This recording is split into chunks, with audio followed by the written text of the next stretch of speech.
Is there something about females that you wanted to know but could never figure out? Are you struggling with relationships? Do you feel like you're being taken advantage of by the women in your life? Do you want to know how to leverage the playing field to your favor? Well, did you know that the female mind and the female psyche are mysterious and unexplored regions like the dark web of the internet? For this reason, men need a method of decrypting or hacking the manipulative psyche or dark web of the female mind. Once a man has a deep understanding of true female nature, he will then be able to hack her programming. Access granted. The purpose of this book is to help grown males evolve into men so that they can treat the women in their lives accordingly. You win.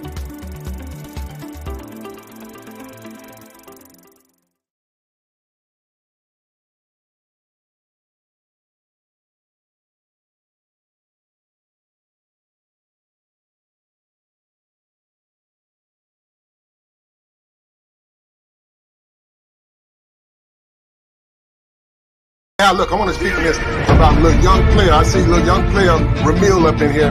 I ain't got no problem with the pump and dump thing. I see where he coming, and I feel him. He in Atlanta.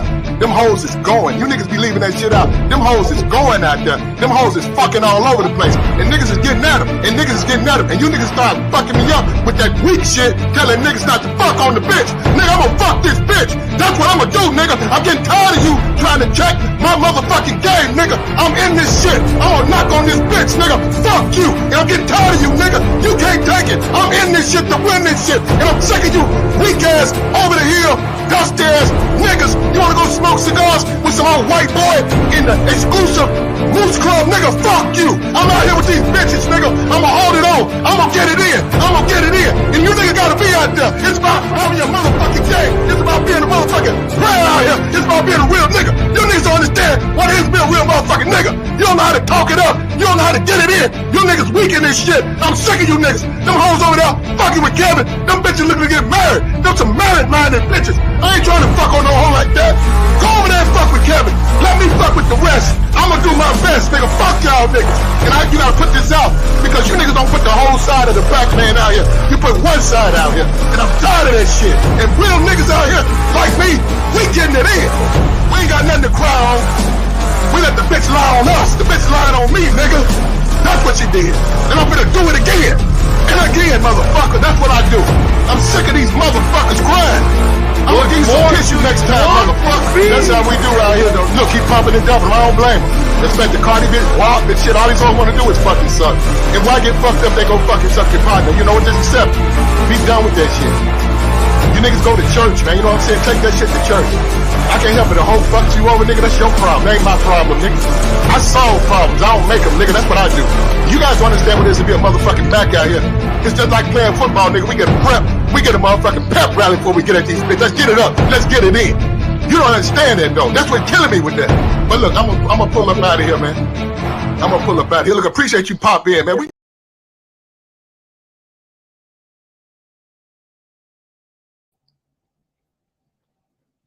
All right. We're finally back. Working off the laptop today. What is going on? Shout outs to everybody here. Are you guys alive? Are you guys in one piece? What's going on? Did anybody get shot? Anybody hit?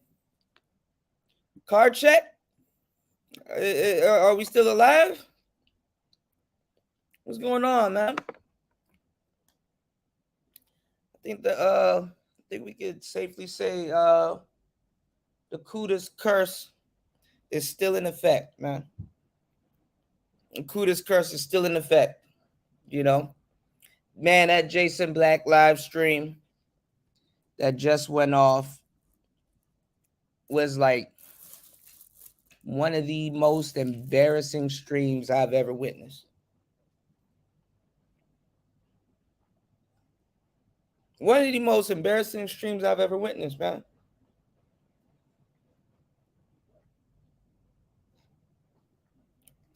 Half y'all niggas didn't show up. Where David? Where's David Johnson? Where's David Johnson? David Johnson be conveniently not in these spaces when some shit go down, you know? What's going on, Ism? Sir Ism in the building, Raj in the building, G in the building. What's going on? Shout outs to everybody here, man. That was an embarrassing ass live stream. All of the cats that claim Manosphere was nowhere to be found. Not even the creators, even though you know they were in the building. It's like they in the building right now. You know O'Shea watched that. You know old man watched that. You know people watch that. Shoot, Angry Man probably had it on a screen or two in his background, you know? People were in attendance. People knew what was going on. People knew what was going down. I don't know why as soon as I get on air today, I got a headache. Man, oh man, where do we start? If it's this and y'all were arguing with me, oh, Kuda, we ready for mainstream and all. Man, listen, if Jason Black can decimate the space like that this easy, you do not stand a chance on no main screen you don't stand a chance nowhere. You don't even stand a chance on your own damn end. Just don't even pay your damn cable bill this month. Just cut it off, player. Cut it off. You know what's going on, NC Worker? Just cut it off, player.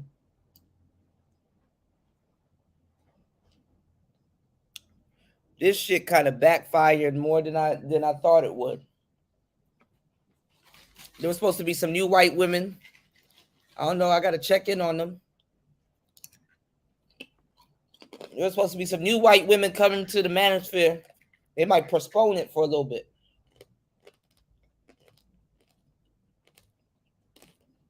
I feel bad for Jessica. Poor Jessica. Jessica gonna have to goddamn start going live again now. She don't get no breaks.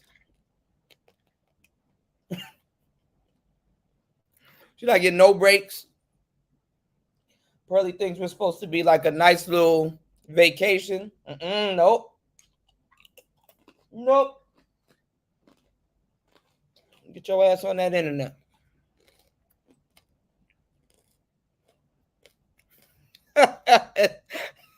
Well, you thought it was a vacation, nigga. Nope. Yeah, you got put in overtime. Shit, you done fucked up.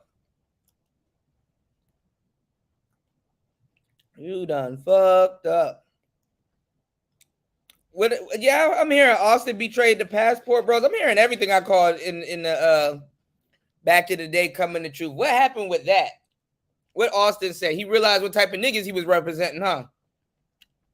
He woke up one day and everything I said was right. Well, times 5. Fuck him, fuck him, fuck him, fuck him, fuck him. They betrayed his ass first. If you think about it.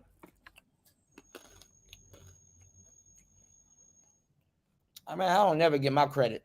I just stop asking for it.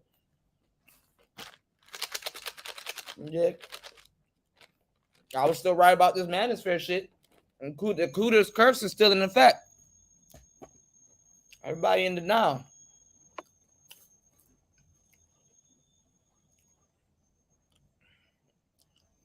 That's what happens when you don't give people their credit. You don't hear people and you wrongfully misconstrue them on purpose. Everything I told y'all that was going to happen. Y'all minimized me to microphones thinking that it was cute. Okay, well, that's fucked up because y'all sound still fucked up. It's 2023. New niggas spinning your block every day taking y'all shit. Don't even know what they talking about. White women coming in here leading the movement with equipment and all this other stuff. Yeah, you know the shit that y'all used to talk shit about me about getting? Yeah. You done fucked up a whole generation of your Manosphere group, you know, your Manosphere boys that you were supposed to be building up. You done fucked that up. O'Shea, instead of gossiping, he should have been down here mentoring and tutoring people in his goddamn Manosphere like he gonna claim when they up.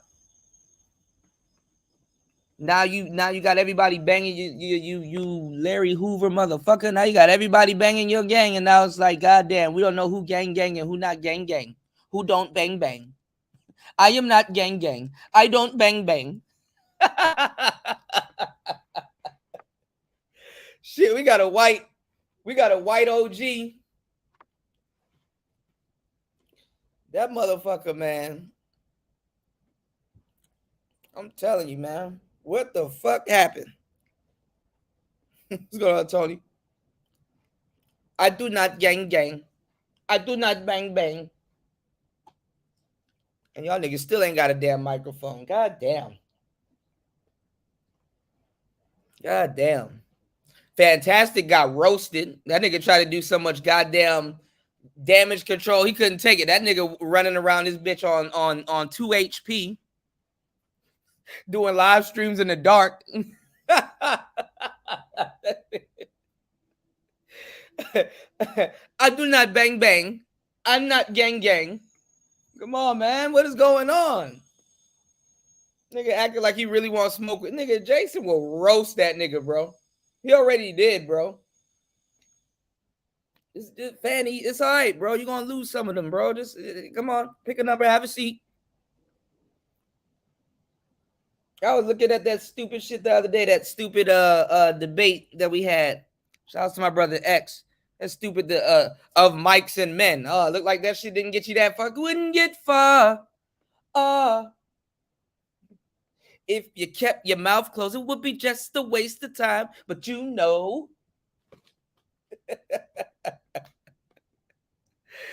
Oh, we look pitiful, man.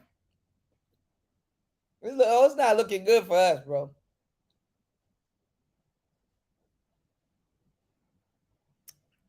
Pearly got to save her Africans here too, it seems.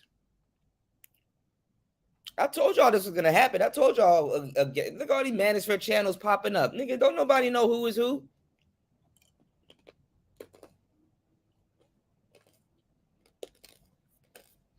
Don't nobody know who is who. Talking about some they banned Pearly things from the Manosphere. Nigga, you can't ban nothing. You can't even ban yourself from the Manosphere. These niggas denounced the Manosphere years ago, and they still running around here just waiting for somebody else here to get their shit hot so it pops off and say, hey, I was... Nah, stop it. This shit crazy, man. I'm not mad at Pearl. I was never mad at Pearl. Shit, if you see a sweet lick, hey, man.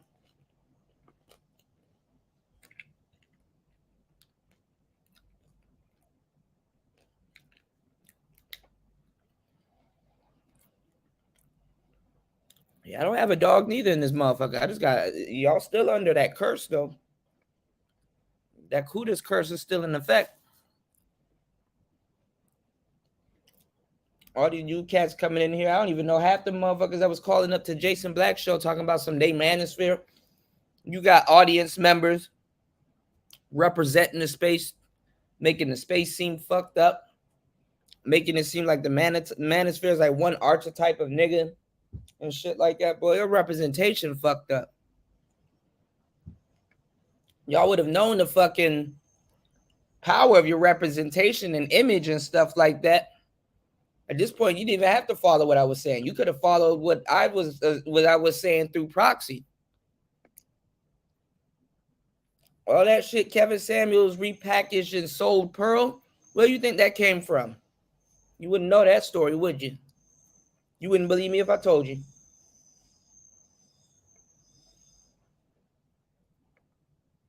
How the fuck is somebody supposed to take the Manosphere serious and y'all don't take each other serious? You don't even... Your audio fucked up, and you're a content creator. This is what you do.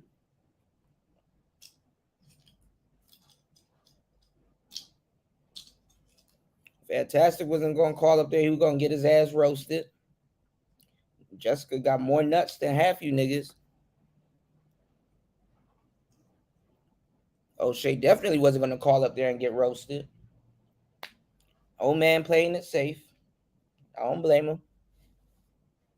Pearly not going to call up there. And to the greater audience, the Just Pearly Things greater audience, what apology? Because I heard a little bit of Old Man Show, and I still didn't see no damn. I didn't hear no apology. Did she say I'm sorry? I haven't heard of one I'm sorry. I heard black people saying I'm sorry for her for what she's done before she even said I'm sorry. I haven't heard her say I'm sorry or my bad, yo. And it's not like you didn't. It's not like you caught her,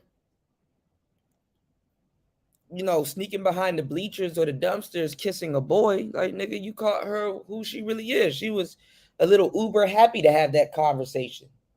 It was uncandid. They were bouncing the racism back off of each other. It was amazing. It's amazing to the point where it's like, oh, it's what I suspected. Okay. You shouldn't even get mad at that point. Just be like, oh, well, ignorant, racist, privileged white kid. What do you know? Nothing to see here, folks. Some African people over there ain't gonna say shit to her. That's their boss. Do you go into work and say stuff to your boss and still have one?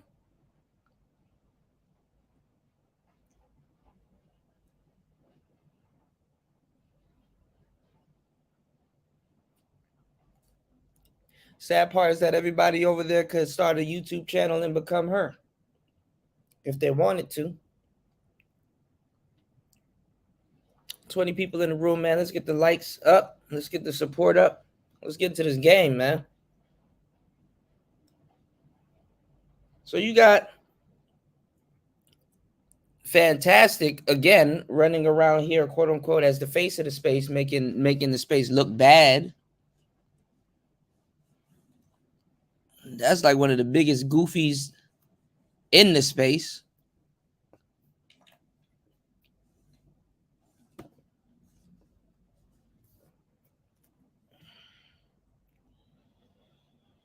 O'Shea done flip-flopped. Mediocre Tutorials done flip-flopped. Y'all done ran down on Ludacris, aka Mediocre Tutorials. Y'all done ran down on Luda.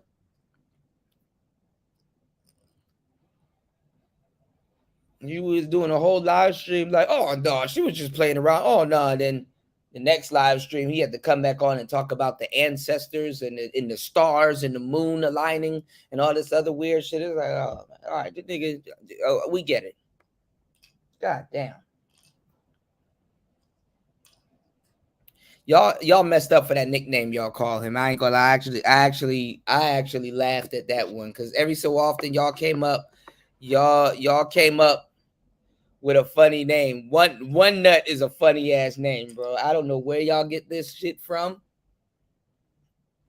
but it's actually funny. Yeah, just kind of did look bad on Jason Black's stream, but honestly, I don't know how he was saying that she was broke or nothing like that. I don't. Jessica X is not broke. She could fucking fire up a live stream right now and make the equivalent of what Jason just did. She's not broke.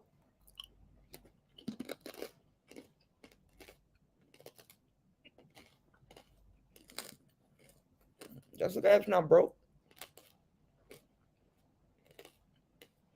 Now she's not about to give up her livelihood for the stupid shit. But that's another story.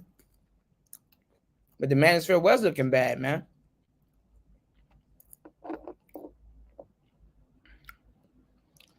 And that's the thing. Jessica kind of aligns herself with the guy that's next. Not even kind of. That's kind of what she did. So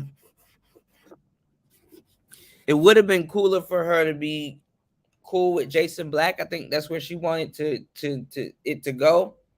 But then Jason, I know Jason remembers her from, you know, the Kevin Samuels days and before that. You know, for Jason to be like, oh, I don't know who Jessica X is, that's a lie. You know?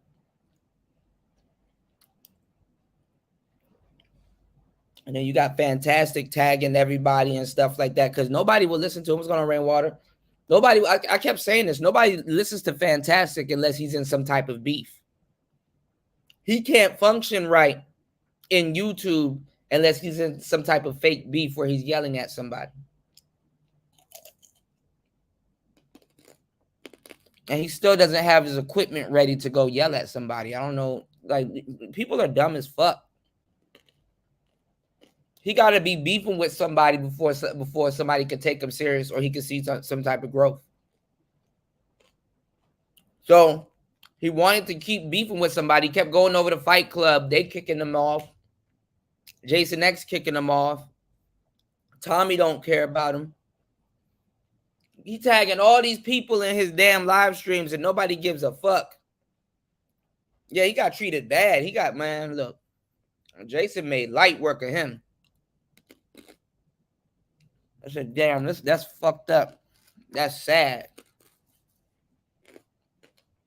It was just an overall bad look for the space, man. It really was.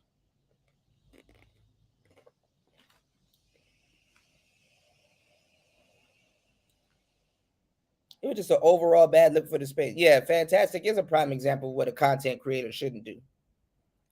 But y'all was hyping them up. I mean, I understand when the audience is setting somebody up for a big come down. You know, what's going on, Beat Boss? Y'all was hyping them up. Shout outs to Tony Anthems, man, on the placement, man. Because y'all like to see a damn train wreck. Nobody want to tell that man the truth. So it is what it is, man. Keep tagging people in your what's going on, Degenerate? Keep tagging people in your titles, Fantastic. Maybe one day they'll bite. You keep trying to beef with people that'll fucking bludgeon your stupid ass. Jason will destroy fans. Man, them two different cloth of niggas. Jason will make Fantastic. Y'all, he will make that nigga look dumb as hell. Like, you big dummy, it'll make him look stupid. Keep barking up that tree.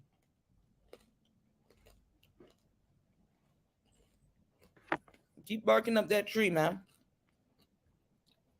The people that y'all haven't understood this for the longest time. The people y'all been trying to prop up and put together as the face of the Manosphere look stupid together and separate. You know? And I learned that when I first came in. A lot of y'all are audience members, so y'all don't know what the hell y'all talking about. You know, what's going on, Naker? Shout out to my boy Brandon in the building. But niggas looking stupid together and separate. You really gonna have, you can't get Game Changer to represent y'all. That nigga don't get on camera. And for real, I'm gonna tell y'all some crazy shit. How are you going to do YouTube north of 3 years with no face? Around a year and a half, around whatever, you know what's going on, Dollar Watch? Around a year and a half or whatever, you should at least made up your mind and be like, all right, let me transition over into something. How are you gonna do YouTube for a year plus with no face?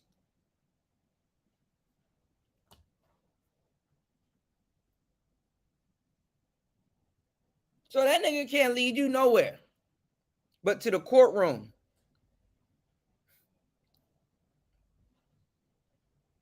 Can't lead y'all nowhere, man. Y'all not gonna get back on y'all investment. Look how much money y'all invested into some people around here, and they telling you that you don't deserve nothing but a cell phone and a fucking Burger King headset, and they phone pointed to the ceiling.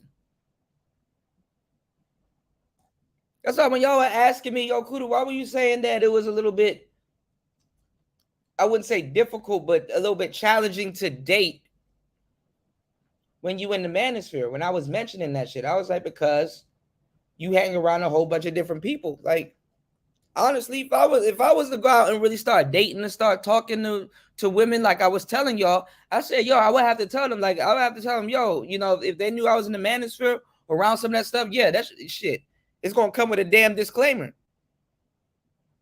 It's gonna come with a fucking disclaimer.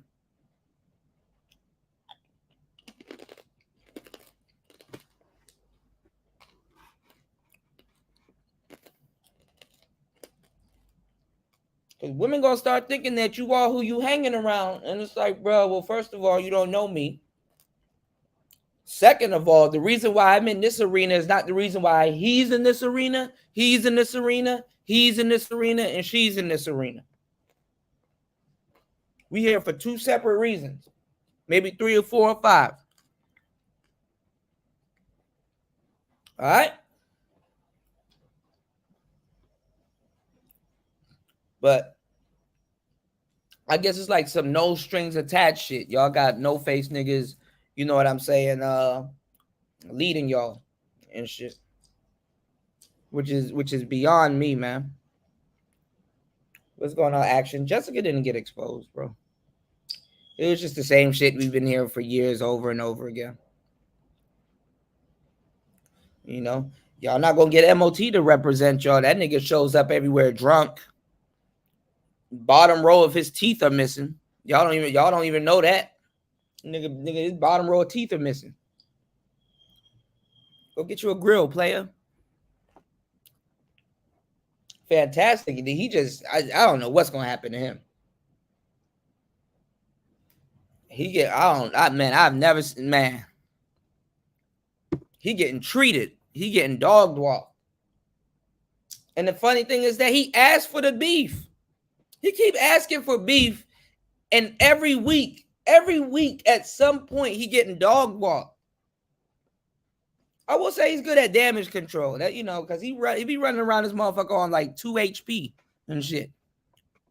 Just like, bruh, you need a nigga. Do you need a Phoenix down? Like, do you need a potion? Like, damn. Y'all not his friends? Don't do it, bro. No, don't go in there. No, you only got 30 HP. He going to deplete your shit. He walking around with like 4 life points. His regeneration skills are crazy. His regeneration skills are crazy. He don't even give him. He don't even give himself a chance to heal. It's like, bruh, this didn't happen. It didn't work last week. Why you keep trying this shit? Like, damn. You know? He said, nah, nigga, a Senzu beam plus a Phoenix. Yeah, mix that shit. You nigga, fuck around, crush that shit and light it up. Hey, smoke this. Nigga, give you one of them perk. You one of them perk Senzu beans, man. Do the perky dance. So I don't know what type of representation y'all got there. That nigga really did a whole live stream arguing with me to say that y'all don't deserve nothing but a cell phone, and then swapped out his mic about 4 or 5 times. This shit crazy, man. That's what happens when y'all have a whole generation of niggas just cut by the limbs. What's gonna happen with 3.0 or 4.0? No, fuck that generation up. Nah, these new niggas in the fucking space doing all the shit that y'all was supposed to be doing and still can't do because the space still need microphones.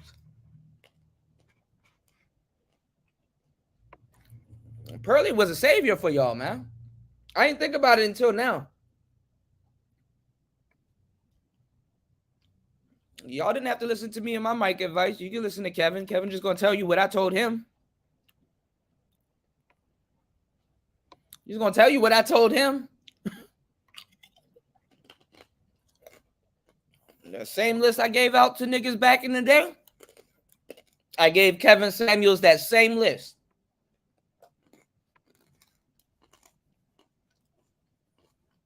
I said, shit. Let me start a Patreon. 34 people in the building. Let's get at least 3 supporters. Let me at least start a Patreon and sell that shit then. Fuck it. Y'all listening to the lead attorney, how to run a live stream and shit like that. That nigga still using iPod headphones, man. I done gave up on y'all. Because all y'all reduced me down to was fucking microphone advice. When I was literally saying, no, it's not about microphone advice neither. It's about buying cameras, equipping yourself properly, getting a flag, making sure you guys have a certain amount of production that other people can't easily emulate. So your content stands out. You have supreme content on YouTube. That's what YouTube does. YouTube, what it does is if you have a certain standards, if you go look at Netflix, right? You can't produce their movies. Hold on, let me take y'all in my kitchen with me to go real quick. I'm gonna go grab something from the fridge, go get something to drink. But yeah, y'all can't produce any movies on Netflix until you get a cinema camera that's of a certain quality. Your camera specs got to be up to a certain quality to produce anything for Netflix. In the Manosphere, you don't got to do nothing but have a cell phone and some questionable service, and you good to go. You don't need to do anything else. Just have a fucking cell phone and questionable service, and you're hired. You know. You said KS not alive. How they gonna ask him anything? They just took what I told. Kevin Samuels took what I told him and gave it to Pearly. That's it. So this is what happened. Because even Fantastic and all of them, they were mad as hell. And they realized Kevin actually gave me my props. Them niggas was salty than a motherfucker. So one thing I told Kevin Samuels, because when I was giving him tech advice, just like a lot of people, when I give y'all a lot of advice, I tell y'all to get a notebook or a crayon or a pencil or whatever, or your cell phone, and write this shit down. So I told him to write down exactly what I wanted him to get. I was telling him about the Mogami cables. I was telling him about which I took the Mogami cables off my list because it was kind of hard for y'all to find, and it looked expensive. If y'all don't know what those cables do, y'all not gonna pay that price. So one thing Kevin told me, he was like, okay, well, you know what? I got everything that you told me. I'm gonna take that into consideration. But one thing he was saying was that it was a lot to take in. I'm like, yeah, I know you're a busy guy, so but this is all you really need to run a dope setup. So what he did was smart. He got somebody else to basically scope out his living space. He got all the equipment that I asked him to get, and what he did was he got the guy to fix up his setup. You pay a guy to come through. Okay, I put all the RGB lights in a certain place. He didn't have to get no sound pads or anything because I told him to get the SM7B, and I taught him how to run that microphone. It's a dynamic mic and stuff like that, and you don't really need to have a sound treated room. You did? That's really what it is. So he did the next best thing. If you gotta get your podcast or something jumping off the ground easily, of course people come to me to cut short the trial and error and the learning process and running through equipment and stuff like that. Because honestly, equipment's one of those things. See, this is the problem with the space. The space want to kind of skim out and cheap out on equipment, but equipment to a certain degree, depending on what you're doing and the type of live streams that we're doing. Equipment you have to have not expensive equipment but reliable equipment, and that costs money. Some of the microphones and stuff y'all see me talking into, them the microphones I had 2-3 years now, still in great condition, looks brand new, sounds good because the circuits and everything are worked into. Some of these microphones are my daily workhorses. The only thing I got to watch out is dust. And that's it. Niggas wasn't listening to me when $400 on a microphone, Cooter. That's crazy. You stupid bitch. You gonna have that microphone for north of 10 years.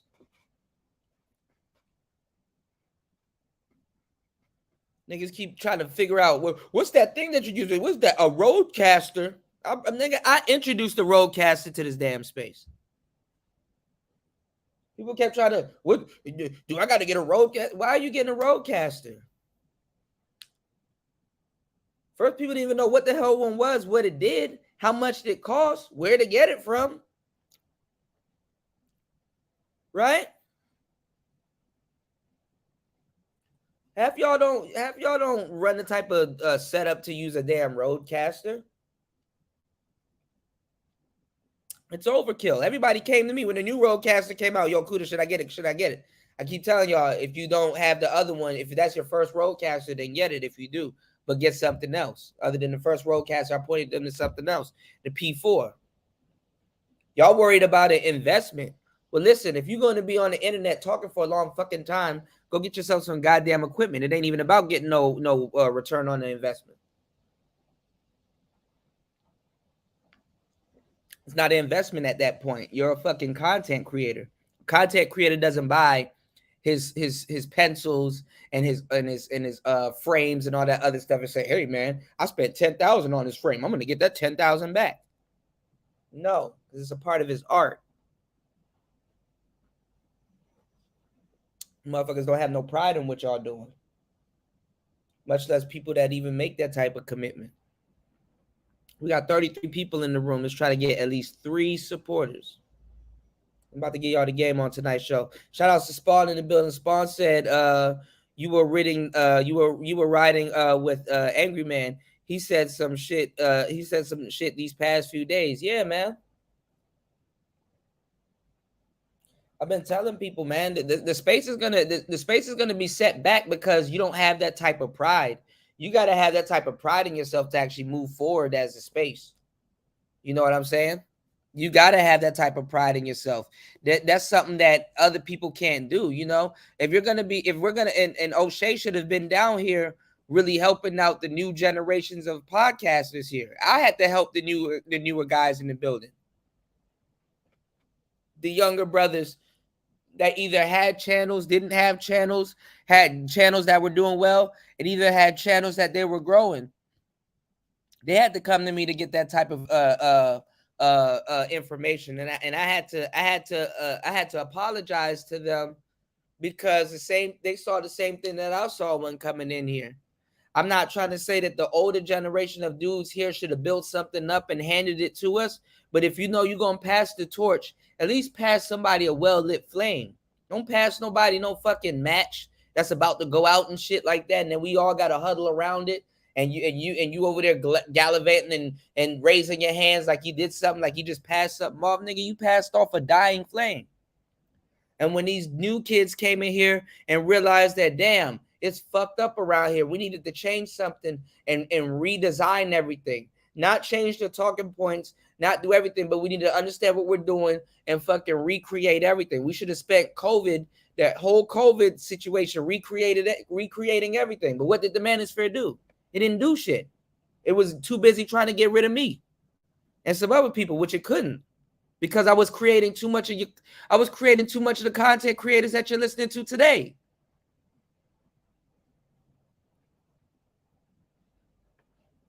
Do the math, man.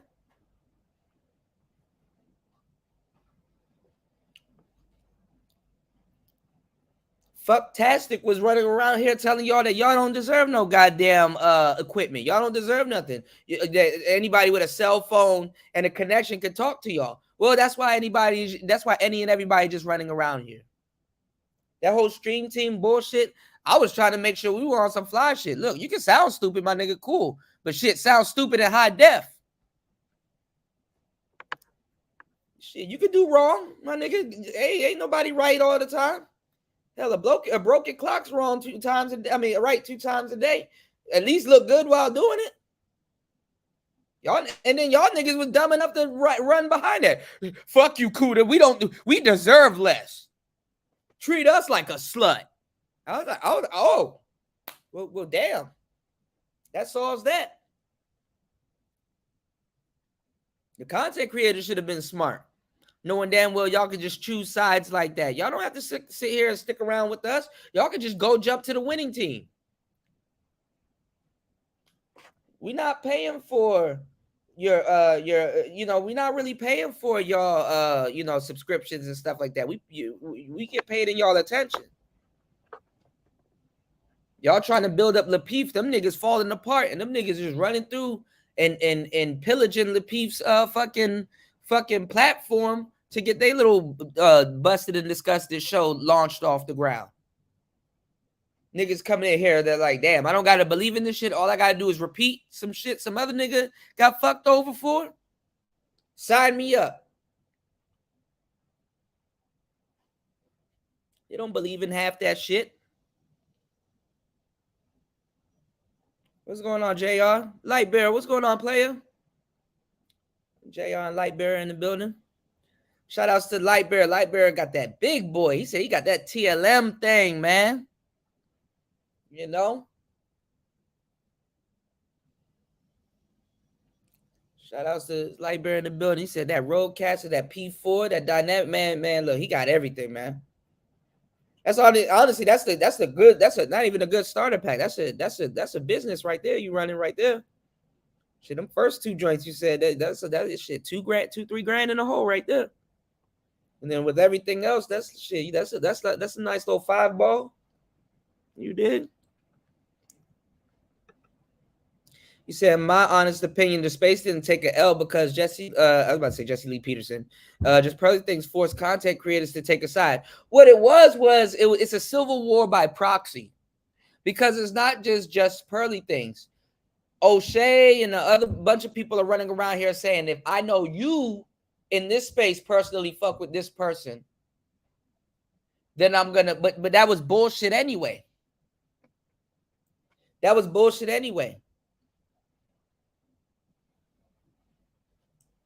There's a lot of fuckboy beef going on around here. Because when O'Shea was beefing with Donovan Sharp, you never know who's going to be successful. Actually, you do if you actually pay attention. Because all the people I told you that was going to be successful was going to be successful. When y'all were hating on Fresh and Fit and was calling Myron Cordy and was saying he's not really black like that. And I was telling you, yes, I get it. I know what you're saying, but he's going to be successful. I said that, and them niggas are successful. I said that more than 2 years ago. And that Fed thing, I'm like, well, y'all ain't no gangsters and y'all ain't no players or out in the streets doing nothing crazy. So I don't know why you're worried about him being a Fed. I thought you were by the book. So I wasn't worried about that. So I knew that was gonna take off because you got Bruce Rivers, you got a whole bunch of lawyers here, and black people. You got TLA. Black people like to have like a false sense of authority. So I knew that was gonna happen. That was just a no-brainer. Most of y'all are like Myron more than you think. But see, Myron hopped in the beef with O'Shea and Donovan and Obsidian and all them other beefs that people hop into because they're associated to these people, not realizing that once those people make up, guess what? You didn't make up with that person.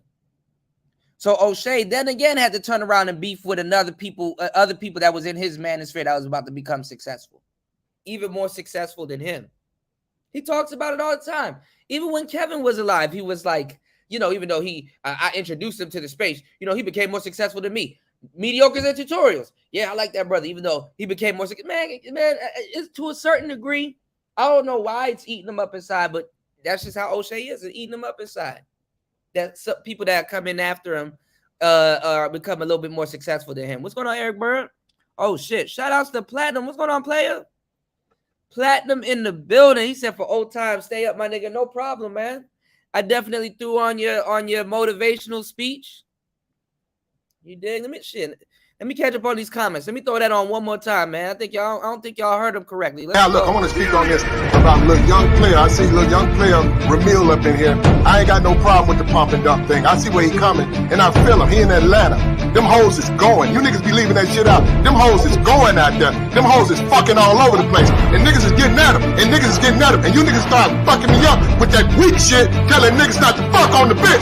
Nigga, I'ma fuck this bitch. That's what I'ma do, nigga. I'm getting tired of you trying to check my motherfucking game, nigga. I'm in this shit. I'm gonna knock on this bitch, nigga. Fuck you. And I'm getting tired of you, nigga. You can't take it. I'm in this shit to win this shit. And I'm sick of you weak ass, over the hill, dusty ass niggas. You wanna go smoke cigars with some old white boy in the exclusive Moose Club, nigga? Fuck you. I'm out here with these bitches, nigga. I'ma hold it on. I'ma get it in. I'ma get it in. And you niggas gotta be out there. It's about having your motherfucking game. It's about being a motherfucking player out here. It's about being a real nigga. You niggas don't understand what it is to be a real motherfucking nigga. You don't know how to talk it up. You don't know how to get it in. You niggas weak in this shit. I'm sick of you niggas. Them hoes over there fucking with Kevin. Them bitches looking to get married. Them some married-minded bitches. I ain't trying to fuck on no hoe like that.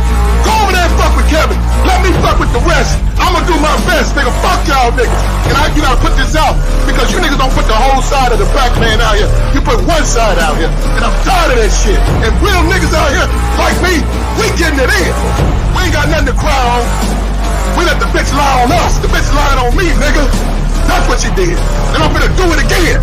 And again, motherfucker. That's what I do. I'm sick of these motherfuckers crying.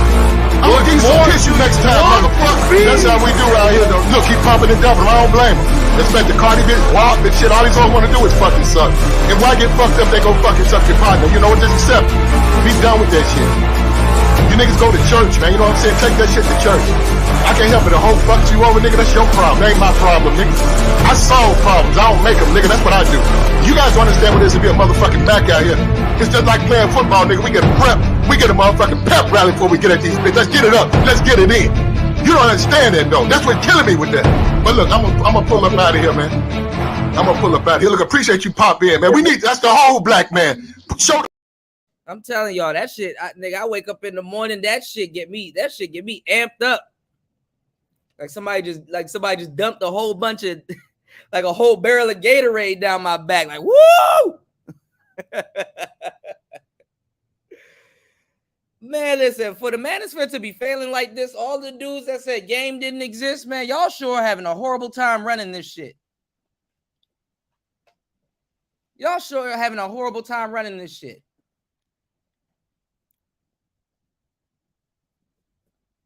Ramil got to come back and be like, man, y'all niggas ain't got no game. That's sad, man. That's sad. Shit crazy, man. Shit hit a little bit different, man. You did? You said O'Shea's audio at Red Supremes. Oh, he was on Red? You said was absolute trash.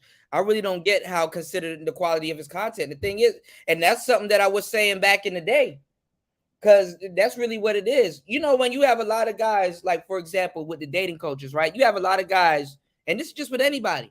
You got a lot of guys going to dating coaches seeking out, because game for me is uncommon information. You know, some very useful uncommon information. You know what I'm saying? And you got dudes that will go seek out information and they're dealing with way harder chicks at the time or in general than the motherfucker that they seeking the game from. That don't mean the nigga that you're getting the game from doesn't have the game. That just means that you talking to a nigga that you can learn something from and activate the motherfuckers that you around because you understand the value of the information that he's going to give you because you're around that type of energy. You around that type of situation to get something popping off. You around, you got some motion going. Right? So my thing was, how is it that the people in the Manosphere sound better, move better, and have better production qualities than the kings of the Manosphere? Obsidian didn't really have to worry about it because it's fairly not easy, but it's not hard to run a radio broadcast You know, Angry Man, he was top tier. You would never have to question. People say a lot of shit about the Angry Man, but you would never have to question the quality of his streams. Never.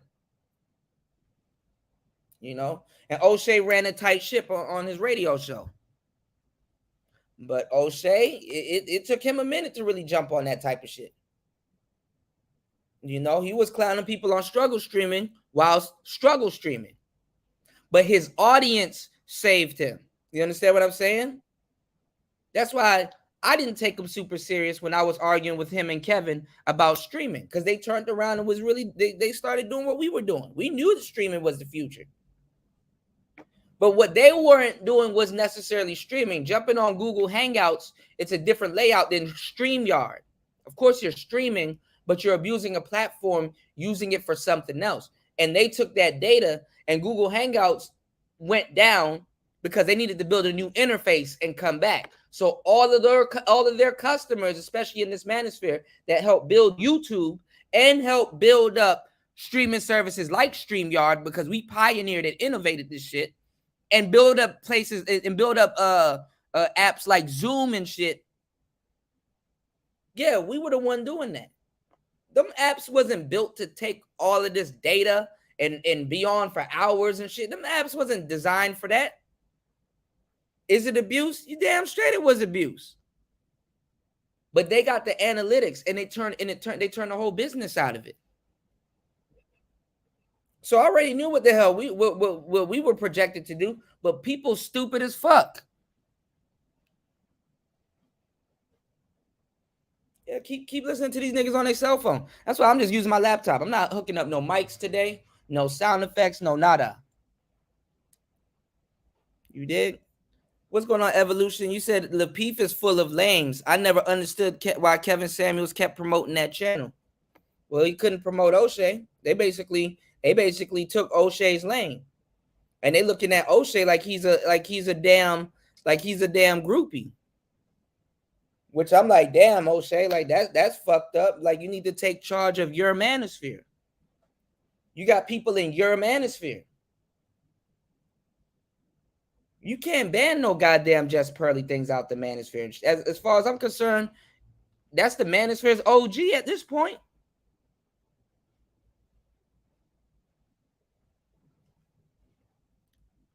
O'Shea can disappear for months on end and abandon the space and start doing celebrity junk. Ain't nobody about to lose nothing, but let Pearly disappear for a minute. You ain't gonna hear the end of it from niggas. You got women around here talking about some red pill shit. Talking about some, I'm doing consultations. You got grown ass man talking about some, I got my consultation from it's Tay Baby. Tay Baby. For every one female content creator, that's 5 different Manosphere cats. Young brothers from your hood that lost their job in your hood should be able to come to the Manosphere and get some type of online job. The Manosphere should have created jobs and networks for other brothers like Fiverr for niggas. But guess what? When niggas do crypto streams, it'd be 3 people in the chat and 2 of them are asleep.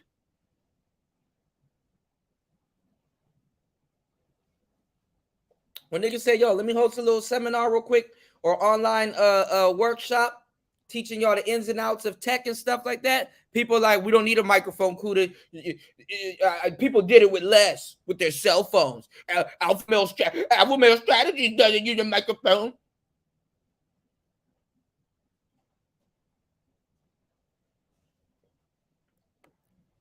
MOT. Yeah, y'all remember that? What's going on, Freshest? Shout outs to Freshest in class.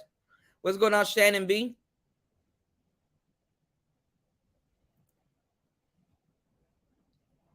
Yeah, definitely operating the channel, man. I got a beat tape coming out too. It's like I'm gonna be dropping 4 or 5 things at one time. You know. You said Myron is a moron. Well, the thing is that corny works, man. I've been saying that for a long time. He is too. That is the crazy part, Evolution. He is 90% of Fresh and Fit. He the brains behind it. The thing is, though, If you have somebody less social, like Fresh, let's say you're less social too, but compared to somebody else that's less social than you, it's gonna make you seem like it's like you're outgoing. So remember how I gave y'all the game about how a lot of less attractive women hang out like let's say a girl is like a 6 or whatever, but she hang out with a 4 or a 5 to boost her number to make her look like a 7 or a 6.5. It was the same thing with men. If both of you guys are less confident, but as a pair, you're a little bit more confident than the guy that you're hanging out with, you will come off as confident. Not the most confident, but you will come off as somewhat confident. You know, if that's the arrangement that you got set up. You understand what I'm saying? So a lot of a lot of those duos actually really do good. I mean, ABBA and Preach. You understand what I'm saying? And you end up rising too. You know, you end up rising. So you did. You did. What's going on, Aaron B? Yeah, man. Y'all better start. Y'all better, man, throw a bag at Platinum if you want your commercial to pop the fuck off. You know, go find Mella. Throw a bag at Mella. When I was around here promoting talent and shit like that, wasn't nobody sitting here helping me promote talent. I fucking have a problem because I had to sit in and I wouldn't say I sacrificed my channel because I don't believe in no such thing as a sacrifice. I think those were good deeds, and I think all the people that got put on and came through these walls are great brothers and very good, staunch content creators. Because till this day, everybody still goes live. You know, I got to go check on Mason, see what's going on with his situation and making sure that he got his computer or something fixed so he can go live and talk to y'all. I got to check in on everybody. I'm kind of behind this week. And then my power, you know, we were having power problems yesterday. I was supposed to do a karaoke with Melody for her birthday, you know. But I'm telling y'all, man, O'Shea got a lot of people in here building his business, and he not coming down here talking to these people. He not in the trenches with these people and stuff like that. He got a lot of crazy history here and stuff. But the thing is that he can always fix a little bit of the things, you know. A lot of these guys, you know what I'm saying? A lot of these guys, you know, are getting mad because they don't have any influence over the new generation, because the new generation knows their talking points but don't know them. There's a lot of new faces around. There's endless Manosphere channels. Manosphere done became worse than cable. You know? What's going on? What type of picture? They got my ass again, y'all. What's going on, player? What's going on? Yeah, red pill quota. Right. Tay baby doing consulting and stuff like that. She talking to the Manosphere audience more than the dudes talking to the Manosphere audience. And she can get your money and get your attention because you think well, at least I'm going to be on the phone tonight with a girl. See, as a man, when you choose to help other men, you don't attract more women like that, for real, unless you're just a ladies' man that just chose to help another nigga. You actually attract more niggas trying to freeload.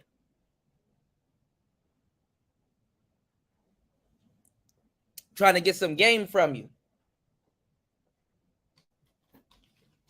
You know? People kept telling me, yo, stop doing Manosphere content, blah, blah, blah, focus on this, focus on that. And I'm like, yeah, I get you and I hear you and stuff like that. But honestly, I'm stubborn. And when I set out to do something, I'm the type of nigga that want to see things, see it through, whether I fail or succeed.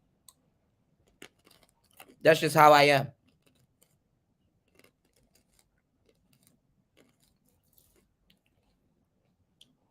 But O'Shea, let me tell you something, man. Because I like O'Shea. But he just does a lot of things I don't agree with, but fuck it.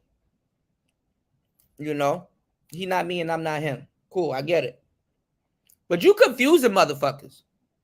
Because if somebody was a huge O'Shea fan or Celebrity Junk fan, And they took a month off and come back. And you like, if you fucking with Pearly, you're not fucking with me. But and then last time you checked in with them, it's like, but hold on, you were D-riding Pearly. You told us to go F with her. Support her channel. She had a great video on certain things and you agreed with it. Now you don't fuck. Now you threatening not to fuck with me because I fuck with her. You're trying to use old Manosphere tactics that don't work on this new generation because you don't. Pearly got more influence than O'Shea.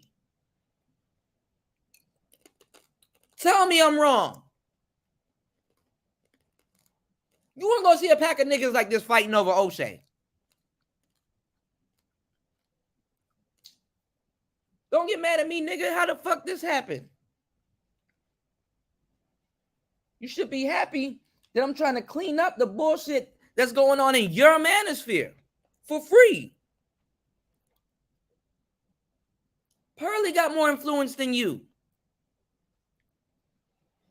I bet you if Pearly said, yo, stop fucking with the Manosphere and come fuck with me, niggas will do it. I bet you if your goofy ass say that, nobody gonna do it. You got to do damage control and say stupid shit like that, really thinking that somebody really going to take your word for it when you were just nut riding her the other day.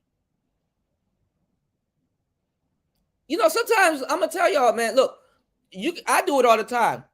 If I'm wrong about something, which I really am, and I hate to say that too because it makes you sound like a narcissist, but I really am. If I'm wrong about something, like, and I got to put on, if I got to lay the brakes on heavy, I would be sitting down with y'all, be like, listen, y'all, I'm not even gonna lie, y'all. I've been bamboozled. I've been fooled.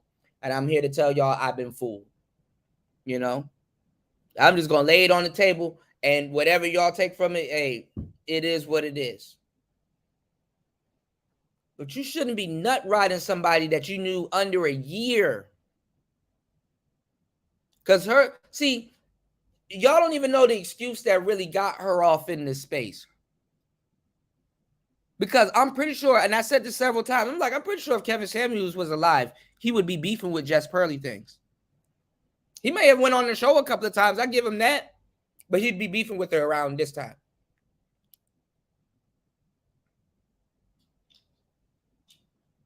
Because niggas, like, let's say if she still did what she did right now, niggas will be holding him the task to be like, yo, who let her in here? And all of that shit will go to Kevin. It wouldn't fall back on the Manosphere. Her claim to fame in this space is that I knew you ever go to your man's funeral and stuff like that, and that's your round, bro. Like you sandbox type shit. You with that nigga every day, so you know who know him and who don't know him, and how close people are to him. That motherfucker showed up at the funeral like, yeah, I fucked with your homeboy. Yeah, he was starting a business, and I paid him to tell me something that one of y'all told him.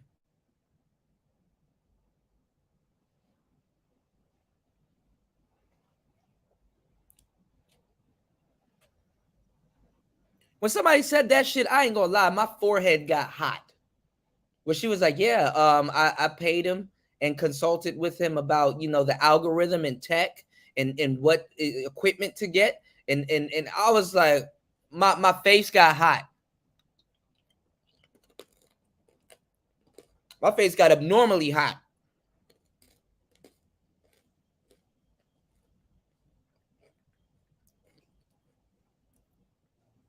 People could be like, "Oh, Cootie, you sold out the Manosphere and gave women the advice." No, I didn't sell out the Manosphere to give women the advice. Those women came to me as women that were starting a podcast and wanted to know what type of mic to get. Or she was arguing with you niggas on the panel, and she like, "Yo, Cootie, I'll pay you double to show me which mic that's going to drown these niggas out." All right. So was I selling choppers? Hell yeah, I was selling guns. Yeah, I'm gun smuggling. I am him. I'm one of them ones, man.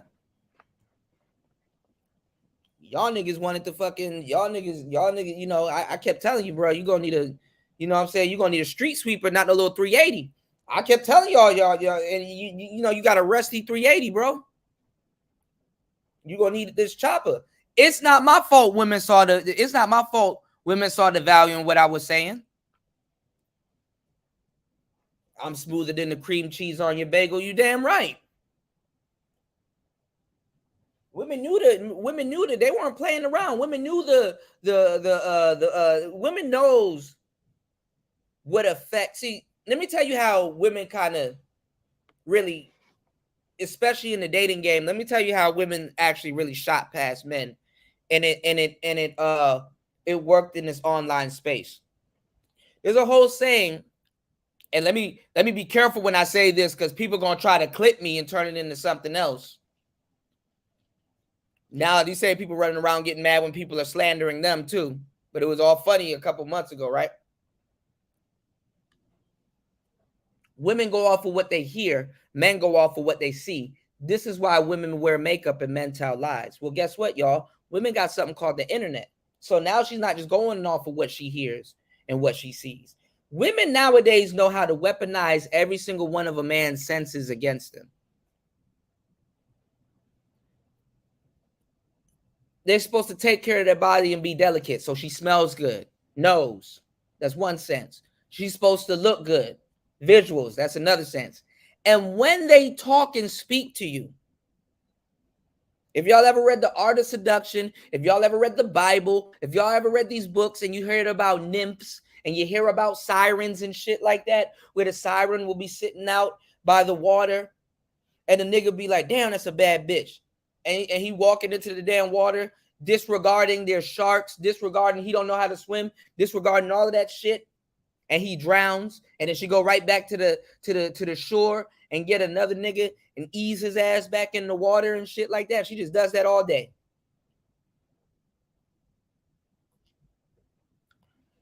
They know how to go get a fucking microphone and serenade y'all niggas with their voice.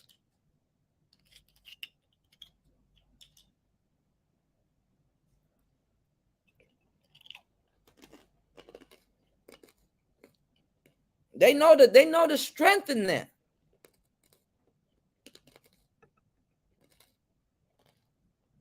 Shit wild, man. You said I never knew Jason Black was gonna alpha. Never knew Jason Black had that kind of power over others. His dog whistle works, that's for sure. Hell yeah. And you see how his production is up, how his mic is clear. You don't hear no babies crying in the background. You don't hear no refrigerators. You don't hear nothing.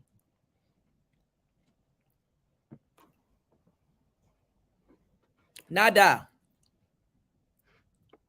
And the devil wears Prada. And 304s wearing nada. You don't hear none of that shit in his background. That was my stance. I'm like, shit, well, if y'all not going to show y'all faces, which I don't want to see any y'all niggas anyway. I don't want to see no butt ugly nigga. Unless a nigga talking shit. Because y'all like to talk shit. And then it's like, oh, you can see me, but I can't see you. And you still get roasted. But your audio got to be on point. That's the type of shit I was on. I was like, well, look, if you're not even going to show your face and stand on what you're talking about, then your audio got to be on point. And at the end of the day, if you're going to be in the Manosphere north of 5 years and not show you, now you tripping. I'm not saying you have to show your face off the principle of showing your face. What I'm saying is that if you're going to commit to something for 5 years and you can't be yourself, you in a mental prison of your own damn, constructed by your own damn self. How the fuck you in the Manosphere for 5 years, claim to stand on what you stand on, and people can't? I can see if you don't show your face on the internet, but if somebody took a picture of you or you're at a barbecue or something like that and people meet you in person, because people met Jason Black in person, you know?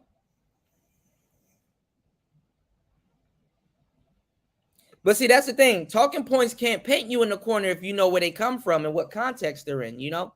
What's going on, Fighter? So a lot of people, they get paid stupid money to sound like me. They've been stealing my shit for years. I can't even tell the people I'm supposed to be able to tell that and who should be able to tell that my shit been getting stolen for years.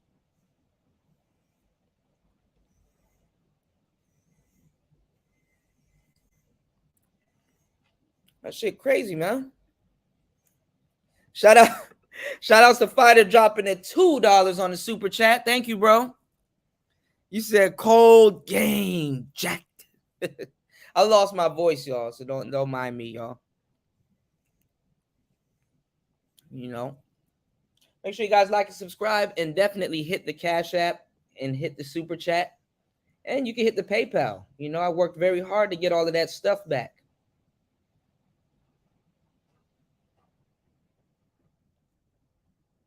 Worked very hard to get all of that stuff back.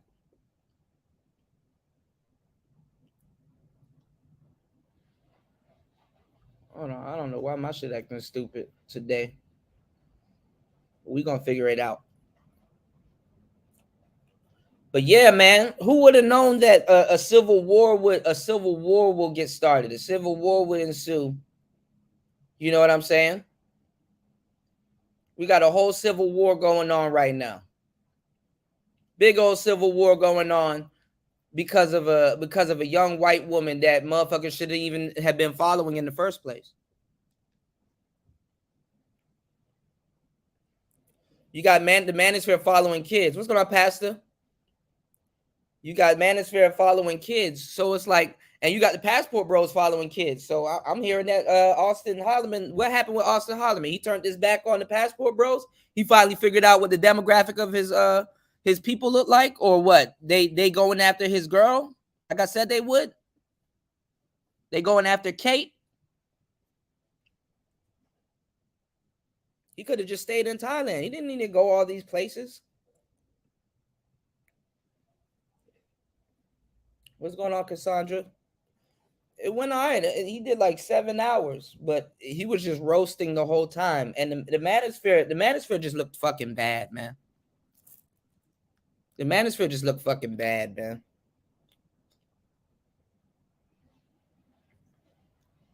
The Manosphere just looked fucking bad. It was embarrassing. You know what I'm saying? What's going on, Ty? It was embarrassing, bro.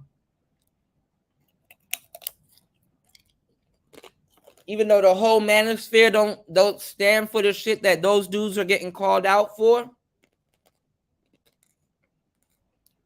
the fact that you're associated with fuckery like that right there alone is like, come on, man.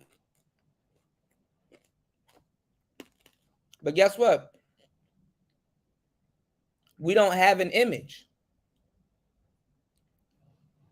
We don't control our image. We don't control our image. We don't even know who the fuck speaks for us. Who can we send somewhere on CNN and we're like, that guy's Manosphere, and he can he might not agree with everybody, but he can kind of hit every single talking point in a manner that we need to come across. I believe that man is in the grave right now.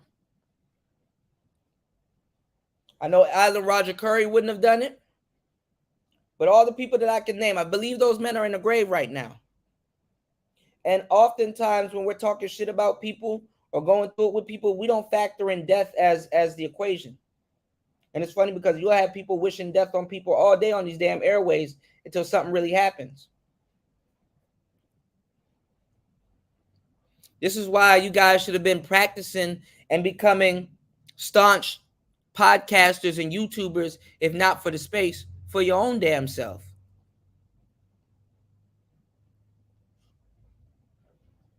When a hoe realizes that she's a hoe and she's gonna keep doing what she's doing, and ain't nothing can stop her and stuff like that, she has something called hoe pride. And it's not embracing being a hoe. It got nothing to do with none of that. It's basically a pride in what you're doing. Everybody has it. You can tap into it. You know what I'm saying? You can tap into it as a teacher. You can tap into it as an artist. You can tap into it. It's just having pride in something that you do. And if you're going to spend all these hours doing all of this content, most people can't even talk for 10 minutes, much less north of an hour. You got to have some type of pride in what you're doing. So I knew the beginning of the end was starting when I was trying to tell dudes that quote unquote were tech guys, and that were these guys, they were this archetype of guys that society just did them. The society just did them crazy,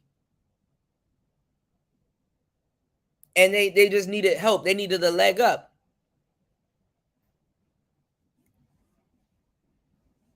And it's like, yeah, bro, I'll help you out. Cool. Even Jessica at one point before the whole split up, Jessica was running around here saying that she was helping the guys that needed a little bit of extra help with women and stuff like that, and was really the voice for them because them niggas couldn't speak or couldn't really articulate themselves.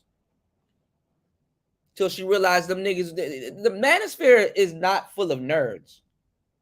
I'm a full believer that them nerds and the nigger nerds and all them niggas, the video game dudes and the people that like Dragon Ball Z and all that other shit. I'm convinced all them niggas over on Twitch. We dealing with a whole archetype of nigga that needs to be examined. You dig?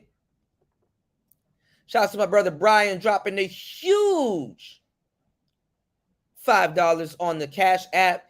He said, "Yo, so glad we didn't have to hold Jay's Majors L, man." I don't think Jessica took too much of an L. But it is bad for representation.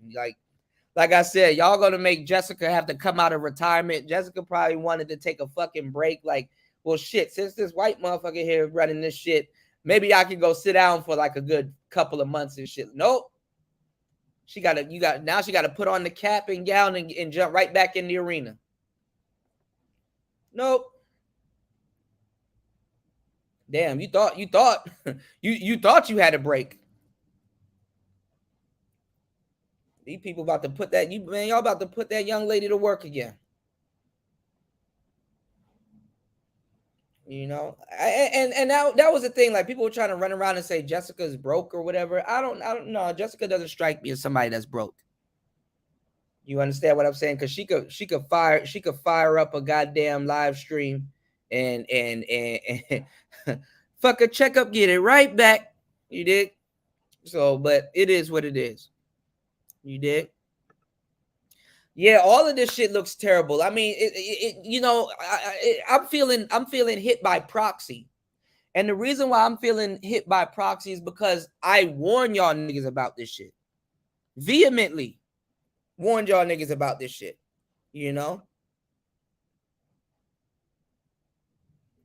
That's what I'm trying to say too, prime time. Like, dudes call bullet bags. Women talk about aborting kids, specifically black kids. But we knew she was a racist to a certain degree, or a suspected white supremacist.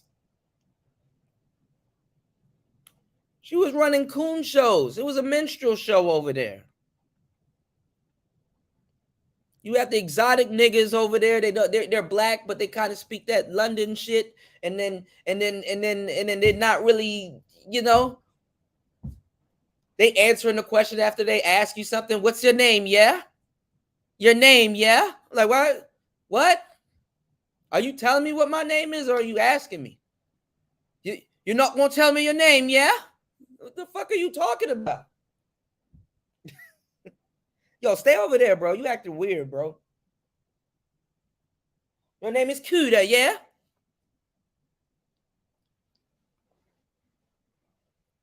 Like, come on, man.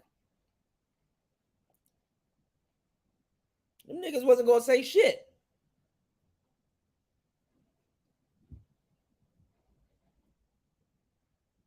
Shout outs to my brother Full Circle in the building. Man, y'all gonna make me have to go hook up my equipment because I need to be giving y'all some applause and some sound effects and shit like that. Shout outs to Full Circle in the building. He said it's the Avengers versus the Justice League over Baby Yoda. Mandalorian. Kuda, it's a sad joke. It is a sad joke. And I don't even think Jason Black aims to end the space, but I'm not gonna lie, bro. He pulling a punch. He pulled a really good punch. Because I'm not gonna lie, O'Shea, bro, you was on Pearlie's nuts. Everything that one episode that I did that a couple days ago, everything you needed to know was jam-packed into that one episode. When it takes the whole space a month to comb out, I comb it out in one show.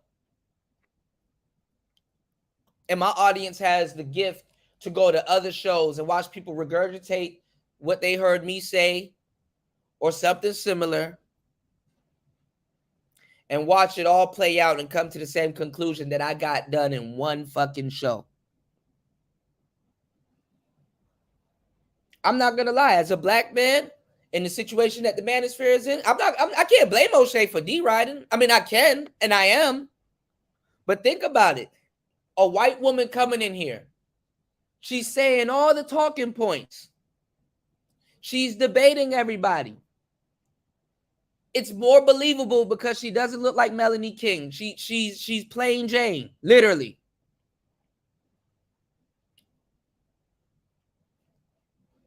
Got equipment, runs a Tonight Light Show podcast.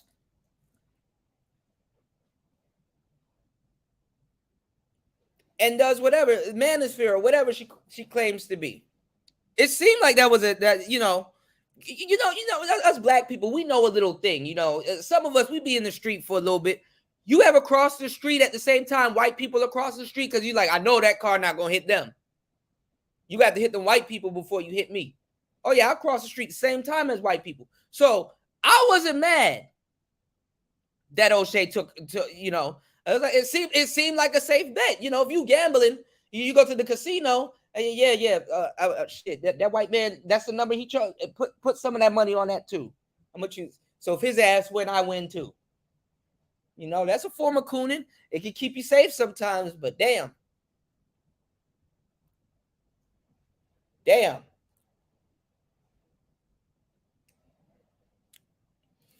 Then you got other dudes that jumped before she got hit by the car. You got other dudes that jumped in front of the car.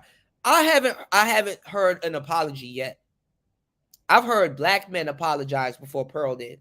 If she did.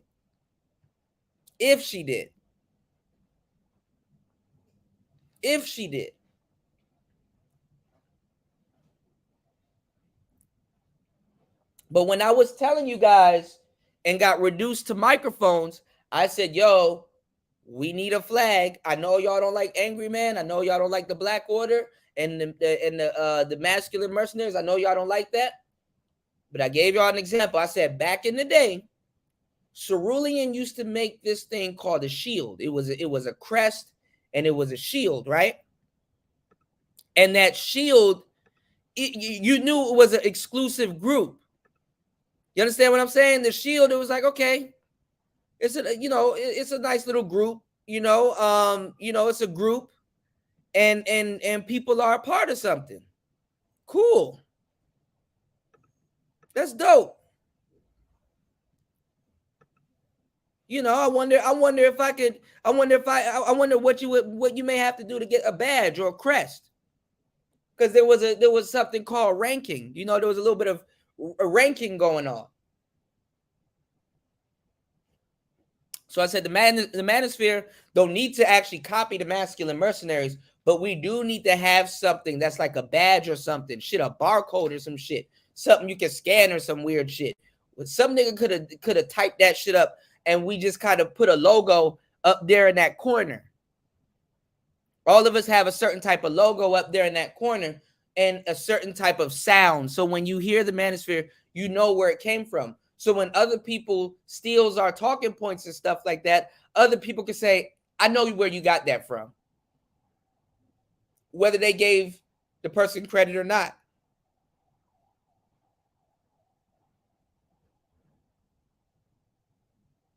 And a lot of people, they tried to follow O'Shea. O'Shea could do it because he been doing it for a long time and he ended up understanding how it works. A lot of people try to go the celebrity gossip route. But that right there, it definitely has its ups and downs, but that's not nothing to really sell the Manosphere out for, though. That's another reason why people are kind of looking down on O'Shea, because a lot of the women that we used to debate with and get at it with all the time, or been doing hit pieces on the Manosphere, they used to do the celebrity gossip, spill the tea type. We've employed so many women by them copying us and what we're doing over here to have a channel to rebut against what we were talking about back in the day. To the point that we were due for an upgrade. To the point that we deserve better. We shouldn't even be in this situation. I can see if Fantastic was running around here yelling, yo, I don't want to buy a mic. I don't see the value in it and blah, blah, blah. But I was telling niggas, yo, Do that for your audience. But at the same time, it says a lot about people if you won't even do that for yourself as a content creator. Yo, I'm about to be sitting down here for a good hour or two. Let me invest in a decent couch or chair or cushion. Right? Yo, I'm about to be kicking it with y'all for X and X amount of time because we're going over this subject and I want to really thoroughly comb through this subject. Let me do my research and things like that. Let me get my research out the way and then let me, you understand what I'm saying? Do you know cell phones got like 30 to 45% of fecal matter on them? I tell this joke, it's not even a joke, it's actually the truth.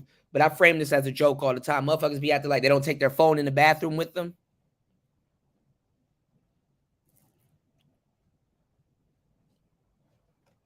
That means if somebody loses their phone, they done lost their YouTube career. How are they gonna reach y'all?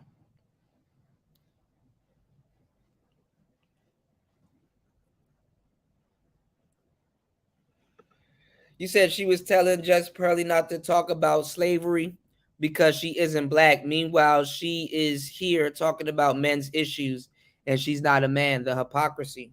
Well, she got the keys to the space. Because before Jess Pearly things blew up, she wanted to do an interview with Jessica because she knew who Jessica was. Jessica was like the head girl in this space. You had to go to Jessica to come through here. Notice all the women that try to take over the space. At some point, they got into an ordeal with Jessica. They had to see the X, right?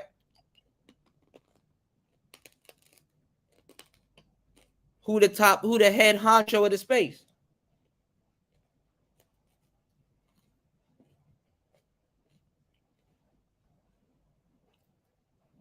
That was really it. So Pearly really tried to be the one to get an exclusive interview with Jessica, try to get Jessica to be on her show.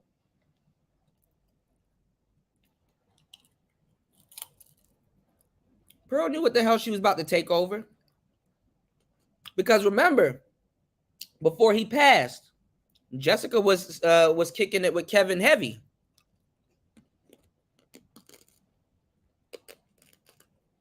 Kevin Samuels would come to Jessica's show, whether he go up on the panel or be in the chat.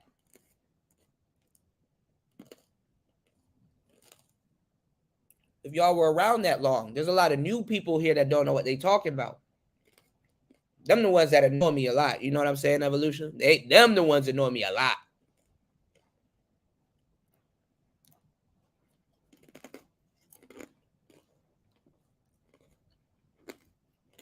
So Just Pearly things knew about Kevin Samuels.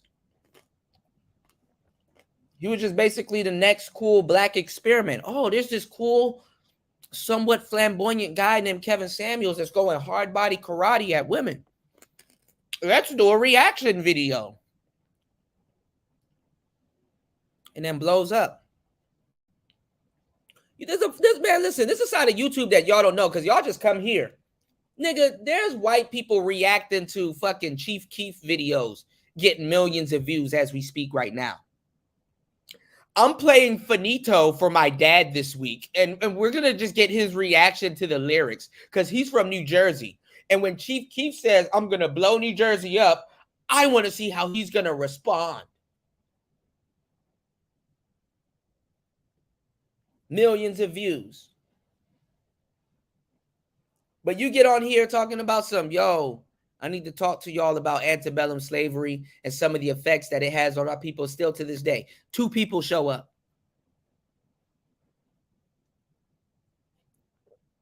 What's that? Hold on, let me see if I can find it.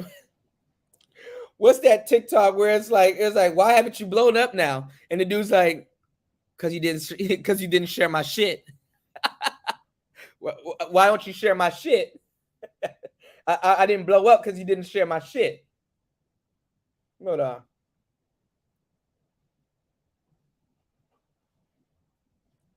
Hold on. Hold on.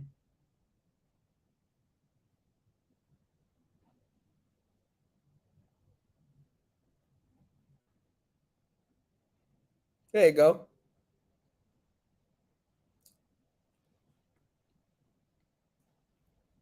My friends be like, how come you not famous yet? I be like, you didn't share my shit. How come you ain't share it yet? That's I don't understand. That's what my famous. Hold on. My friends be like, how come you not famous yet? I be like, you didn't share my shit. How come you ain't share it yet? That's I don't understand. That's what my famous. Because you didn't share my shit. You didn't share my shit. You know? So I mean, you know, I don't know what to tell y'all. And see, Pearly knew she could take over because she was gonna add a face to it with production. You know? What's going on, Jess, baby? That's funny as hell. You said, why is everyone trying to pin Pearl on black men when they aren't her biggest supporters? That's the thing. Like, is she the face for black people? I know she stay around niggas and shit, but damn.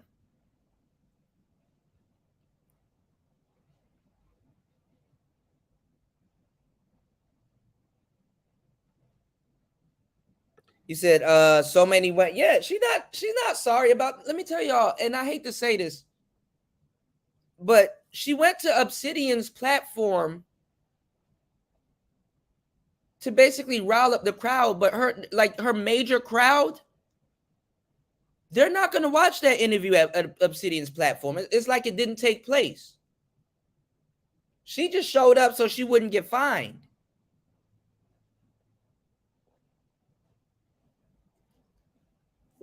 I didn't hear an apology from her. I did not hear an apology from her, and I didn't hear an apology from her, and I didn't hear what was I about to say? I didn't hear her apologize. I've heard other people apologize for her, and her audience, her main audience, didn't hear. Did she do a show? Like, is she over on her channel addressing the State of the Union, like apologizing? And the funny part is that even if she does apologize, the fact that there's going to be a whole bunch of Negroids over there looking for that juicy, buttery biscuit that she about to hand out for y'all, that's just going to be even more funny. Because black people here already made an excuse like she shouldn't have to apologize. We talk about niggas all the time. It's like, really? Damn.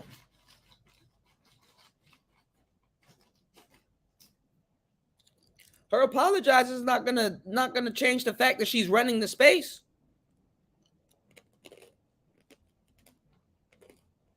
Why are the people that quote unquote got influence in the space got to go to her for influence, and she just got here? She's new here. I don't like the new and loud people here.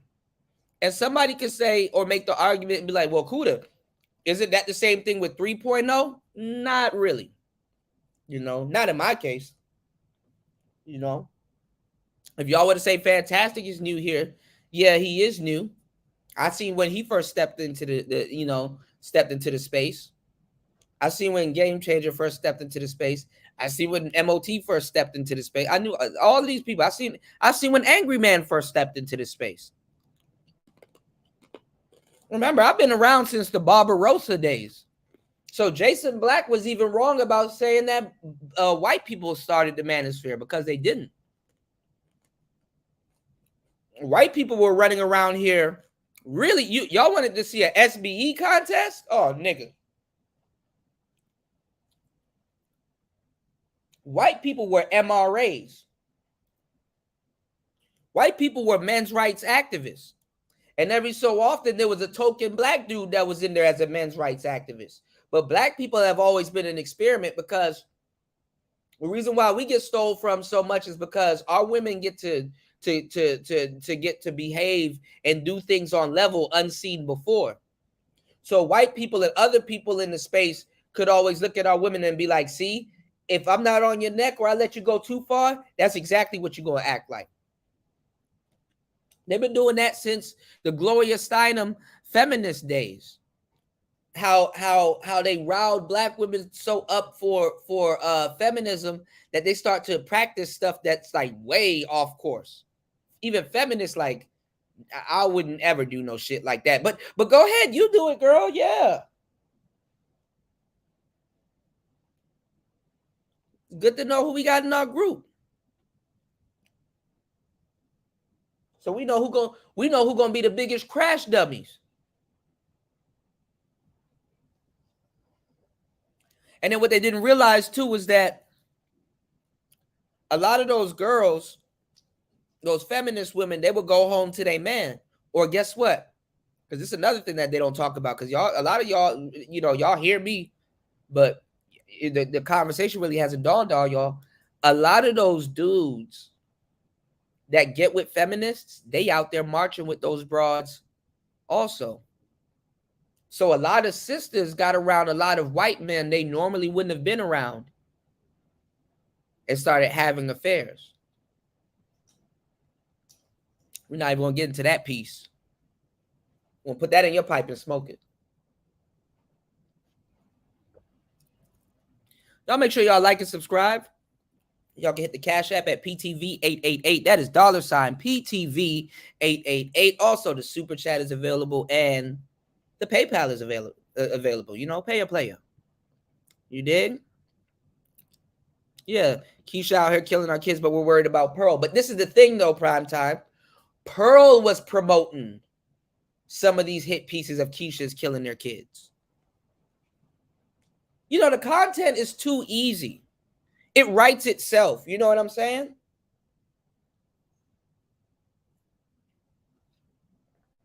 So she was running a minstrel. She was running a minstrel show herself and making buku money. But the thing is that she don't really have to think about it or answer to it because she's not on American soil like that. You got to go through some type of great lengths to get to her. You know what I'm saying? By the time you get to her, you're not even gonna be willing to fight.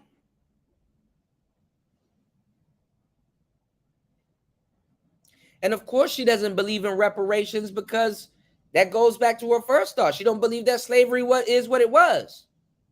Because if she did believe in reparations, then sit up there and try to talk to that goofy chick about numbers. Well, how much you think we're owed? Oh, $10.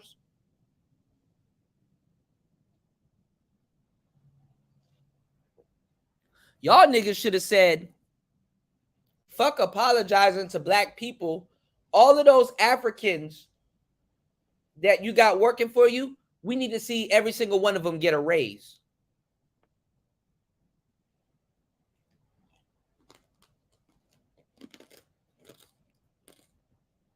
Not telling them to put a price on their cooning, but for them to realize their value, because arguing with people ain't going to get them to realize their value. See, she either got to Adam 22 one of them motherfuckers or fire one of them motherfuckers outright for them to be like, man, she racist.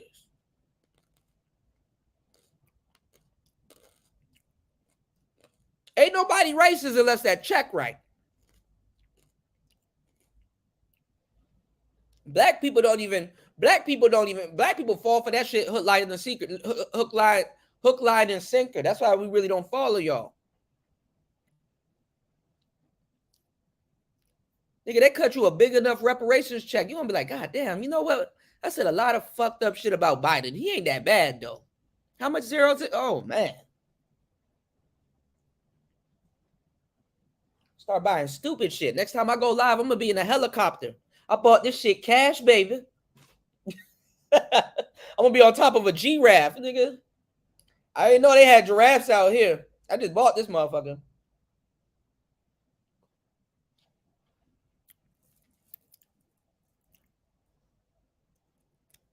Fuck out of here. Black people will sell themselves out. So we were better off saying, yo, just how much you paying them now? Get up, fuck her finances, get up in their finances.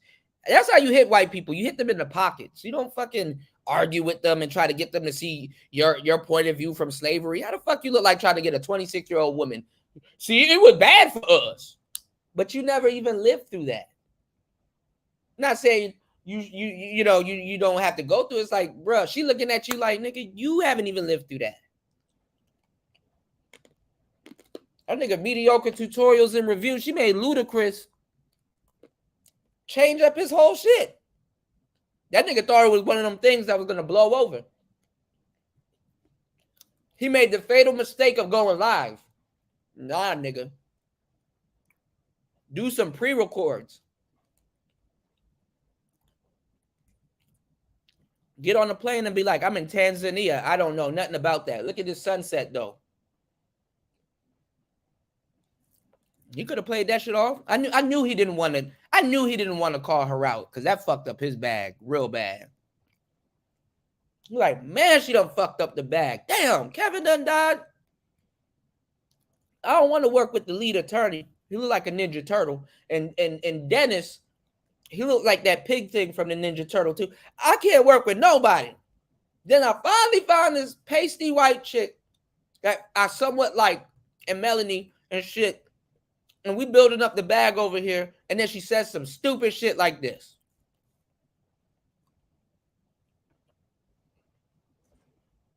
Now I got to act like I give a fuck for a month.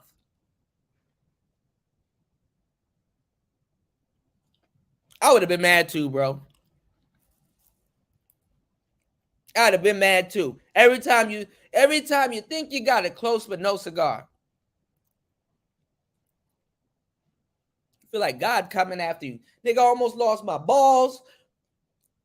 This bitch racist. My friend gone. And these other two niggas, I don't know what I just don't trust working with lawyers. I don't know why, but I just don't trust it. I'd rather work with them while they're lawyers, not after the fact and shit. Shit looking bad like cataracts, man. What's going on, Coffee? Look, when he made that stream, I said, damn, dog. I feel you, bro. You did? Shout outs to Emoji. Emoji said might go out all out for this phone. Can't lose these notes. Yeah, I mean, phone ain't nothing wrong with the phones. Use the phone as a studio. Phones are really good, reliable studios, for editing and stuff and publishing stuff, especially in 4K.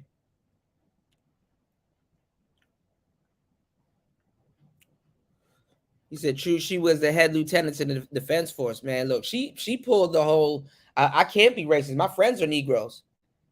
I thought those credit cards don't got no more swipes on them. I thought, them joints are like old gift cards and shit like that. You ever find an old gift card? Like, damn, I still got $5 on this motherfucker. That's what she did. How could you say I'm racist? I literally employ you Negroes before you employ yourselves. I had to look at her like, damn, she kind of do got a point there. Nobody was employing Babatunde Umana. Nobody was employing all these other people. Hell, Theo got y'all to a goddamn seminar and then try to make y'all sell fucking Avon and goddamn Motor Club America.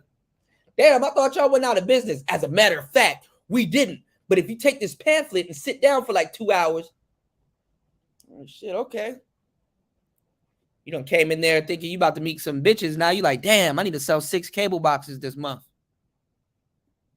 So I can meet my requirements and get some people under me, get them to sell some cable boxes too, so I can get some residual income, and then I can get the company Benz for the month.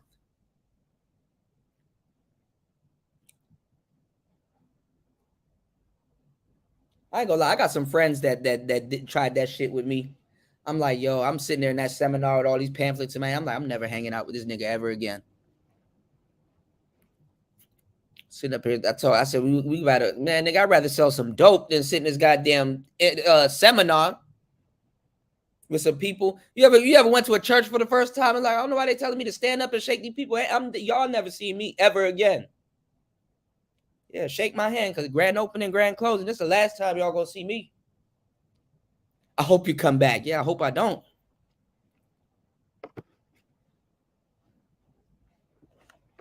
Shit.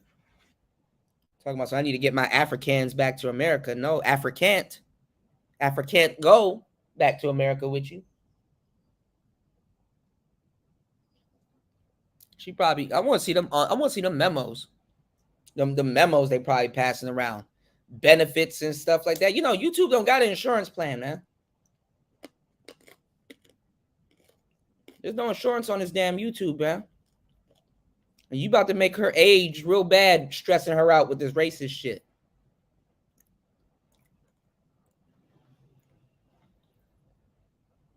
She didn't. From what I saw, she didn't handle the panel. The panel handled itself. Everybody was like, "Wait, let me talk to her. Let me talk to her. Let me say something." Then everybody be quiet for a minute. Are you racist? No. Oh my God. That's all I heard. How could I be racist? My favorite Power Ranger was the black one.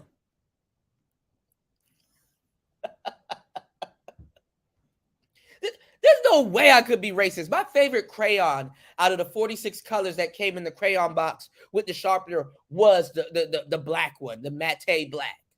All my cars are black. My card is black. My American Express card is black.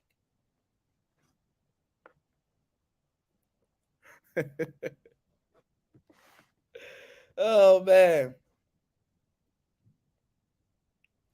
Push me to the back. All my friends are black. All my friends are black.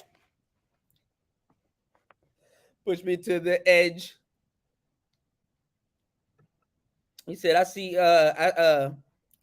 why the women hate the men here. These niggas will throw us under the bus for. Yeah, they will. They're trying to get hired. Fuck the bullshit. How much she paying y'all? And you get dental? Oh shit. I'll be a passport bro instantly. The bag, right? Shit. Sign up. Come sign up, y'all. Just Pearly Things Sweatshop. She treats you better than Drake. You know, all you gotta do is write one hit per month. You know, and just take some of them racist jokes. You know, why you think the black manosphere and the white manosphere split up? Them racist jokes start getting a little too red pill. You know? Push me to the back. All my friends are black. All my friends are black. What's going on, Arab Black? See, y'all was saying this bullshit a minute ago, and y'all didn't want to hear it. Arab Black says she don't run the space. I beg to differ.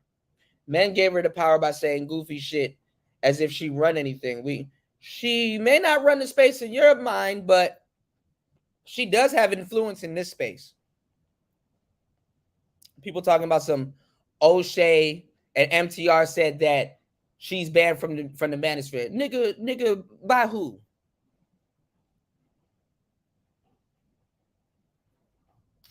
By who? Who gonna stop her from coming into the manosphere? If she was to say, yo, look, fuck it, I'm like that. Who gonna stop me from coming into this space and doing content?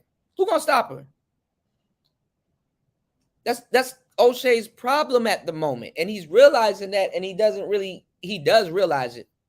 Because ain't no way you can be working that hard and not realize it. He need to talk to the people where he has influence. He don't got no influence. Don't nobody, I hate to say this, don't nobody give a damn about a celebrity junk O'Shea Duke Jackson, because they're just gonna throw him in the barrel with all the other women doing the same shit. They're not.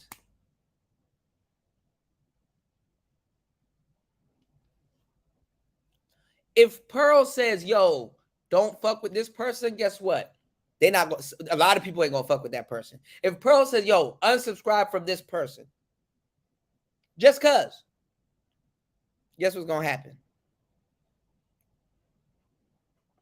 So it seems like she is running some shit.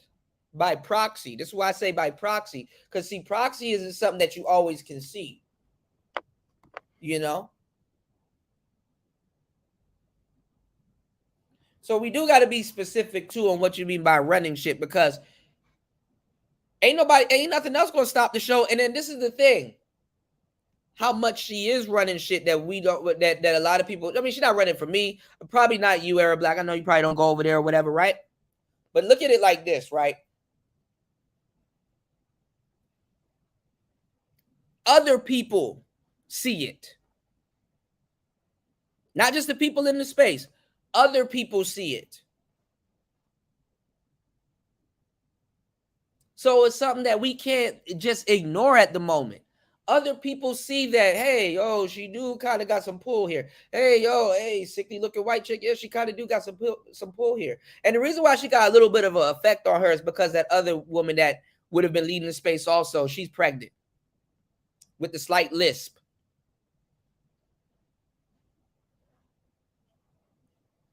What's her name? Allie. I remember one of these dudes are like, yo, Kuda, man, you're not going to go on Allie's show and talk to her. I'm like, who the fuck is Allie? Oh, the femme sapien chick, nigga? What y'all nigga call her? Allie? The fuck out of here. And I'm not debating her. Why would I want to debate somebody that steals my talking points and they not a black man? You know, what's going on, one man show? Peace to you, player. Why would you debate somebody that think they know your talking points better than you, like they lived through it? Wow, you got a really high detailed description of a black man's experience. You sure you made that up by yourself?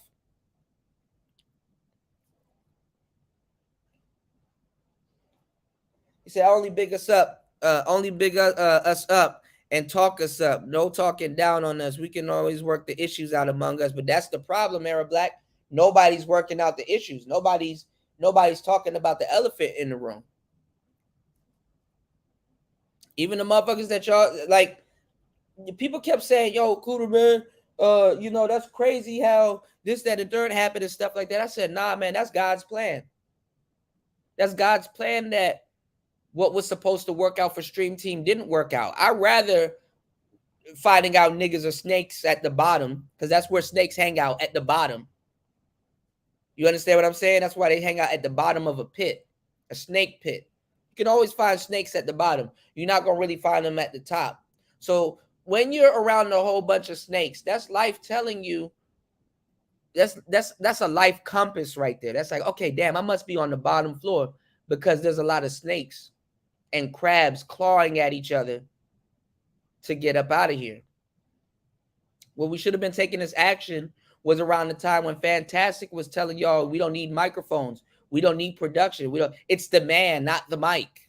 Remember that? It's not about the mic. Look at him. He got roasted today. He got flammed. He walking around on 2-3 HP right now. I felt bad. He keep wanting to smoke with Jason. It's like, bro, can you stop? He's cooking with canola oil. You can't get any blacker. That nigga went live at nighttime. All you see was his eyes blink. You know somebody black as hell when all you see is their eyes in the dark. Like, damn, nigga, damn, your eyes white as shit. He had the damage control.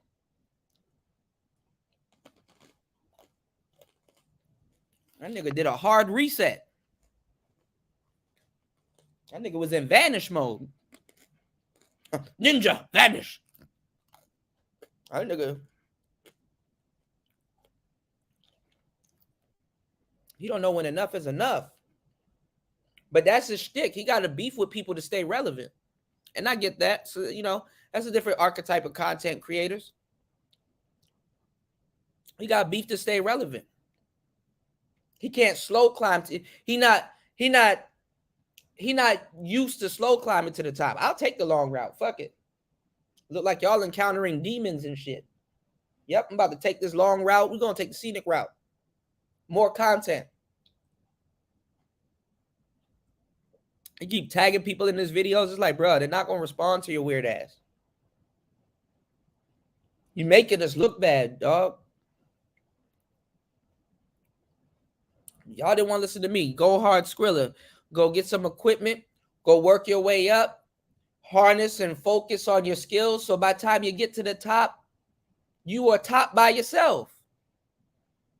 Can't nobody come into Manosphere like a Pearly thinks and say, yo, I'm gonna offer you 30K a year unless you worked and build your channel up to you like, nigga, I can offer me 30K a year. Oh, we're gonna give you a Benz. Oh, you mean the Benz that I drove down in? Yeah, I got that same Benz in my garage, or I drove up here in one of those. Yeah, you could just send a check here. By the time you get to where you going, you're gonna be one of them. Sign me, nigga. I can sign you. But nope, y'all still gotta, somebody can still come in here and trick y'all with equipment. Ain't that fucked up? Oh, we're gonna give you a place, we're gonna give you a microphone, we're gonna give you a studio. All you gotta do is turn over your master recordings to us, and that will compensate for your studio time and stuff. And we're gonna get you all kinds of placements and deals. And get the fuck out of here. I found it funny because he was like, you're a fake subject matter expert. As if he's an expert in whatever he's talking about. And y'all went for that. Now, I don't got no real legitimate beef, with Fanny. I don't give a fuck. You know, we all dumb at times, just some more than others. We all a little bit slow. We all are a little bit slow. But what fucked me up is like how much people used my channel as a launching pad, which I don't mind because I don't lose any light off my candle. Well, apparently I did, but I don't lose any light off my candle lighting somebody else's candle, right?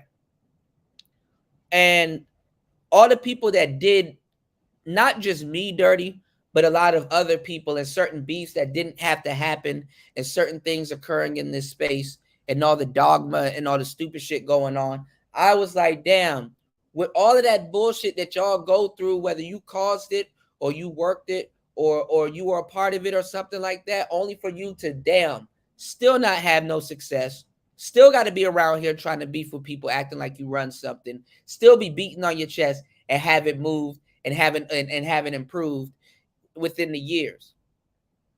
And all these people, one by one a piece, took turns talking shit about me, saying all kinds of stuff and things like that. And it took one of my friends, man. I sat down in the whip with one of my friends, before I even was really just moving around, just chilling and stuff like that. I'm like, man, you know what? I need to live life. I'm going through a little bit of cabin fever. I just need to go see the world. I need to start a couple of businesses. I need to take what God blessed me with and really go do my thing with it in a major way. And I don't mind if it take me a long time, if I have to slow build and stuff like that.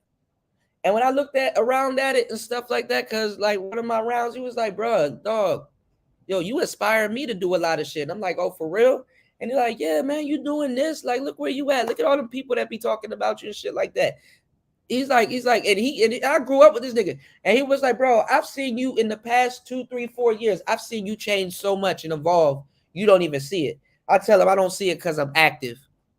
And I'm like, I look back at certain people and content creators in this space that God gave them the opportunity to be supported. God gave them the opportunity to make something of themselves. And just the fucked up shit they do on the way up, it didn't even work for them. I'm like, damn, if you're going to sell some, wouldn't you be mad if somebody sold you out and then they fail and shit? It's like, nigga, for all of that shit, you should have made it. For all of that shit that you was doing, all them antics, all that crying, all that stupid shit, you should have made it. I don't give a damn if you were going to be an asshole. Do it right.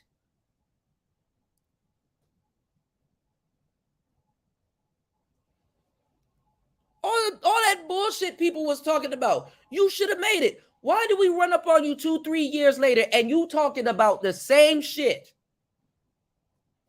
And we haven't seen not one change. And they have the nerve to tell other people to go get their passport. Nigga, do you even have yours?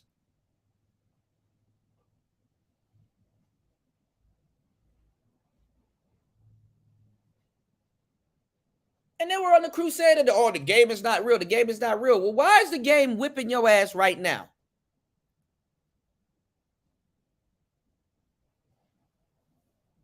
Something is real. The game has its foot ass deep in the Manosphere's ass right now. And motherfuckers want answers. When the question has already been answered. Now you're just awake. You're just acting stupid. Red pill people are awake. You just want to lay down in that bed and close your eyes and just think something's going to happen.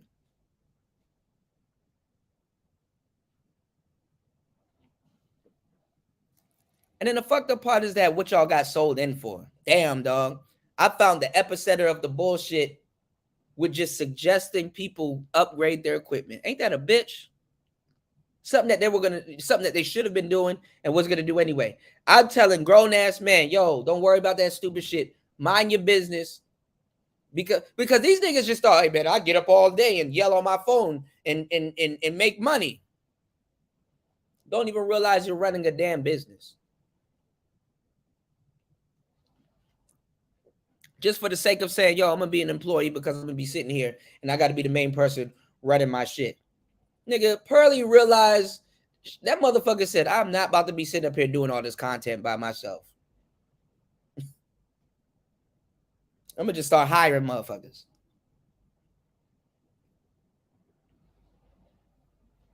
She utilizing niggas more than niggas utilizing niggas.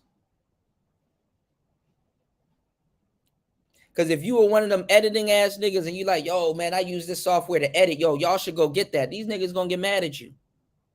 You edit? Yeah, because I actually give a damn when I do pre-records. I edit.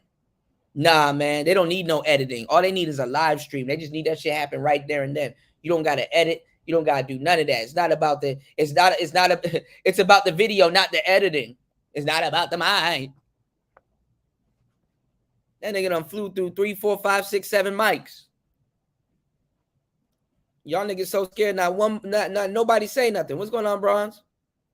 Did nobody say nothing? What's going on, Brother Love? All the good brothers in the building? Yes, sir. Did nobody say nothing? Yeah, there was some good.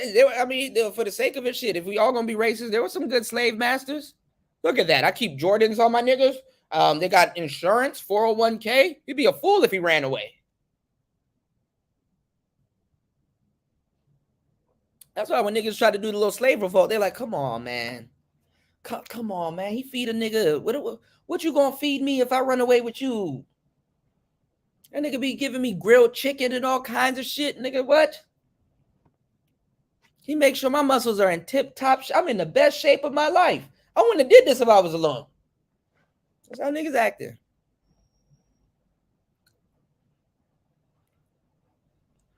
And now we figured out black people in the Manosphere are selectively black. And let me go in on let me give some smoke to Jason now, because I already know where and I fucks with Jason Black and I fuck with Tariq. But let's keep it 100. Y'all Hotep niggas been played out for the last 5 years. Nature Boy was the ending of all of that shit.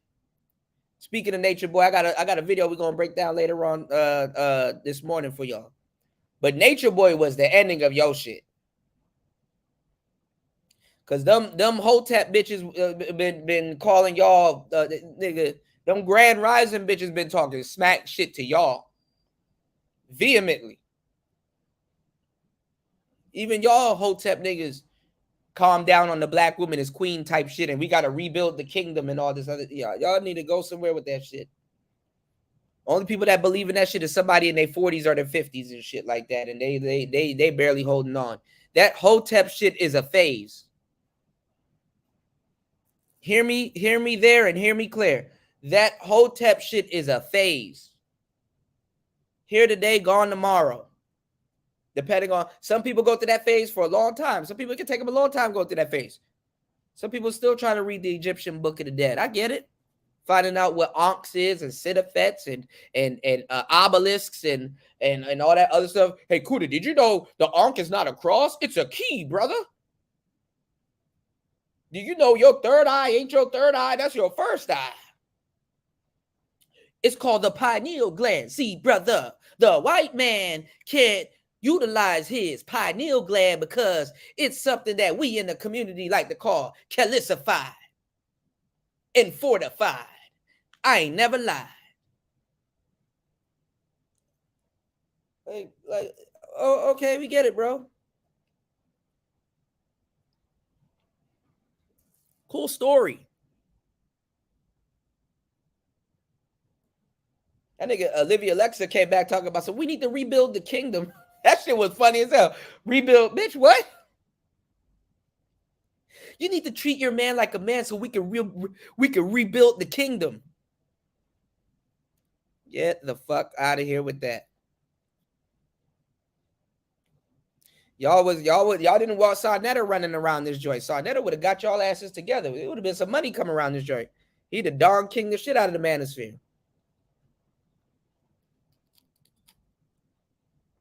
So O'Shea need to figure out what the hell he finna do, because it's a clock on him too. The Peef stealing all his shit. The Peef got their own civil war going on over there too.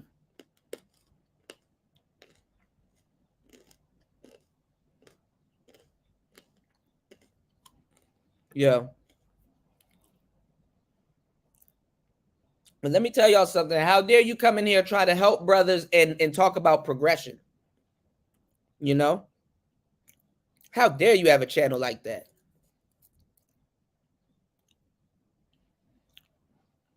Yeah, she aging in dog years, man. Y'all need to stop stressing her out.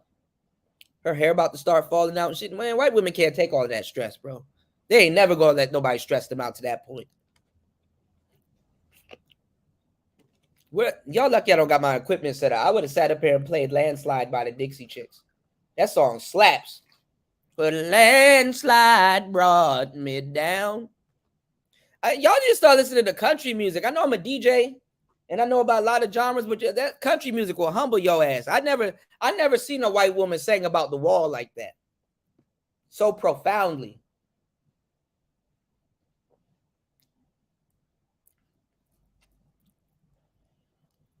That bitch said, I'm getting older too. She said, fuck it. You see it. You see it. Like, I can't even hide this motherfucker. Landslide took me down. We call it the wall. They call it landslide. She lost her footing. You see it. That motherfucker said, look at me. Look at me now. I'm getting paper. Y'all not about to be stressing out Miss Pearly things now.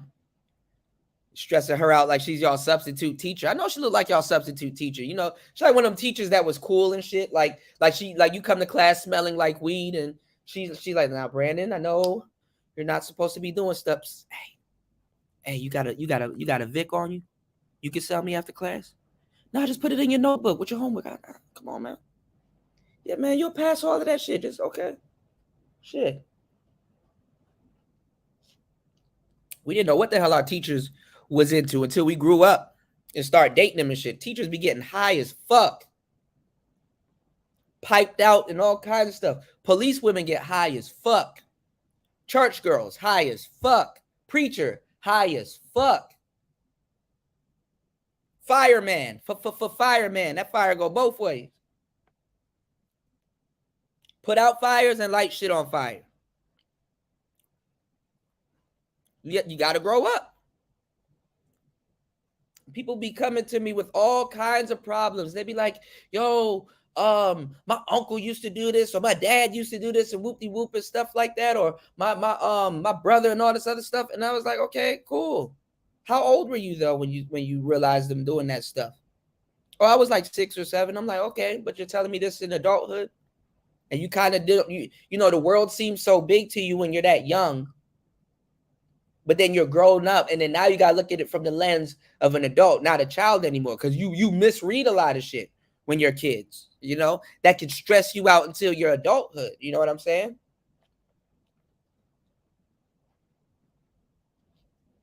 Because sometimes your brothers, your teachers, or your aunties, or your parents, they went out of their way to make sure you don't see certain things. You know what I'm saying? And then you'll get older and be like, well, it never happened. And then somebody will be telling you, listen, it happened. You just didn't see it. You can at least say, yo, at least my aunt or my grandmother or whoever thought about me so much to not fracture my childhood by hiding that shit from me. You know? I got a friend, right? We suspected like his folks smoked because we were chiefing like a chimney. Shit, we even like, God damn, ganja smell good as hell. Damn, we might want to trade. But the elephant in the room that we both smoke. We just all just, you know, but we come together. We just don't smoke with each other, but we all go together or whatever. But it's the elephant in the room, man. You know, that was a minute ago. You said, oh, Shay don't give a fuck about nobody. He does, but he done made the wrong decisions a lot of times. And honestly, that's what really happens. He misread a lot of situations too. There was a lot of people that he could have propped up, but he, to a certain degree, O'Shea has this complex where he can put you on, but he doesn't want to see you doing better than him. Or he'll feel some type of way if you were to become more successful than him. A lot of guys feel that way. I understand it. Because you want to know why? There's a lot of people that I put on in my personal life, online, and everywhere. And if you look at it in a certain lens, one might say they surpassed me. Have I ever sat up here and be like, man, I'm mad that this person's successful and I'm not successful? You don't hear that from me. I may speak on something, I may say something or mention something, or if they fucked me over and flunked on the opportunity, I may mention that or something like that. But guess what? I don't sit around saying, yo, this person, I'm an active volcano. I'm still active. If I say, yo, I'm going to help you out and I'm going to elevate you, that's my job. Whether you do better than me or not, that nigga, that's up to the world. That's up to the world, the work you put in and your damn self. That's why I don't mind giving people a head start. I don't lose any candle. I don't lose no wick off my candle trying to light another candle. I wish more brothers operate like me, but guess what? They don't. And I've suffered by thinking people would think the same way. I've suffered by thinking people would carry it the same way that I do. If I'm clapping for you and you're not even successful, but I'm clapping for you at your small victories, boy, I'm gonna be right there clapping with you at your bigger victories. Granted, you don't fuck that up. I leave people alone after a while and watch. I don't say nothing. I leave people after a while, I help people, but I leave them alone and watch. Because the thing is, it's like, okay, if you're gonna become a YouTuber and all this other stuff, I'm not feeling no time. Look, I got best friends that I haven't seen in years, but if I meet up with them today, we pick up right where we left off. No love lost, no love found. We adults, we got things to do. If you become another YouTuber and you're not hanging around on my channel and stuff like you used to, you're not supposed to do that because guess what? You're somewhere putting in work. I don't feel no type of way about that. I never got jealous of somebody that's done better than me. Unless and look, and even if something comes up where I could have gotten jealous or maybe something happened and I felt some type of way, it was a self-accolade. I kept it to myself and I kept on pushing. I really don't got time to, I have zero time to be jealous because I got a video to edit, a live stream to do, or something to do. I always have something to do. I want people to become successful. I want people to realize that, damn, I could do this, or damn, this is a dream of mine, or damn, I never thought I could do this, but turns out I got the personality to do something like that. I like it. I love it.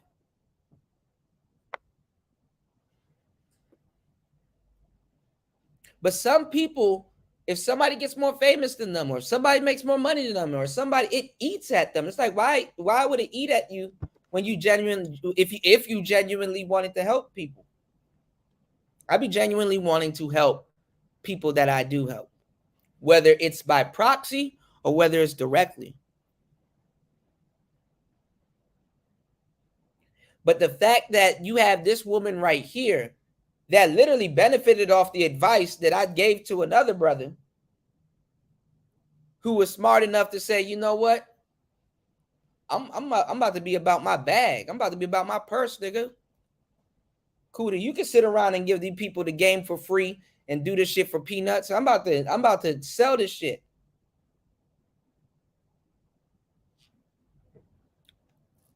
Kevin Samuels definitely gave her the information that I gave him.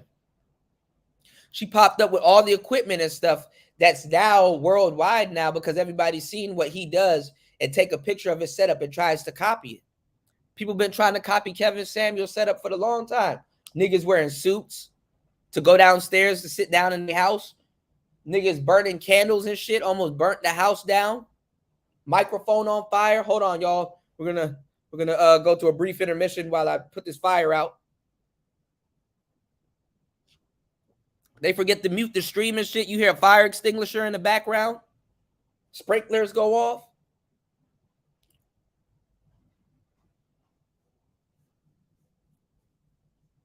They made fun of that nigga.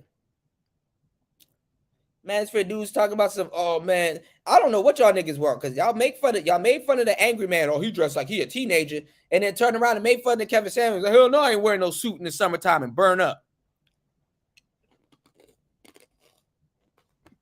Niggas is like, I'm trying to turn up, not burn up. So Manosphere didn't know who they wanted to be.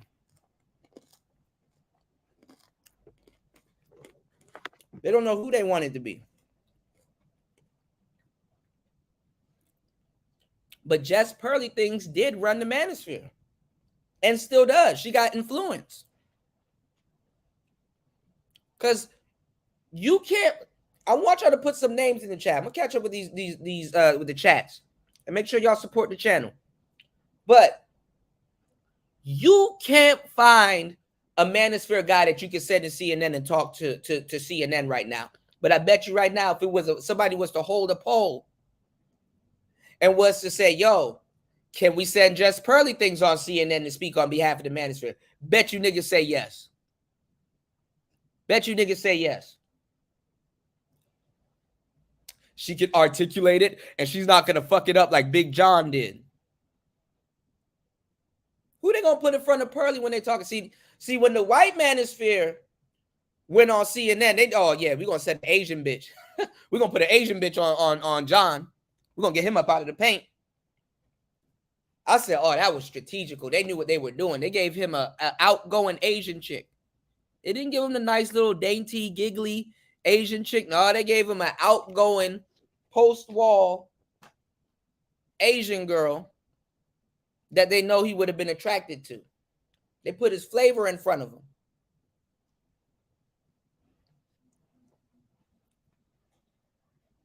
As soon as I saw that shit, I said, oh, they cold-blooded. That's a cold-blooded kill. Double homicide. Cold-blooded. You know, what's going on, Shatera? Hold on, let me catch up. He don't have the pull he had before. Yeah, O'Shea is losing his pull, though. The more people come into the space, the less relevant he's become. Because they're looking at him as a, see, at least Obsidian can say, yo, I stuck around, did my radio show, and did Manosphere content. O'Shea doesn't do Manosphere content. See how that works? And then they failed to really educate y'all on the Manosphere. A Manosphere generation is about 2 to 3 years. Y'all know that, right? 2 years is a generation in the Manosphere. Y'all don't have to worry about this because y'all are the audience. I am a content creator. Oh, God damn it. There's 2 to 3 Manosphere work weeks within a week. Okay? If it's jumping off, like this week is jumping off. So this is like 3 weeks in 1 week. Okay? But usually it's 2 things in 1 week. By Monday, it's a new topic. Come Wednesday, Thursday, another topic happens that's going to go throughout the weekend. Okay? This is an Oreo week. All right?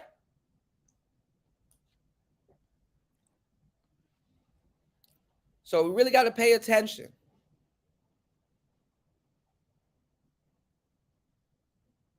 You know? And that's what I'm saying. Like, what type of content creators are we churning out? Like, these people aren't even proudful to be a content creator. Regular no-name people running around here like, damn, dog, I got a mic in the setup. I could be a content creator. This nigga on his fucking cell phone. And I'm calling his show, sounding better than him. 90% of Game Changers guests sound better than him.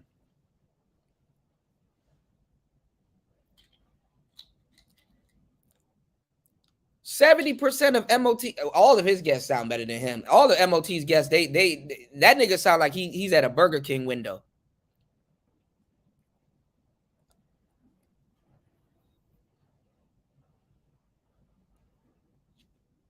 That nigga streaming from ham radio. That nigga streaming from ham radio, y'all. Yeah, he don't got the pull anymore, man. It's sad to see that, though. You know, what's going on, Omega?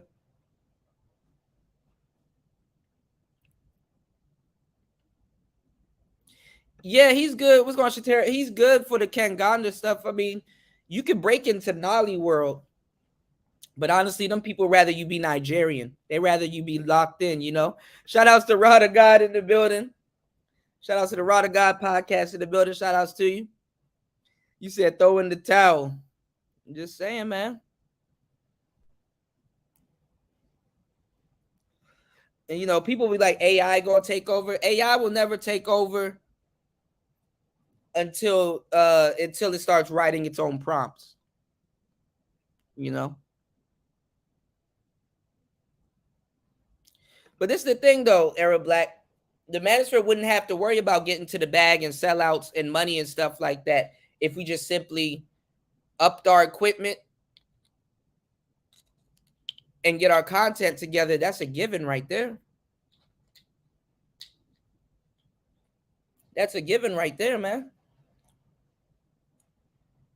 We should have been working on our sound. We should have be working on standing out instead of blending in. That's why when like BGS and other people be like, well, the message is spreading. It's like, fuck the message.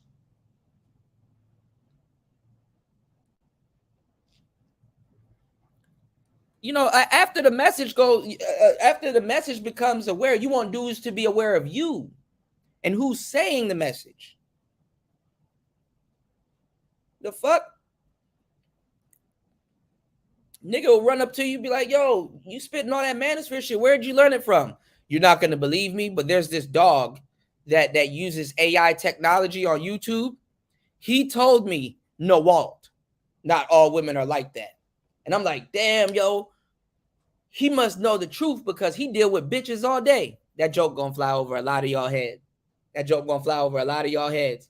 But yeah, you know, a dog told me about feminism. Damn, how you heard about the space and learned about this space? Well, first of all, I was listening to a young ratchet named Tay Tay Bebe, and she told me, like, damn, I did consultations with the Manosphere. Who you did a consultation with? LAR? Nah, Tay Tay Bebe. Damn, who got you in this space? Black Ram? Nah, Melanie King.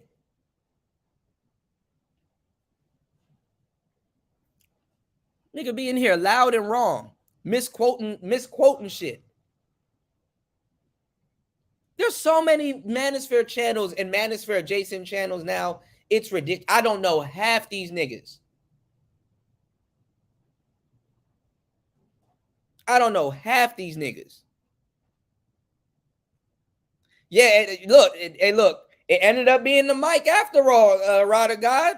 Kuda's curses in full effect. The mic was the downfall. I'm telling you, it's funny as hell. It's not just me being, you know, satirical. It's not me being petty and stuff like that. All roads lead back to Mike Tao. All roads lead back to Mike Tao. Damn, dog. First the fat boys break up. Now this. As soon as I said, yo, we need to step up our game, it's about to happen. That's the downfall of the space happened. The downfall of the space happened. Niggas was catching rape cases. Niggas was doing some dirty macking and espionage. Motherfuckers had they they nose and shit it shouldn't have been in. The Manosphere chose to be an idle mind, and then wondering why has the Manosphere becomes the devil's playground. And guys like Jason Black and Tariq Nasheed, them dudes got sold out because Hotep niggas been trying to find a home for their shit. Every blue moon or every fucking solar return or whatever, them Hotep niggas do be right.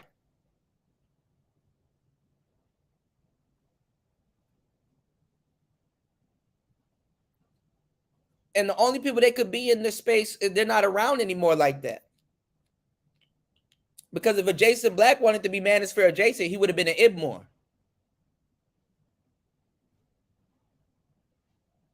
Tariq would have been an Ibmore.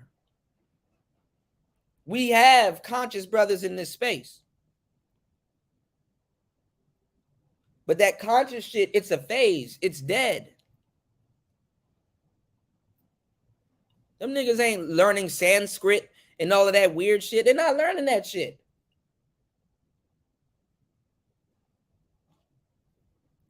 Half them, nigga, 80% of them Hotep niggas never been to Egypt. They don't even have like a charter bus or a charter boat or something setting up for sending their kids to Africa. They have never been to Egypt. Got it tatted on them though, but they've never been to Egypt.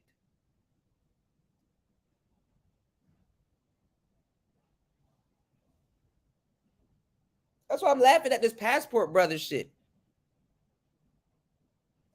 Damn, y'all did all that wolfing about passports and nobody went nowhere.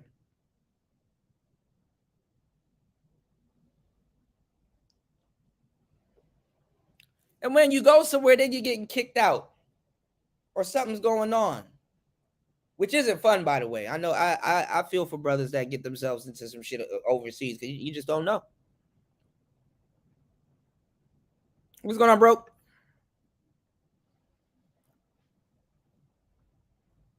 I gotta, yeah, the game.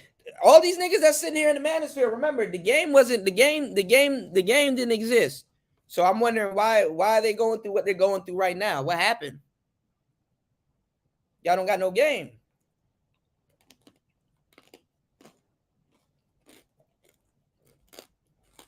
Niggas wanting to argue with me about game when that's the main thing they need.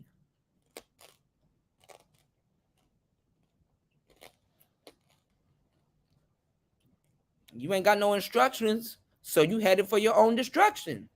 Niggas thought, you know what, Kuda? I don't believe in that game shit. I'm just going to take my little ostrich head and stick it right here in this damn sand and pretend like I can't see what's going on.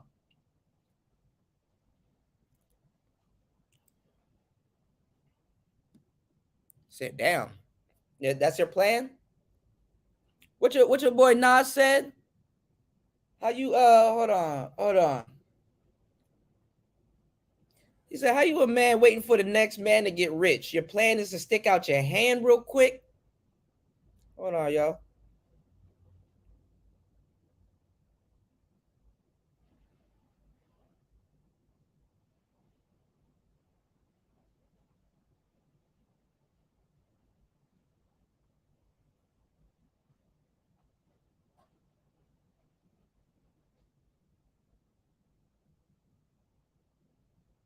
Try to do smash and grab. Y'all go back and go listen to the old panels and stuff like that.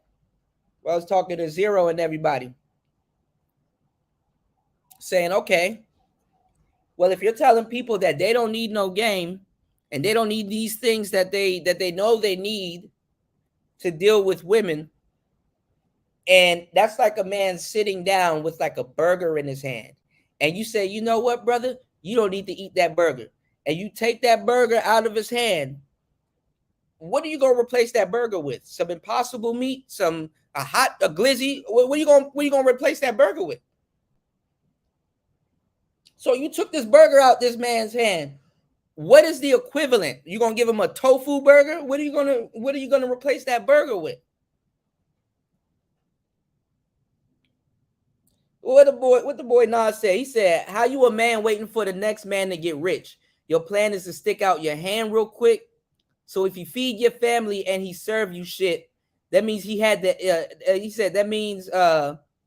He said then he need that head. What he said? That he need that head you get. He deserve your bitch. Since you wishing cash will fall from the sky all your life, dwelling on the past when you was right, when you was all right, when you was getting cash but it wasn't too bright.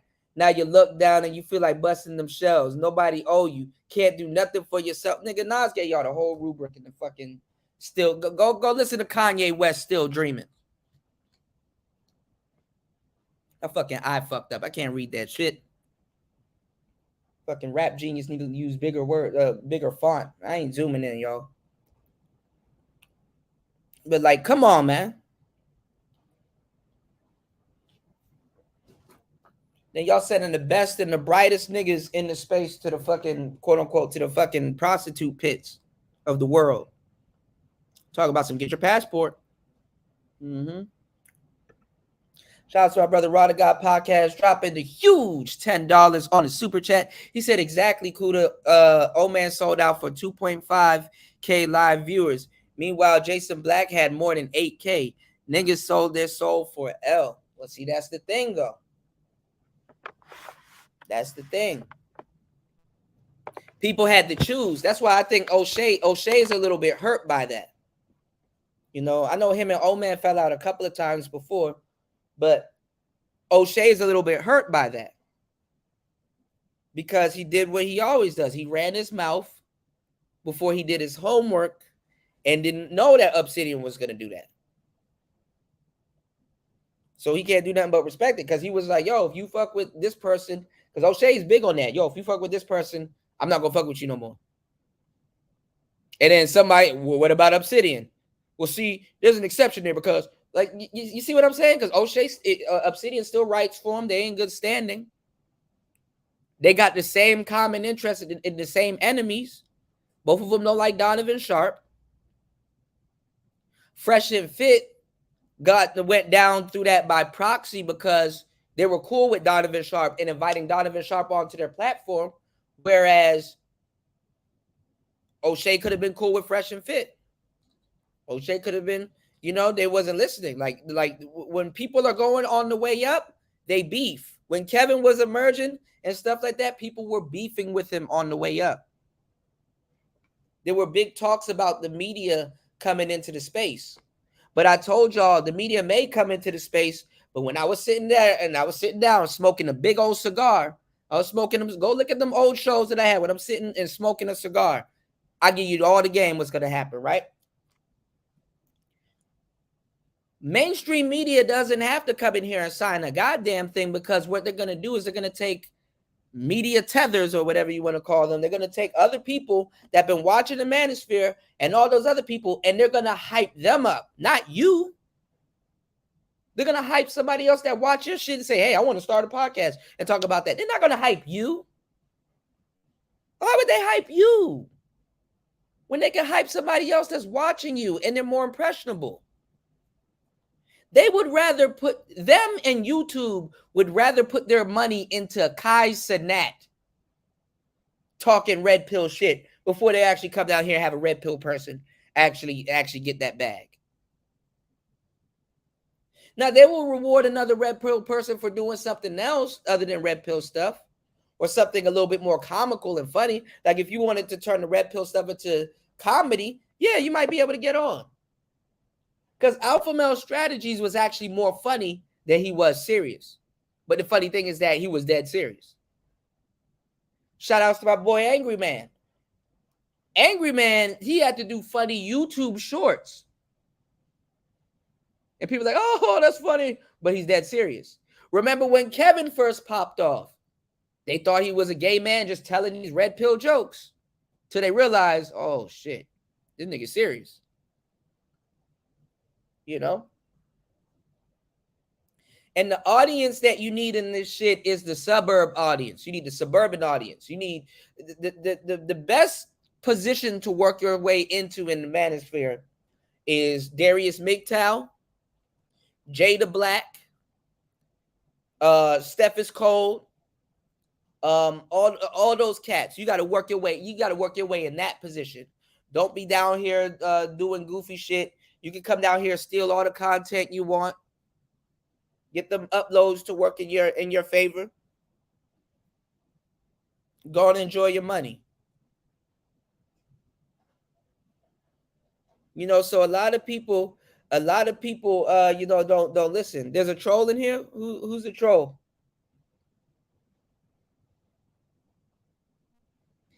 But see, that's the thing, though. That's the thing, though, bro, genius. That I don't look at that as a weakness. Because some people, it's like that. That's where the whole term you got a face for radio. That's where that term comes from. It's like, well, how does this person have a face for radio? They don't see your face on the radio. That's the whole point.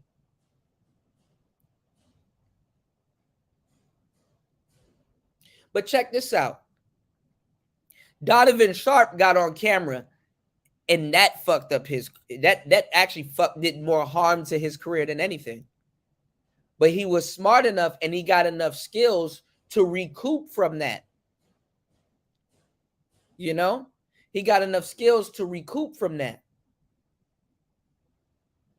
and built his business up. And dudes come over here, oh man, look at his girlfriend. His girlfriend is this and that. Nah, nigga, half these niggas here lying their ass off. They will smash Donovan Sharp's girl. That's going to be their main thing. Not even a side joint. That's going to be their main thing. You did?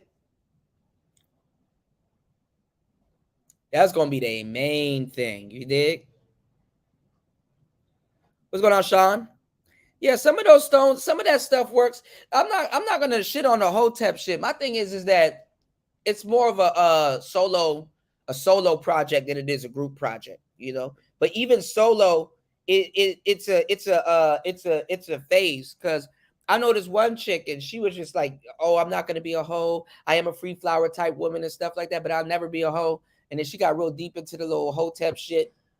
And she just tried to get on the internet naked every day. And it's like, try to act like it's art. It's like, bitch, you just taking the back door to being a hoe. Selling belly beads and all kinds of stuff. And then now she just said, fuck it. Now she in the club every weekend.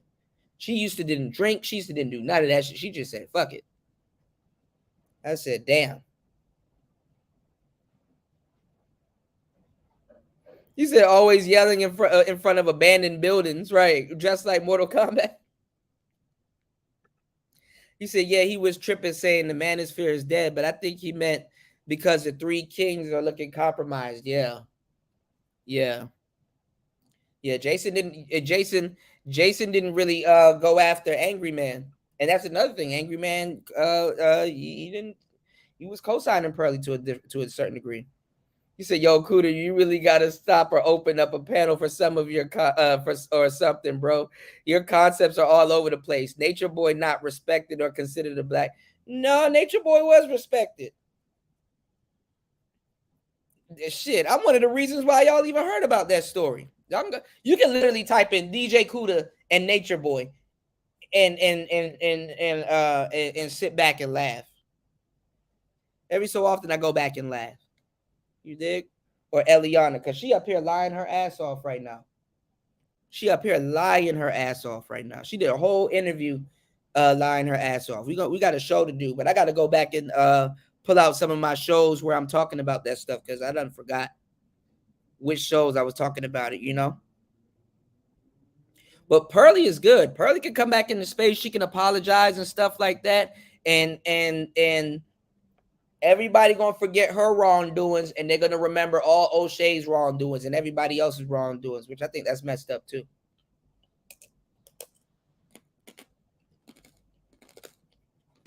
But O'Shea, mediocre tutorials. Did Melanie King say something? Melanie King, all these other people were trying to get on her show and work with her.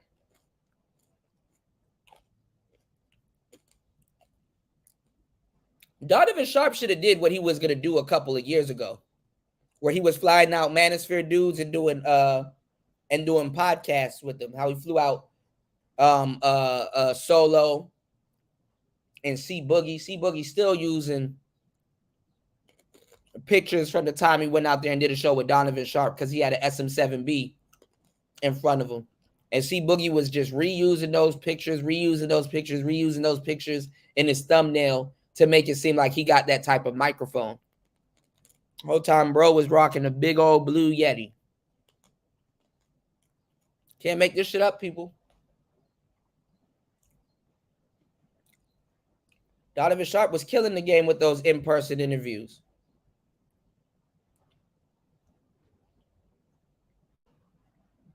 Pearl would have actually done better if she stayed in the States.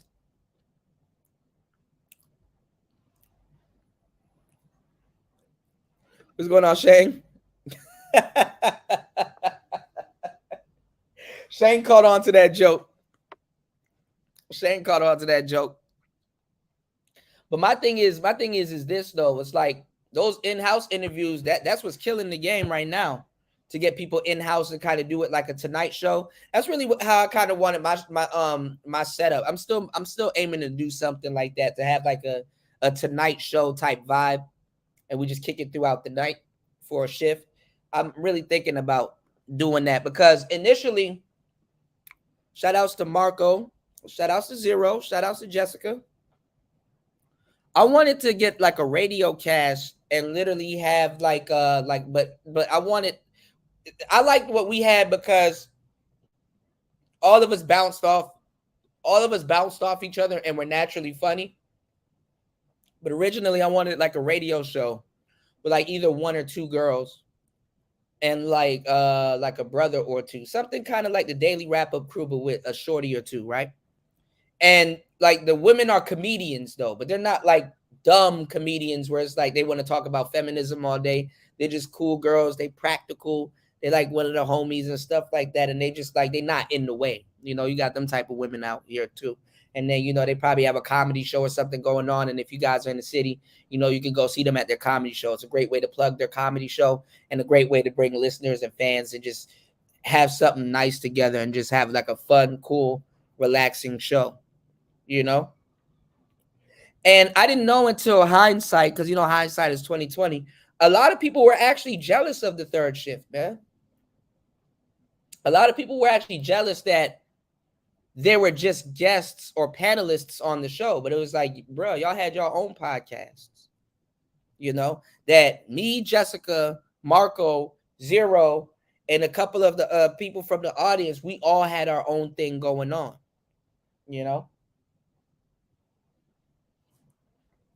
So I didn't know a lot of people were jealous of that. So obviously y'all see where it's at now.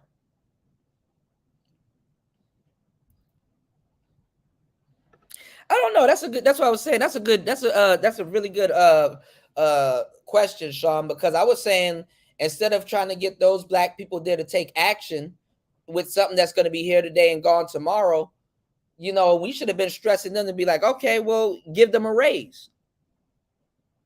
How much are you paying them? Since you're racist, are you paying them what they're worth? Give them a raise. Give King Richards more airtime. Let him have a segment on the show or something like that. You know? Sometimes you got to take the back door on certain people. You dig? What's going on, Untold American History? Shout out to you. Thanks for the $2 on the super chat. You said you just bad because it wasn't Jessica X. Who, me? Who are you talking to? Oh, I think I know.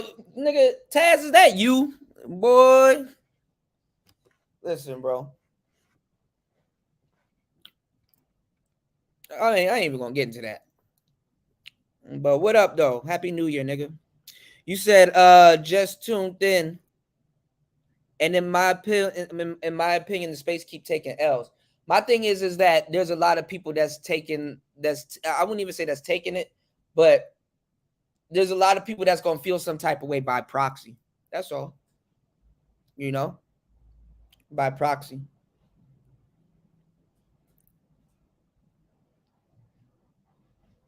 That's just really what it is. It's just a lot of people, if you work in this space, right?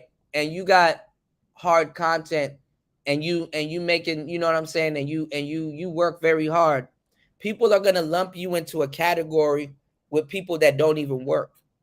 You know what I'm saying? People are going to lump you into a category that don't even work.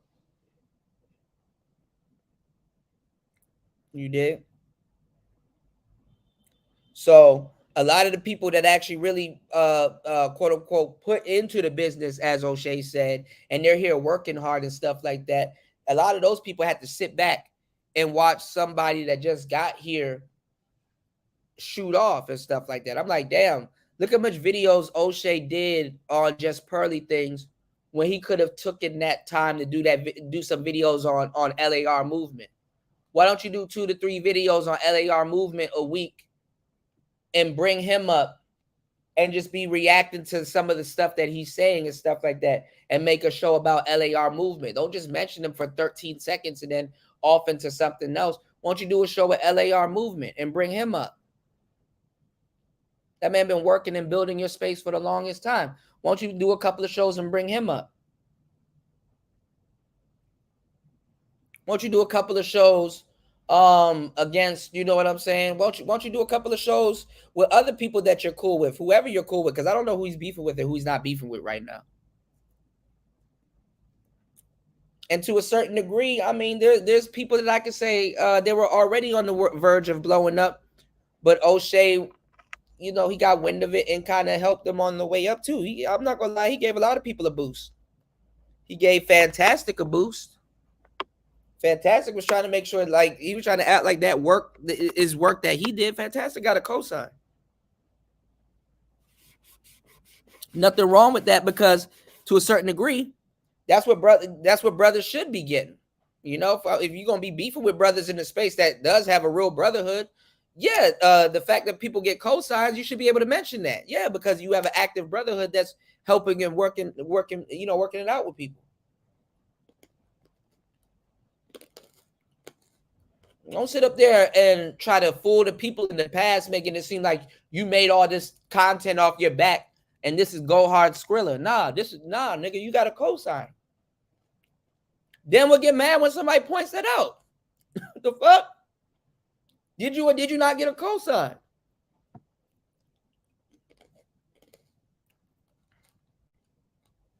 And people would say, yo, Kuda, you got a cosign too. Yeah, I got a bit of a cosign, but guess what? It was off Go Hard Skrilla, because guess what? When people's show was going off and stuff like that, I took on the night shift. I was a night shift guy. I took it upon myself to be like, yo, I'm about to be doing these overnight shows. Because I used to go to the studio at night. So I'll be up anyway. I'm a night owl.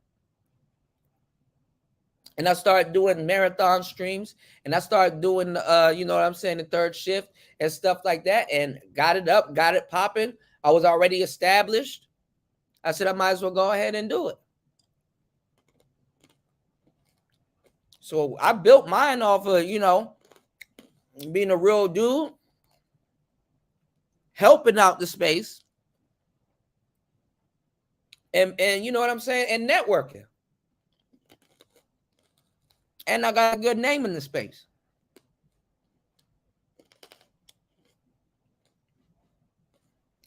That still puts on people to this day.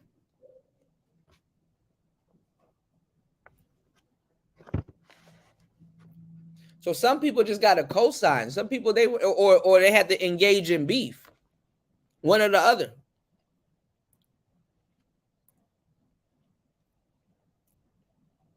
So if you guys are new here and you want to see what's going on, shit, you can go over to the Lapeef network, man, which is kind of turned into a dumpster fire. Now they're just doing beef content. Lapeef really turned they really turned their shit into the beef sector. Which, if you knew anything about these online spaces and stuff like that, you would have took your content down that route. Because you're gonna end up like some of these people here, going live every day and not talking about nothing.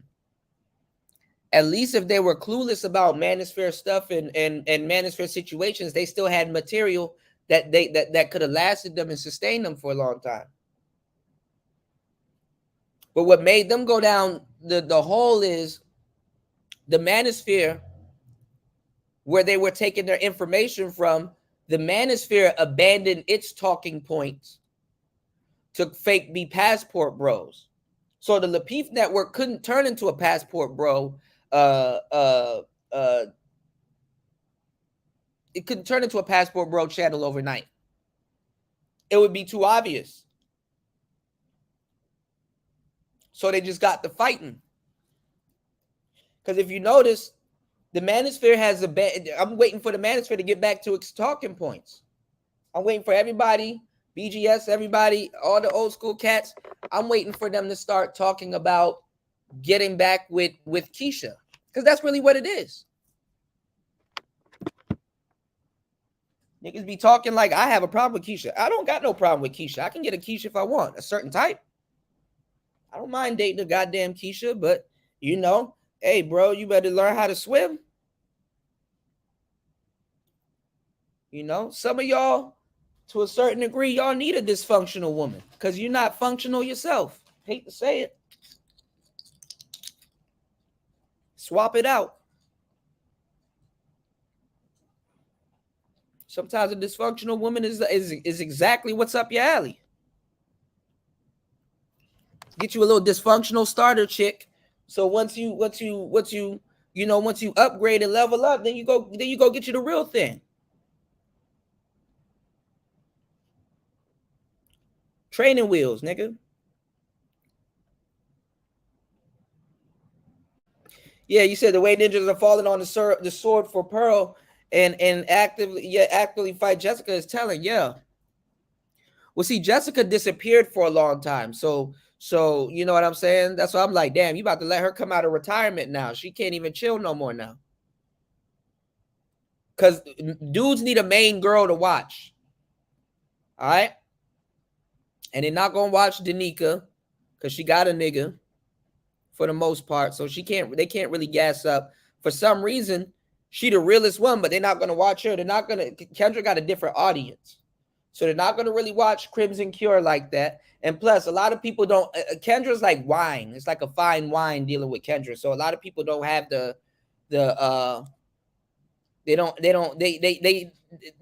just get drunk and pass out. They don't say, hey, this is a complex wine. I can taste the tannins. I can taste the chocolate and they wouldn't be able to you got to be a certain caliber to really understand what Kendra's, bestowing upon you.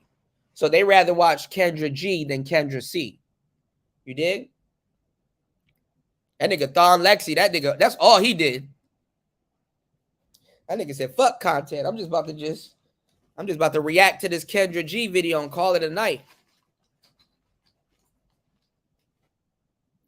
Kendra G so Jessica went on a hiatus.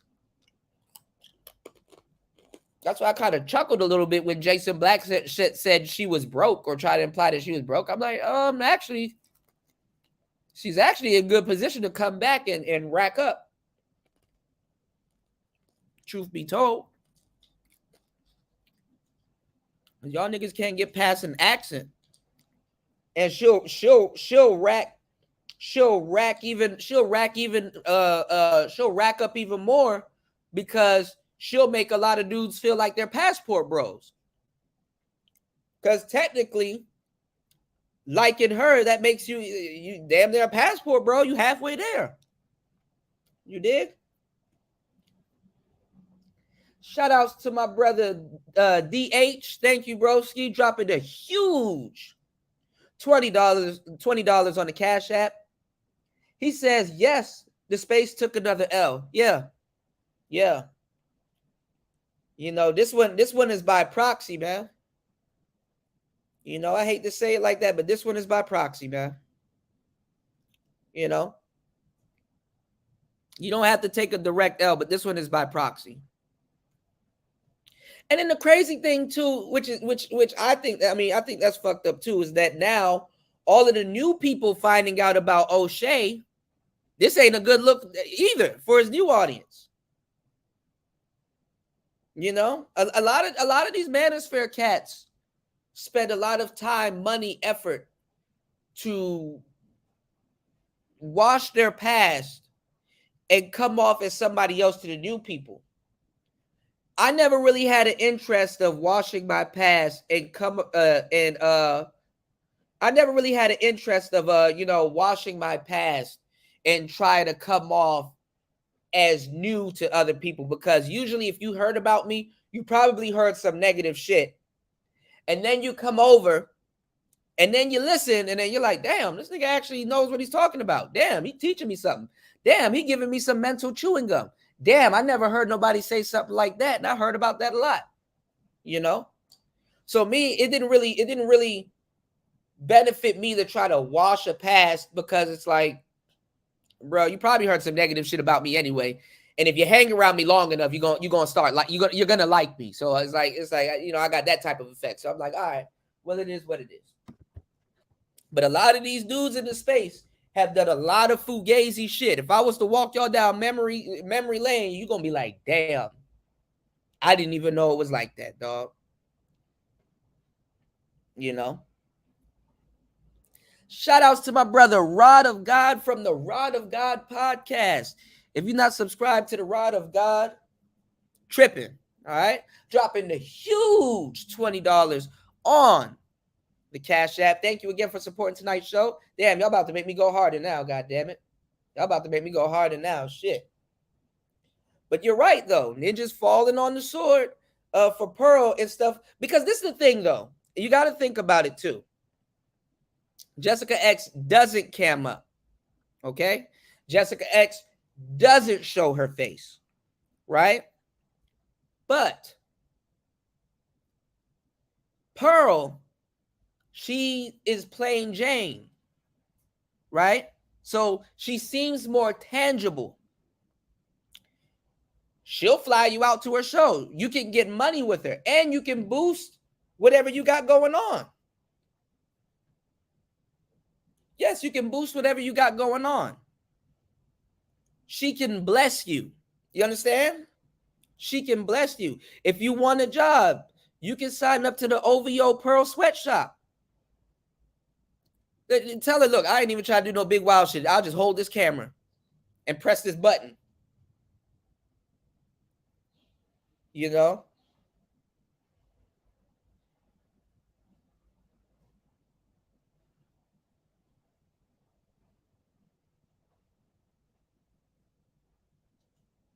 I'll just hold this I'll hold the camera right there.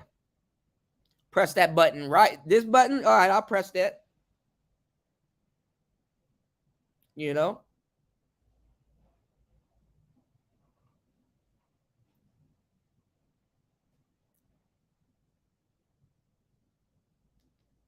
So that's the thing, y'all. Y'all gotta understand. Pearl comes with perks. Pearl comes with perks, you know. I think I'm gonna tell y'all something. I think was gonna come through on Fight Club. You said, speaking of Lapeef, Anton, whoever, TS was Fight Club roast is some short dude named Darren Long. What you mean, TS, Tommy Sotomayor? But yeah, Lapeef shouldn't have burned out like that and became the beef sector. There's always gonna be a beef sector, and all them people they finna be some tortured souls around this motherfucker.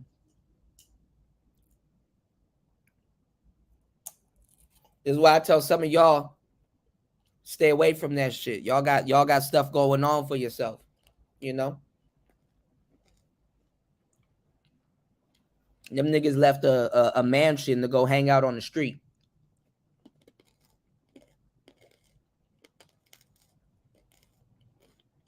You know, this is the thing, man. Jason Black got a leg to stand on because, you know, that B1 shit has been compromised for the longest time. There's a lot of sectors of people that claim black first that other black people don't fuck with, you know? And honestly, they're getting their material from Tariq. You know, they're getting their material from Tariq Nasheed. So Tariq Nasheed has been keeping that shit alive for the longest. Niggas doing videos and stuff in a damn boiler room and shit, trying to tell you it's grade A, fucking, you know, it took Tariq to go in there because anytime you put the money in Tariq's hand, he gonna deliver. Say what you want about the man. Anytime you put the money in his hand, he gonna deliver. You know, some of y'all still, and that's what's really, that really had been fucking up the black community for the longest time, because you couldn't really put money in Umar's hand. You really couldn't put money in Tariqa Bey and all these other weird people, Professor Griff and all them. You know, that's funny. Talk about grifting. I'm gonna make a Professor Griff joke, but you couldn't really put money in Professor Griff's hand and all these other people's hands. You know. You know. Yeah, thank you, Shang. Yeah, definitely. Yeah, Angry Man has gave me my props, and I gave him his props too. You know. Now you get a rod of God. I'm behind too. Shit, I'm behind right with y'all. You know.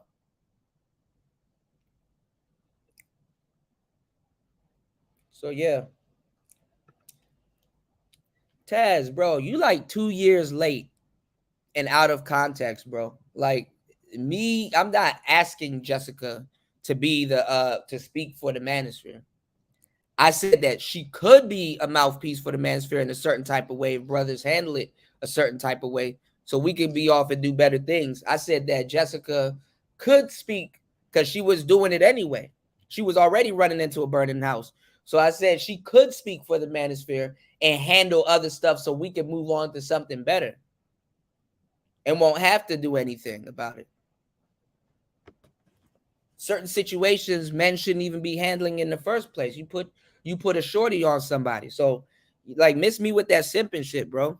You know it's not like that. You know it's not like that. So don't ever, bro. You already know me, bro. So don't sit up here and run that shit. Good morning to you, by the way, though. You try to run that old shit. I'm gonna play something from 3 years ago out of context. Like, nigga, stop.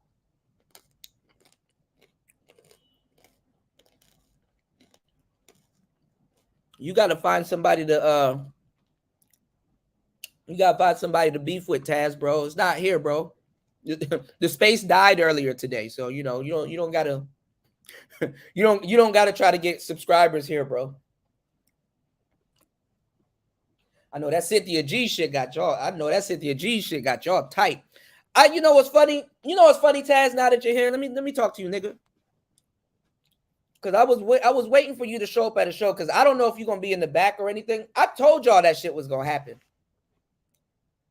Once that Fox Soul shit got in the way, I said, yo, Tyler, well, Taz and Nolly, y'all better, she gonna sell y'all out. I already got those vibes from her. I'm surprised that y'all didn't see it. But see, to a certain degree, whether they right or wrong, you can't side with nobody talking about snaking other people out and not think they're not going to snake you out at some point. You know, you should know this. You know, if you're like, yo, I'm going to do a business with a snake, don't get mad when they snake you out. All they got to do is cut a finger to save the hand. You should have known this already. So if you knew that was going to happen, get the most out of the situation before it happens. You did. But honestly, to tell you the truth, though, I did give y'all props because I'm like, well, shit. At least when the boat about to sink, y'all not going to be around for that shit. So take it in stride. It's whatever you want to make of it. But running old Jessica audibles, bro, you should already know that shit don't work here. You can go to Fantastic with that shit. He'll probably be happy to see you. You know, you said the celebrity shit is crowded. Yeah, it been crowded. It's been crowded for a long time. And that's why O'Shea is like lecturing y'all about equipment, because you got to have somewhat of equipment or editing team to, you know, to deal with that. You did. You got to have some type of editing team and shit. You know, what's going on, Brownie Alley? Let me catch up. Yeah, sometimes you do got to lose in peace. I agree with that. I agree with that, you know.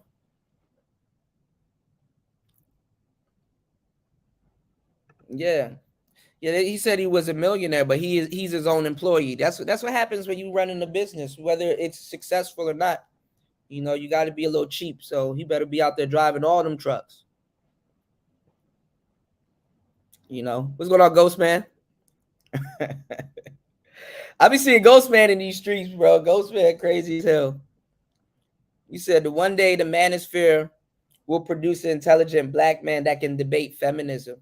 But see, that's the thing, Taz. I don't think it's not. I mean, feminism is imploding, so it's like you can't really debate it.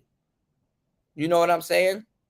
Because the front runners of that shit, they're destroying that shit anyway. And this is the crazy thing, y'all, about the ideology of today. You're fighting for people in the future that's not even going to agree with what you agree with today. You know what I'm saying? Like the L Gibbet using the black community. The people that's fighting to get future people their rights today are not going to agree with the ideology of people today. And inevitably, once everything in the ink is dry, they're going to bite the hand that feeds them. You know? Some of y'all just gotta pray y'all not alive long enough to see that shit happen. If you really like what you like, you know? Because we got a lot of stuff to talk about in the black community also. How we're getting used and stuff like that. And I've been talking about this for a long time. Okay, gay people, L Gibbets, we know they got money. You know, this like, I ain't gonna lie, if you really want to sit down and talk about like some black shit, there's like 4, 5, 6 points where black people can get somewhat compensation like reparations. We just gotta have shit. We just gotta have shit set up properly, and that's the problem. And it's like modern people are changing right now. Like if you were to do homeschool or something like that, it's like, really, what are you going to teach your kids? You know, is it worth teaching your kids about antebellum slavery now, or is it more worth teaching them to be modern? And then when they become adults, then you explain the concept of slavery to them, or vice versa and stuff like that. You know, you see a lot of these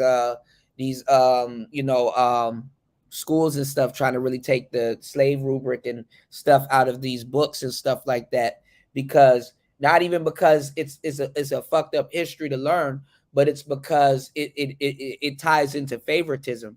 You know, they're like, oh well, it's Black History Month, and you know, y'all got to kiss Billy's ass for a good month. You know, it's like just because he's black. That's how people are looking at it. They don't have clowns and circus people or nobody coming into the classroom no more. They got transgender people coming into the classroom and stuff like that. You dig?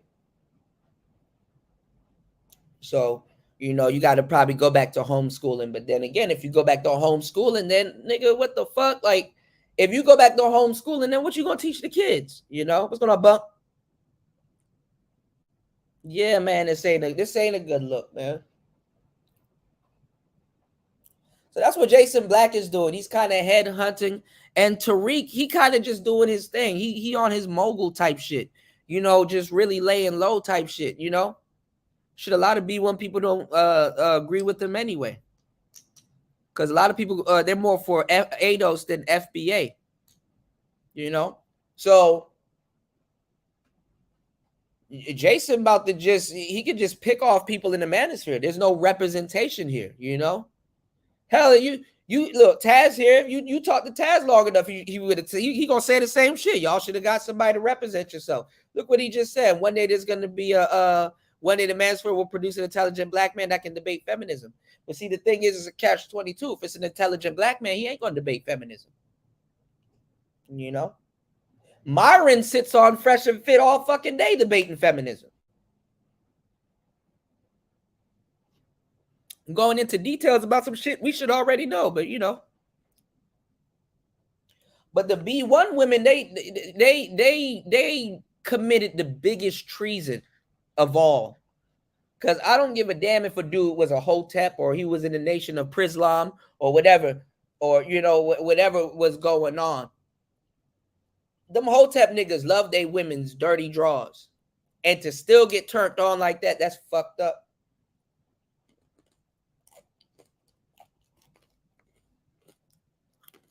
to do a simp like that. Like, that's fucked up. Women got pyramids and ankhs and shit tattooed on their arms and face and stuff like that, talking about divesting. That's fucked up.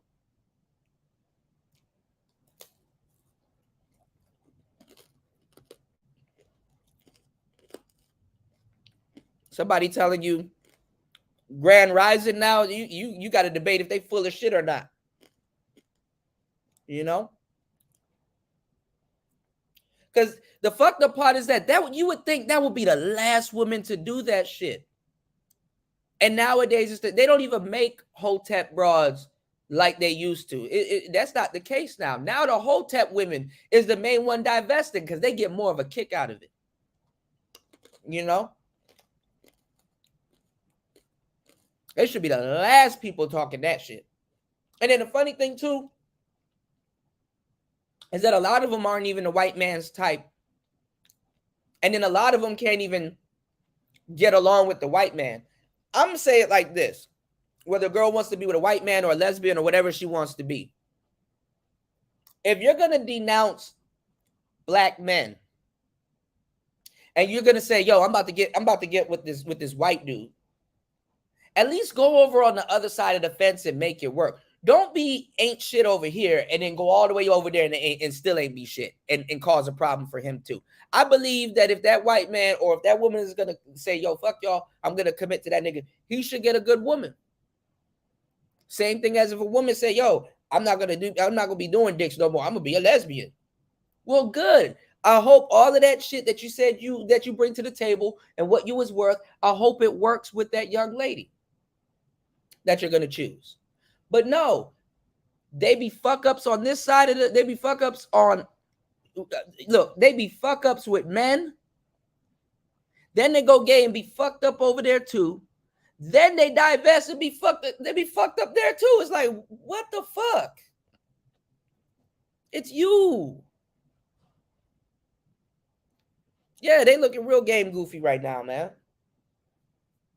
Yeah, the Hebrew Israelites. I mean, there's some Hebrew Israelites I like, but like I said, that shit is a self-fulfilling prophecy. You know? And it's a phase at best. You know? So we going into some crazy times, y'all. White women leading the space and shit like that. Shit crazy, man. You said seeing niggas in the Manosphere get mad at the concept of game was the weirdest ish I've ever seen. I'm just saying, man. And they were trying to tell me to rebrand it and call it street smarts. But I'm like, why would I call it street smarts when y'all don't think y'all street niggas? Why would you need street smarts if you ain't in the streets? Nobody knew what game was. Everybody's like, how do you define game? And I gave y'all the definition of it several times. They were going through, I defined it. Game ain't even really not. Game is basically uncommon information. Very useful, uncommon information. That's it. Niggas be, you got to get women and you got to game. Game literally, for the most part, has absolutely nothing to do with women. That should have been a disclaimer anytime you guys are going to go listen to some red pill content or you guys are going to ingest any game. The red pill has absolutely nothing to do with women. Now, the majority of you guys may have found the red pill because a woman led you to the red pill, right? But it absolutely has nothing to do with women.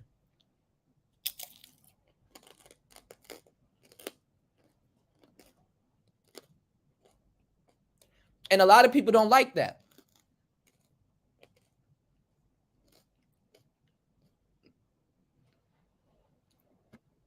A lot of people don't like that, man. What's going on, Incel? I'm gonna catch up. So what did O'Shea say on Red Supreme's channel? Shout out to Red Supreme. Yeah, I know Zero probably laughing his ass off right now.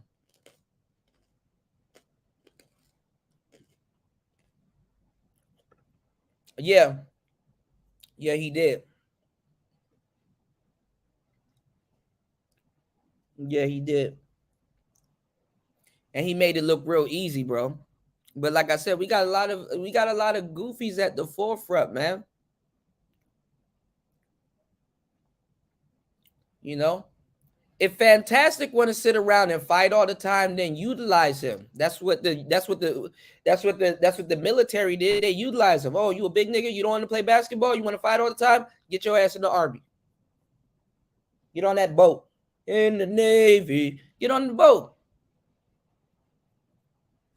So Fantastic can be definitely useful, because you see he'll run into anything that's burning for clout. So y'all can definitely use him if you want him to debate people. I'm just gonna tell you though, you send him over there to them white boys or somebody else, he gonna be looking stupid. He gonna be looking stupid in a lot of places that y'all send him. Because I think he's a smart dude. He shouldn't operate like that. But he got the big man complex. So you know what I'm saying? He out of his league though, trying to get at Jason though. On the tip that he's trying to get at Jason annihilated him last night. That nigga was running around this bitch on 4 HP. Jason annihilated him last night. Called him a stalker. And then that was crazy how he jumped on the panel and pointed out that Fanny was lying. Fanny was like, oh, he did this and he did this. Fanny was saying something like he was sure. Because brothers be running around here lying their ass off. So Fanny was saying something like, oh, he had these people on and he paid them and stuff like that. And Jason Black came up there like, yo, who told you that? Can you produce any evidence? Do you have any proof of that? He had to start questioning himself. So you didn't? It's like, damn, dog, you that comfortable with lying? What J. Cole say? I'm trying to revive a sport that's dying. Hold on, I'm going to butcher that man's lyrics. But yeah, he was comfortable with lying. Comfortable with lying his ass off.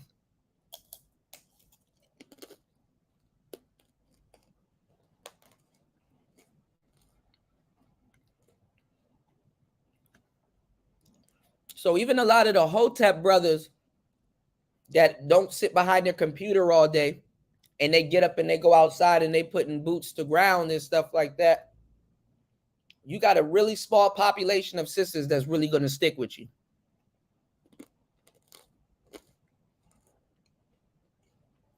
But you're losing them day by day to record companies, Megan Thee Stallion, Cardi B, and all that other stuff. Old ass women that can't produce kids anymore get on here and say, close your legs. Acting like women are going to close their legs. It's like, shut up. No girl about to close her fucking legs. Close your mouth.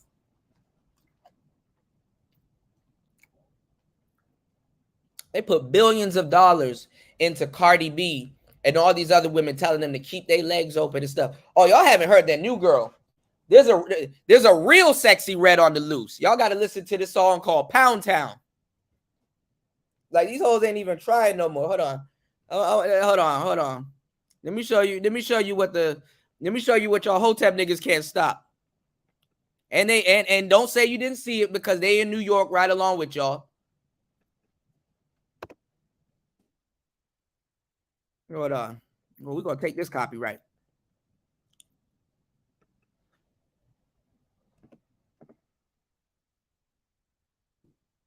Hold on, y'all. Y'all want to see a dead body? Let me show you the real sexy red. Hold on, y'all.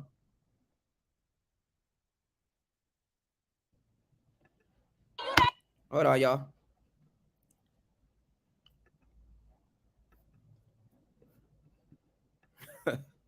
Hold on, y'all. One moment. Un momento. Hold on.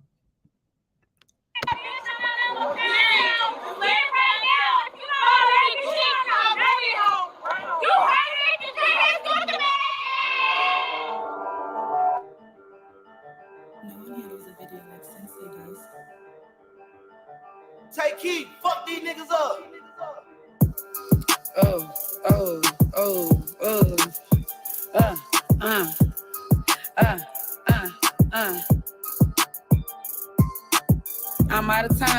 thuggin' with my round. My coochie pink, my booty hole brown.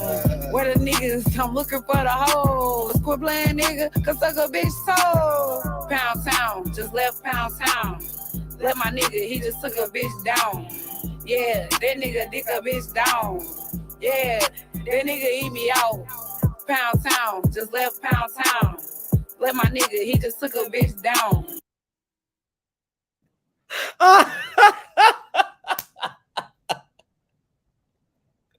Soldier Boy got some competition. Pound town, dick a bitch down. He said, he eat me out. Yo, I know you didn't write that down, shorty. Bruh. That nigga eat me out. What's going on, Dusty? Damn, everybody up here. Hold on, y'all. What's going on, Jay Shine? Yeah, they all were co-signing Pearly. Remember, she works hard. What about this Pound Town, though?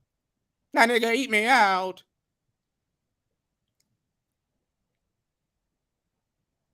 Yeah, Bernard is trying to jump on it. I got it. I get it.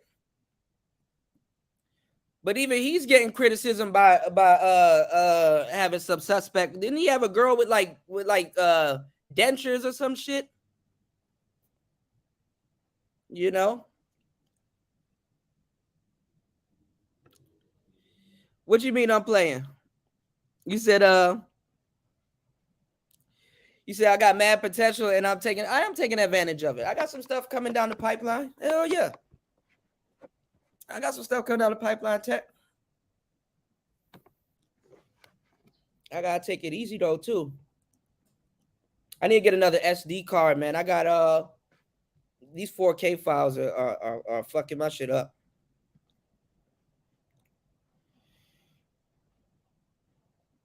Yeah, I can still do it. I still got, man, look, look, trust me, I'm in more position now to do it than ever, you know? I tell everybody Jessica X is the first content creator to promote my channel. Hey, that's what's up, you know? No, I don't go over to the Rumble. I've seen it, and I've seen a lot of people over there. I've seen a lot of Manosphere cats over there really trying to get their shit off, but it just they audience is a different type of audience, you know. Yeah, they over there doing Lapeef bad. Like they like literally shitting on his platform to launch their own shit. But I could have told y'all that was gonna happen. You dig? Yeah, they want Nikisha. Bring on Nikisha. I could date whatever the hell I want. I could deal with Nikisha. The thing is though, a lot of dudes that want Keisha, they can't deal with her. And quote unquote, in American society, they're supposed to be above her. And that I use supposed with a lot of air quotes, you know.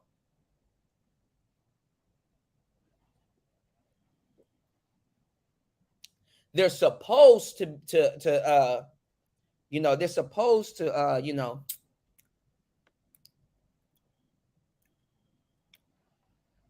yeah, they lack sophisticated palate. Yeah. You did. But see, what I like about because I'm a little bit behind. I'm catching up, y'all. What I like about Kendra is because Kendra actually sits on these panels and she's been in the trenches. Kendra is trench tested. The reason why a lot of people like Jessica X is she's trench tested. So some people are like, oh, I like Jessica X, but I don't know why and stuff. She's been trench tested over here. Player Talk Radio really trench test Jessica Brown, and I said Jessica X. And then Jessica, on her own time, she just goes off and runs into burning buildings. But I'm not gonna lie, Jess, because I know Jessica listening. You were like Future Hendrix at one point. Like you couldn't lose at one point. You were just you know, up in the skull. But being away for a little while, Jessica, and then running into burning buildings, bro, you getting burnt a little bit, bro. You taking a little bit of damage. You know, Jason kind of did a little bit of heavy damage, but you know, if you know, you know, you know. Yes, new subscribers definitely don't know the history. These people just got here a couple months ago. You know. Yeah, he should have if he's pulling like that, but because he could have edited out some of those parts where people would be like, oh, he's simping, you know. But Obsidian trying to get on her platform. Y'all tripping. Y'all don't see the bigger picture. I know what Obsidian is doing. If y'all ever see him on my show and hear the conversations where I'm like, nigga, I know the game. I know what you're doing. Let me tell you what Obsidian is trying to do. Let me move the needle, okay? Let me give y'all the game. Y'all support the channel. Let me give y'all this work real quick. What is Obsidian doing right now? He is gearing up to do a Manosphere meetup. Guess who he can have speaking at the Manosphere meetup? Yeah. Don't say I ain't never did nothing for y'all. Thank me later. Y'all not looking at the bigger picture. Y'all not looking at the bigger picture. If Pearl was the special guest and go to the Manosphere meetup, that alone right there is going to sell way more tickets than you could ever imagine. Y'all thinking now? Is it making sense now? Is y'all thinking caps on? Put your thinking caps on. I'm about to give y'all some mental chewing gum. Think about it. Y'all not looking at the bigger picture. Obsidian is, look, y'all may not like stuff that Obsidian does, but you can't say the guy isn't calculated. And if you're upset with him, sometimes the dumber you may think or the more angrier you may be at him, that's the more calculated it is. This is exactly how Sagittarius think. And I'm not trying to make this a zodiac sign thing, but I'm going to tell you the truth. If Obsidian gets Pearl and get her on the hook, like, okay, I do kind of owe him one. Look, come to the Manosphere meetup. Come sign some posters and all is good. Her name alone will sell tickets. Special guests, just pearly things. Come on, man. Y'all not thinking. Use your mind. Don't lose your mind, player. Then he could fly to London and do a show with her and possibly host an overseas show. Are you thinking? All right. A lot of things are capped, but so is a thinking cap. Put your thinking cap on.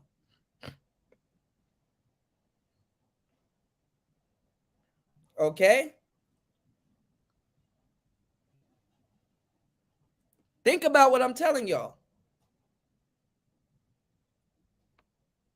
So he looking at a bigger bag. This would have been a bigger bag. This would have been a bigger bag than what Mediocre Tutorials was talking about and shit. If he get just pearly things, guess who gonna tag right along with them? Because her name, quote unquote, is good. Melanie and me, MTR, could be at the next Manosphere meetup. That just took a open show to an exclusive show. And if he was to headline those tickets and have Theo there just bankrolling a little bit, nah, nigga, what? That's going to be on something higher than a Derek Jackson show. Obsidian been going to these Derek Jackson shows and these Ace Metaphor shows, and I know what he's doing. He's sitting back and he's watching around and seeing how it's curated, who's running what, whose position is this, whose position is that, who's speaking, who's off to the side, how they run certain things. You gotta look at the bigger picture. First, you gotta say, okay, what's in it for him, and then what's in it for everybody else? What's like extravagant on a lower level? Why would he do something like that? Well, you got to factor in what he got going on. He's a smart dude. See, the person that got caught out there the most And which is why I say it's going to be a civil war. It's O'Shea. What does O'Shea have going on while he needs to keep her just pearly things around? Is he gonna fly out to her show and do a show with her? That could be possible, but that'll be like another feature. You know? And then I'm not gonna lie, this might cause a rift between O'Shea and Obsidian, because what if he does get pearly things to speak at the Manosphere meetup? Y'all gonna say she don't run in space then?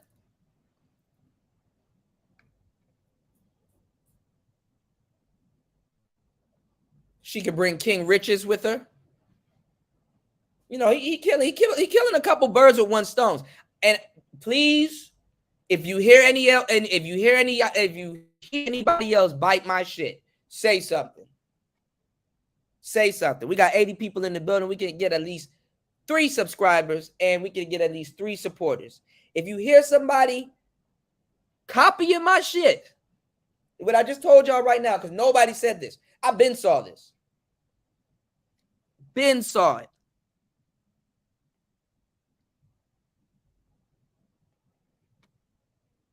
That would be a big thing for him to get Just Pearly Things to speak at the next Manosphere meetup. And he did it off his pull. Obsidian got more pull than a lot of people like to give him credit for. But when you think about it, it makes sense. Makes sense. But see, a lot of y'all aren't thinking like, oh, I'm about to go to the meetup, oh, I'm about to do this, or I'm about to do that. So, you know, he's thinking on a different type of time. So you got to look at it, okay, what's in it for him? You know? You know? What's going on, Eloquence? What's going on, Curlin? J3, what's going on?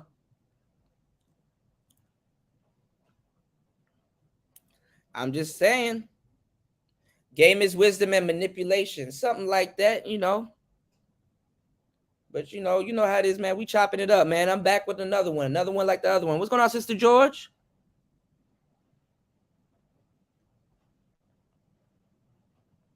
Shout outs to you. Sister George in the building. You said Sexy Red TV missed the bag. Sexy Red. This here goes Sexy Red right here. Yeah, that's her name. Nigga dick a bitch down.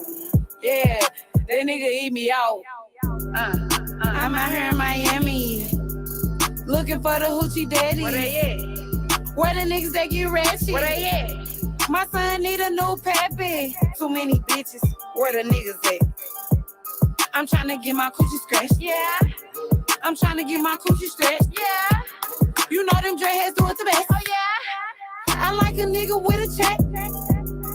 All my niggas give me that. You know I'm sexy, I'm the best. I'm the shit, little bitch, I'm that. You know I can't say his name cause he be cheating. I love you, baby. Yeah.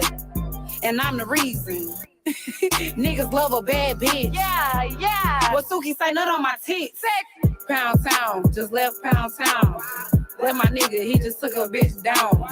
Yeah, that nigga dick a bitch down. Yeah, that nigga eat me out. Pound Town, just left Pound Town. Let my nigga, he just took a bitch down. I want to see if y'all gonna talk about this now. That nigga eat me out. She rapped like Soldier Girl instead of Soldier Boy, Soldier Girl. Yep, Florida. You know what's going on, Vinny?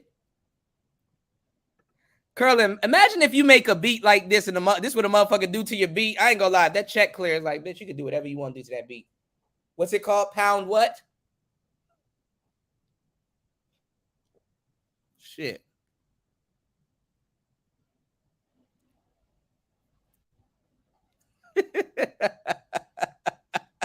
That nigga eat me out.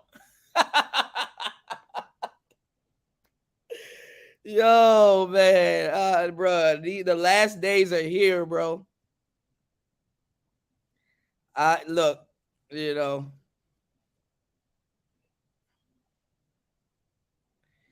Oh Lord, what's going on, Link? Yeah, Jessica X is trench tested, man. She knows all the pop words. She even invented a lot of slang that y'all use today. you know.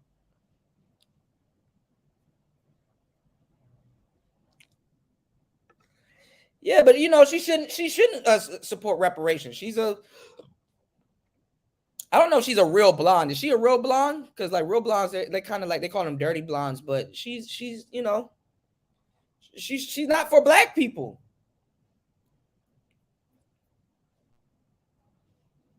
If Just Pearly Things had to pay reparations because she's a business owner. See, a lot of y'all don't realize shit to y'all. If Just Pearly Things had to pay reparations, that means she might have to give her workers more money back.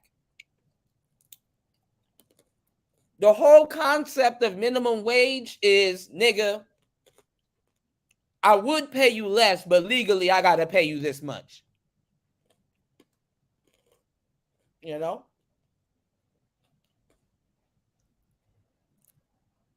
So last year we had fuck nigga free. And now we got Pound Town. You dick a bitch down. Her nigga eat me out.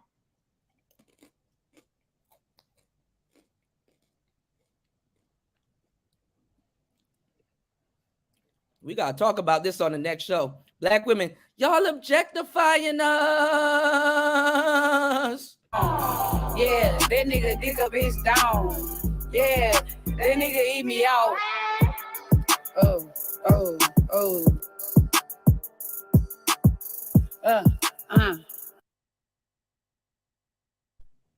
This girl a whole nigga. Y'all objectifying us. What happened to this? Who objectifying themselves here?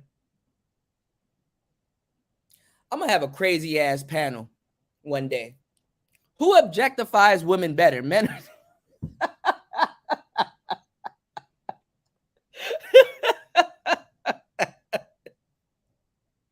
Men or women? Like, shit. That nigga eat me out. What's going on, Lou? Oh my God. I'm gonna get kicked off of YouTube, y'all.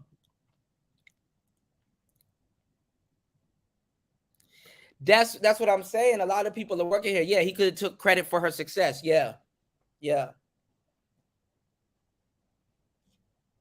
That nigga jumped the gun real quick. The thing is, though, it's not really about the actual racism. The thing is that, wow, you had a racist guy on your show, Big Wolf, right? But why were you so comfortable talking to him? Why was it an exciting, exhilarating conversation for you? You know? Like fucking, they don't make interviewers like they used to back in the day, or journalists like they used to back in the day. Like Barbara Walters could be speaking to the head of the KKK, and that bitch still had to have a goddamn stone face. Even if he said something she agreed with. She didn't get excited and start adding on to it and shit. Nigga, Pearly lied her ass off and then broke frame. And then said way more racist shit on top of what he said. Yeah, blacks are lazy, like, you know. Shout outs to Rod of God. Thank you for supporting the show. Rod of God with a huge $4.99 on the super chat. Yes, sir. Thank you, bro. Thank you for supporting the show. The show only gonna get more colder. You know, the more support, the colder the show get. Shout outs to Les Tro. Pound Town. Pound Town. Y'all don't like Pound Town? Why y'all throwing up? What happened to it? That nigga eat me out. Y'all don't like Pound Town? Them lyrics are fire, bro.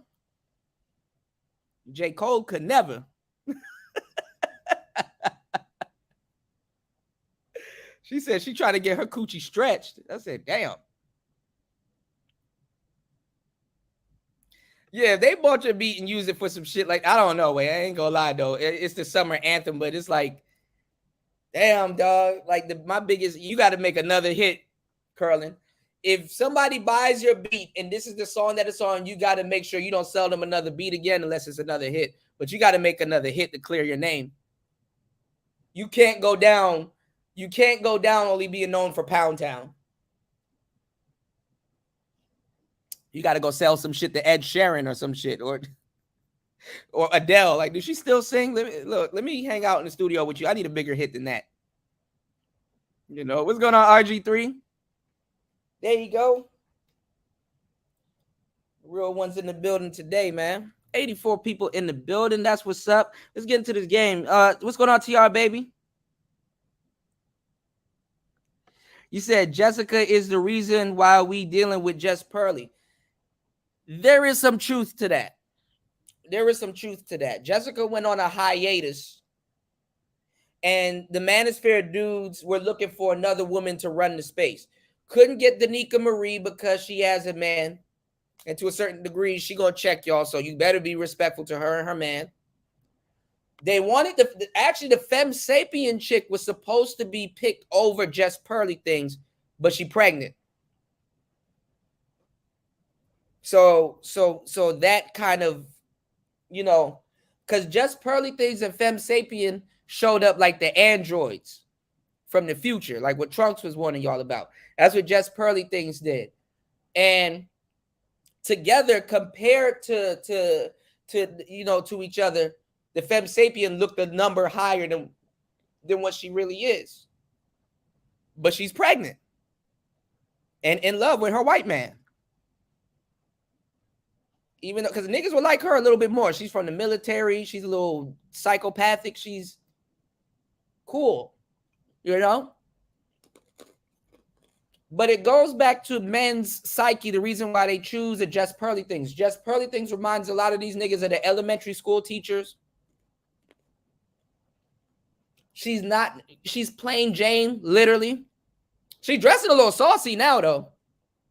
If y'all notice, she's trying to show off her little legs now and shit, and wearing a little bit of it's like, okay, wearing a little risky halter top. Okay, I see you.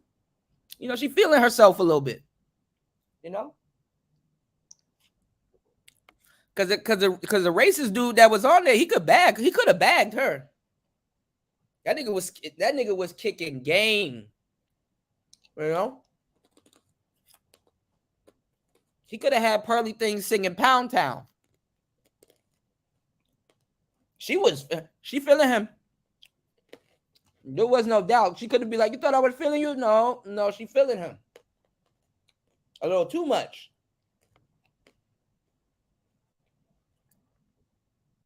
That nigga done got her ass in trouble. You did? Do you think Jessica messed up going on the stream? Hell no. Jessica just made herself more bigger. She should have went live. But she at the level where she don't gotta listen to me no more. She don't gotta hear from me. She should have went live right after that. Y'all don't know how this shit works. When Jason Black had his stream, O'Shea should have went live. Y'all don't know, man. See, y'all not cutthroat. Y'all got to learn how to blitz. O'Shea would have had numbers in the stream if he had went live while Jason Black was live.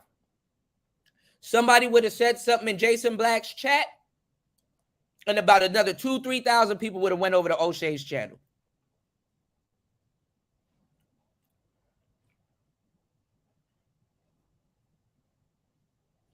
If you're gonna keep it real, you better really keep it, bro. She should have went live. Jessica should have went live. And kind of do something like what I'm doing right now. Do you think the Manosphere really took an L? Do you think, But y'all primitive, man. Like y'all be throwing out, and the new audience be eating that shit up. Y'all be throwing out like old stuff. Do you think Jessica is an avatar? Do you think she's real? It's like, bro, y'all niggas are asking the same questions for like 3 going on 4 years now.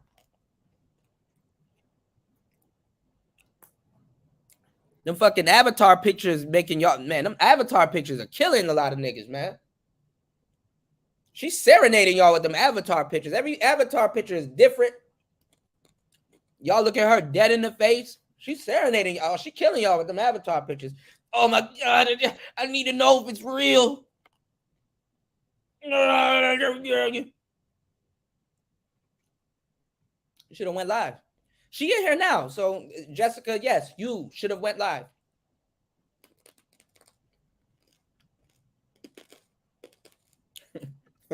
Pearly things are super safe. She come back stronger.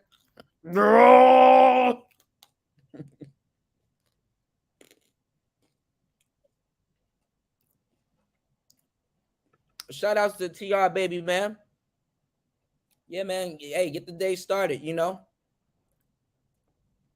You said, why not let people talk about Black Americans as someone from the UK who've never been a American expert? Well, this is the thing. This is a combination of a lot of stuff. Like I said, this space is about 2 to 3 years ahead of real society. So we have the hottest space. It's just the space doesn't know its value, so we're never going to rise up. So a lot of the bigger people are stealing from this space and have been stealing for this space for quite some time now. They're in here. Not all 78 people to 80 to 85 people here. Not all of them are going to say something. Some of them are right here taking notes, about to go regurgitate what I'm saying back on their show tonight. Okay? So we found ourselves at the top, you know, of a lot of conversations because we drive the narrative in conversations, right? And she just happened to be there. She just happened to start engaging in a lot of our conversations and a lot of stuff were going on. At the time, I was telling people, yo, yeah, get your passport. Go, you know, explore the world and stuff like that. You know, shit, go fly to London. Go kick it with Jessica and stuff like that. There's a lot of stuff that we were talking about. And being in the Manosphere and knowing certain stuff that we know and hearing what we're saying and regurgitating and stuff like that, she has her own opinions. She has her own views of certain things. She's going to put her input from what she knows and stuff like that, whether she's right or wrong, you know? She's a good debater. She has good debating skills. Like if she's wrong about something, she could come to your shit and make it seem like she's right about it. That's pretty dangerous, you know? A popularity and all that stuff aside. You know, and she's good at trolling too. Like I said, she's tested. I can play y'all some stuff with Jessica in it, and it'll change your whole view on it. I'm not gonna say for the best, good, bad, right, or wrong, but y'all will see another side that you're like, damn, that's the same girl. Yes, you know, y'all got to do y'all homework and stuff.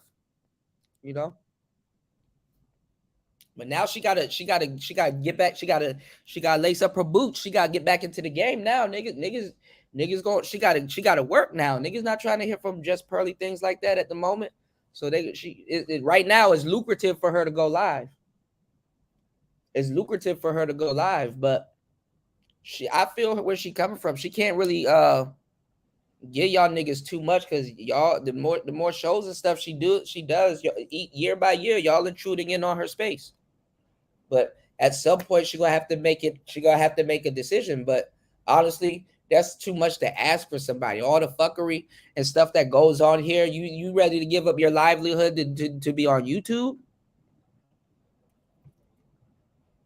You know, so she got a reputation and some things to protect. So it's like, hey, bro, it is what it is. I'm not pressed for her to show her face. I'm not pressed for her to do anything. I'm just chilling. But if you ask people around this motherfucker, they can't wait, bro. They you know, it's dangerous. You know, she done, you know. You said got Zaddy in the shot. Yeah. He said, how the hell is the black sector of YouTube focused on the ugly white girl? It's the blind side. It's like the Manosphere is like Michael Orr, you know? I forgot what type of movies they call those where the white woman is supposed to save the black man. It's Losing Isaiah. It's Losing Isaiah. Monster Jam is about to slam. Can't keep a hold on my game. Y'all. Oh my God. Hold on. Actually, hold on. Let me see. Hold on. Let me see. Hold on.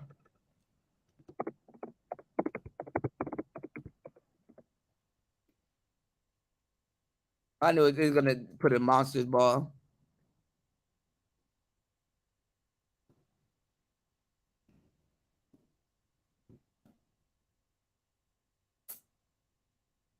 Oh man, hold on. A lot of y'all ain't gonna get that joke, so I gotta play this for the Zillennials. They already know what I'm looking for. They don't got the store scene. Hold on, y'all.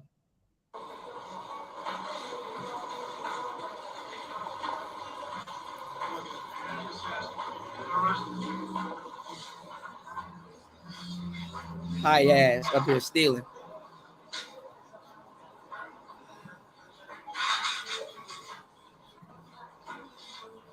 Where's the party? Come on. Be the nice man. Come on.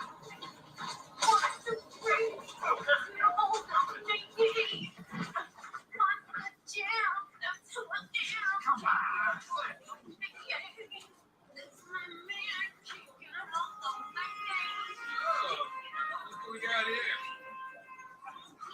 See what you make me do? Come on, man. Y'all act like y'all. If y'all haven't, y'all go watch Losing Isaiah. Hold on. Man, YouTube sucks.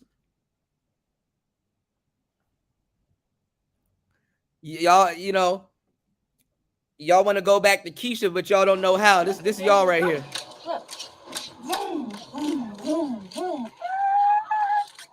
Okay, want a French fry? Here, try a French fry. Go ahead. Okay, wait a minute. Here. You go to Black Manosphere. Here we Come go. on, it's good. Come on, Isaiah, please. Come on, look. Now you're gonna have to eat something, because if you don't eat, you're gonna get sick. Now look at Mama. I'm gonna eat. Good. Come on, try your hamburger. Isaiah, take a bite of your hamburger. Come on. No. Please. No. Isaiah. No. Isaiah, please, come on. Turn around. Eat the hamburger. Come on. Please, Isaiah. He said, "Go away."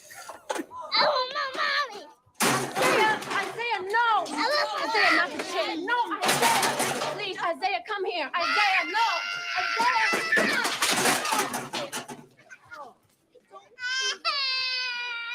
Don't do this. No. What up? I'm Brandman Sean. And I'm Corey. And we are back. This joint getting into the stuff I regularly watch. Monster Jam's about to slam. I'm not gonna lie, I watched that movie so many times that I care to admit. Hold on. Where is the I want to see the store scene though, but the bigger picture. Hold on. YouTube sucks. Swear to God, YouTube sucks. Y'all go watch Losing Isaiah when y'all get the chance, though. She put that baby in the dumpster. Look at that. Look. That's what I'm talking about. I wouldn't trade the bench for anything. You got DJ coming off the bench. Stop the play! Stop the play! Stop it!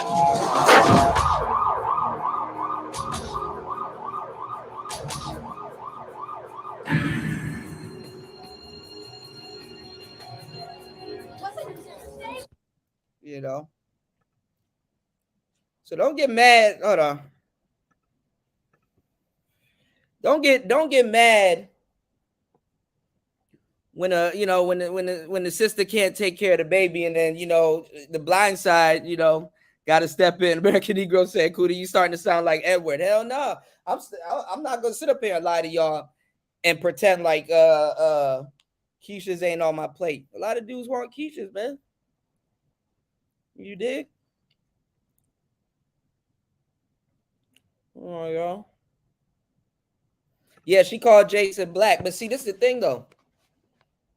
Jason was trying to run this narrative that like she's poor and she lives in like the poorest part of Europe and stuff like that. And it's like I wouldn't call, I'm not saying Jessica's balling out the frame, but I don't think she's missing no meals, y'all. What's going on, Mace? Mace, I was just wondering about you to see if you got everything fixed. How are you? Make sure you guys subscribe to Mace in the building. He will be back on air very soon. Has the latest sports show in the sector, you know. Macy Mason in the place. Wash your face. You did? If dudes get a vasectomy, it will be so many simps. Well, no, they got the well, you said vasectomy. I thought a vasectomy was something, but no, they got the male birth control pill. You know, but honestly, it's kind of a little too late. You dig? It's a little too late. You know. You know. You said winter was coming, but they didn't see this. Yeah, man. Like, I wasn't ready for no goddamn winter to come for the man. I mean, I knew the winter was coming for the man. I wasn't waiting for it to come, you know, to come for the you know, for the ladies. Because dude's gonna run after the ladies no matter where winter goes, you know. And plus, ladies got the kids. So nigga, that's their family. It wasn't gonna happen like that. You said Gaslightica X. Nah, man. A lot of people, shout outs to Skyfall. Thank you, bro. Skyfall dropping the huge $10 on the super chat. Skyfall, how you holding up, man? Is everything well? Shout outs to Skyfall. But I'm gonna say this though, because Jessica, like her or not, she does got a, if you get to know her, she does got a cool personality. But like I said, and I told her too, I'm like, yo, you're running into a lot of, you know, burning buildings and stuff, you know, and she got a knack for arguing with people. Her accent throws a lot of people off. She knows how to have a conversation. She's kind of like a, you know, she's kind of like a loose cannon. So when people go back and they'll bring up like clips of me saying, and it's just me suggesting, because I suggested that she started a channel. You know, I suggested, you know, some of the things that was going on at the time. But one of the suggestions that I made was, I'm like, well, look, you know, if you're going to be here, and like I said, with any woman here or anyone that wants to be a content creator, and they say, yo, I specifically want to be in the Manosphere, well, you're gonna have to, you know, you have to put them to work. I know it sounds a little crazy, but it's really not. It's actually not that. It's actually simple. You put them to work.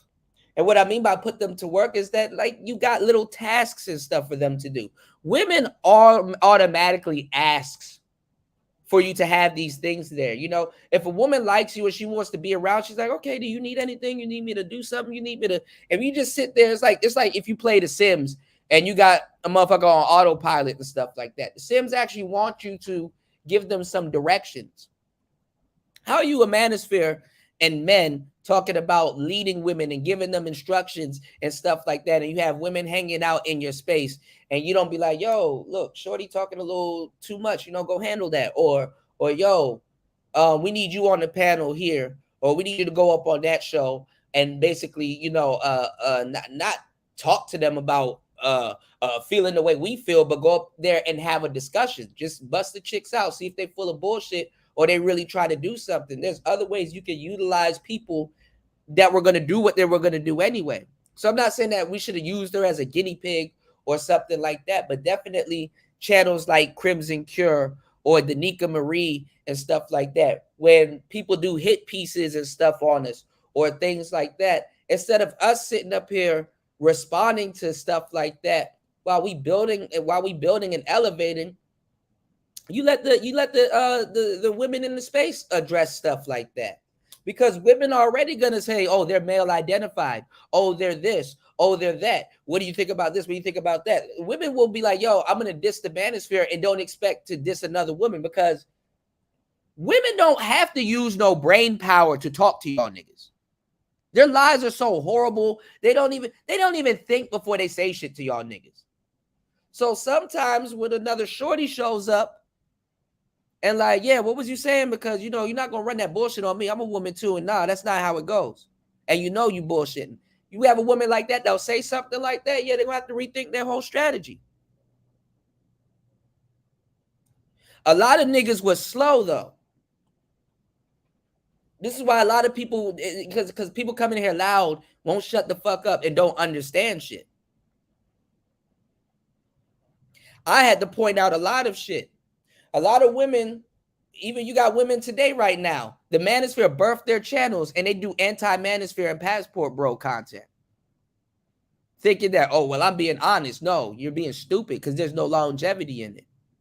A lot of people were like, oh, Jessica's doing this, Jessica's doing that, trying to warn the Manosphere. And these are people that don't like the Manosphere. They want to attack the Manosphere. So it's like, nigga, are y'all trying to be our friends? Because if she's in the Manosphere, she's playing dudes for money. I was the only person that said this. Now everybody start repeating it. But if she's in the Manosphere and she's playing dudes for money and stuff like that, she's more on your side than she is on ours.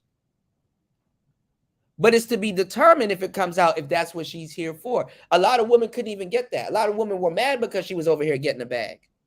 Because they will go back to She-Ra 7's channel and freeload off of She-Ra 7. They will spam She-Ra 7's channel, right? And not even like support She-Ra 7's channel. So a lot of women start seeing like, and then even with Kevin Samuels, why a lot of people start liking Kevin Samuels.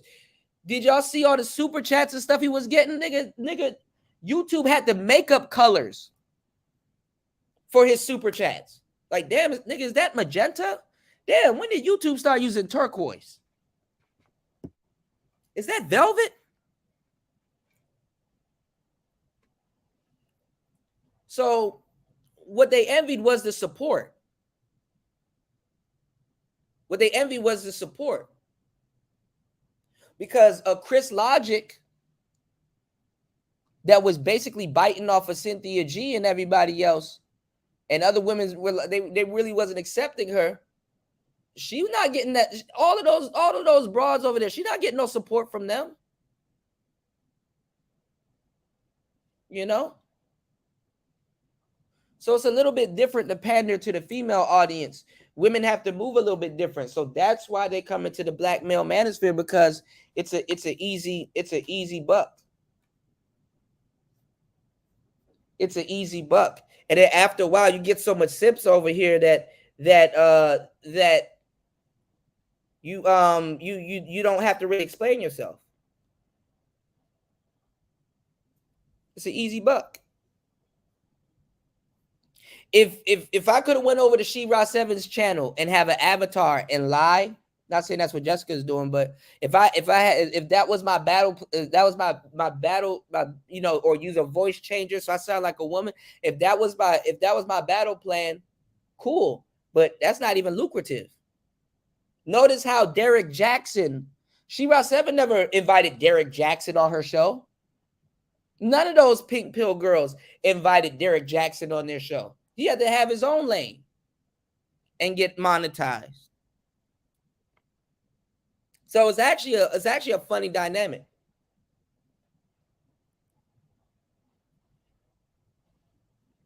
What's going on, Ed? So I was telling dudes, I'm like, listen, y'all gotta, because dudes always want women around, but the thing is that they lose their head when women are around. My pussy pink, my booty whole brown. She said, he eat me out. That's a nasty little bitch. Yo, that's a very disgusting woman. But I'm telling y'all, man, like, so and look, and if that is a lane that's going to be opened up, I'm pretty sure in the future it's going to be opened up to LGBT women, because last summer I did a hit piece. I forgot exactly what it was, but I was warning black women, yo, these trans dudes, bro, they're gonna be on y'all bumper in a second, you know. Ronald said ghetto song was by Domino Jam. Ghetto Jam. Okay, the Monster Jam is about to slam. I gotta save that. I gotta check them out. Can't get a hold of me. You know. Yeah, losing Isaiah was dope. I forgot what type of movies they call those, where it's like, you know, you said that boy wants his white mama just like the black manosphere. There you go. Tag him and bag him. Ship it off. Can't get a hold of my name. Look at that police car her. She turned straight into a rapper. Hey, Toya. Hey, Toya. Yup. I said if y'all ever feel stupid, you know, if y'all ever feel stupid, I said this on the last show. If y'all ever feel stupid as a Negro, go look at the story of King Kong. That nigga died over a woman he can't even smash. That's a monkey for your ass, nigga. Go look at King Kong. If you ever feel dumb, if you ever want to look in the mirror, you're King Kong. Go look at King Kong, you know? Or what you can do, because see, y'all don't even understand how y'all been seated since a young age. Go watch Tarzan. Go watch Tarzan. That's the story of a white man infiltrating a whole group of niggas. Go watch Tarzan.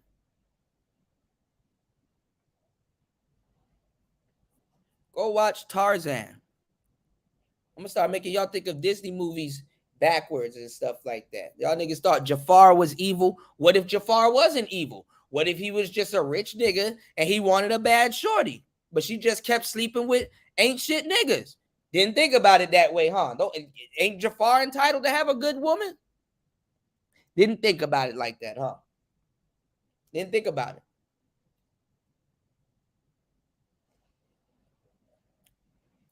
You did? Jafar had the flashiest drip. You know what I'm saying? Givenchy shoes. That nigga had endless gold. And lost his bitch to a nigga stealing apples from the market and a flying car. You should have known that bitch was tripping. This nigga stealing apples from the market. He has a genie and a flying carpet and a monkey. Oh no. Instantly become unattractive. Bitch, what type of shit you got? You don't, that nigga pull up on you. You don't even know who to fight first. The genie, the monkey, him, or the carpet. Yo, I just got faded by a carpet, dog.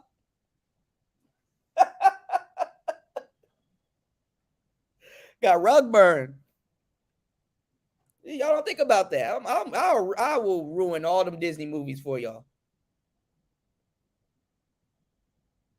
You know? But watch everything I said on tonight's show. Watch it be regurgitated. Oh, man's going to use her to try to come to the Manosphere meetup, blah, blah, blah. It's perfect timing for old man. I know what old man got going on. Right. She is semi-right about the race hustling thing, because that can get annoying. But what Jason did, which was true, because we got to remember, Jessica's still young. So if you're a debater, because I caught Jessica up in a debate several times this year. And it wasn't nothing big, but it was, you know, it is what it is, you know. She kind of losing her edge, you know, but she's not really around here, you know. She like to kick it with other people, so she's not really around here for us to have an honest conversation like that. And she probably don't fuck with me like that for real no more. But my thing is like this. He pointed out how quick she was to call him a race hustler and how slow she was to call Pearly Things racist. Okay? Pearly Things is over there with Jessica. So, you know, Jessica going to be really sparingly with how she handles this situation and some of the stuff that she say, because she might meet Pearly sooner or later. Okay? So he was pointing out how quick she was to call him a race hustler, but how slow she was to call Pearly racist, you know? So, you know, I mean, I would still call Pearly a suspected white supremacist, but I'm more leaning towards she is actually one, because you just don't get that comfortable having those conversations like that. That's white people locker room talk. And the term for locker room talk, nigga, is not in front of everybody. You know what I'm saying? That's like you know, like I like Chief Keef. You know damn well why she by herself. She says every N word. She knows all the songs. Run, nigga! Grab your gun, nigga! Hit the floor, nigga! Like, you know they say that shit behind closed up, but they don't want to say it. You know, at the club and shit. Some of them say it at the club too. What's going on, RPA? Shout outs to RPA in the building. You know.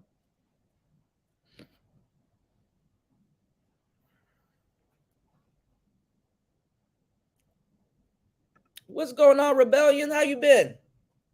Shout outs to Rebellion in the building, man.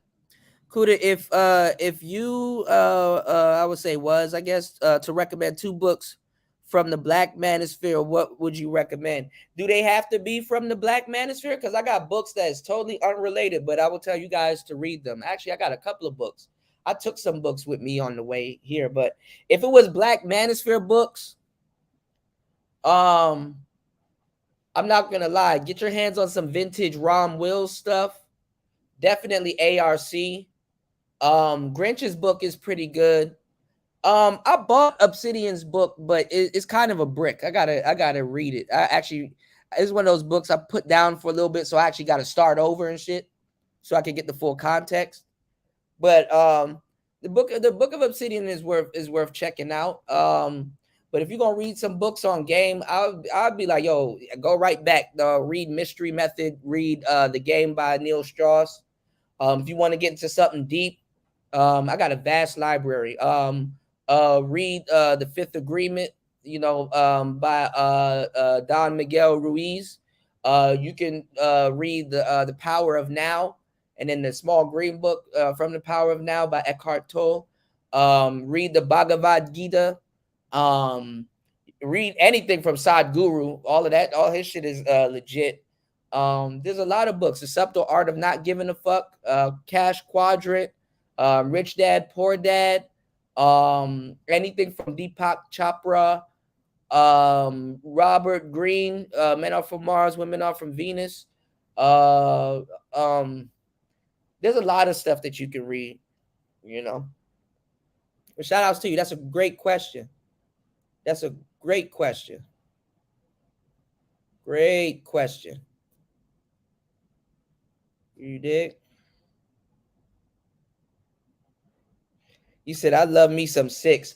I like Six the Goddess, but she's just regurgitating Tariq's talking points. And then somebody was like, she's a conscious stripper. That's funny as fuck. But they were like, she's a conscious stripper. I laughed about that. But I wouldn't be surprised if she strips or have a secret OnlyFans. I mean, she got the body for it. And then I think she's going through a spat. I don't know. It just kind of seems to me from what I know. I think she's going through a spat where she's like single a lot, but like on and off dating, you know?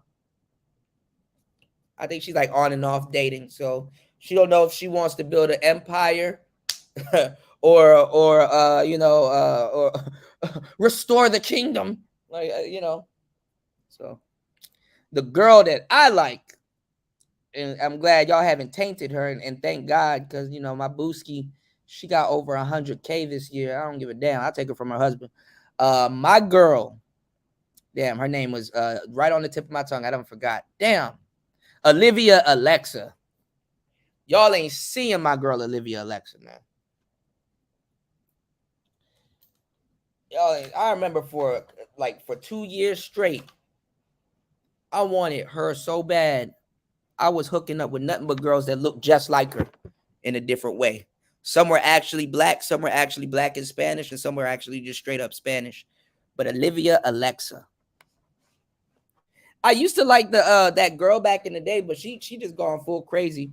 Alexis K. Tyler. But she don't went full crazy. Oh, you got Six's book?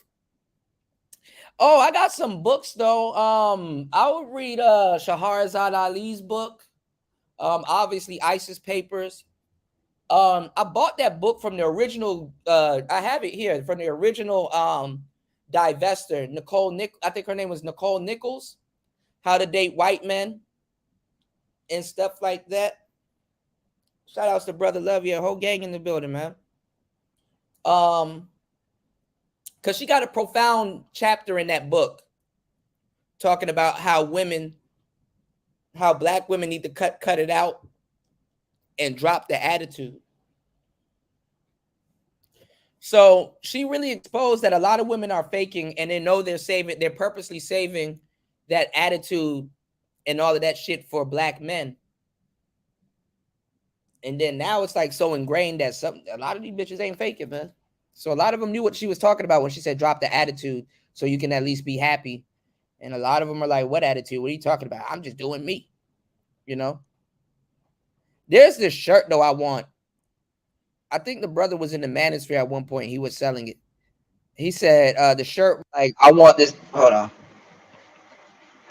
Fucking Siri up here spying on me. There was this shirt, and the shirt was like, I want the same type of black women the white man gets.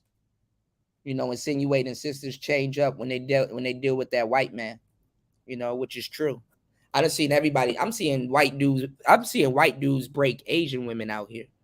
You could be a jiggy ass nigga. You could be fly as fuck, and some white nigga that smell like onions with a fucking white beater on and a big ass traveling backpack on his back and some like fucked up Skechers will pull one of these little Asian chicks up off of you. I ain't even gonna hold you, bro. Or some old nigga. You did? They rather sit around and take care of an old nigga and get a bag and get a restaurant or a business out of it instead of dealing with the young boys. They'll probably sneak around and deal with the young boys on the side, but they about their money first. You dig? They are about their money motherfucking first. But you have a lot of women coming into the space. You got 6. You got that Reva TV girl. She about to start coming into the space heavy. You got the who's that girl that you were just talking about the other day? I keep forgetting her name. Love Dorsey. You know what's going on, Tampa? You know.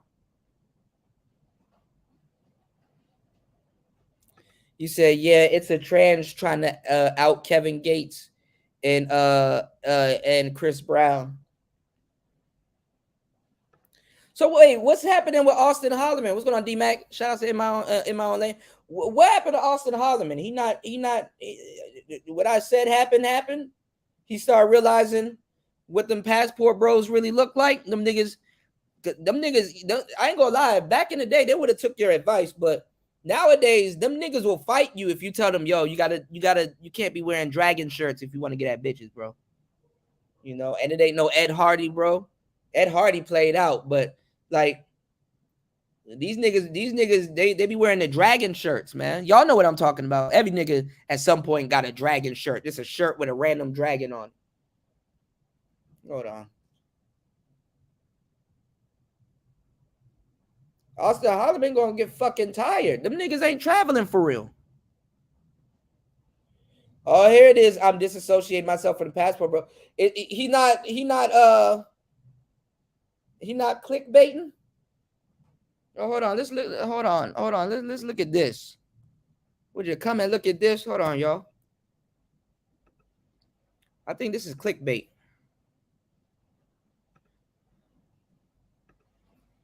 Hold on, y'all.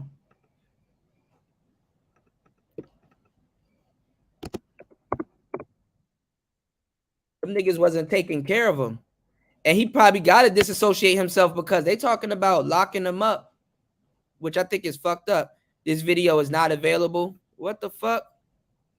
Oh, it's members only. Okay. Well, good luck to him.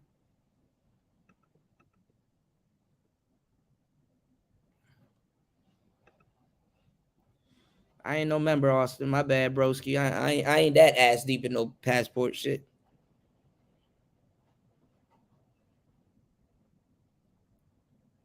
You said Jafar is amigo?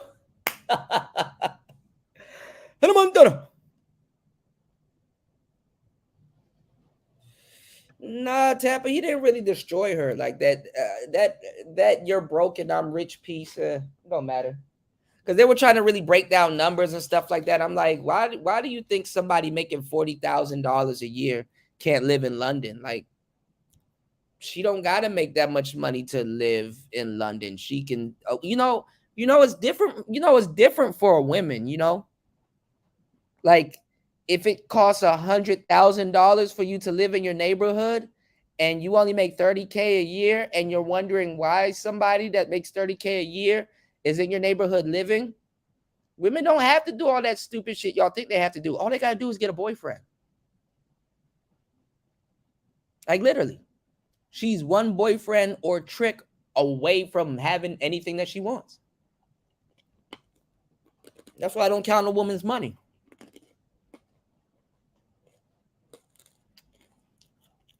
And broke, I don't think so. Jessica can do a bunch of live streams and be up. Let's make that clear. She can get on here for 2 hours and be up a couple hundred. She'll have to say half the shit and have to be half entertaining as I am. She don't have to do that.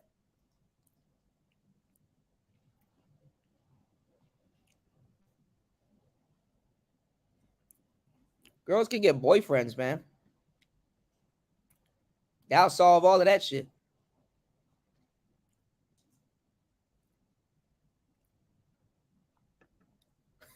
He said Tarzan's dad said, fuck him. You want to act like a monkey? Go stay with them damn monkeys.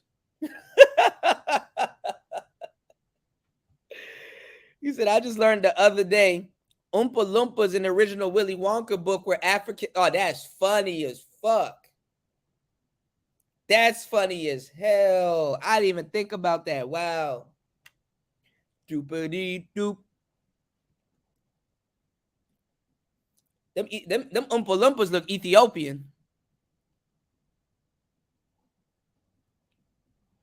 Oh, I'm going to hell for that joke.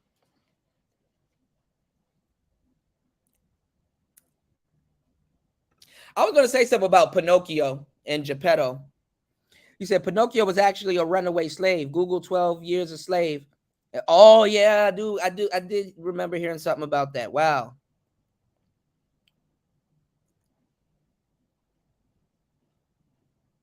I said something about that too, degenerate. So Scar wasn't a good guy in The Lion King.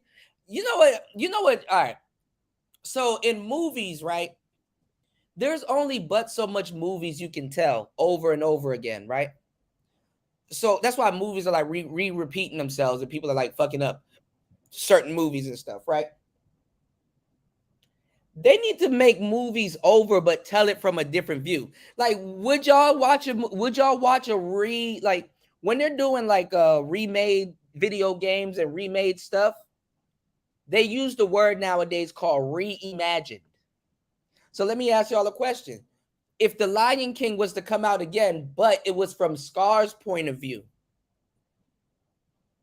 y'all wouldn't go watch it? Y'all wouldn't go watch it? And it's like the graphics are dope, and it's like him looking back with the scar, and then like they put the words "the real Lion King," and it's like, oh damn.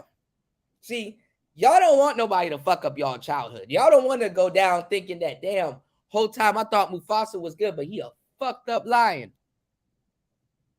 Y'all don't see that. It's basically like doing what Batman, like Batman and Joker. When you were young, oh, I like Batman. Then you start getting older and paying bills. I ain't gonna lie, Joker's lit. I like the Joker. Yeah, would you rather be Batman or be the Joker? You did. I love the first Joker. I think fucking Jack Nicholson was the best Joker ever. Because I think he showed like Joker's more insane side, but Jack Nicholson, a lot of people don't look at the Joker as a henchman. The Joker was a really good henchman, really good mob boss too.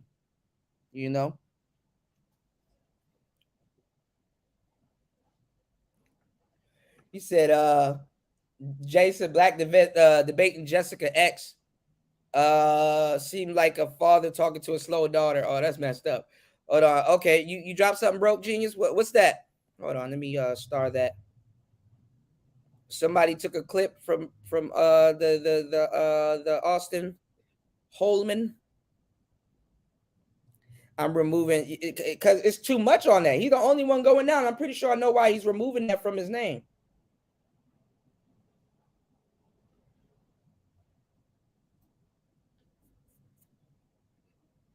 He got a lot of shit going on, man. And that's why I said they should have kicked in and at least helped the young brother while he was going through that bullshit.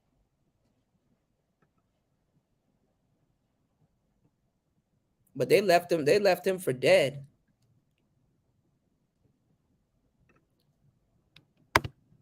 You will live in happiness too, like the Oompa Loompa. Doopity doop, no no no no no no no no no, doopity doop. Oh man, y'all done did me dirty. 53 likes, really, y'all? Really? Is that what I am to you? 53 likes. Hold on, oh shit. Can y'all hold on? Let me I wonder if I put it. Oh no, I'm not gonna be able to do it. Can you post that link again,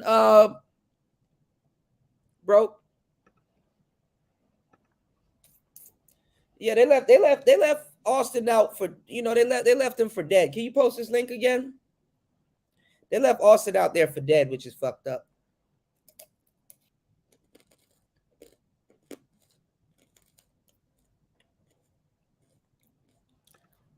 Yeah, but see, Jessica X was approached by Just Pearly Things, and she declined. Because that would have shot Pearly to the top. The only person that could get Jessica X to cam up, you know? The only person that could get her to cam up.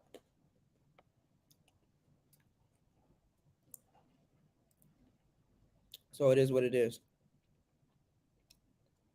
What's going on, Sexy Ray? I played your video earlier. Give me 1 second. Let me catch up on these comments. Hold on.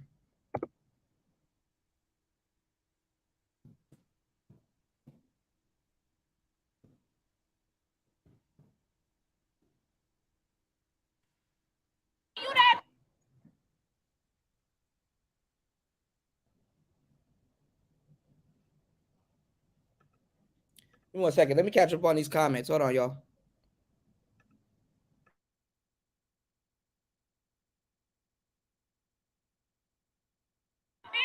Just let it right now. If you don't know that, bitch, you don't know nothing. You heard it. The dreadheads do it to me. No one handles a video like Sensei does. Take heat. Fuck these niggas up.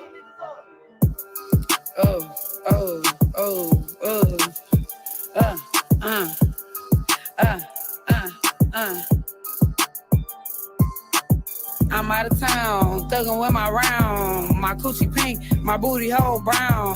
Where the niggas? I'm looking for the hoes. Quit playing nigga, cause suck a bitch soul. Pound town, just left Pound town.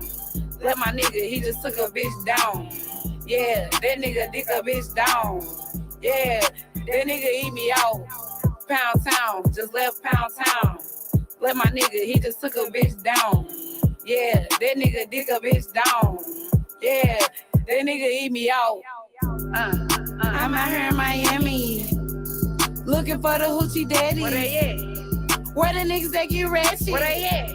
My son need a new pappy. Too many bitches. Where the niggas at? I'm trying to get my coochie scratched. Yeah. I'm trying to get my coochie stretched. Yeah. You know them dreadheads do it the best. Oh yeah. I like a nigga with a check. All my niggas give me that. You know I'm sexy, I'm the best. I'm the shit, little bitch, I'm that. You know I can't say his name, cause he be cheating. I love you, baby. Yeah, and I'm the reason. Damn, she with Lil Baby. That's funny as hell. Damn, I need to catch up on these links. What are these, bro? I like Zaza Ali. She a thief though, but she bad as hell. I'm not gonna lie. I like them Zoe Kravitz, Zaza Ali, Soleil, Blue Cantrell looking chicks. They fire. I'm saying some old ass names. Y'all keep calling him Helmet, man. Y'all, man, look. Where the hell's Naked or Crazy? That nigga was. Where his ass at? I swear, when y'all argue with content creators, y'all make yourself look stupid. Where Naked at? That nigga mighty quiet. You gotta watch from the cheap seats, Naked. Sniper's gonna be on your ass. You say anything in the chat. Let him live if he say something. I'll be making an example out of niggas, bro. How am I a content creator? I can't see you. You're in a. It's between you typing something and me responding, and I'm still bodying niggas from on stage. Damn, I'm good. Shout outs to Basie said facts. White men are parading around with Asian women. Hell yeah. Pound town. That nigga eat me out. Sexy Red. This is Sexy Red video. It's the real Sexy Red. Let's see if you do something on that. Let's see if y'all do a hit piece on that. RG3 said, my Mr. Passport bro said, F this movie. I'm taking my ass home. Yeah, I was looking. I was like, well, what's going on with Floyd? What the damn party over? Hold on, let's see what Mr. Passport bro got going on. I started to like the guy.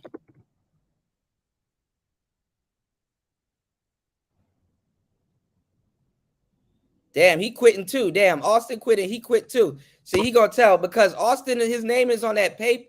There was a newspaper article that came out, and I didn't do the story. Honestly, my power was off last night, and then I couldn't do the story. I ain't gonna lie. I really didn't care about doing the story. I just don't give a fuck. But let's see what Floyd got to say. Hold on, real quick.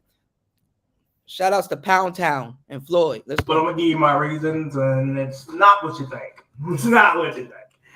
I'm gonna give you my reasons. I enjoyed this, but being part of this has caused so much pain and misery in my life. And I mean, not by being overseas. I think it's the promoting and telling people to do, you know, that there's something better overseas and stuff like that. I've taken a lot of.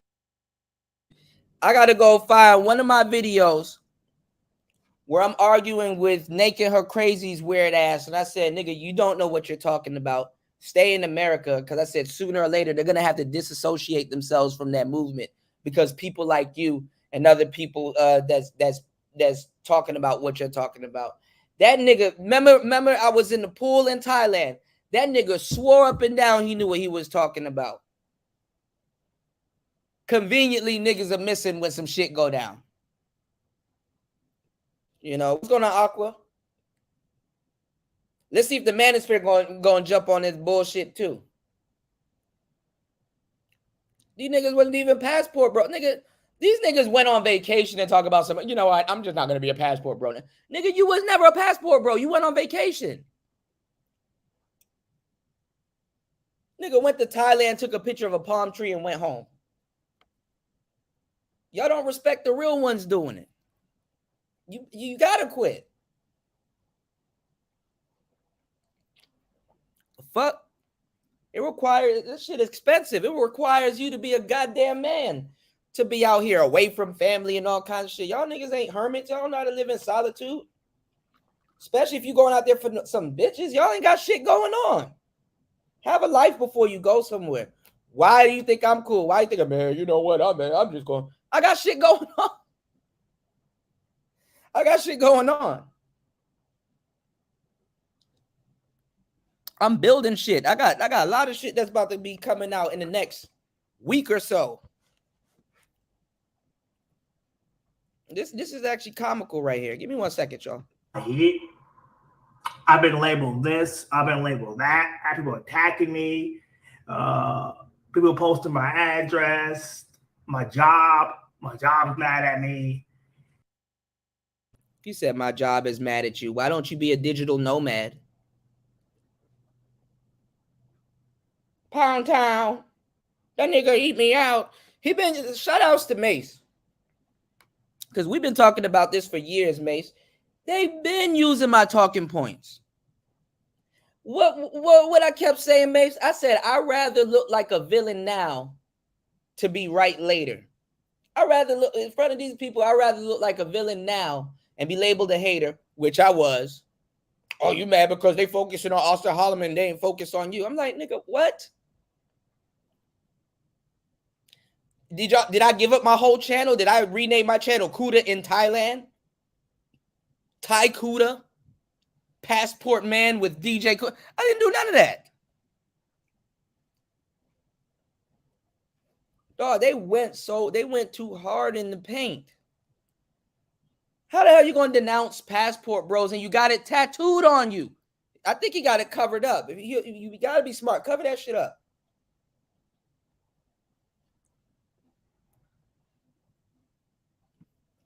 Got to grow up sometime, man. Peter, since we talking about Disney movies, you know what Peter Pan was about? Peter Pan never existed. Them kids dead, man. Fuck me up too. Give me 1 second, y'all. I got a lot more enemies, and I can't do it. I don't even have support. I really don't have support in this. I have a lot more enemies. So I think it's best for me to distance myself. I love this, but at the end of the day, I took too many L's from this movement. I took too many L's. I'm not talking about being overseas and dealing with women overseas. No, I'm talking about people from America. They're attacking me. They're threatening my life. And normally I wouldn't believe them, but when they post my address, when they know where I live, I'm not just putting myself in danger. I'm putting my people that live with me in danger and my job and reputation in danger. So I'm going to distance myself. This is one of the hardest videos for me to make because I thought I was doing something. I had nothing but good intentions. You know, my goals was. Bro, that's telling you you need to stick to your guns. They can post your address all they want. You not there. You in Thailand enjoying your life. You shouldn't have went to fucking Thailand, and you should have took the walk to Thailand, bro. You took the walk to Thailand. That's what happened.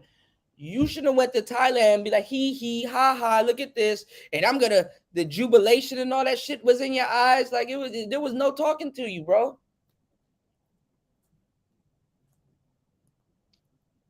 You should take this as a lesson to just say, you know what? I'm going to stay in Thailand for a little bit more because what you're going to do, you need to go do some soul searching.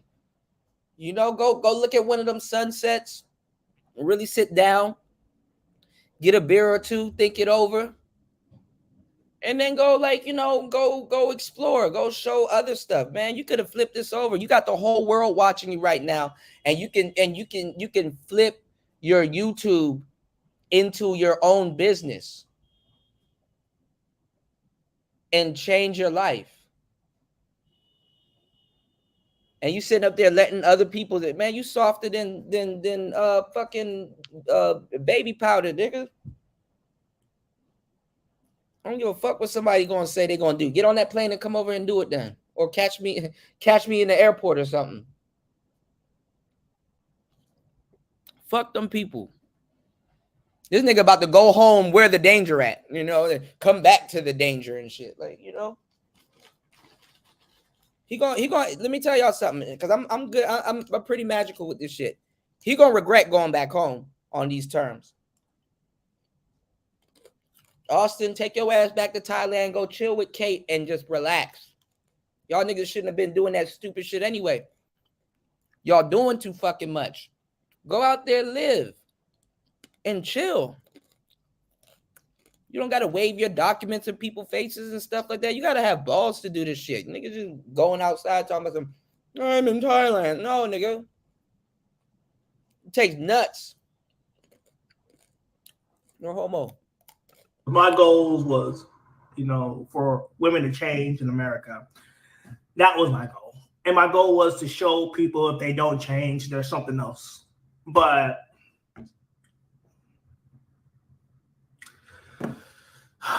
I'm distancing myself from this movement. My feelings will always be my feelings. I don't care. Okay, yeah, I don't care. Like my feelings will be who I am, what I am. But I'm going to stick to what I know. I'm in the wrong deep. This is not for me. I'm used to people talking smack about me online. I'm used to people calling me names and doing this, and this guy's this, and this guy's that. I'm not used to receiving constant death threats.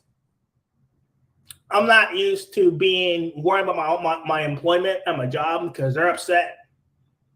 And I just can't risk losing a lot over this movement when I don't have support. I don't have a support. I don't have a big support line. If I fall, hey, can I get your help? I don't have that.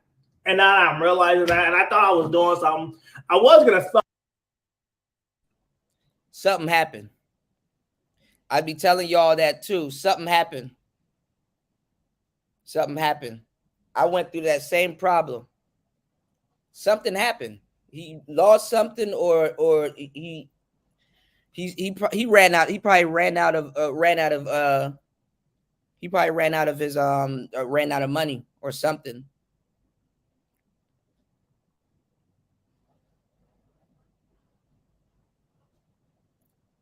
Because God gonna test you in so many ways. You better figure out a way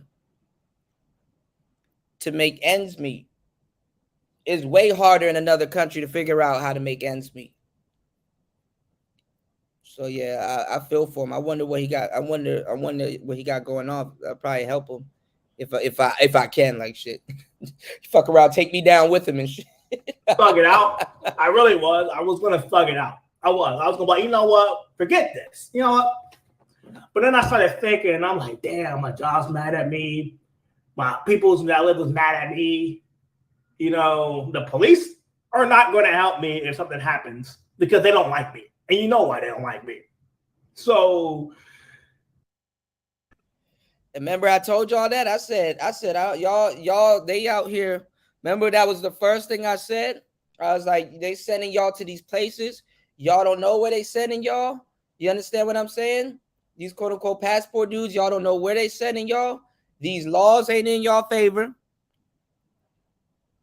And they sending y'all to these blades, these Brazilian blades, and these weird spots and stuff like that. And y'all have no idea what's going on. You better learn the law. Remember, y'all try to a lot of people try to slash my face for that. And they're like, Kuda, you don't know what you're talking about. I'm like, nigga, I am actually in Thailand. I know what the fuck I'm talking about. You're not here. You're trying to be here. You're trying to sell niggas a dream. You know? Shout outs to my girl Toya. Hey Toya. Hold on. Let me see. So shout outs to Toya dropping a huge 10 on the Den on the Rice Fund. Thank you, Toya. I don't have my sound effects today, but I got you for Thai Kuda. Thank you, love. I appreciate you.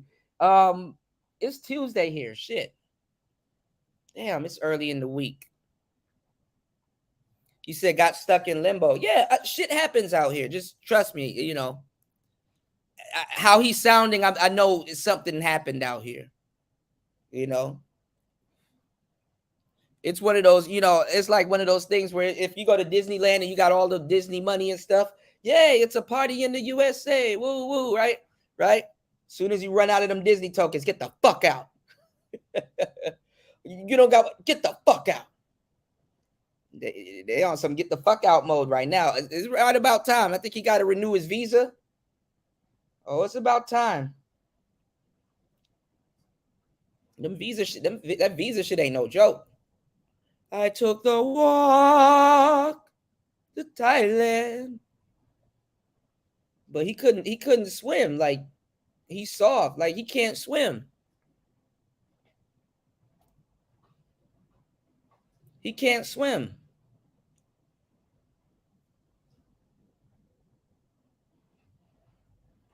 Not gonna lie, when I lost my bank card, that crippled me. I'm still crippled.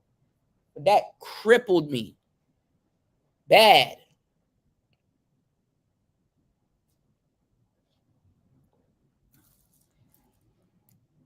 You know?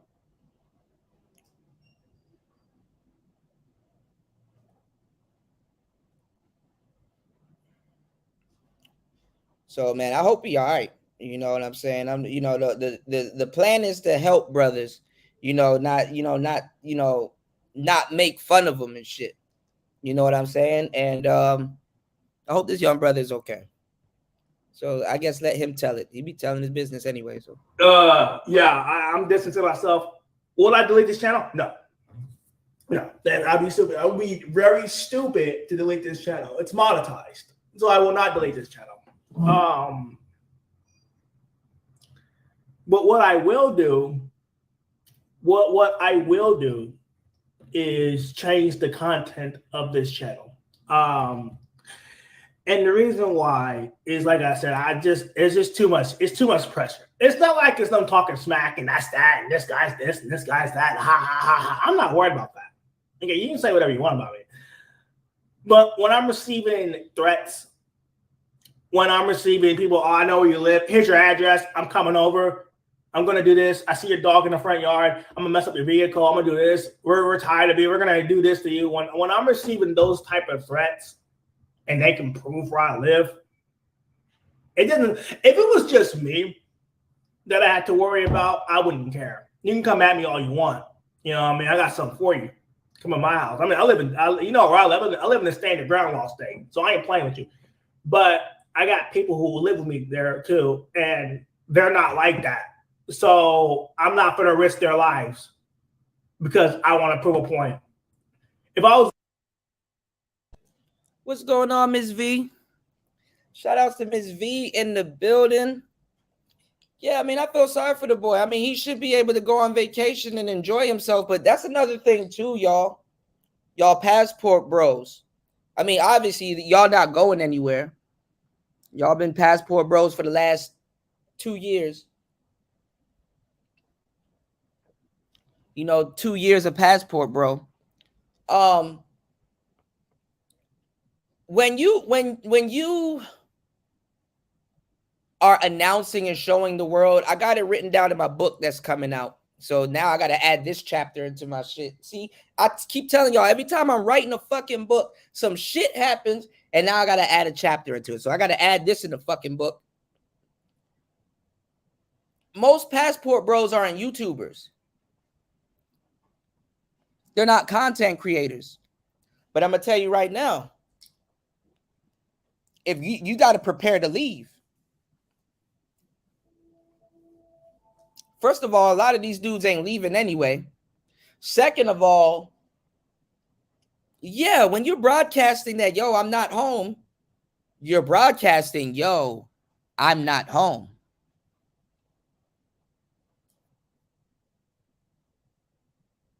That's not a good idea. And furthermore, too, we put a lot of trust in people. For example, let's say your car broke down or whatever happens or whatever, and your car is in the shop, whatever, the box Chevy got to get a tune up or whatever, and you don't got a rental or something like that. You go on Lyft or you go on Uber and you summon someone to your house to come pick you up and take you to work. You know that motherfucker that's picking you up and taking you to work, he knows that nobody's home probably.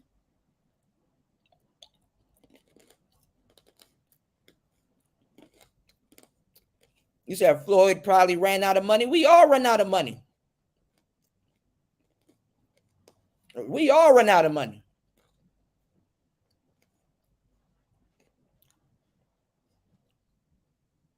That don't mean the thing is finding out how to make money. We all run out of money. He already has a YouTube page. You need to be of service. Instead of getting on here telling your business, start covering topics, start giving people games, start giving people information, take consultations, help your online society. You already know why people there and what the problem is. Yo, make sure when you guys come down here, check in with me. I can be your tour guide, or I could put you around some women. Launch a business. What do you think I'm doing? I'm about I'm about to launch. I have it up and everything already. I'm about to add to it tonight.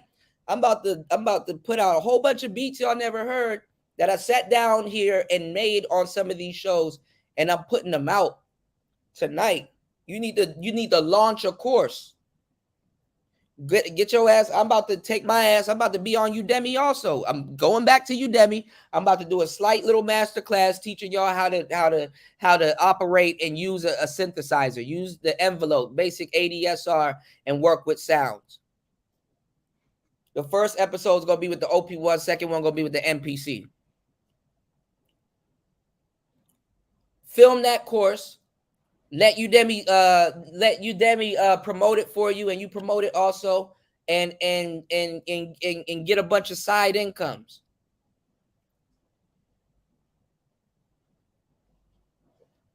Go learn a new skill. I came out here to learn how to fucking play an instrument, several instruments, and then learn how to play those instruments enough to learn how to make beats.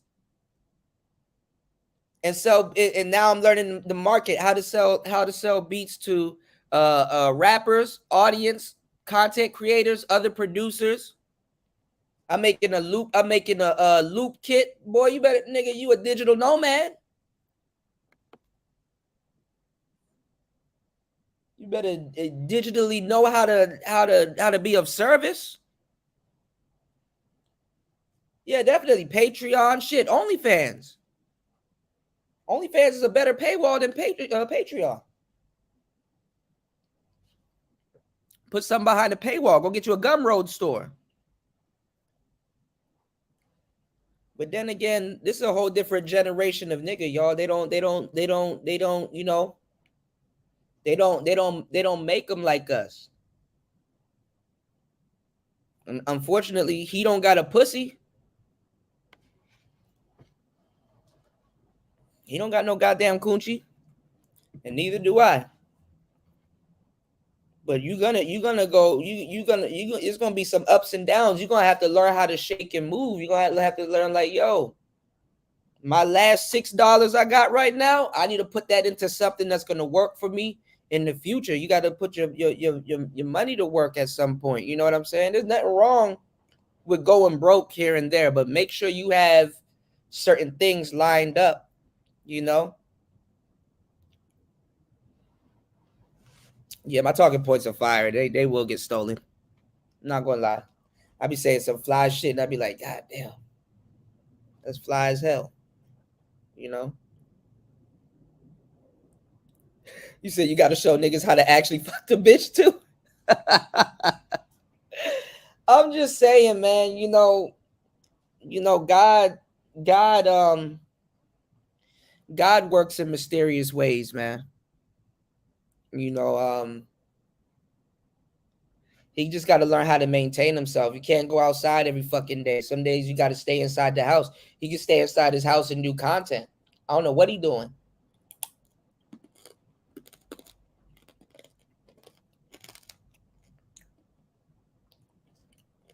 Yeah, Patrice O'Neal, that's my bro.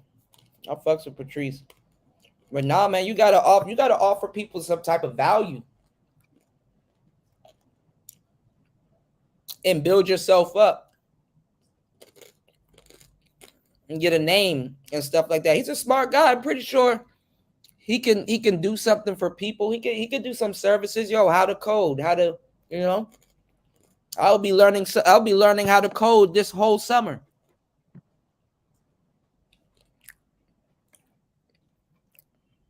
What's going on, LaShawn? You gotta flip them soft skills into hard skills. No homo. You know. God gonna scare the shit out you a couple times though. I'm not even gonna lie. Let's go. But myself, I would be like, okay, you know what?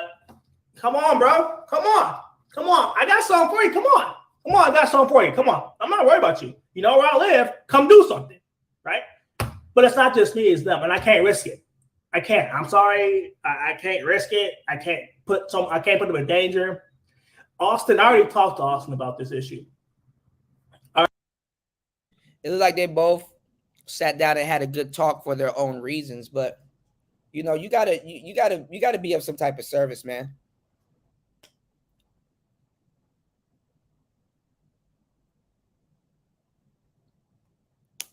He kind of went out there on some bullshit too. He went out there on some bullshit. I'm not gonna lie. He went out there on some bullshit. If I run into him, I might reach out to him. Tell him to get in contact with me before he leaves, so I can give him some good ass information and teach him how to fish a little bit.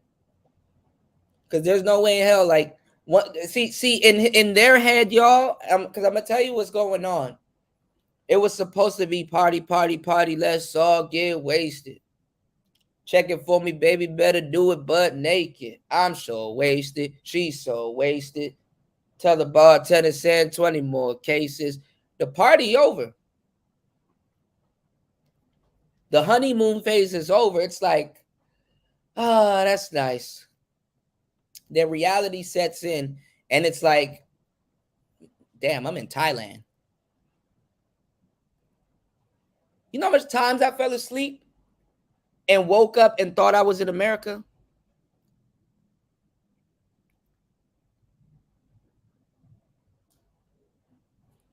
So my thing is, it's like, yo, you gotta be realistic, and you gotta know what shit. You better be like Think Media. What our boy say, Mace? You gotta just press record.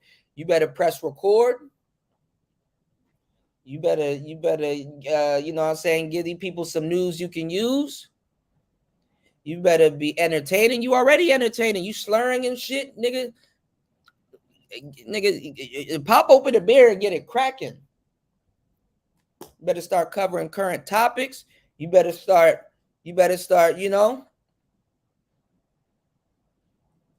That's some real fucking shit right there. My brother Midwest just dropped it on us. It's ups and downs for a real nigga, but you'll be lame all your life. Hater. Damn. Rest in peace, legendary Nip, man. What's going on, Black Man being brutally honest? What's going on, Brad? Brad in here acting a foolio. Shout outs to Brad. But yeah, man, you can't just run away from your problems sometimes, man. You gotta just shit. I'm gonna keep saying it. You gotta just press record. He recording right now for all the wrong reasons. Don't have people. Don't set up a situation where people can clown you, because this is the same thing I would tell him. I'd look this brother in the eye and be like, bro, nigga, you gotta learn how to maintain paradise. You think just because you come to paradise, it can't be, man, paradise got to be more maintained than a regular life, than being stagnant. Don't sit up here and give people an opening to clown you on some shit they've never done in their lives. So what if you get stuck overseas a little bit? At least you made it there. Shit. That's a story to tell somebody, but you put your head together and you figure that shit out. And I understand that a lot of people, sometimes some of y'all may be the black sheep of the family and you don't really have a lot of friends and you don't really have people to help you. And when you look up, it's like you're lonely. You know what I'm saying? Some of that energy is what causes dudes to go run and go look, run into the arms of a woman. You know what I'm saying? And he's not wrong. I mean, he's a human. He's human too. I'm proud of the brother. I'm not, if something go down, I'm not gonna clown the. I mean, I'm not gonna clown the brother. At least he got on the plane. At least he showcased that he was man enough to do certain things. You know what I'm saying? You can never judge somebody by their wallet and stuff like that, because one day you balling, one day you stalling, one day it's chicken, next day is feathers. But the taunting and the thumbing in people's face, that's not really a good idea. But that honeymoon shit wore off. And the reality sinks in that, dog, hey bro, you out here in Thailand. What you gonna do? And Thailand gonna put pressure on you. Thailand been putting pressure on people. You gotta learn how to breathe a little bit. You're gonna have to know how to move. You're gonna have to, I've been out here crippled. I've been out here in a lot of fucked up situations that I don't talk about. But you got to be a goddamn adult and you got to suck it up and just make sure you pacing yourself and not killing yourself, man.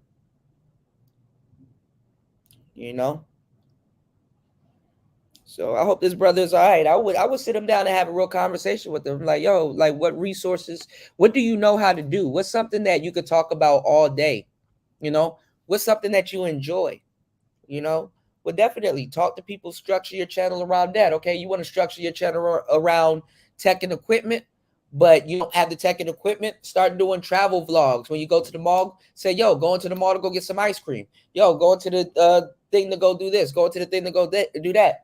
You know, build yourself up until you can do the type of content that you want and grow. You know, he said, I'm not a stranger to grief, but I'm so glad I have a support system. Yeah. Yeah. It's fucked up when you look at it and it's like, dog, I'm all alone. And when it comes down to it, man, people gonna laugh at you, man, for making an honest mistake as if you ain't human. Like, this nigga ain't no fucking Voltron. He not no android. You gonna make some mistakes. You're not home. That ain't your money. Like, nigga, this is the first time I seen blue money. Pink money and shit. He was running around saying, it's so cheap. It's so cheap. It's so cheap. Y'all should have listened to them shows I put out.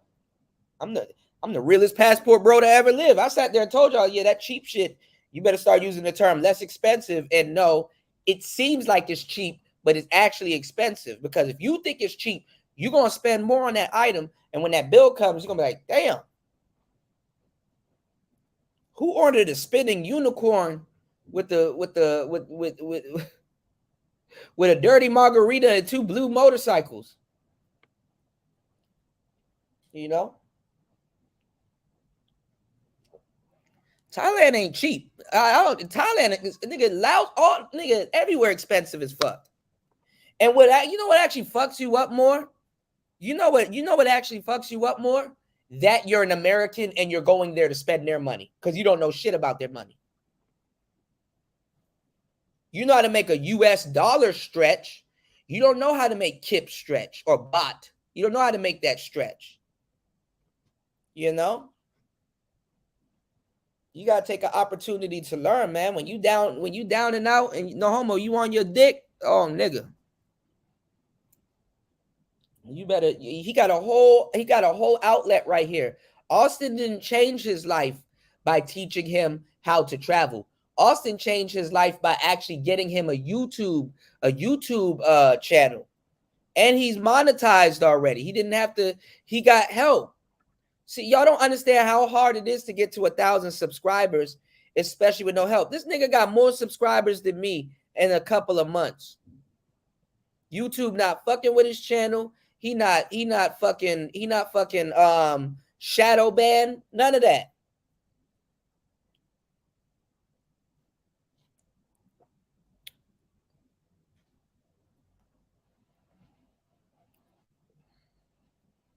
You gotta grind, bro.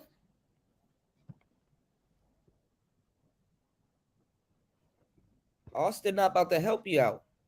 He got his own problems. Yeah, I've been told them, but it's like that tree in the forest thing. You know what I'm saying? If a tree's in the forest and nobody's around to hear it fall, does it truly fall? Of course it does. But you know what's funny?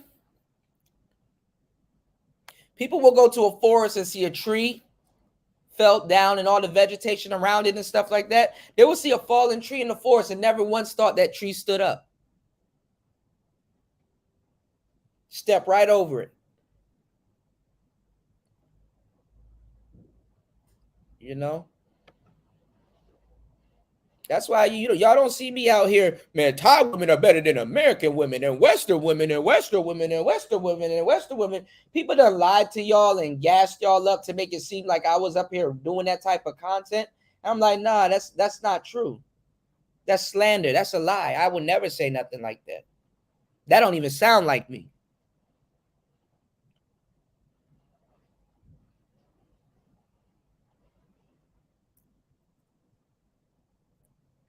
This is why you got to really listen to the real ones. Austin can't lead you nowhere he's never been himself. But these passport bros been leading people all over the place, and telling y'all to go to the blade. They're telling y'all to go to places where you will end up like this. And I don't blame them. Yeah, go trick your money off. You either gonna drink your money, you either wearing your money, or you ate your money. Or in your case, you in the street for the dirty meat. You pumped and dumped your wallet.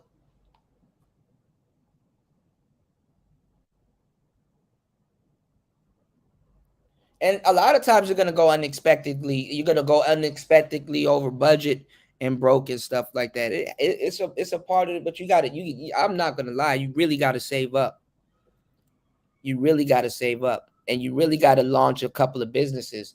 I went broke several times trying to launch a business, and then I lived and I learned. I'm like, okay, I'm gonna have to do it the next time around. You got to give yourself. You got, no matter where you go, y'all. You got to give yourself. Hopefully, it's not dire. But you got to give yourself room for a little bit of error.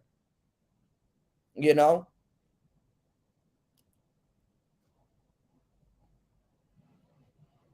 You got to give yourself room for a little bit of error. It's better off for a man to say, yo, I blew my money trying to start a business, but I walked away with experience so that now I know what not to do next time if I put in position. Instead of if you blew it on leisure, if you blew it on drugs, if you blew it on alcohol, if you blew it on women and hanging out and stuff like that. I'm telling y'all right now, this is what he not telling you. Them Thai bitches fleece this nigga. I knew it was a nigga. I know what I be fucking talking about. He ain't never had a bitch like that ever. Just look at him. I know them Thai bitches done fleeced them this nigga for every fucking money, man, nigga. He had his girl. Where's his little girlfriend at? Loan that nigga $1,000, man. I'm the money for real. Man, you better, man, shit. Yo, you better do a live with Austin and split the bag or some shit like that. And Passport Bro's gonna have you fucked up in the game. That's why you want to travel alone and shit.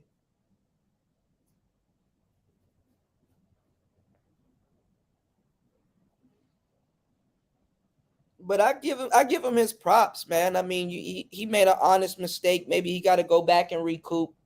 I don't blame him for that. But the dumbest thing he can do is go home, only to just say, "Man, I was in Thailand. I was doing everything I was." And then spend the rest of his life living like that. That shit ridiculous, man. I hope he's all right. Hopefully I can reach him before he go. I already talked to him about it. He I already talked to him about it. So yeah, it's that bad. I don't know. They've been posting my address. People been knowing where I live, and I can't risk it.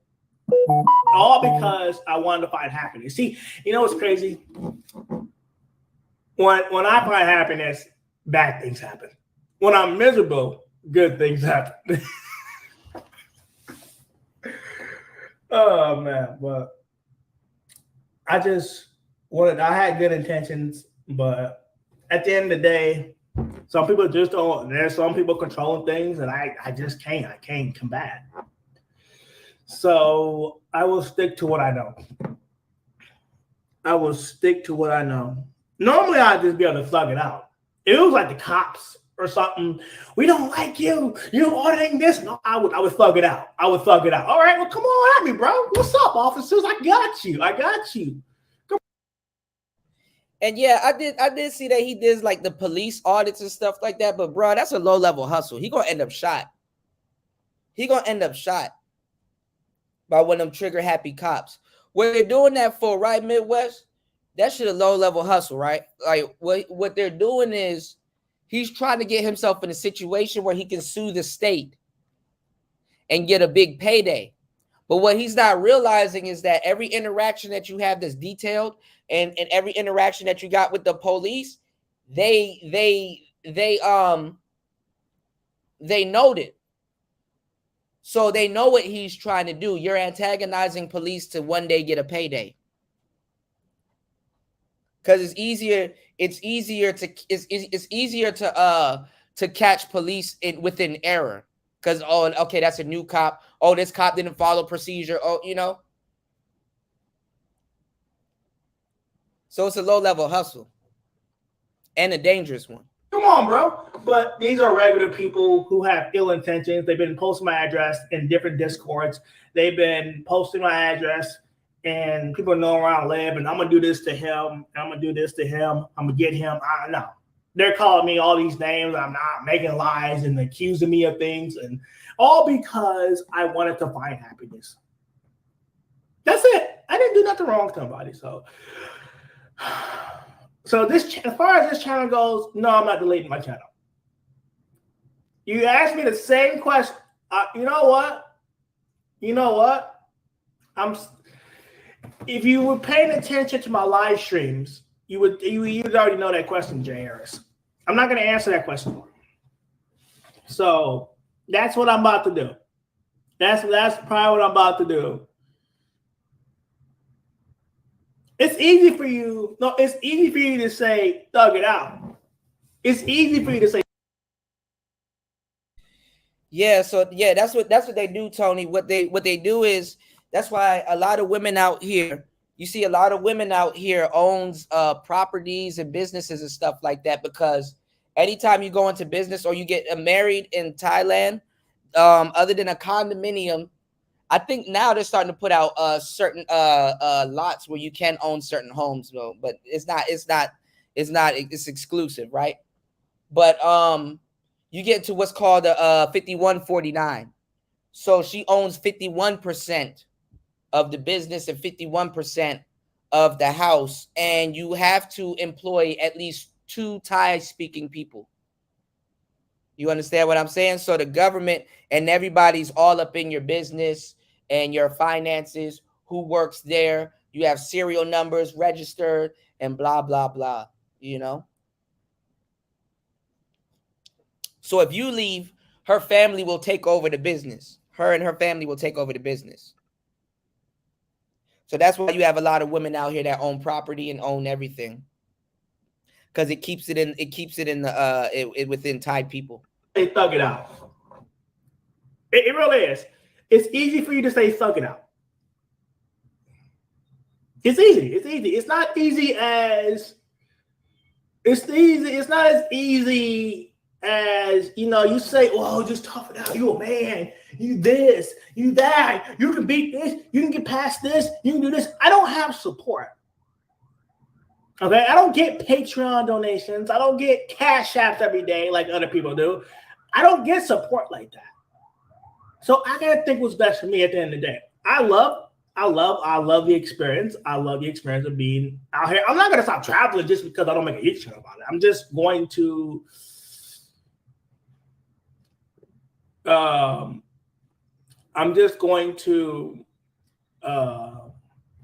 don't know. It was fun. It was fun while it lasted. I mean, if I do upload, it'll be on my Facebook page. I mean, because YouTube and all this stuff, I don't know. I won't be talking about American women no more, bro. I know. I won't be talking about American women no more, because obviously they're offended. And it's not all of them, because some people don't even care, but I don't know why they're coming for me, bro. I don't know. Maybe they're just mad because all their men is leaving. And that's what it is. That's what they're mad. I think that's what they're mad about. But I'm done promoting this movement. I'm distancing myself from the passport bro movement. And I'm going back to what I know. And what I know is auditing. I'm going to stay in my own niche. If you don't like that, you can unsubscribe. Like he's doing too much, man. I cook, I clean. Shout outs to Eric. I cream up for you. Boy, if you don't do some consultations, what's going on, Fasting? If you don't do some consultations and fucking, if I was him, I would have kept that passport shit. Like, well, since Austin is gone, looks like I'm the only guy here. I will be doing consultations, and I Nigga, I'm about to, nigga, he tripping. Well, now that that's over, I cook and I clean also. What's going on, Mac Bones? Nigga, oh, Austin, you leaving? Oh, let me take over your shit. Yeah, so Austin's not, I am. How you gonna have your name Mr. Passport, bro, and leave?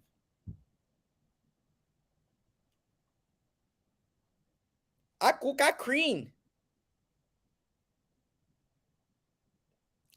Yo, y'all get this nigga in contact with me, man. Y'all get this nigga in contact with me, man.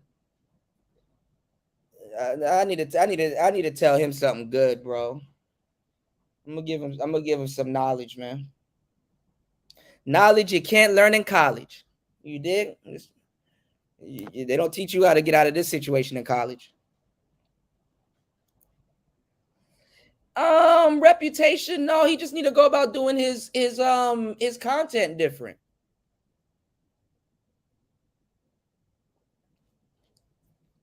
How the fuck you go and get into this situation? You got 2 monetized channels and you have a following. Now, let me tell you something. YouTube don't pay. Like, nigga, I'd be lucky if I made 12 cents off this video. You know what I'm saying? Nigga, it'll be a blessing if I made 12 cents off this video. This video. And I've been on here for 5 hours and 16 minutes. Straight up game, right? He gotta start doing pre-records. He gotta start, like, he could leverage, man. He might just need another month just going hard in the paint. But see, his visa is getting time for him to renew that visa. It's expensive to move around in Thailand. Everything ain't no goddamn walk away. Housing can get very expensive out there. It can get very expensive. You dig? You know what's going on, Curlin? Oh man, Curlin, I got some stuff that man, y'all wait until I show y'all my beat. I got like 2 beat packs that I done made. The first one is fucking fire. I'm just working on some loops right now, so I need to at least get like 5 loops on my next session. Actually, I'm gonna hook up my MPC. I have it right here, but I'm gonna hook it up very soon. You know. Yeah, it's Mr. Passport, bro. Ah, shit, you been man. Come on, man. You better take your ass to Cambodia or come to Laos. I don't think I could be his friend like that though, because I ain't gonna lie, I'm a little bit older now, and like I can't be dealing with certain people in certain mindsets and adults and stuff anymore. Like I couldn't be a long-term friend of this guy. There'd be times where I'm gonna have to just cave his chest in. Hit that nigga in the chest, bro. Man up. Just figure something out, bro.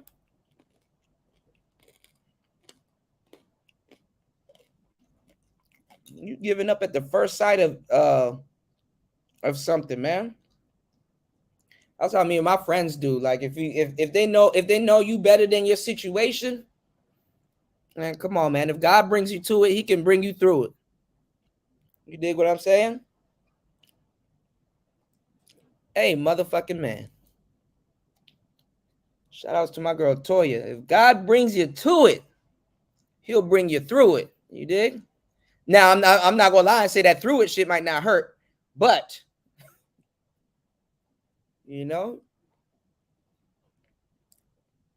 nigga, you better get a fucking MPC. He better go out there and go buy a fucking banjo and a microphone and record his samples and start selling loop packs on BeatStars.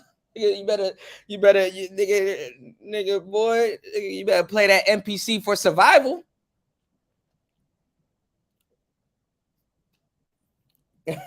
Fasting. I'm just saying, bro. You gotta look, bro. Look, it's some discouraging shit. You know, going through it in a foreign country, and you can't just call up your homeboy or your homegirl to pull up on you and shit. You know, it is some discouraging shit. But these are years that's gonna make a man out of you, bro. You'll see what you made of. Real talk. Let's see what you made of.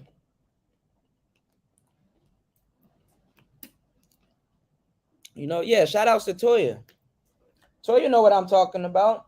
You know, something happens, God brought you to it, he'll bring you right through it. And sometimes it's for the better, and sometimes, you know, it is what it is, you know. Yeah, shit, he go on that BeatStars, he play the fuck out of that banjo or kazoo and catch that shit with the microphone on his phone and start selling loot packs. Better bang on that table. You better remake the Clips beat, grinding, because that's what you should be doing.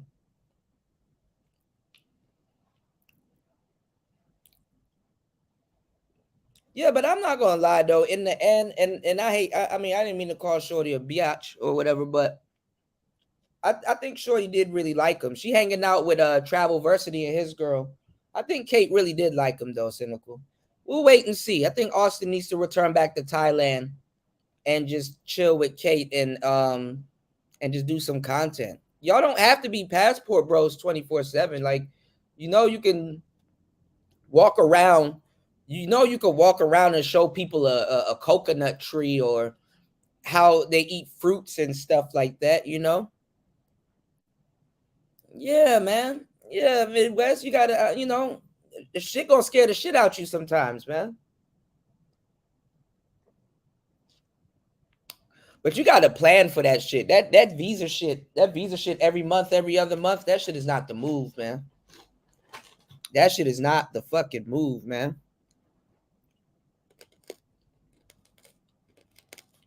Man, Kate was looking out for that nigga. Almost made me go back to Thailand. Oh, she could. Oh, watch them passport bros gonna go down there and try to date her now. She gonna have a YouTube page. Oh, she already don't got one.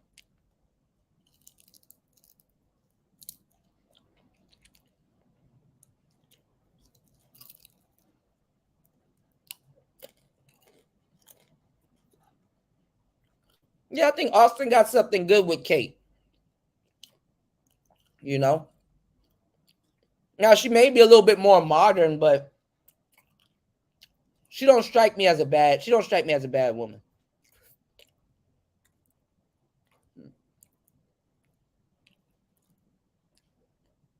What's going on, finance, man? Nah. I just know how cutthroat passport bros are. They fake players. So a nigga could have any Thai woman in the world, but he choose to get with her. You know? Same thing with her. She could have any man in the world, but, you know.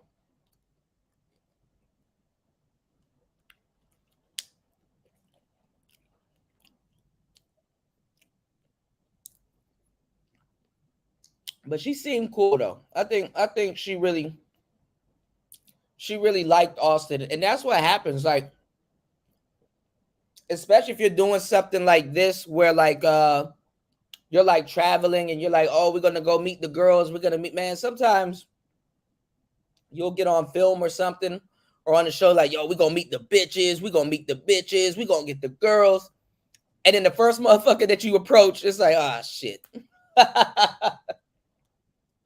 I feel you, you know, and it's like, she wanna, you know, she trying to lock you down.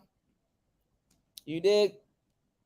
And then your audience like, man, where you gonna get these bitches? And it's like, wait, hold on, man, damn. She treated me right. I'm gonna have to break the bitch heart. Yes, break her heart. Y'all cold-blooded. Cold-blooded. What's going on, Raven? I feel you. It's not you thought I was feeling you. She just straight up just say it, like, you know. Yeah, she is Americanized, you know. But she actually seemed like she's cool, but like she seemed like she's cool in a way that Austin's not, you know what I'm saying? Like, she seemed like you can hang out with her, smoke some weed, go eat some food, watch movies, and just lay around and get fat, you know?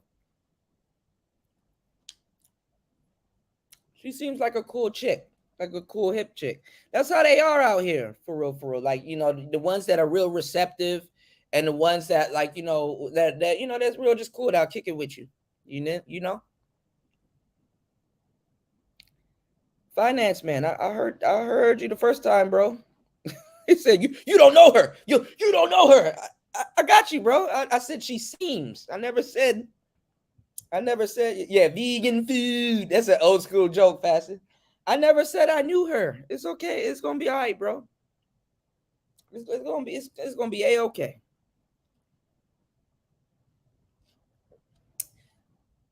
I'm close enough to Thailand. Okay. I know a thing or two about a thing or two. Okay. I'm just throwing it out there. Not too invested, sir. But like I said, I think I don't know if he's in the Philippines. I don't know if they both in the Philippines, but I just think he should probably go back to Thailand and keep like a, you know, like a cordial relationship. Yeah. Yeah, finance man. It's a little bit different out here though. I'm in the Canada of Thailand. I'm in Laos at the moment. So, you know, a little bit different. You know, I know how the girls are. She from the city. She not close to where I am. You know, not close to Nong Khai or Chiang Mai. But she seemed like a good girl. She was decent. She put up with them. She mushed them. You know, she mushed them a little bit. I think she like him. You said he's going back to Thailand. Okay. Yeah, keep me up. Keep me up on that.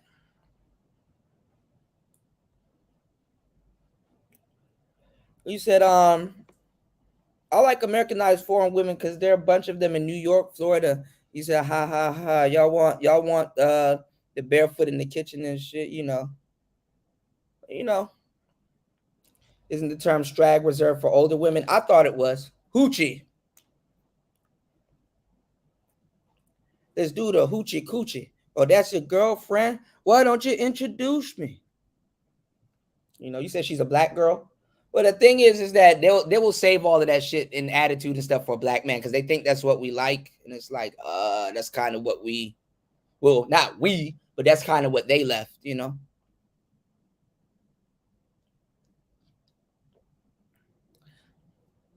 But she might be too Americanized. Like, I think what finance man is getting at.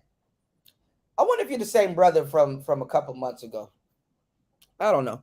But I wonder if what finance man is getting at, because I'm gonna tell you the truth. So when you have dudes, right? And I'm gonna tell you in particular, because I'm gonna say this in particular. When you have dudes, especially brothers, that has like I would say fuck it, I'm just gonna say what I'm about to say.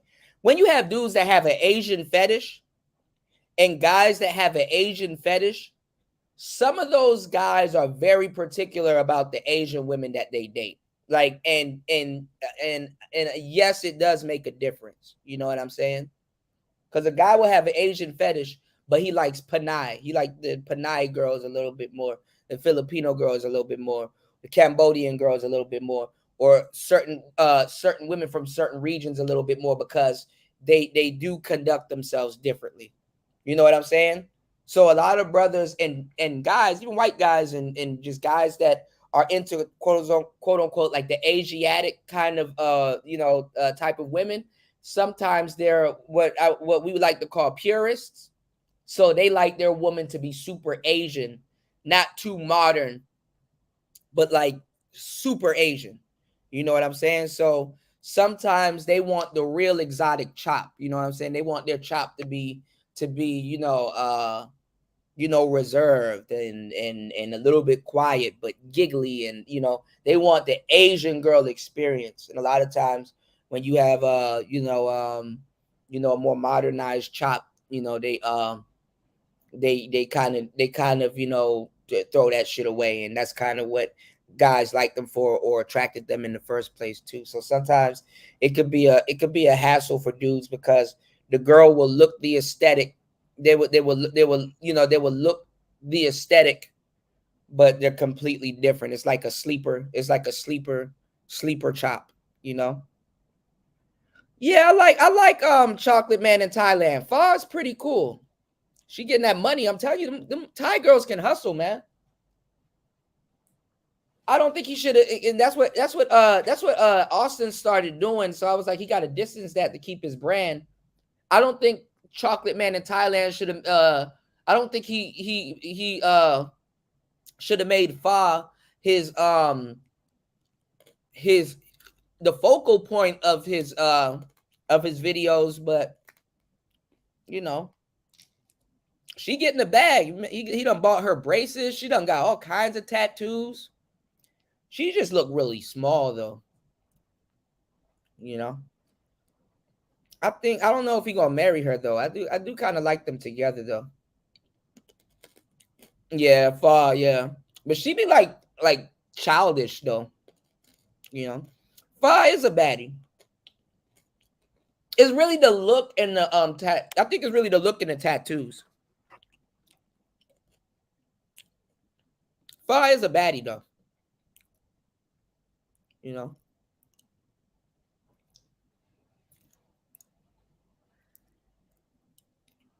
She is more modern, but she's not like a Thai Keisha, you know. But a lot of the Thai Keishas be cool, to tell y'all the truth. You know, they go to festivals out here. They go to the boxing clubs out here. They know where shit at. Just make sure you know how to deal with with any type of Keisha, so you're not getting set up. You did? Yeah, it look like Fa be eating a lot and shit. How old do I think Fa is? Fa probably like 28 at the most. They look very young out here though. A lot of Asians in America, they age a lot faster. And I guess it's because they're not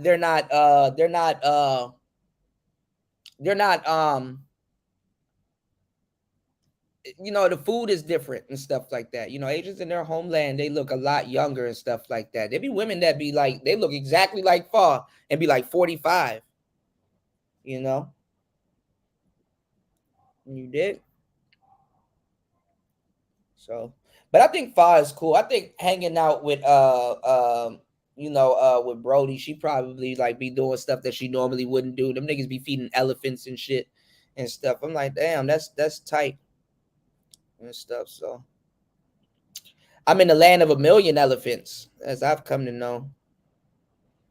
You dig? Yeah, they are a bit sneaky, but you just gotta know shit. You gotta keep yourself a certain type of way, you know. You gotta keep yourself a certain type of way and just move a little bit different. You know, you always gotta be one step ahead, you know. What type of women have you dated, Finance Man, when it comes to the Asiatic chop? Do share. You can leave my channel. You can unsubscribe. This is why I'm making this video to inform you what I'm about to do. I could change my mind, but right now with everything going on,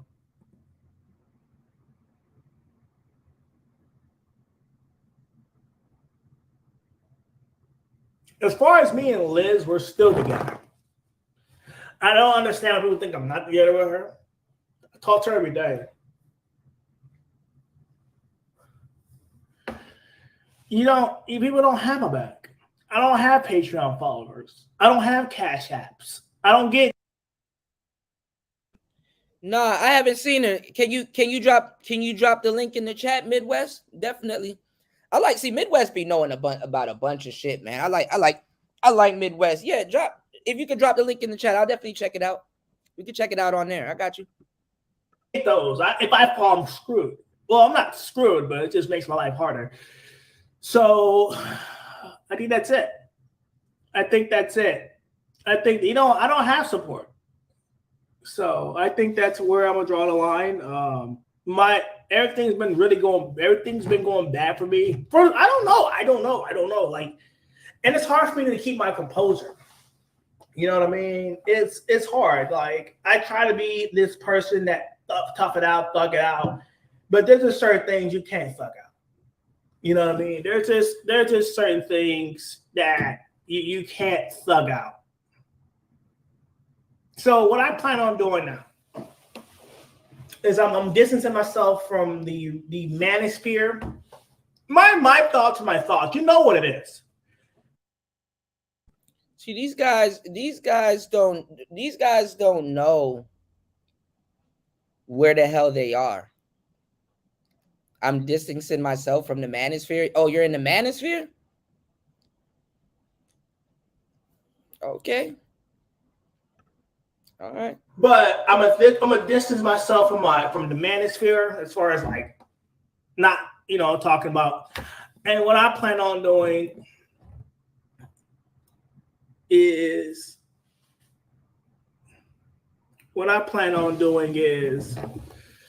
maybe some overseas content, but really I'm gonna stick to auditing, bro.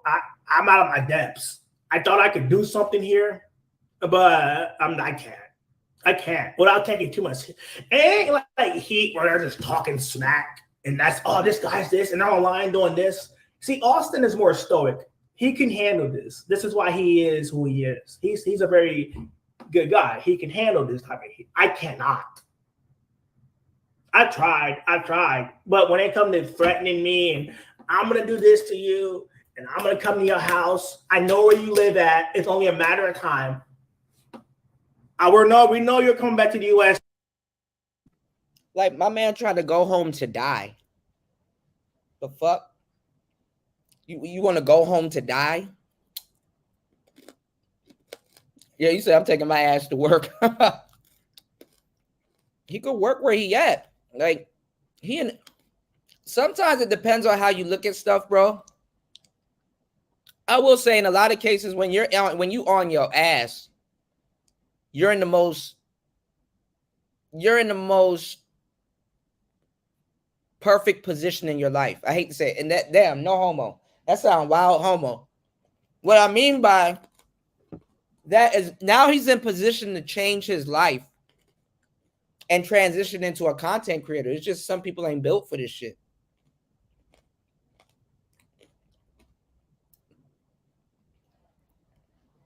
A lot of dudes ain't built for this shit. And I'm not even gonna lie, I just never thought about the concept, y'all.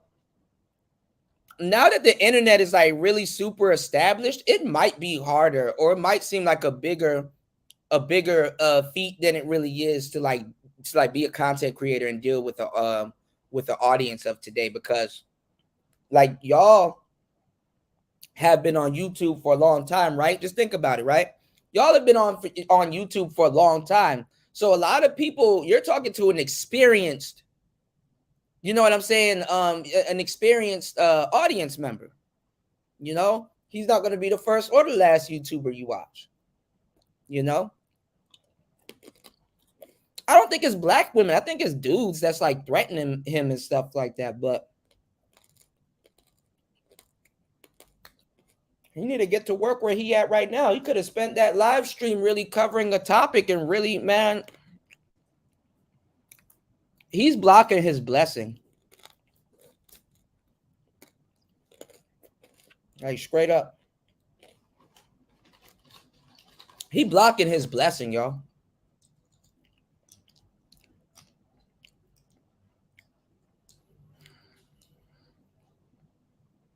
You need to learn how to make something shake. Nigga, you about to go back home and get into a fight with somebody and then start fucking with police? Like, nigga, what are you talking about? Why is everybody now going in on Courtney Michelle because she was on Jason Black? See, these niggas y'all got leading the space. I need y'all to go to their channels and tell them, bruh, you making us look bad.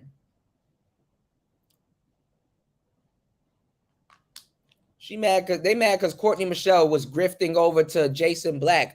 Yeah, you saw her grifting on the Lapeef show. Then you saw her grifting to the Passport Bros, and now she's grifting to Jason Black. Like what? Oh yeah, why is she grifting?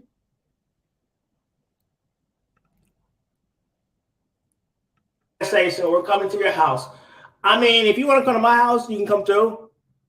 I've already informed the people that live with me, so that if you do something, they got stuff for you. They got stuff for you. I mean, it's a stand your ground law state. It's a stand your ground law state. So I mean, I don't think it's very wise for you to come to my house. It's not wise. Okay, I really don't want you to. I don't want anything bad happening. But you're coming at me when I've done nothing but promote the work. All I did was say, find happiness elsewhere.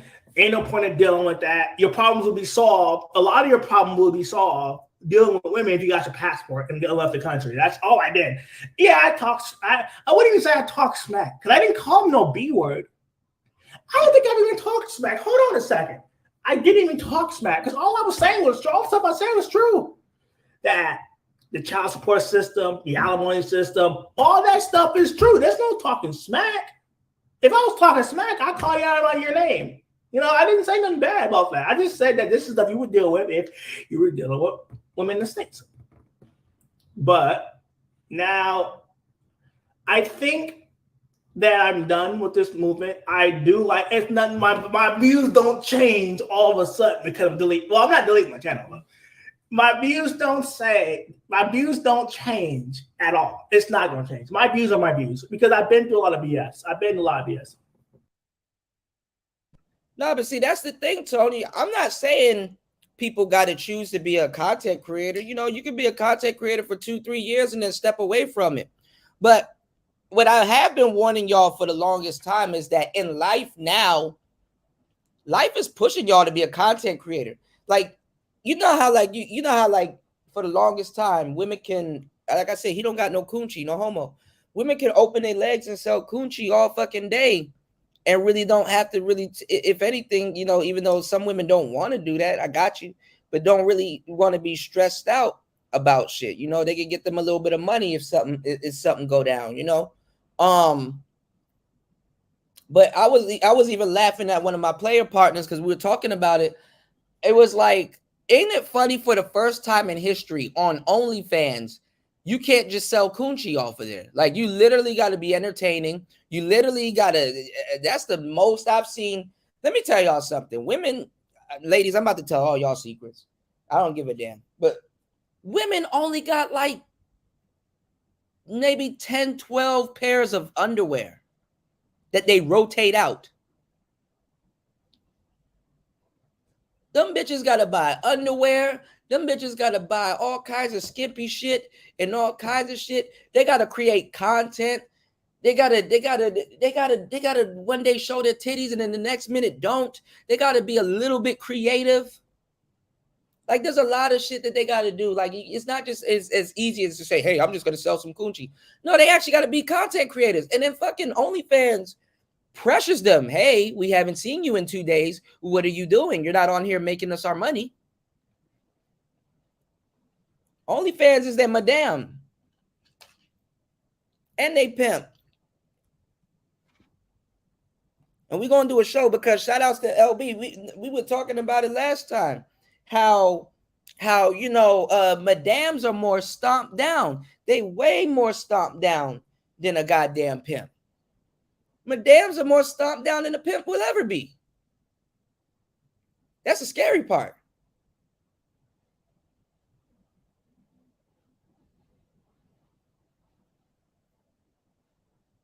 They stomp down like a motherfucker.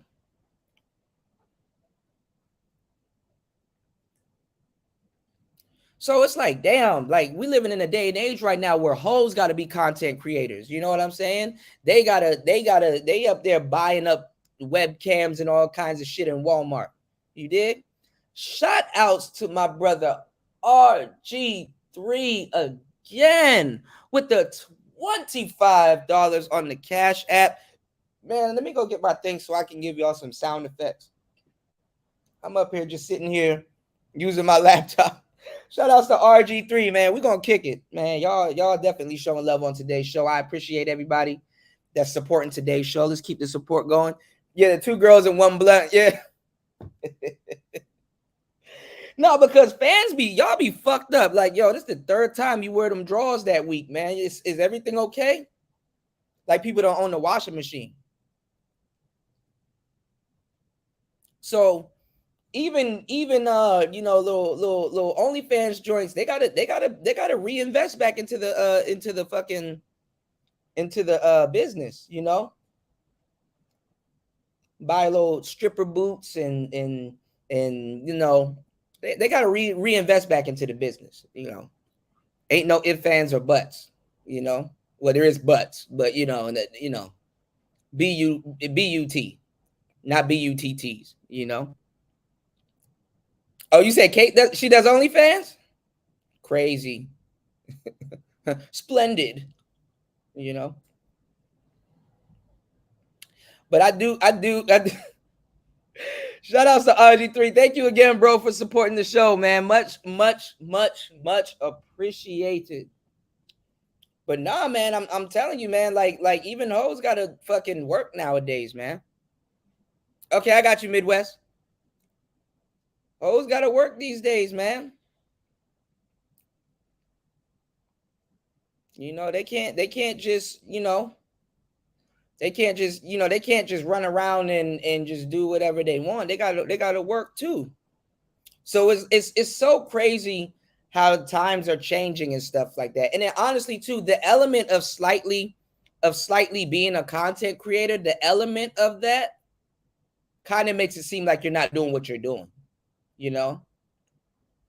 Like you're not running an online peep show, you know?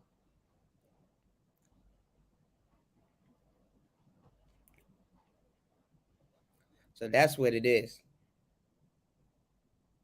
Oh, you were saying she got the same bag? Yeah, she be putting a bunch of stuff down in her bag. You dig? All right, give me 1 second, y'all. I'm gonna check my email. Hopefully, I'm not locked out. Give me 1 second.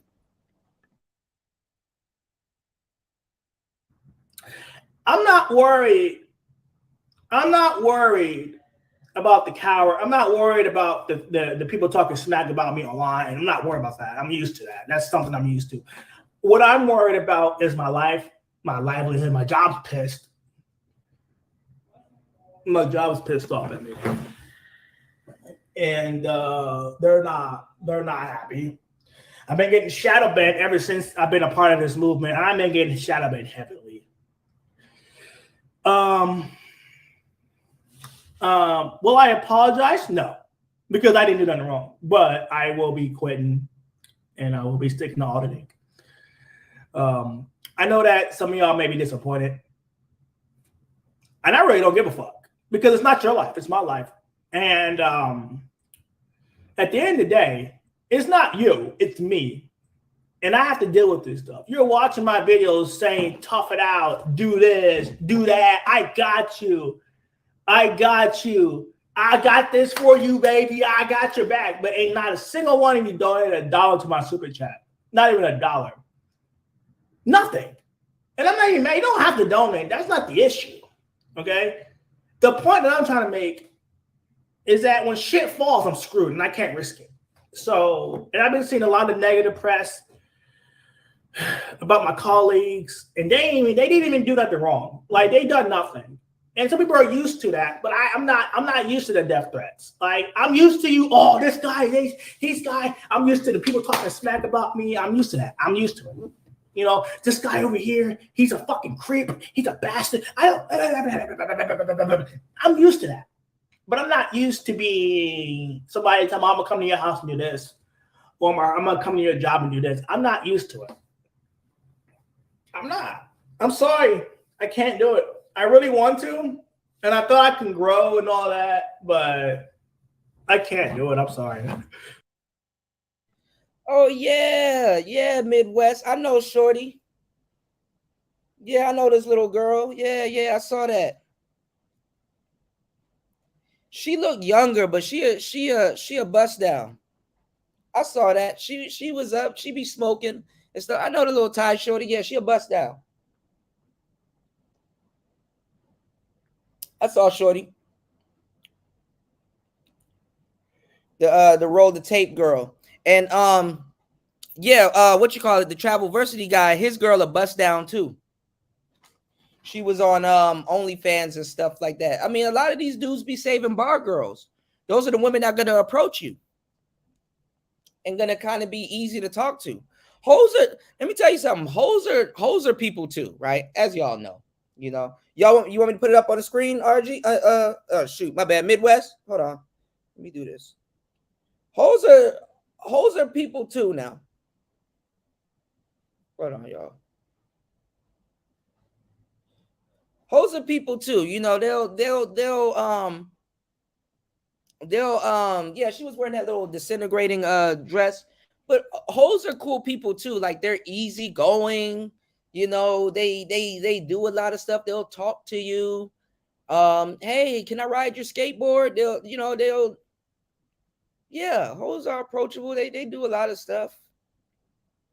I hate to say it like that, but it's the truth, you know. If we're just gonna keep it a band, you know, it's the truthy truth.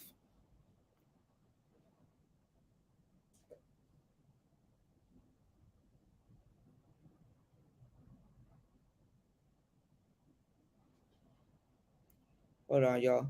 But the Travelversity guy, his wife, they were like she like did like OnlyFans and you know what I'm saying? Hold on, y'all.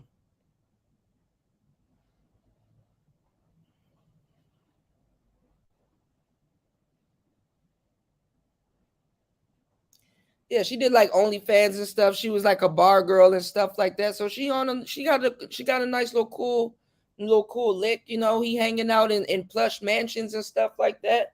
He getting that in-house, you know, but just, you know, it is what it is, you know. You dig? Yeah. Oh, yeah. At the end of the day, no matter how cool they are, you know, if one ain't doing what you need her to do, they do need to be treated as such. You're definitely correct, you know. Oh, she was doing hardcore flicks. Hey, man, it is what it is. Sometimes they get that itch out of their system. They want a nice little square joint, you know. I mean, some of these broads like to say they fucking on the American, you know. Yeah, them Asian girls, I ain't gonna lie. They be. I ain't gonna lie. Them Asian girls be doing some wild shit.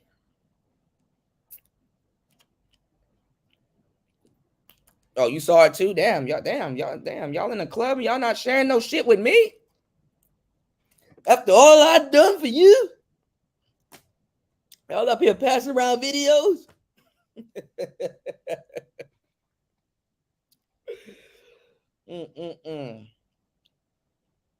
Who's that other you know, yo, since y'all want to talk about porn stars, I'm gonna give you I ain't gonna lie, but this little trifling bitch bad as hell. I am not gonna lie. I know y'all gonna sit up there and go look for this, all right? So if you know what I'm talking about, hit me on the back end. Hit me on the Cash App or the super chat if you know what I'm talking about. Y'all want to see a shorty that's disgusting and just get treated just crazy and just she's just but she bad, but she just y'all. I'm about to put. I'm not even gonna say the name. Hold on, y'all. I'm gonna type it in the chat. If you know, you know. All right. Hold on. I'm gonna type it in the chat. Hold on. Thank me later. That's it later. Thank me later. Hold on.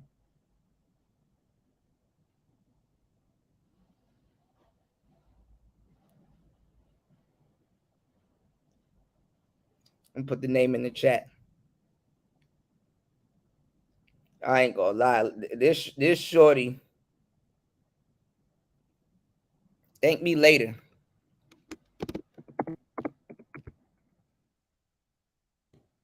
Undefeated. What's going on, D Darrell? Undefeated. All right. Y'all hit me on the back end. Don't say I never did nothing for y'all. All right. Hold on now. Maybe they'll change, but right now, with everything going on, I just can't risk it. Because if somebody comes to my house and do something to me, I'm already pissed. Like, you just give me more reason, dude. Like, Yeah, it sucks. Yeah, you might have to. It sucks. Or change my. Just don't talk about American women. Even then, you're still getting hit. So it's they really want to keep the man here. That's crazy. Even though they didn't want us, that's crazy. That's crazy. But hey, I know I'm gonna have to change my channel name and all that. I'm going back to auditing. I'm going back to what I know. And I was doing very good with that, you know, and I'm gonna stick. Maybe I might put some content up with me being overseas from time to time on this channel, but right now with everything going on, I don't know if I can do. I don't know if I can do anything about the Passport Pro movement. I am distancing myself from that label because there have been bad actors in this movement, and you're not going to label me one of those because I don't do that. I'm not even a sexual person. Like, as you may not want to believe it, I am going to change my channel name. My content will stay up because it's monetized. Nothing. You didn't put my content out for you? Yeah, that must be that. And then I'm going to change the direction of the channel. I think auditing related is where I'm gonna keep my. I'm gonna stay within my niche. I'm gonna stay within my niche.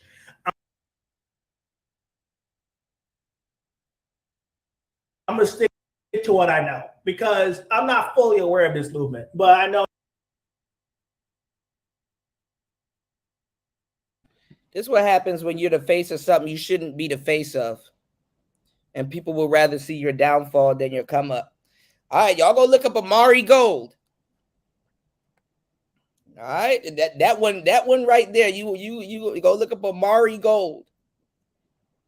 Shout outs to my brother Midwest LB dropping the huge 5 on the Cash App. Much appreciated. Y'all go look up Amari. Go look, thank me later. Go look up Amari Gold.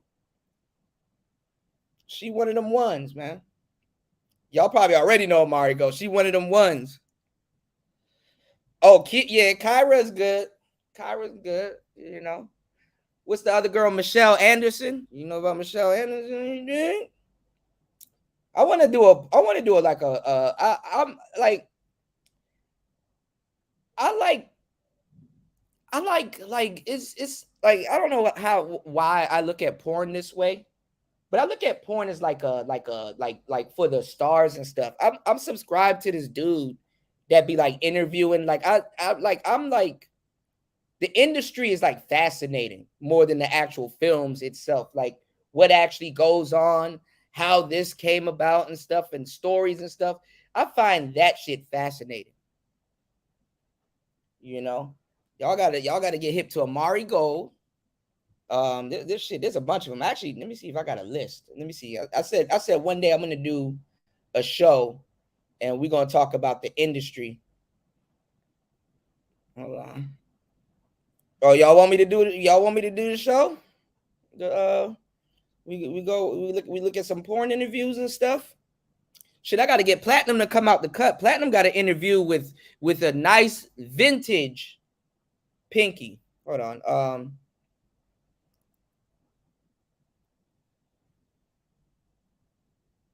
Hold on.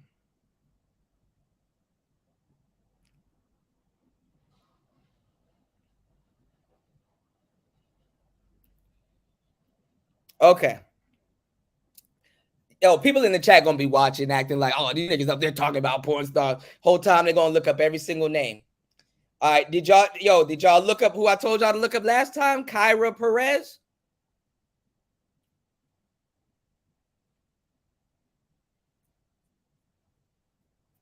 Go look up Kyra Perez. She looks like, now she's Spanish. She looks like what's her name? She looked like a twin. She looks like damn, I'm forgetting the girl's name. She looked like Callie Uchis. All right, I'm gonna give y'all a list. Go look up Kyra Perez. Go look up Michelle Anderson. Go look up Miley Blues. Oh, this gold right here. Go look up Jenny Angel, Jeni Angel. Go look up Adrian Maya and go look up Maya Farrell. I got some more. I'm gonna add to the list. We're gonna make a list, and y'all tell me who to add to the list. All right, hold on, y'all. I might have to do that show on Patreon. I'm gonna get kicked off the. I'm gonna get kicked off the internet. Hold on. I'm trying to bring up this picture. I just don't know how. Hold on. Adrian Maya. Adrian Maya. Adrian Maya.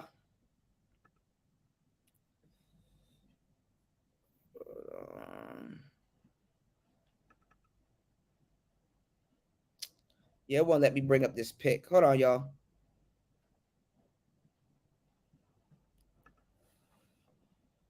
You said the fact that I know them tells me I need.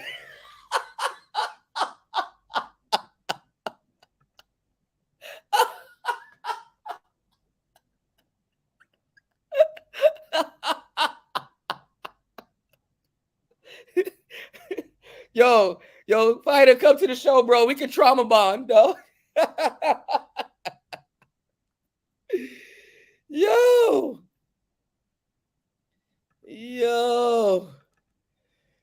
So the fighter, like, all right. Now I know Kuda ain't telling you no bullshit because I know who he talking about. Oh my God. Hold on. Let me see if I can share the screen. Hold on.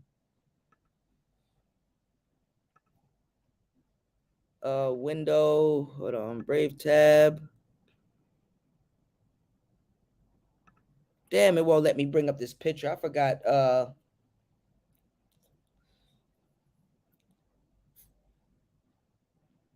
right. I'm gonna share my whole screen. Take a look at this.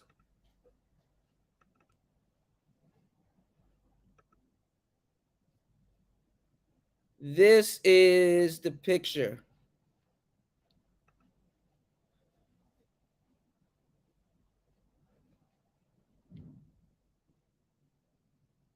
Shorty look weird too, though.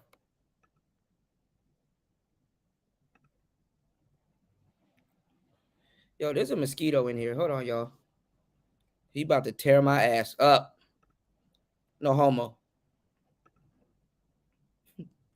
Y'all ever seen that show where like Eddie Murphy was talking about he was boxing and he was like when the dude threw the punch, he said the boxing glove started talking to him. He was like, the boxing glove was like, I'ma tear them ribs up. I'ma tear them ribs up. It solved a lot of my problems. And seeing the difference in different countries and actually making comparisons. And I still won't make my comparisons. Don't get me wrong. I'm still going to make my comparisons.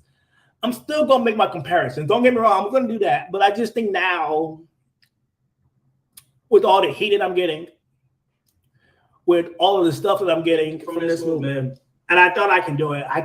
Well, this is the thing, Floyd, man. I'm glad that you actually came out here, man. It'd be a shame if I don't get to meet you or brush shoulders with you. But you realize that you can be a passport bro and comfortably lie in the United States. At least you came out here. Some of them niggas, they full-fledged passport bros. They didn't even come out here. Oh, shit. Midwest getting me hip. She has a sister? Oh, fuck. All right, we're gonna have, hey, everybody, we're gonna have to start screenshotting and taking down this list. What's her name? Who? Jamie Marley. Okay. I'm gonna try to get all the pictures though, and we're gonna do a slideshow. We're gonna do a slideshow on here because I don't want to like Google it and then it just show it, and then it just shows some crazy shit. You dig? Okay, I'll look her up. All right, hold on, y'all. I can do it, but I can't. And I've been contemplating this for a couple of days. Even yesterday when I wasn't feeling good, I'm like, man, why am I getting all these people hating me? I ain't even do nothing. And then I realized when you're making real change,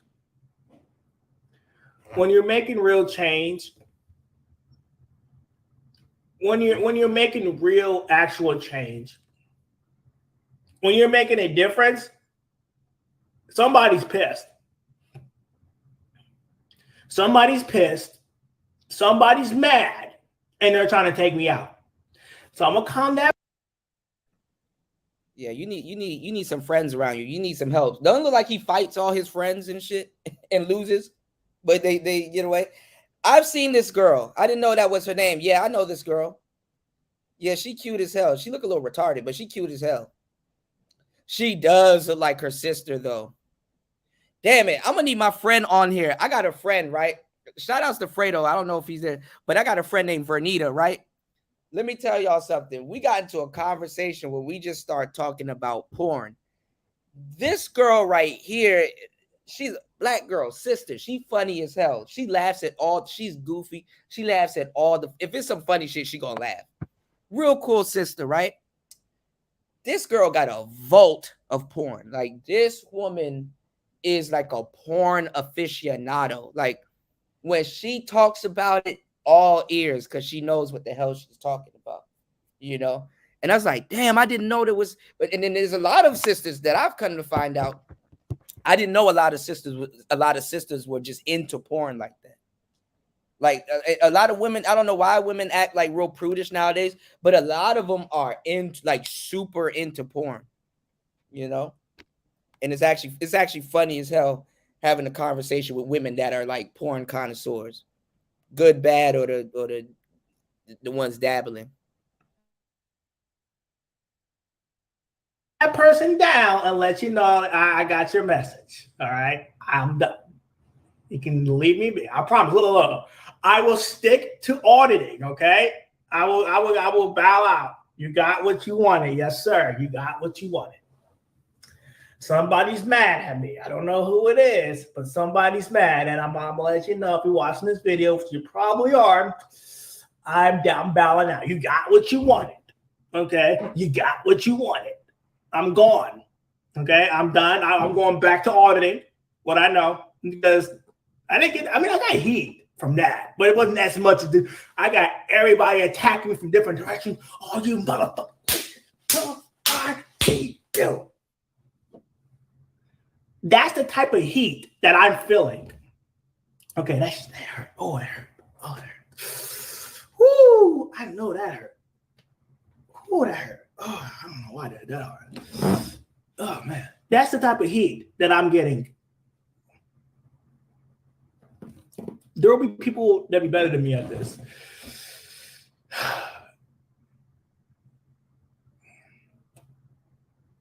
Yeah.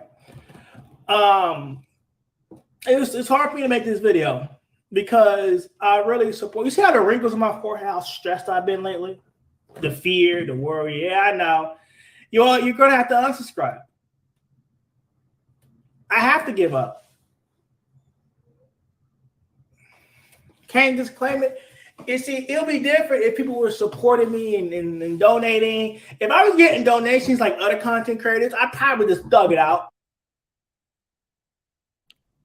Bro, you got to do content. It'll be different if you actually did content. You're not doing content. What the hell?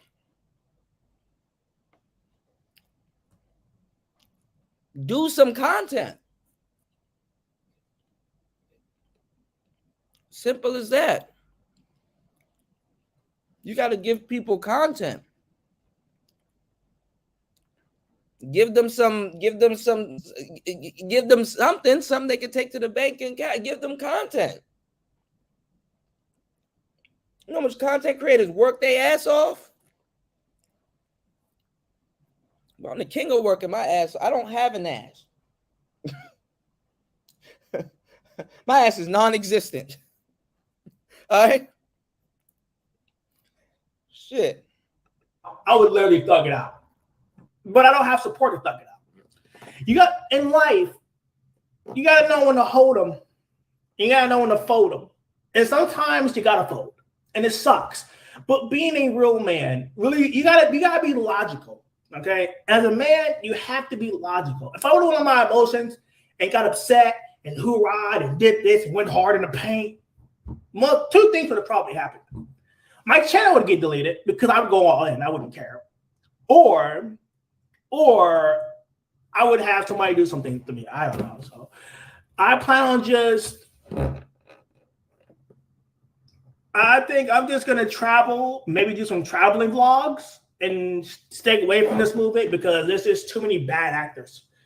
You know what I mean? And I don't want to be a part of that or associated with that. And you don't have to believe me. And I don't really care. As I've been honest to you from the jump. Well, my intentions are.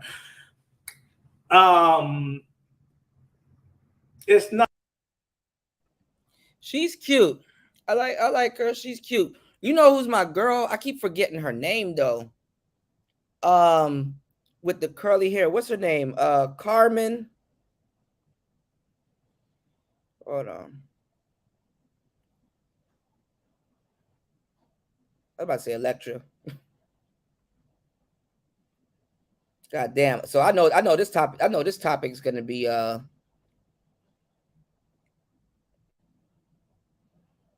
on. What's this girl's name? No, not Carmen Hayes.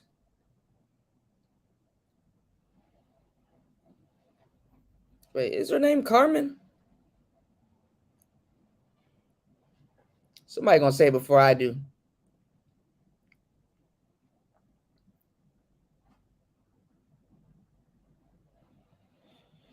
Damn it, I done forgot the girl's name. I'll find it. So we definitely gonna have to do that stream. It's not easy to leave a gang, homie. Oh, it's very easy to leave. I left a lot of people. I'll leave again. Best believe that. Because this is not my niche. This is not my niche. I will be a passport. My opinions will never change. I believe that there's happiness out here in the foreign country. That's never going to change. You're right. But as far as promoting and putting it out there to you guys, it's going to be less and less and less because I just can't. I'm tired, bro. I can't. I've been stressing, dude. I haven't been able to sleep. I haven't been able to. My health is getting worse. I haven't been able to sleep at all. I've been depressed. And then you see what I'm talking about with the likes? Look at the likes. I can't even get half the likes. I got 130 viewers and I can't even get up to 75 likes. Keep it half. You know what I mean? Keep it half. I can't even get that. So I don't know, man. I'm gonna go to auditing content. If you want to see my video, yeah, if he's still around, make sure because I'm tired of reaching out to people. Y'all make sure y'all reach out him and tell him to contact me because I need to talk to him. This guy right here. But any sign of resistance, all right, I'm done. I ain't gonna help. You know, any sign of pushback, all right, bro, you on your own. Because he doesn't realize that more people are laughing at him than they are fucking with him. And the thing is that he's keeping it that way. He's still blessed with an audience. But in a situation like this, you got to flip it. You got to be like, okay, all bullshit aside and start really talking about stuff and go deep into the topics that you're talking about and stuff and like really speak to your audience and talk about certain things.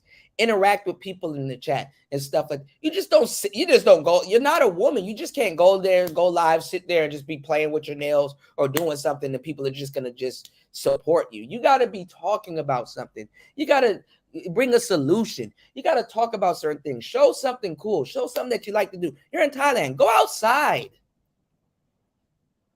so they can hear the birds and see the trees and stuff. And while you're recording. And I ain't reaching out to this nigga because people be ungrateful, man.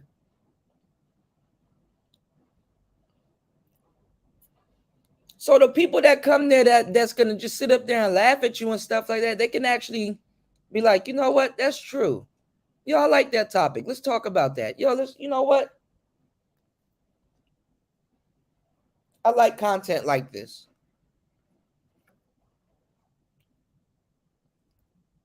Like he just, what is he doing? Like, are you gonna leave or are you threatening to leave? Like, are you threatening to leave? Like, damn, like shit. What do you want us to do? I will post on my Facebook page, but I'm most likely not going to be bashing or just talking about American women no more. I'm not going to be promoting as far as like, you got to get your passport because it's that bad. You know what I mean? I ain't going to be doing all that. Me personally. It's just too much scrutiny and like do some consultations. Hold on, y'all. Do some consultations. Shit. I can't do it no more. I'm literally sitting here. I have to beg you to like. You should already know to do that. Like the moment you come in here, you should be liking this. Reality has said it, and it's not. Reality has said it, man. You know what? If the powers that be don't want something, they don't want something. So I can't do nothing. Yes, I'm still my.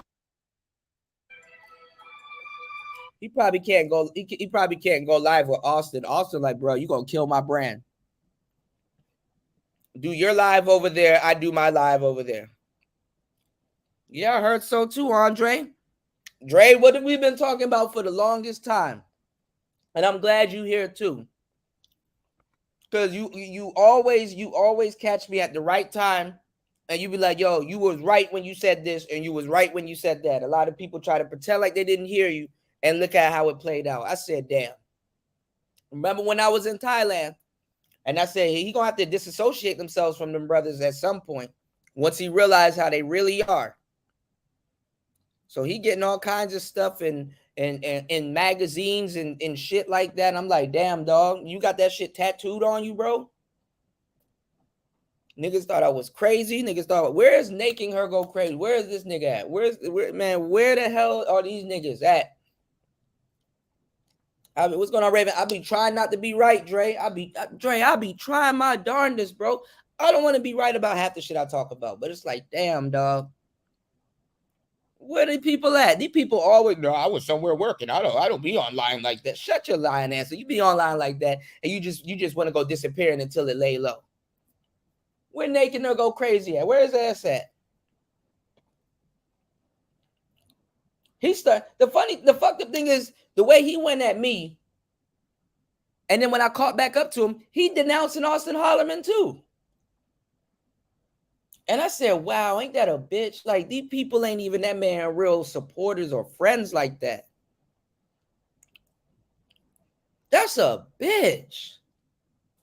That's a biatch.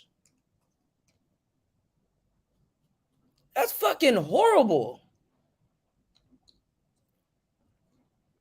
He said, I figured sooner or later, black women will realize my worth. Master grower, independent, solid career. I'm a male hoe and proud of it. Hey, man, listen, you handle your business, so I think you deserve to get throwed, bro. I get it. I get it. You can say that shit again. For sure. You know? Open up the door when you are an entrepreneur. Oh, Andre, man, this shit playing out crazy, bro. This shit playing out crazy, bro. Who gonna be the passport man now? That's fucked up that they don't want to give it to Aaron Ferris. That's fucked up. They don't want to give it to my other guy, Black Man Travels. You know? Who they gonna look up to now? Damn, this is the end of the passport bros. Or is it? Oh, no, actually, no, there's another guy out here, y'all. They're gonna switch over to him. There's another guy out here called Oni. He in Chiang Mai now. He like close to where I'm at. There's another guy out here called Oni.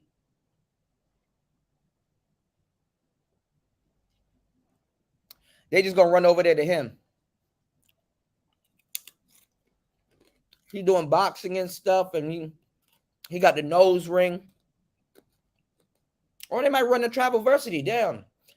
Austin needs to go back to Thailand and just get back with Kate. and just ride just smooth sailing on the rest of the year. And teach people how to Thai box or something. Oh yeah, I remember Yesh. Mm-hmm. My brother Dre said, you've been right about so much shit from Mike's to Tech of Hollywood. Yeah.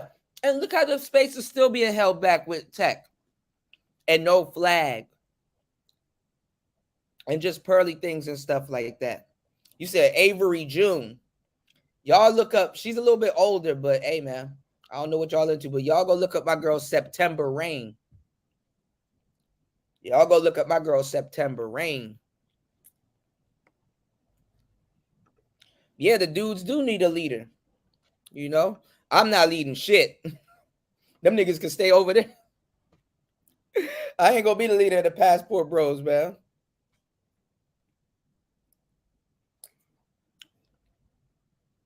I'm SYM shit. Fuck bitch free. That mean I ain't gotta worry about no bitch following me. And I'm SYSBM. And again, I be hanging out the plane with my ratchet ass man. Let's go. Come on, man. Let's get in the spirit. Let's get in the spirit. Not Spirit Airlines, but let's get in the spirit, y'all. My girl. Keep flying Spirit Airlines. You're gonna be a spirit. Let's go. My views won't change. My views. I thought I was built for this, bro. I thought I was built from this. I thought I was built from this, built for this. But I'm not. I wonder what went wrong. I mean, I'm pretty sure a whole bunch of stuff can go wrong, but you know. Yep, I did say chicks were coming into the space with all the tech and production before they showed up. Yep. Look at Pearly. Mm-hmm. What's crazy is O'Shea. O'Shea been losing his marbles. He ain't never been this active on the internet in a minute. God damn. That nigga showing face so he don't get fined. So this will become a reaction auditing channel. It's different when you're reacting to the. This nigga is shooting himself in the foot and about to destroy. I should buy his channel. I'm gonna ask him, yo, is it for sale? let me buy that from you, player. Put up some old traveling videos out here. Let me buy that. Let me purchase that from you. The content than you being in the content. You know what I mean? Like it's different when people react to it and then them being a part of it. Because when you're reacting to something, it's a lot safer than if you're in it. Like I'm in it. I'm a man of action. So I'm like, it's like auditing, right? You're out there filming. See what I was saying, LB? Because see, he gonna try to turn up for a bag and he gonna get his ass smoked, man. Them police ain't playing no more. Like you gonna be out, man. They will smoke your ass.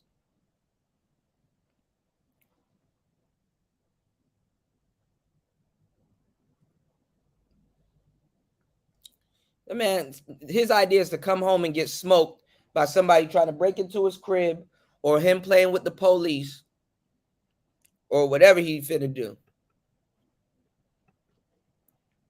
When the cops, you know what I mean? You got to exercising your First Amendment rights, and you got some guy reacting to it. They're not taking the risk of by reacting. You know what I mean? So it's a difference. I lost so much in a short time period, which is kind of strange.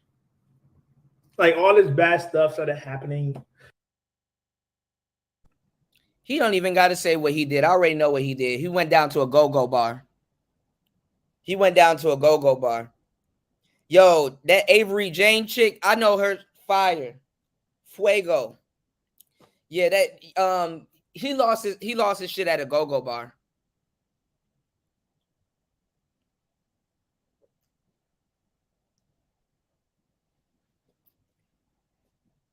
He was dealing with them hoes. He don't gotta tell me. I already know how he lost his shit. He lost his shit at a go-go bar. I told y'all them girls them girls will finesse and fleece y'all. I did a whole thing about it. He lost his shit at a go-go bar. I could tell. He can't even lie. He can't even hide it. He lost his shit at a go-go bar, man. Fasting. What was I telling these young cats about these women at them go-go bars and how what's gonna happen? He went to a bar. He lost his shit at a go-go bar. No way. There's no way in hell you blew that on food and all that other shit. He said Leah Lynn. Yo, there was this black and Asian girl. Oh, she's cute. Oh, she's cute.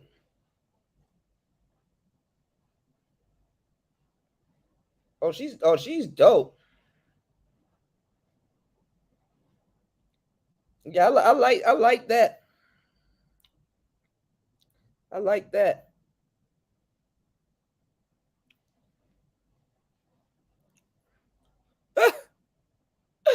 From fresh and fit to finesse and fleece. Yeah. That's where them lines in his forehead coming from. He's scratched out.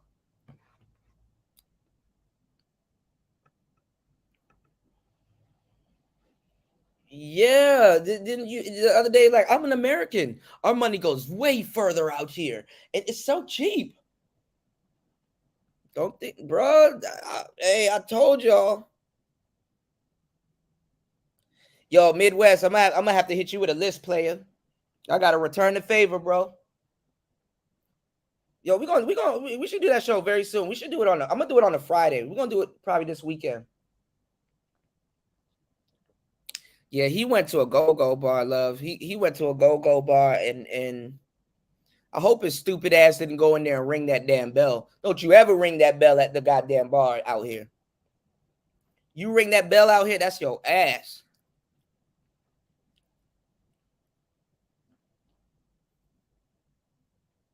He lost his shit at a go-go bar. You can tell, you can just look at him and tell there's some women behind all of this. And she not with him right now.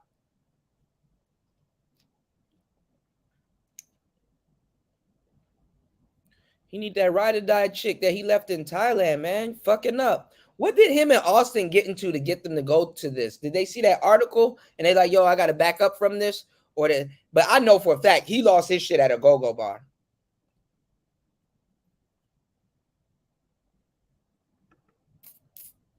He made a mistake. And shit, that's an honest mistake. I mean, you in the country for the first time. You vacationing. You don't know what to look out for. Should have did your homework. Should have did his homework. I hate to say that. I know it's not that easy, but that nigga lost his shit at a go-go bar. You said CNN? Nah, man, they did another article in Brazil saying they might, try to push charges on Austin for sex tourism and shit. Out of all things, right? Come on, man. Trying to make a black American the face of that shit. Toya, how's our hair coming along? Are they still braided? Did you get any new growth? Are you about to lock it up? Lock it up. You should probably be able to jump in the pool with your locks, probably like mid to end of the summer. What are dreads looking like? And it sucks. It's something to mine. It sucks. So I'm probably just going to. That's what's coming down the pipeline, y'all. They're going to say that Austin ruined the Passport Bros name, which is crazy. Shout outs to my brother Andre, the greatest man alive. I know that's fucking right. He said, these guys are looking for their blue pill fantasy in the sector of the world where you need to be red pill. Don't need game overseas my ass. Man, what? Wait until I hook this shit up and get my sound effects. Hell yeah.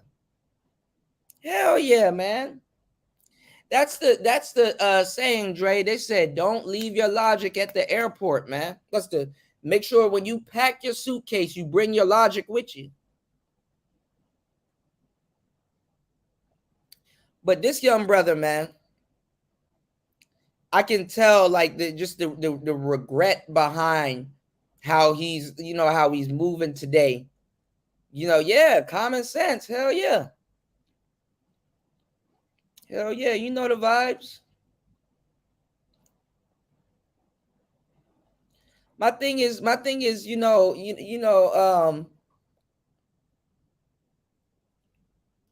he lost it to a lady. I've seen that. I've seen 1,000 miles stare. I've seen that look on him. He blew it on. He blew it on a shorty. He blew it on a shorty, man. They call them weekend warriors, weekend millionaires. He was a millionaire for a weekend, and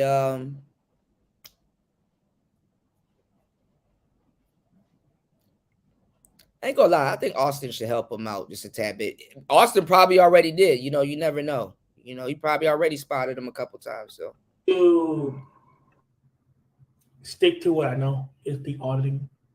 If you don't know what auditing is, it's called First Amendment audits. Is where people film law enforcement to see if they respect your rights or not. And I've been doing that for years. So, if you want to stay with me and watch those type of videos, I will post vlogs periodically about traveling overseas, but it won't be like this. And my channel name will change soon. So,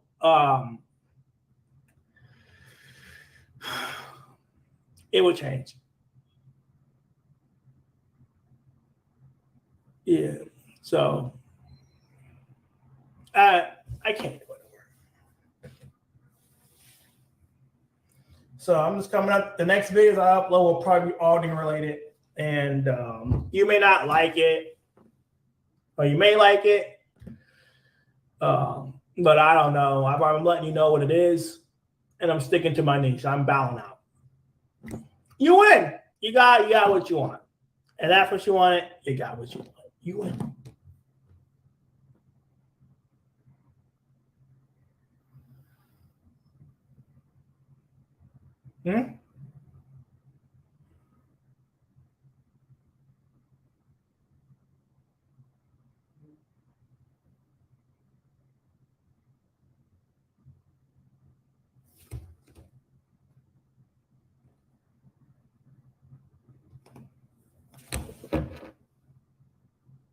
Appreciate it.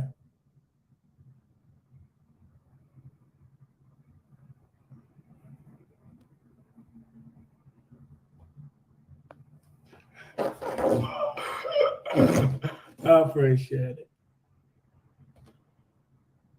Well, I wouldn't say I'm provoking, really, just exercising my rights. You can't really provoke. Cops provoke. They provoke. I don't provoke. So that's what I'm going back to doing. Sticking to what I know. Stick to what I know, because I really thought I was doing some good. And I think I was. But when there's an overwhelming amount of force against you and you can't compete against it, the only thing you can do is fold. And I'm folding. And I know some of y'all are going to be yes, we got him. Good.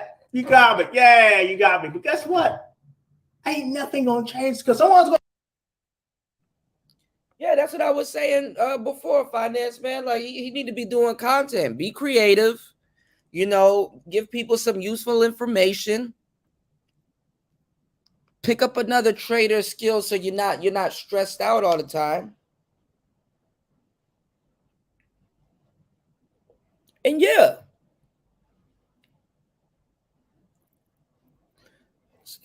he did something though, and it's not lining up. And I you know, I wish he would just say it so I could probably help him out. Gonna take my spot. They're gonna be a lot better than me at doing this. My views. He blew it. He blew it on a woman, because every time he used to cam up or he used to go live, it would be some random Asian chick with him. So he blew it on a shorty, man. He blew it on a shorty or shorties. He blew it on some women. It will never change. You can think that it's going to change. It's not. I will never get married in the United States. That's never going to happen. I will never have kids in the United States. That's never going to happen. I'm never going to have kids. I'm never going to have kids in the USA. So I know that some of y'all might be happy about this. We got them. Thank you. And that's fine. But, you know, I will always support the movement. I will always support this movement as far as not the passport bro label, because that's a lot of bad actors, but more of the traveling overseas and finding happiness. That's something I will always support, because why would I not support that? But as far as promoting on this channel, if you want to go overseas, maybe go to somebody else's channel. I'm going to be auditing related. I've literally tried my very best, and I had no bad intentions. You know, I'm like a black man. I'm like a kid in a candy store. You know what I mean? Like a guy who hadn't had any for years. A guy that hadn't had a relationship. The last relationship I had in America was, I think it was 2 years ago, and it lasted only like what? It only lasted like what, a year? So, you know, when I went overseas, I'm like, man, what's going on over? I'm like, hold on. Well, bro, here's the thing. You could stare at a girl and make her blush. Here. If I did that in America, it wouldn't be like that. So my views, you can stare at a girl and tell if she likes you within the first 5 to 10 seconds of staring at her. And get her number and get to know her overseas. Overseas. You can't do that.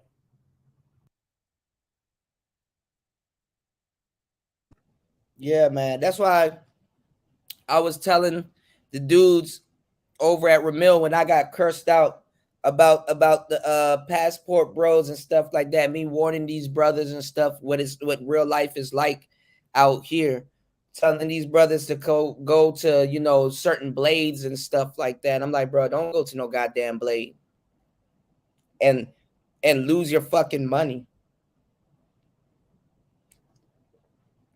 They fleece your ass. Don't go to no goddamn blade and lose your fucking money. Half them dudes that you see walking up and down them blades, those are losers, bro. I walk a lonely street of the boulevard of broken dreams. That's what it's, a boulevard of broken dreams.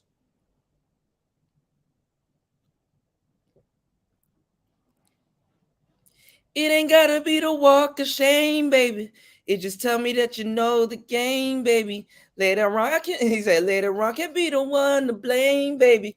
But for now, take the walk of shame, baby. Slamming. Y'all know about that Gangsta Gibbs, man. He got to be real with himself, man. I told y'all I knew he blew the money on some women. What's the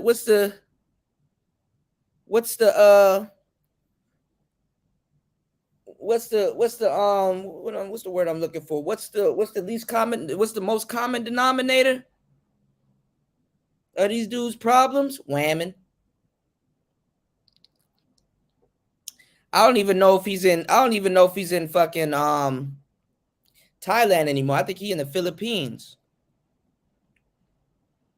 You did? I feel sorry for the brother. I wish I could help him. But he looked like the type that's gonna bat my hand away. What's going on, Fredo? Yo, Fredo. I was just telling them about Vernita's porn collection, man. That girl Vernita had a vault of porn. That's my girl. Yeah, man. Yeah, holus and dolus, man. You know, one day it's chickens, next day it's feathers. But all you need to know, you need to get it together. You know what I'm saying? I know how the young brother feel. One day it's chicken, next day it's feathers. But all you need to know is you need to get it together. Yeah, she had a hard drive. She had a vault. She had a, yeah, he does have the arrogance of the youth. It's a different generation. I get the hustling, man. You turn something into something. He already on here yelling at y'all about some shit, boy. Tell people about your dating life and stuff like that a little bit and kind of make it funny. And you know what I'm saying? And be like, yo, y'all want me to tell you another story? All right, so check this out. Like, learn how to engage with your audience, man. He blowing a great opportunity here.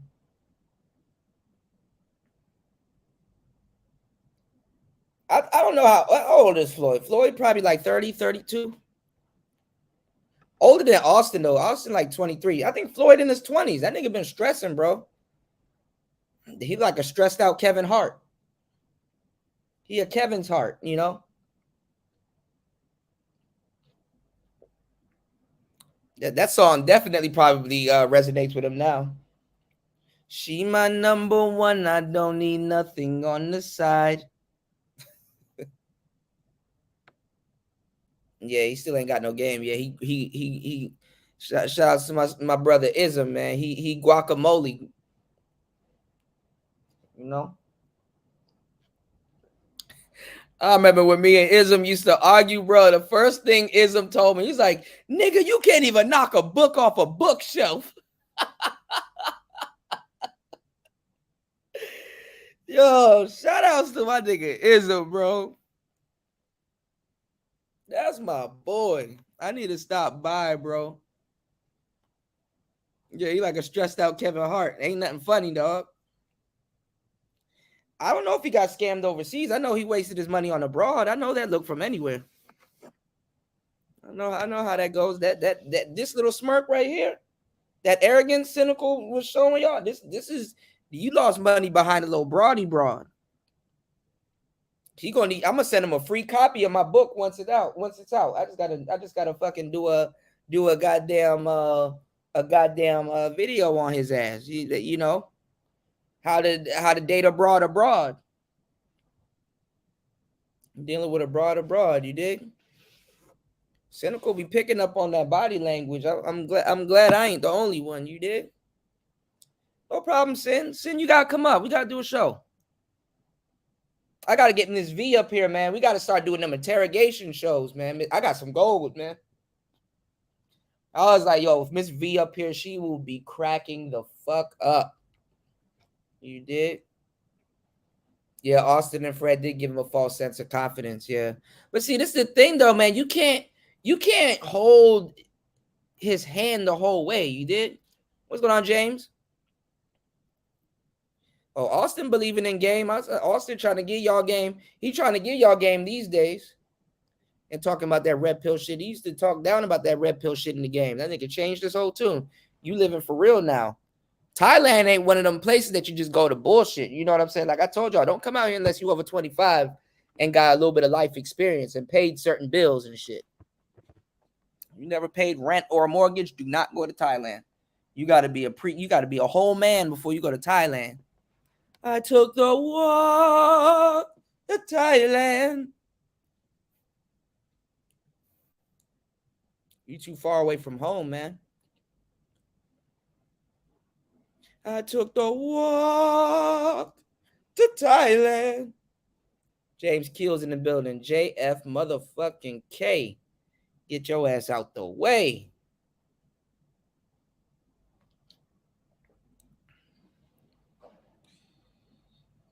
He could find himself a nice little woman out there that'll spot him something and get up on his feet, but she gotta know he working or some shit. Them Thai bitches ain't, man. Them Thai bitches, they know they shit. They know a man when they see him. And one saw him and fleeced his ass. I know this look from anywhere, bro. He look at the chick like this. He a Kevin's Hart, man. He's a Kevin's heart. That's really all it is, man. Motivate, motivate, motivate. Count it.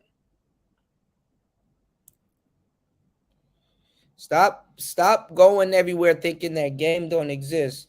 What you think about that, Toya? We've been calling it from the jumpy jump. What do you think about Austin Holloman denouncing and distancing himself from the Passport Bros? Don't that sound familiar? Yeah, if you listen to the song, Fredo, let me go play that song for y'all. I'm gonna send this song to our boy right here. Hold on. I feel bad for him, man. I definitely want to help him, but it looks like he gonna bat your hand.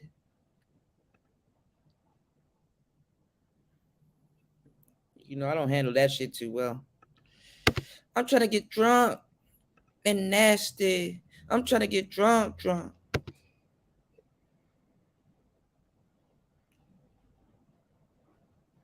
Me and Toya been calling this shit from the jumpy jump too, man. Yeah, RG3, it's in the eyes. Yeah, that jubilation. What's going on, Brownie Yelly?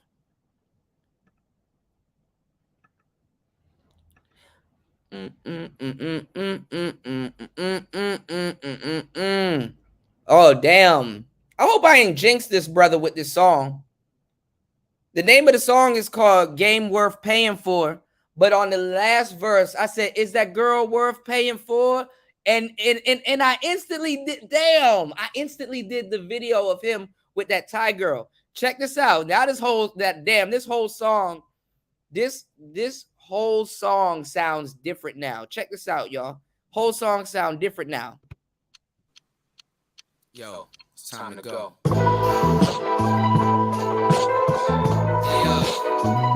Okay, yo, I'm about to kill this shit. Okay, now I'm playing around. Now let's get it. It seems American greed stole the American dream. That's why men are going abroad. I'm just keeping it clean. Yeah, keeping it clean. I'm just keeping it clean. Okay. And need I say more? I heard she like a young nigga with a bag on him, and want a young nigga with a little swag on him. You know how I do it with a little sag on him. In that LRP game, it don't have to brag on him. No arm in the pot, that should look like an L. If I could blow up, it would be a hard sale. Exotic gardens, Dolly Parton, myalgia, head full of nostalgia, sitting by the water, contemplating to Allah. The devil wear Prada, and 3 of your foes wear nada. You should see where I got her, flipping words like pasta, locked up like a roster, stuffed in the Sonata. Remember being home and being a top shotter, and I did the math. Skill came from Euclidia, did it with no Nvidia. Cooted somewhere in India, used to be in Virginia, and still one of Geneva. You should know the basic problems with automatopoeia. It seems American greed stole the American dream. That's why men are going abroad. I'm just keeping it clean. Keeping it clean. I'm just keeping it clean. And need I say more? It seems American greed stole the American dream. That's why men are going abroad. I'm just keeping it clean. Yeah. Hey, yeah, this some game worth paying for. I heard she like a young nigga with a bag on him, and want a young nigga with a little swag on him. And you know how I do it with a little sag on him. In that LRP game, it don't have to brag on them. Niggas turning backs when they really think you need them. Now I'm in the casino gambling with my freedom. It's biblically accurate that I'm that nigga, scientifically proven true. I don't know about you. Who cares about such and such? Why women get mad when they know when I tell them that they doing too much? Yeah, I'm trained to get it in jungles with amphibians. My skillet is Euclidean on panels with obsidian. Some travel like a vice lord to get exotic Keisha. Some get alopecia, looking to get those features. I'm somewhat like a teacher. Hoping my lyrics will reach you. I pray you get the picture. I just left it get richer, cause it seems American greed stole the American dreams. That's why men are moving abroad. I'm just keeping it clean. Yeah, keeping it clean. I'm just keeping it clean. Okay. Need I say more? It seems American greed stole the American dream. That's why men are going abroad. I'm just keeping it clean. Passport bros. Yeah. Okay. Is that girl worth paying for? She like a young nigga with a bag on him, and want a young nigga with a little swag on him. I heard she like a young nigga with a bag on him, and want a young nigga with a little swag on him. I heard she like a young nigga with a bag on him. Hey, with a swag on him. Hey, oh yeah. And need I say more? So guys, I'm currently in Thailand. This is my girlfriend. She's so pretty. She's so pretty. Do you want to introduce yourself? You want to introduce yourself? You want to introduce you? She's a little shy right now, but she's my new girl. She's my new girlfriend. She's a little shy, but she is pretty though. I like her. Maybe we'll get married someday. Maybe we'll have kids. You know, have a bunch of babies running around, living the life. Tell her. So, can you cook? Can you cook? Yes, I can cook. I can clean.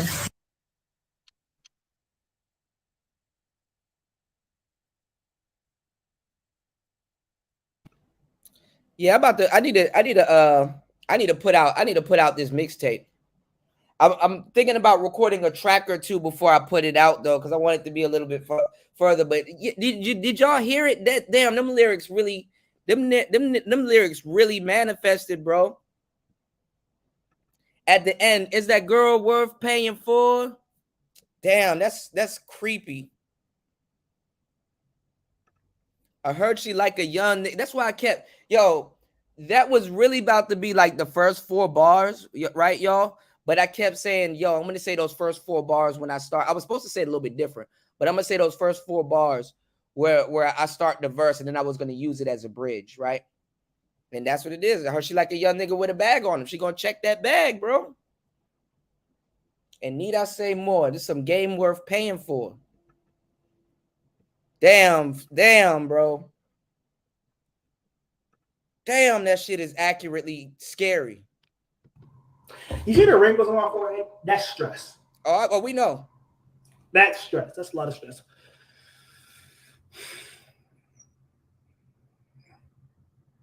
So, yeah. Will I continue to travel overseas? Probably. Will I promote it? No. Actually, I don't know.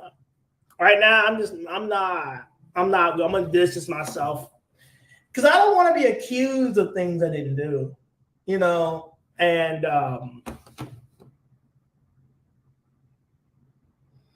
that's what it's all about. People online making accusations. And then they people believe those accusations, and then they get mad and they want to come on my house. Like, bro, what the fuck? So I will do what's best for me. This was a hard video to make because, so I'll stick to auditing related stuff. This is an early April Fool's prank. Oh, man.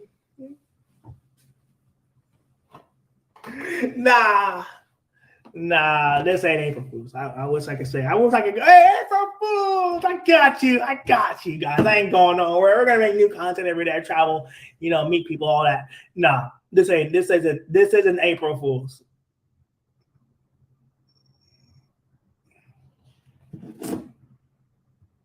It's always weird because when a black man does something, everybody goes ape shit. When a white man does something in his community, it's okay. Nobody bats an eye. Nobody says anything. When we do something that has a solution for us black men, well, we go on national TV. James stupid as shit. James said, city boy. City boy.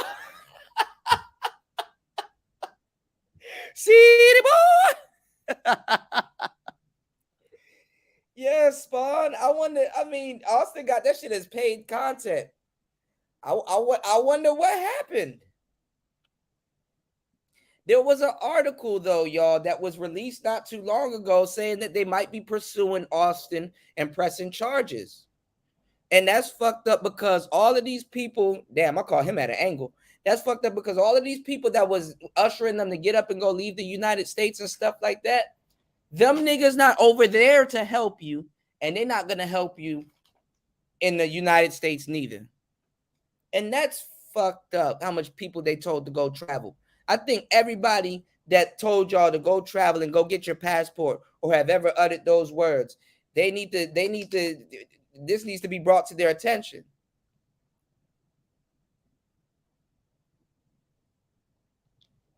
Yo, you told him to go out there and stuff like that. Are you gonna help him? No, you a fucked up individual. City boy.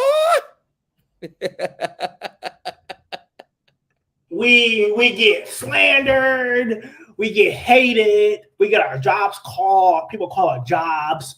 People, oh, we're gonna try to get you on this and that, even though you're not this. It's just so much stuff to deal with. It's new, it's always us. Why? Like, why can't we live in happiness? Even if we weren't saying nothing about America, they would still find a way to get on us. Oh, he's overdoing it. It's weird. It's weird, bro. It's because we are who we are. We find a solution to a problem that can save us from future trouble. And all of a sudden, everybody's going apeshit. When the white man does it, that's the issue. That's the issue. Oh, there's nothing wrong with him. He's just out there living his life. Leave him alone.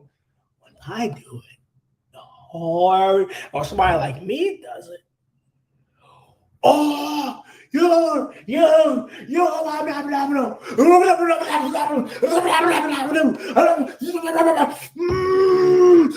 put you on TV. I'm gonna lie. I'm gonna make sure you go down. That's what they do. That's what they do, bro. And I'm sitting here like, what the fuck? You literally just said you don't want us. And now you mad? But nah, we can't. We gotta have it all. We gotta have it all. We gotta have it all. We gotta have it all. All of it. Then why not come and get us? If you want us, why not treat us with respect and dignity? No. We the prize.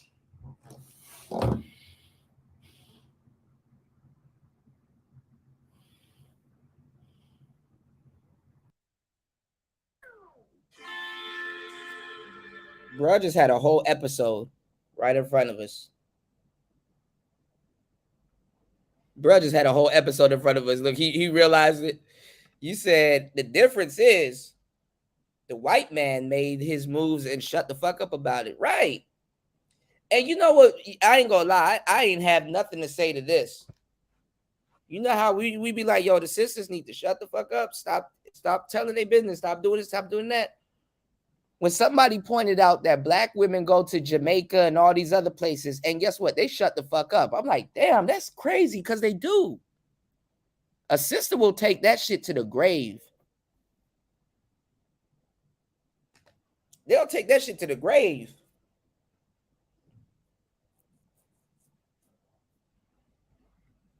Yeah, he was trying to be like Austin Hollerman, and he was really trying to rub it in. And then I get it. I mean, you know, you got to Thailand. You know, that's a you know, that deserves a beer and the reward and shit itself by getting to the ground and landing. You know, get you a nice little brewski, a brewski wooski.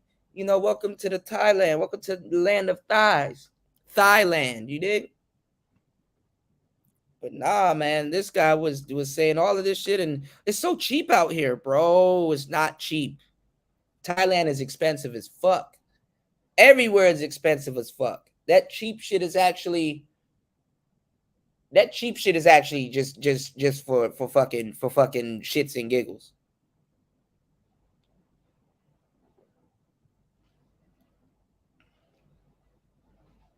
He not used to spending their money. That's like going somewhere spending Disney coins and shit. You gonna wild the fuck out. Yeah. That's true too, Andre. I mentioned that too. They did make a gang out of it. I am not gang. I do not bang.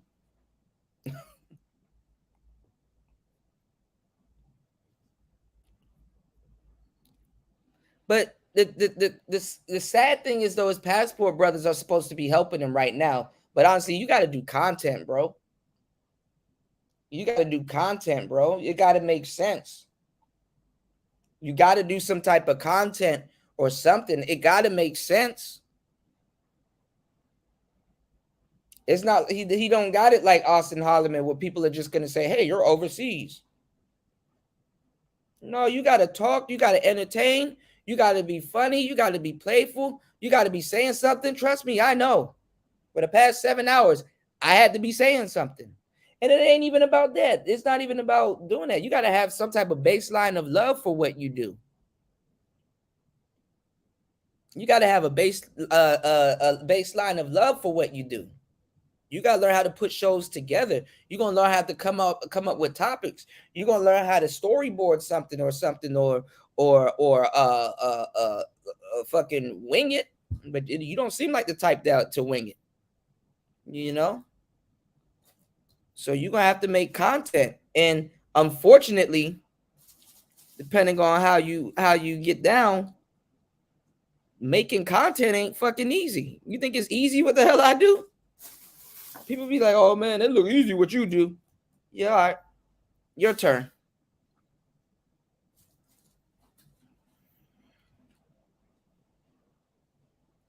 I've been interested in this whole fucking time.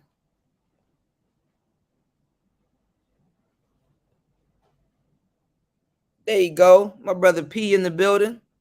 Bruh, they denouncing, bro. Me and you talked about this shit, bro. They say they're not Passport bros no more. They done fucked the name up. So it looked like the Passport bros, y'all, coming off the heels of this bullshit in the Manosphere, look like the Passport bros, y'all, are about to have a civil war also. You know?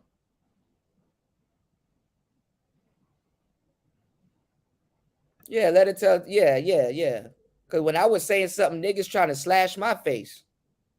Where them niggas at now?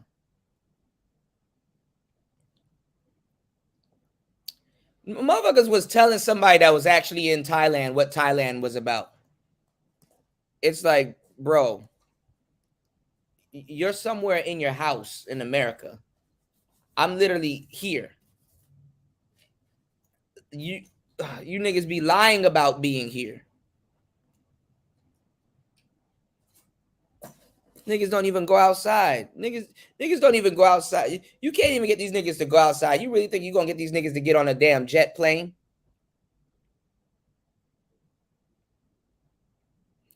Talk about some, are you a Passport bro? No, nigga, I'm Jet Life. Jet Life.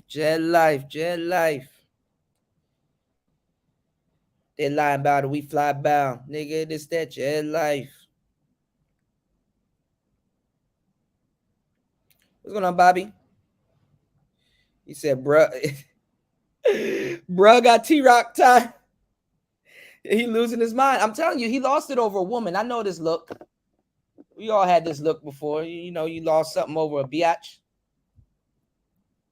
Whether it be time, money, weed, whatever.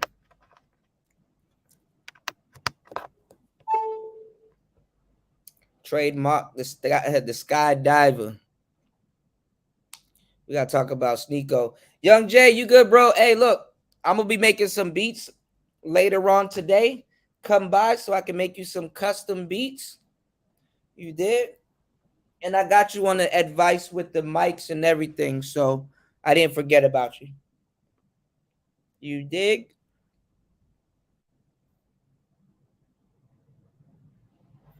We'll make a custom beat for my brother Young Jay. Most of the spaces like this guy, yeah. But see, he's realizing that he don't actually have to travel to be a Passport bro. He can do what all the other Passport bros are doing, staying in America and lying and making a huge bag. I remember one time I was sitting on my balcony in Thailand, and I don't know what made me get mad. I think it was this Passport bro shit. I don't know what made me get mad, but I was like, you know, I just shook my head. I'm like, I could have stayed in America and lied my ass off. Not like I came out here to travel for y'all. Fuck no, I didn't come out here to travel for y'all. And I didn't come out here for somebody. People was like, you went out there so people can call you a passport, bro. Like, shut your stupid ass up. New niggas trying to be a damn passport, bro. Shut your dumb ass up. These niggas were nowhere to be found 2 years ago.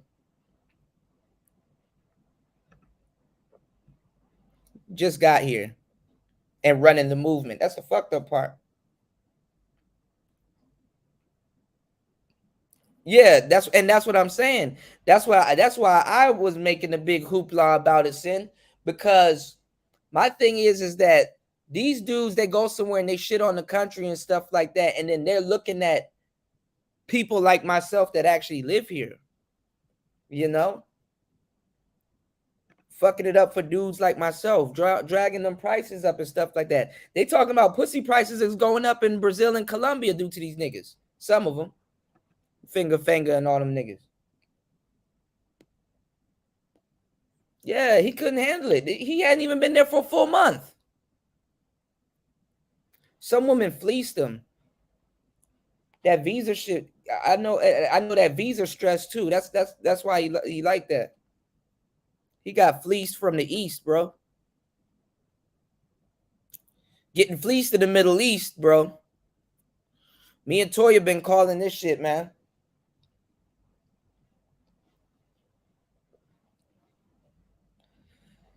We be on it, man. Me and Toya throw a punch that hit like De La Hoya.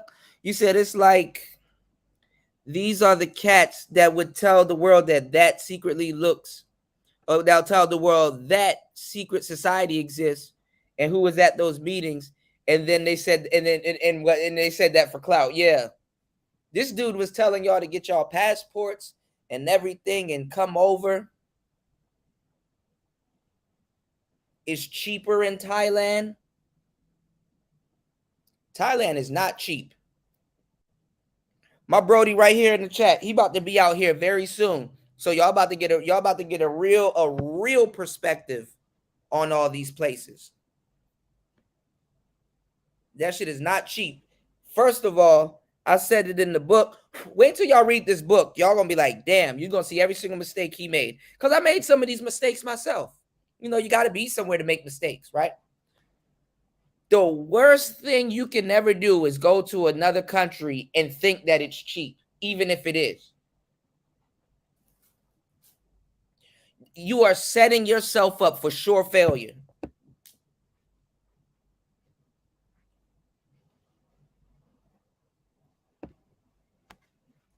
And then let me tell y'all something too, finance-wise. Places that you go can be cheap, but are you cheap? See, nobody asked themselves that question. Are you cheap? How much money do you really spend a day? Do you spend $20, $40, $50 a day?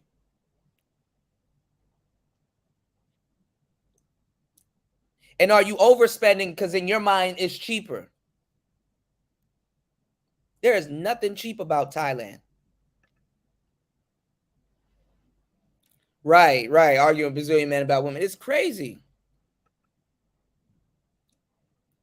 Yeah. I'm about to, Stu's. Stu's life. I'm about to sit on this damn bench right here. I don't feel like being a starter. This for the bench warmers. Get off the bench and try to be a starter. The water boys just go and get the water. Damn, you a reflection of your father. Yeah. This for the bench warmers. Your daddy said he wish he had a daughter. Damn, you a reflection of your father. I bet that you wish you was a baller. It's Gucci. Gucci was giving y'all instructions, man.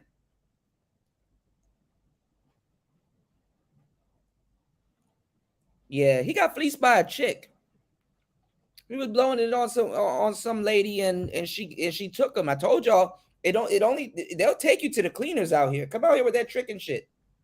It ain't like Brazil. It ain't like these other places. Not saying they don't got nothing waiting for your ass, but out here they got something waiting for your ass.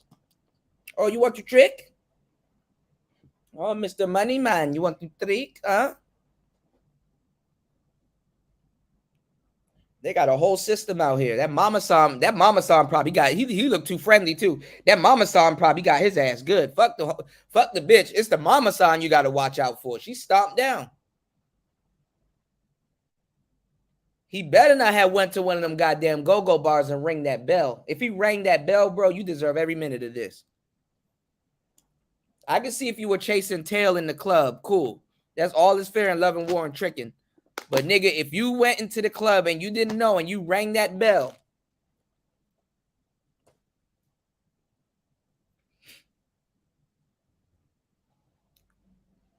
got fleeced, man.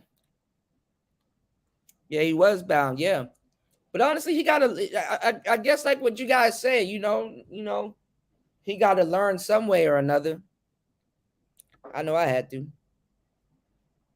Sitting up here trying to start launch a damn business. That shit is expensive, man.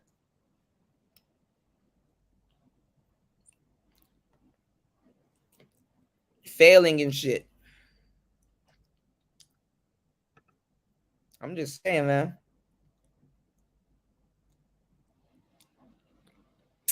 Yep, definitely. I was gone. Yeah, I was out here about 2-3 months before these people start hopping on his bullshit.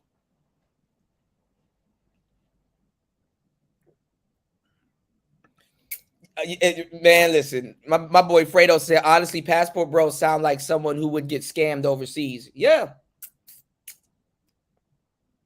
And see, my brothers are my brothers are telling y'all the real shit, because half these passport bros, they're not foundational Americans.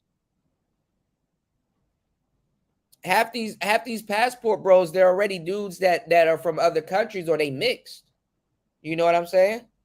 Or they've been to other countries. If your father was from Ghana or Guyana or whatever, and used to go out there and kick it with your grandmother as a kid.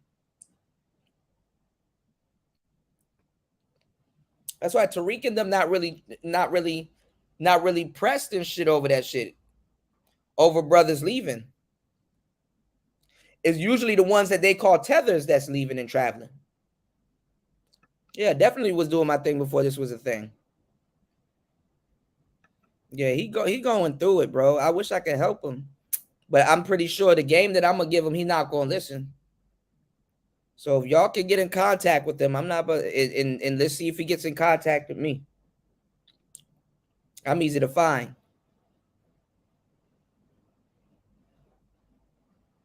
Yeah, that shit crazy. All they do is show women. They don't. The passport bros have failed to arm guys like this with real knowledge on how things really work. The passport bro failed young men like this. And y'all can't say Austin Hollerman, because honestly, it's not Austin Hollerman's job or individual traveler's job to do that. But if you're saying you're a passport bros with an S at the end of it, it's your job to inform these young brothers about what's going on overseas. So that's exactly, brothers like this, I'm gonna send them a free copy of my book. This is exactly why, you know. And I can't get mad at him. But anybody that's traveling, you in one disaster situation for some shit like this happening, even if you got a reserve. So I really ain't laughing at the brother, but bro, you know, yeah, they just traveling for ass, bro. You did.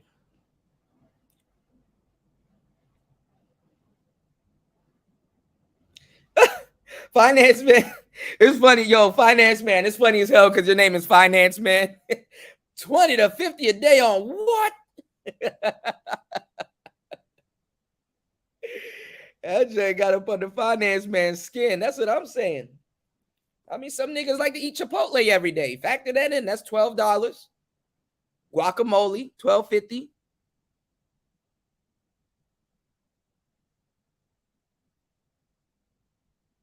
Oh, I didn't know that happened, Tony. That's crazy. Come on long on a fantastic voyage. That's what Aladdin was playing for Jasmine when he got her on that carpet.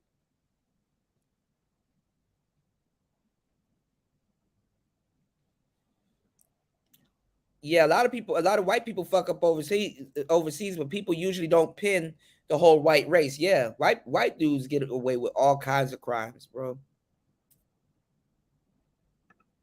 Shout outs to Midwest. Midwest said, "What's a chop?" Sinful to P used to say that. I kind of don't understand, but fully lace me right quick. A chop, that's an Asian girl. You know when you do a karate chop, whoa, a Chinese chop. Yeah, that's what a chop is. Exotic chops. Yeah, that's what a chop is.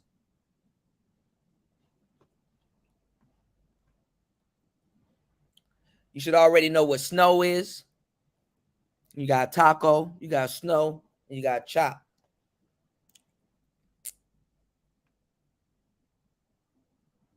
Yeah, Bangkok gets a really bad rep for scamming.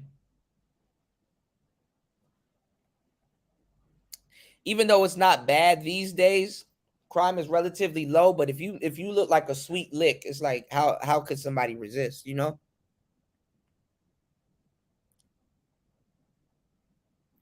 Yeah, bruh, Mama San pimping a hole through the wall. I'm telling you, bro. You done fuck the bitch. You gotta watch out for the Mama San. The Mama San and the domain of your words. You gotta isolate the girl, pull her away from the Mama San. Yeah, Mama San going fuck up some commas. Fuck up some commas, yeah. The Mama San gonna fuck up some commas.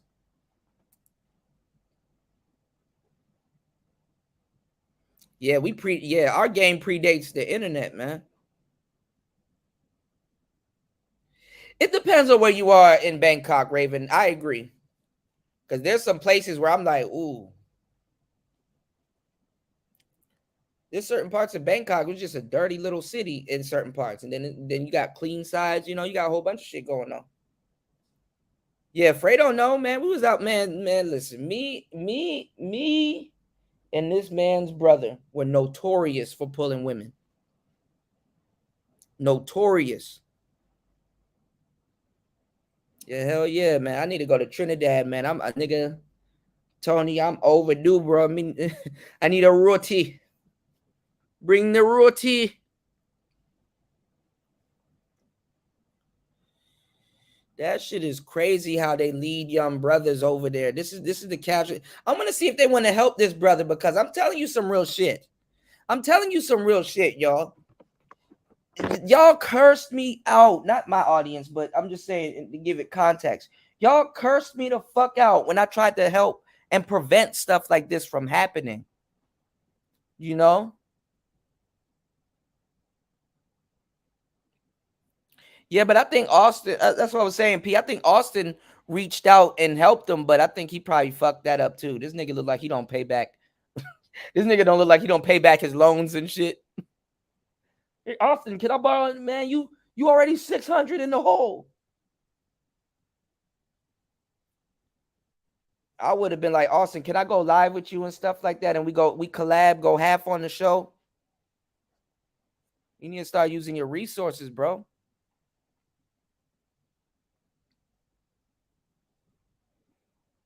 Hey, man, some people do it. Some people do it, finance, man. I'm glad you sat there and tallied that up because it's like shit. Think about it. Your money stretches a little bit more. Your money stretches like 60% more, and you're not home. You're gonna buy that extra beer. You gonna smoke something. Yeah, taco Spanish, yeah. You learn fast, my brother. You learn fast. You dig?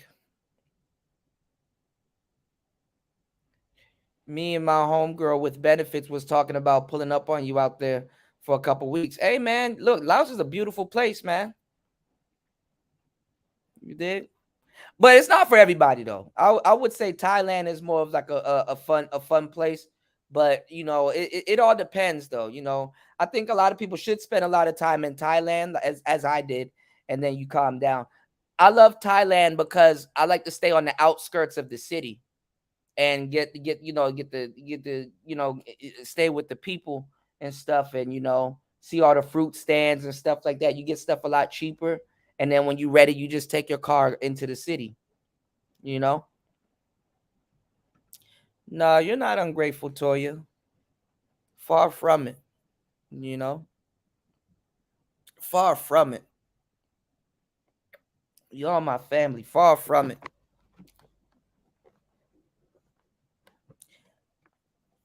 It looks like he got fleeced, Spawn. I think he did run out of money, but you gotta work. You gotta actively work. You see, I'm traveling. I'm actively working my ass off. Oh, I'm actively working. It may appear as if I'm traveling. No, nigga, I'm working. That's why I came out here with the mindset to live. Imagine going somewhere with the mindset on travel and think you think you don't have to work. That's insane. I was working on my way here. I was working while I was here, and I'm still working while I'm here. Ain't nothing changed. It's kind of like a slap to people like myself in the face and stuff like that, because I get up and work. I get up and give back value. Y'all damn sure ain't gonna listen to this nigga talk for 7 hours and 20 seconds or 20 minutes or whatever. And funny is, because you want to know why I know what I'm doing with my life. I know I'm in a line with my dharma and my life's path, because time flies so fast. This is like the fastest job I've ever had, working for myself. Time flies so fucking fast. Oh yeah, they got all of that shit out here. I was telling Shirley, and we had a nice little talk about it. One of the most rare exotic of the rare exotic tarantulas was found in Thailand. It was like black and white, and it was like in this tree stump. Really beautiful tarantula. It didn't look big neither, no homo, But there was a snake on my goddamn, and a big ass gecko on my balcony one time. The snake done climbed up the damn tree, the mango tree, and then latched onto my balcony. I got off that balcony so quick. Got me fucked up. I don't give a damn if it's poisonous or not. It's poison. If I can see it, it's poisonous. And they got big king cobras out here too, man. Huge king cobras, man. And them snakes out here, they don't give a damn. Them motherfuckers spit. Them snakes be spitting like shit. Like, did this motherfucker just spit on me? Whole time your arm burning off.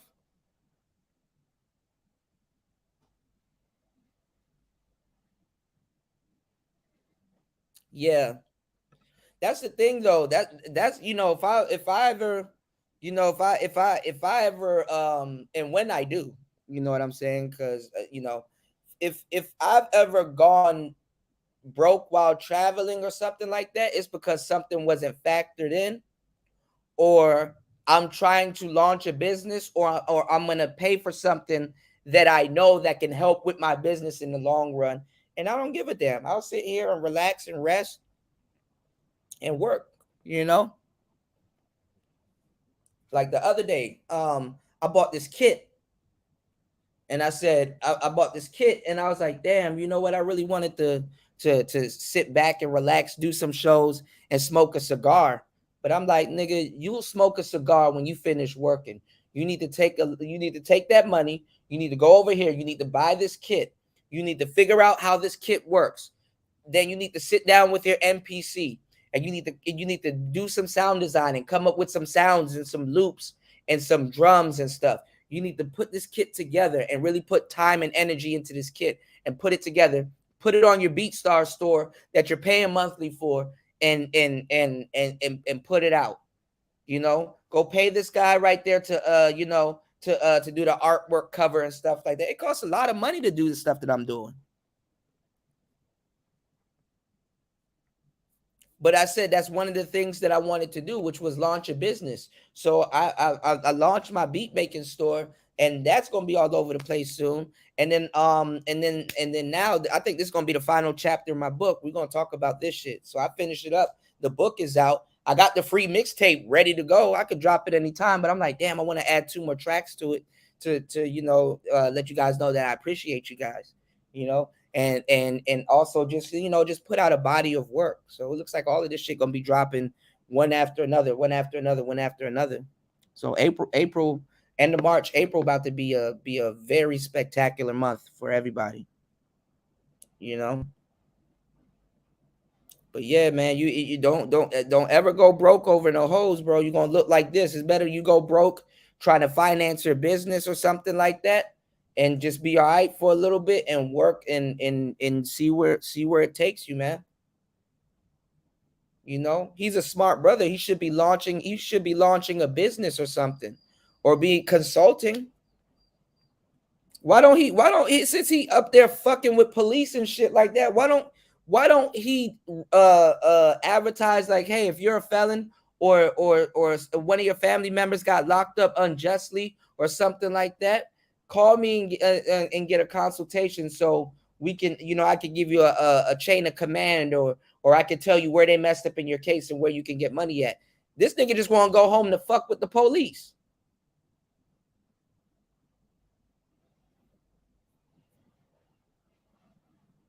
You know, he could have teamed up with lead attorney, be like, yo, if I can't help you, I'm gonna send you to lead attorney. And when I send you to lead attorney, I get a finder's fee or something like that. You need to set that shit up. This man want to go home and go fuck with police. This is where our tax dollars are going. This nigga gonna go home and fuck with the police. There's something gonna happen. Like he got locked up one time and was asking people to bail him out.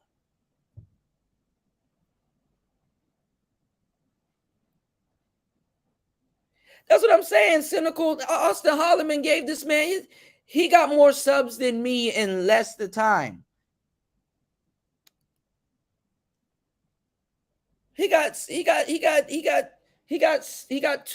that I know of monetized YouTube channels. What Cameron said, can't get paid in the earth this big, you worthless kid.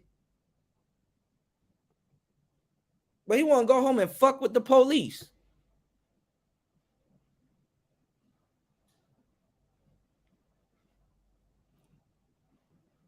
When he should be running his YouTube page and switch over to TikTok and all them other pages.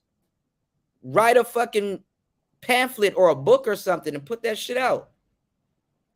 Give people a reason. Give people some content. Give people a reason for them to support you. Have something going on. Fucking with the police ain't a good idea. So, I don't know.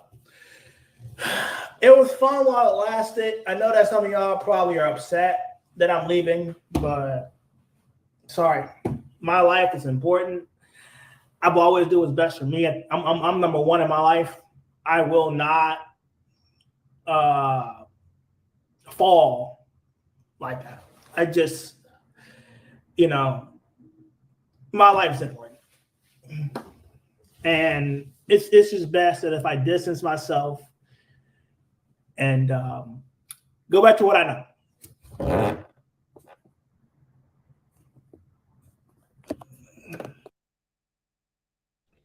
I hate to see brothers that are in a blessed position like this quit.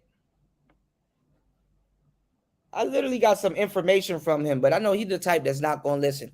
I hate to see brothers that's in a blessed position like him quit. He don't know how blessed he is. This is myself. Let's stick to what I know. This thing is annoying. Just stick to myself and stick to what I know. Okay, so they said CNN got Austin blasted again. CNN just got Austin blasted again in Brazil And the YouTuber David Bond did worse. You don't hear nothing in the news about them. Let me see if I can find this next article as to why these guys are quitting. So let me go on mute real quick and see if I can find it, y'all. Do some research.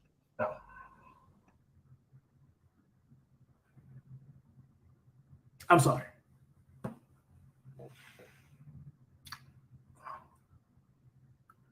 Well,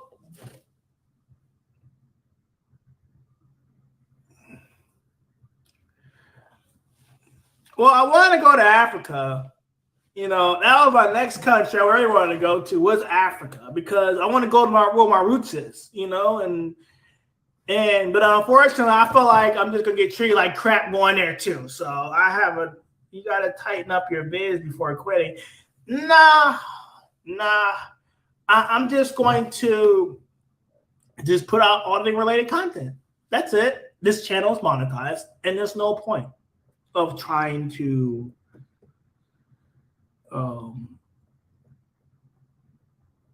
you know, there's no point of trying to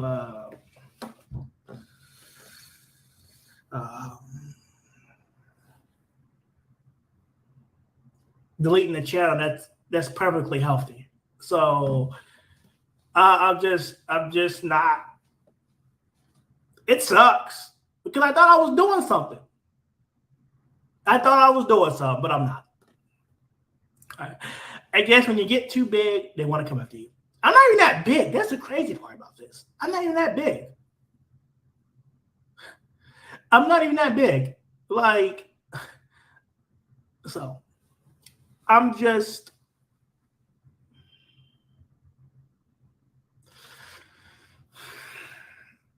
make some new content. Maybe I'll do some auditing, like I said, and do that.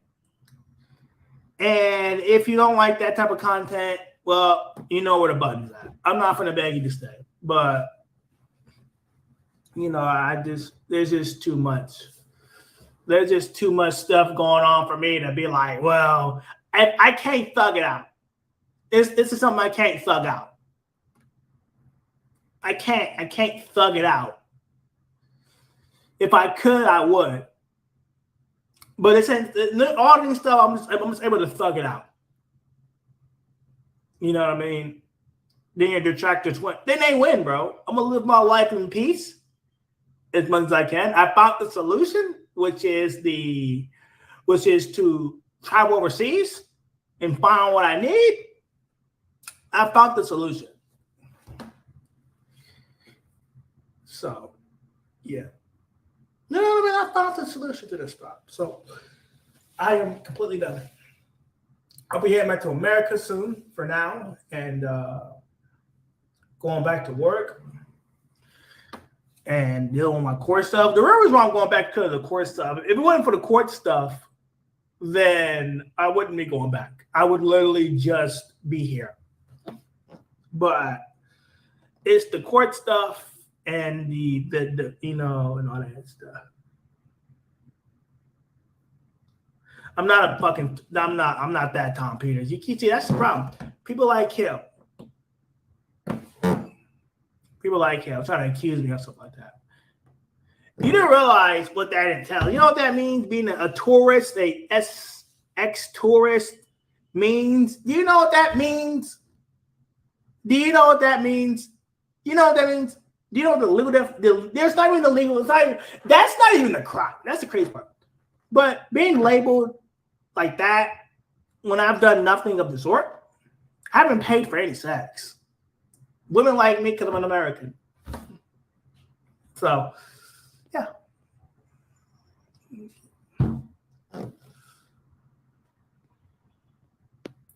So,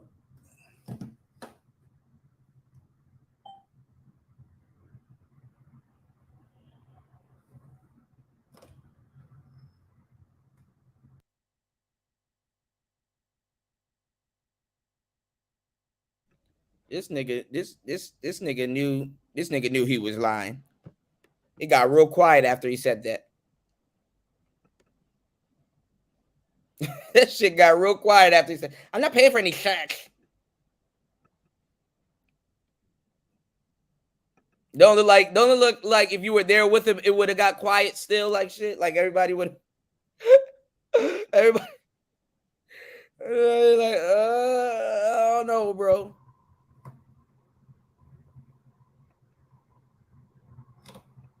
Fleeing from the law? How am I fleeing from the law in my own country? How am I fleeing from the law in my own country when I'm going to court, when I'm going back to go to court, when I have no warrants? Like, that's the type of stuff, right? I mean, people want to lie, but how am I fleeing when I'm literally traveling back for court? How's that fleeing when I'm not scheduled to appear in court on a certain date? That's not fleeing. Fleeing if I didn't want to come back. When I get all my stuff wrapped up, yeah, I'm not going to come. But I got a reason to be here. So, yeah. I'm not fleeing anything. You're just slandering.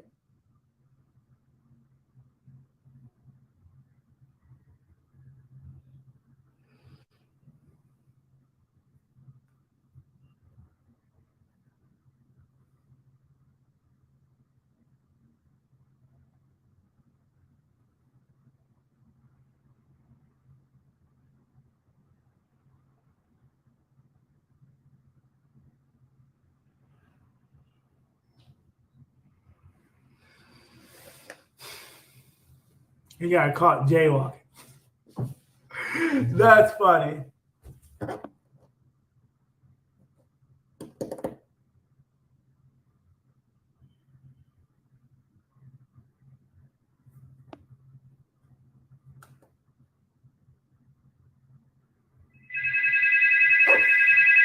Bro, stop calling me.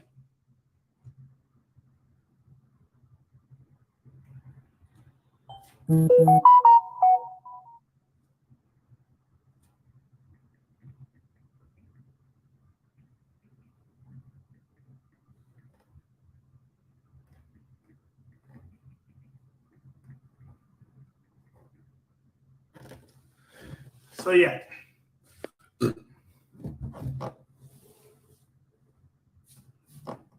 Hey, shit happens. Hey, shit happens, right?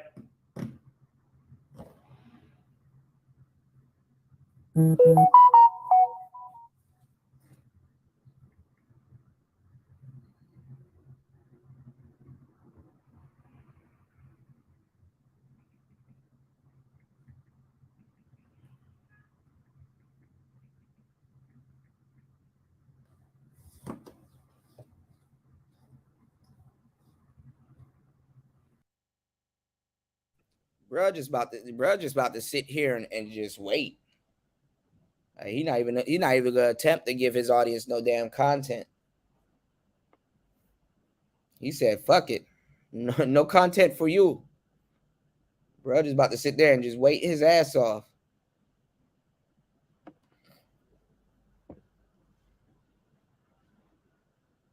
Yeah, you say he vibing in the bed. He just about to sit there and wait. Hey, man, listen, man.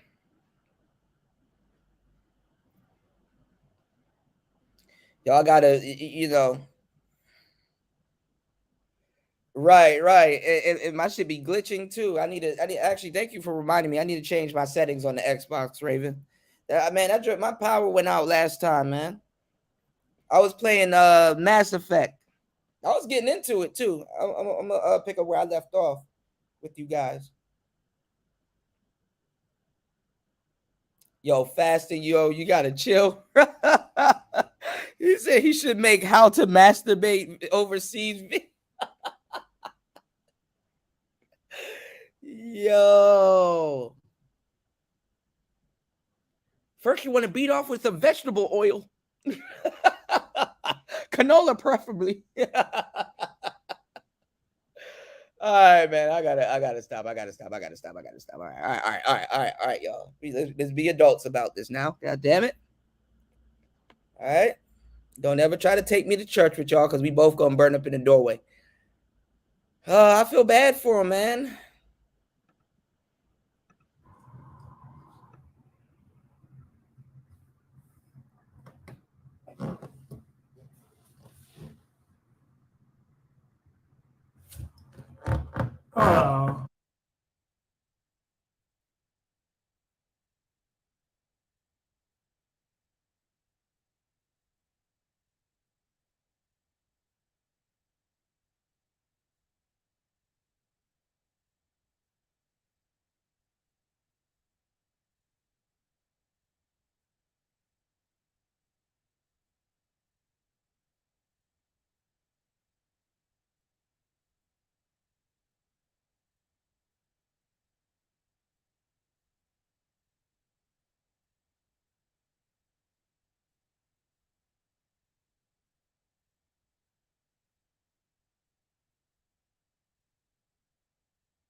All right, so people saying they think that the peso man got something to do with it. Wow.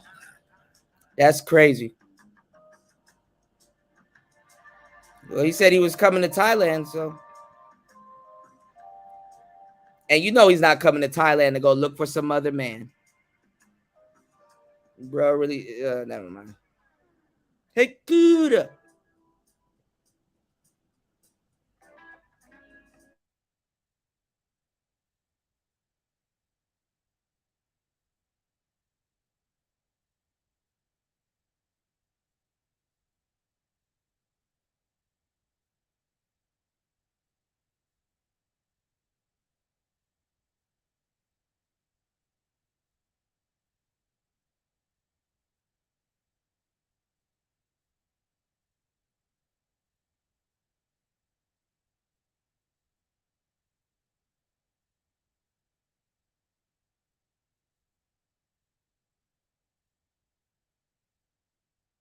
They're saying, I hope he don't hurt himself. Uh-oh.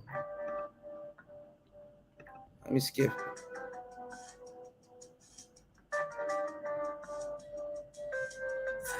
Nah, man, this is one more thing to deal with. Just one more thing to deal with. Yeah, it's not as bad, though. It's just an inconvenience, that's all.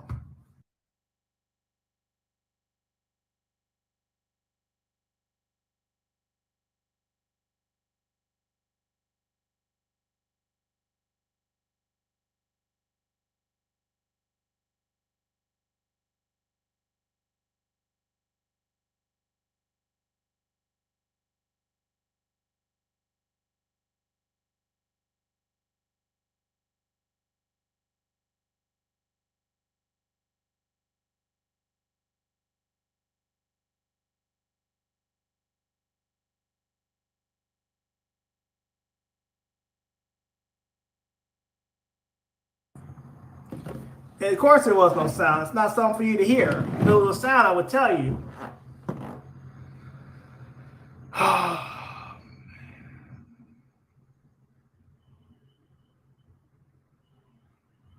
Wow.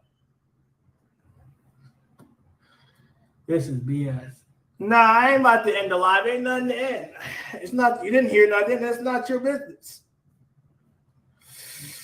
So, yeah, there's just more problems I gotta do. That's fantastic. That's fantastic. Nah, man, this is one more thing to deal with. Just one more thing to deal with. Yeah, it's not as bad, though. It's just an inconvenience. That's all.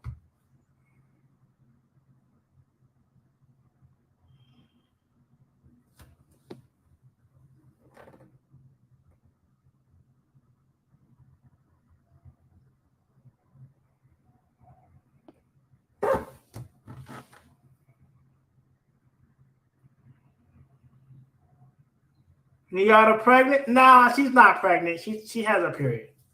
She's not pregnant. She had a period, so she's not pregnant. But I'm not taking out my videos. If you're not, I'm not. No, I'm just, bro. That's crazy.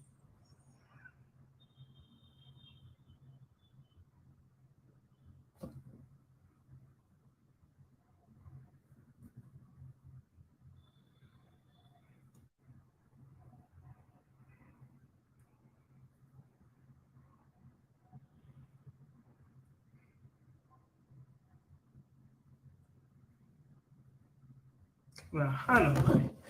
That's not, but Fred Lee, you really big Fred. My name is not. Whatever you want to call me, buddy. Whatever you want to call me. What did you do? What you need to do?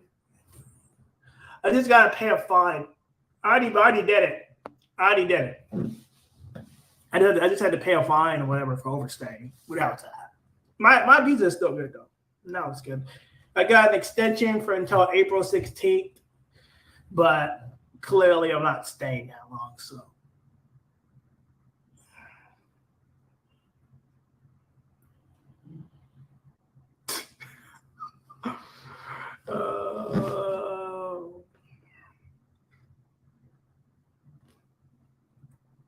I don't know. Nigga, go ahead, go find out. Go find out. Man. It's always something, bro. Where you headed next? Don't know.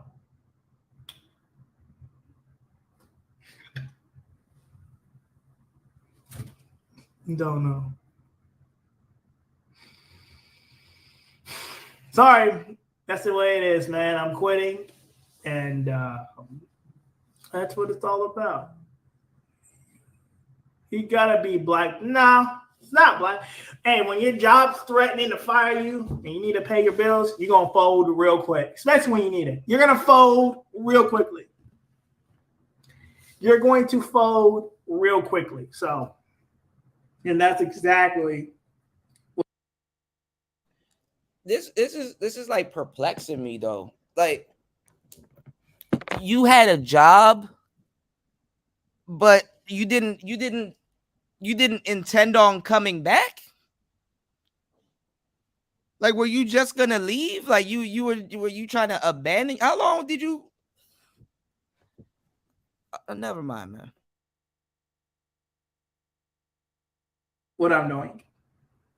That's really the real reason.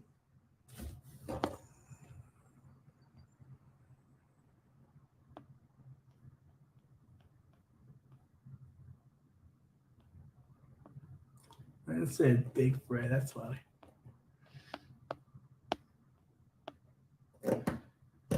Pretty much. Yeah, some butthurt.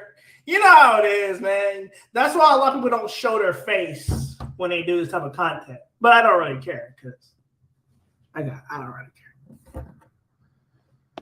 So.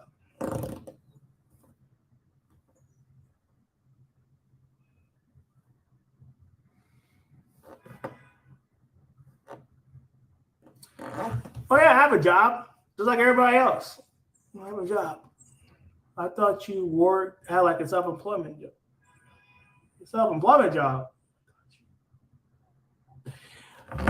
Yeah, I do that too. But my job makes a lot of money, and I'm not going to lose my job. I'm on vacation, and I'm supposed to go back to work as well. So, yeah, I don't know.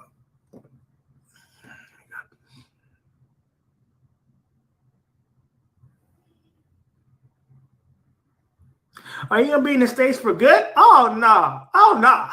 I've experienced so much stuff out here. No. I don't want to go back. I'm only going back for court. I'm not shadow banned.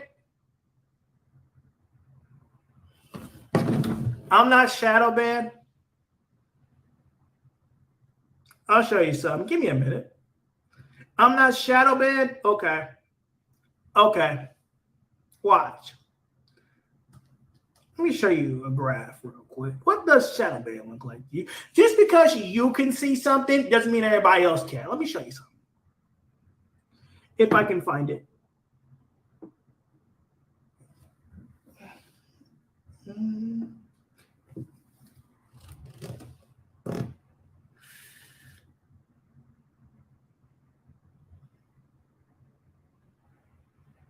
Damn, I can't find it. What happened to it?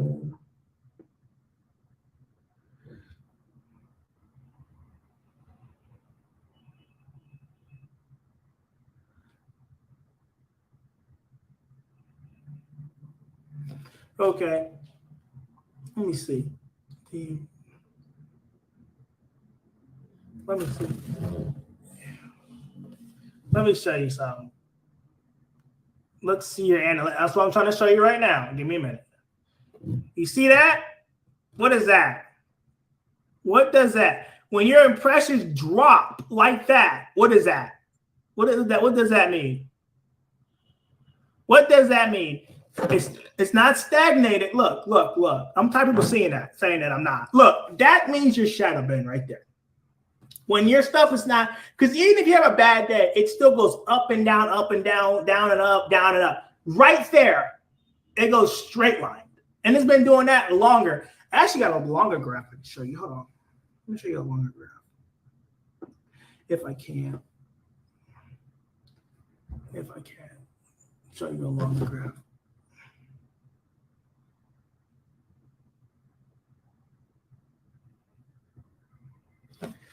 If I can show you a longer graph.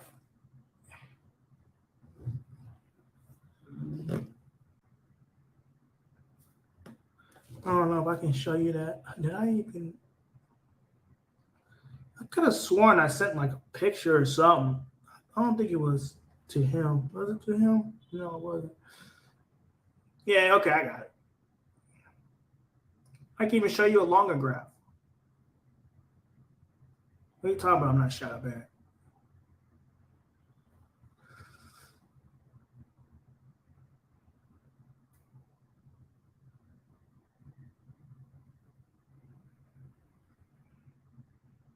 I'm trying to pull it up now. I'm pulling it up now. Hold on. What are you talking about, bro? Right here. Look. I'll show you. Yeah, I showed you your graph. YouTube. It's the impressions that matter. Look at this. Does that look like I'm not shadow banned? You see how it goes up and down, up and down, up and down, and then it flatlines? You see that? Look at that. Look at that right there. That's not normal. It goes up and down, up and down, up and down, and it flatlines. Right there. You see that? Up and down, and then it just flatlines. Yeah.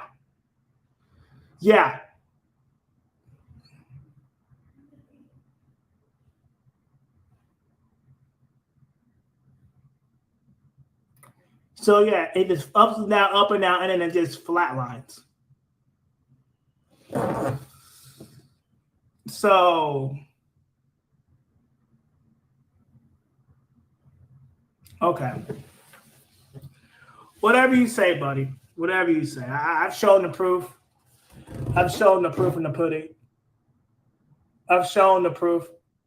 The watch time is going up.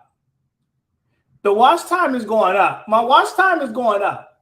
Well, not really, no. My watch time hours, in the video individually is going up, but the watch time overall is going down because I don't get as many views as I normally would get. So that means you're shadow banned. I don't care what you say.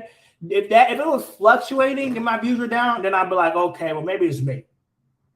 I don't even pop up. So that's what it's all about right there.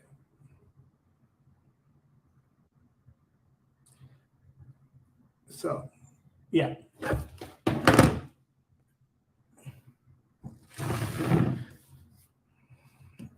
That shows. That's why I always say that. Now do you believe me? What do I gotta lie about? Like I said, what do I gotta lie about? Yeah, you can't rely on YouTube. You're right. You're definitely right. You definitely can't rely on it. But yeah.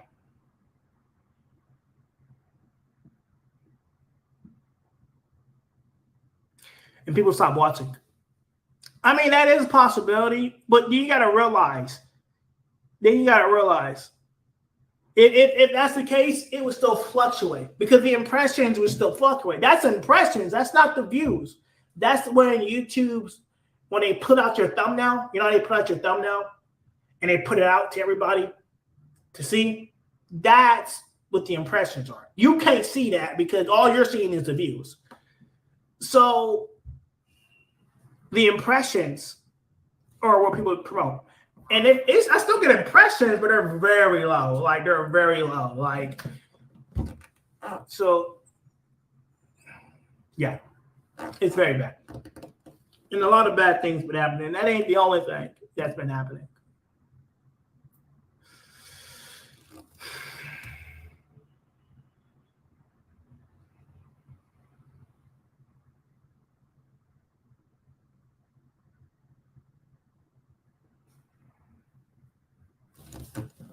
So yeah, I'm just gonna do auditing content, related content, and that's that.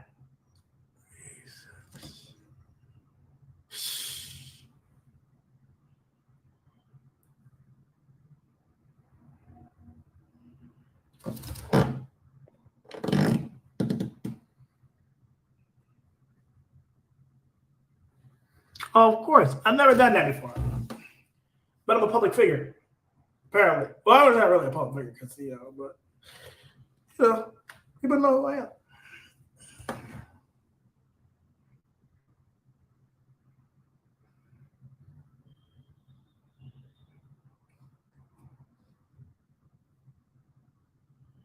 You're on the brink of something bigger than you.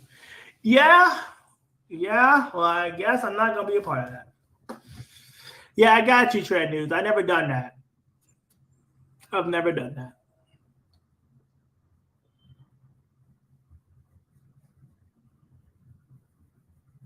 Stronger and smarter. You're right about that. That's all I can do. That's all I can do. But now I'm changing the content. When are you going home? Probably in April.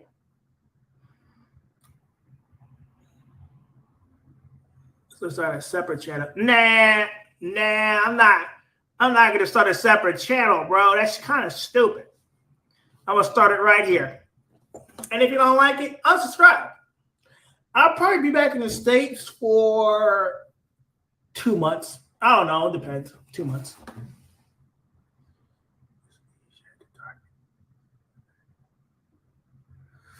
Yeah, I don't know. Well, unfortunately, you're right. I do get, that's the thing. I give hope. You might see me on Austin's channel, but that's probably the most you'll probably see me on, or Fred's channel. But me doing my own channel,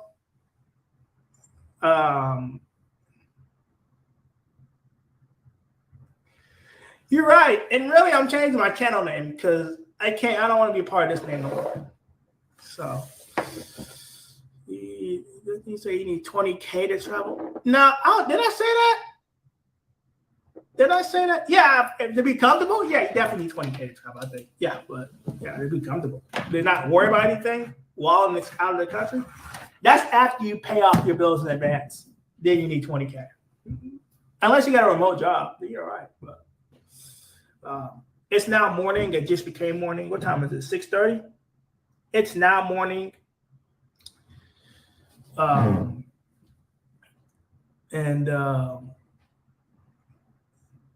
Change your name, stop spewing hate and division, and you'll be straight. You'll be straight, Rachel. You'll be straight. That's a good idea. That's a good idea. I'm just gonna mix up the content, though. I'm not spewing hate and division. I'm not doing that. It may seem like that to you, but I'm not. I'm telling you the truth. But I see what you're talking about. I'm gonna take it back in the matrix. Nah.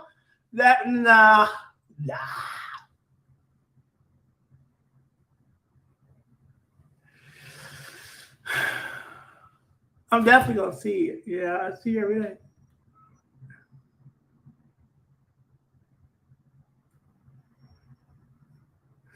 Yeah, I know it's very informative and helpful.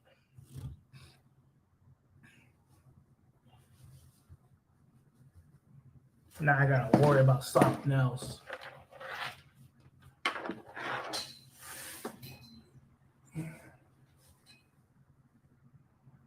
Persons. Person. Passport persons. Passport persons.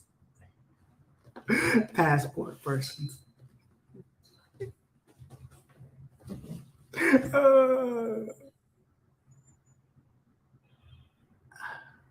Well, passport brokes. No, passport brokes. No, no, no, no, no. Oh man.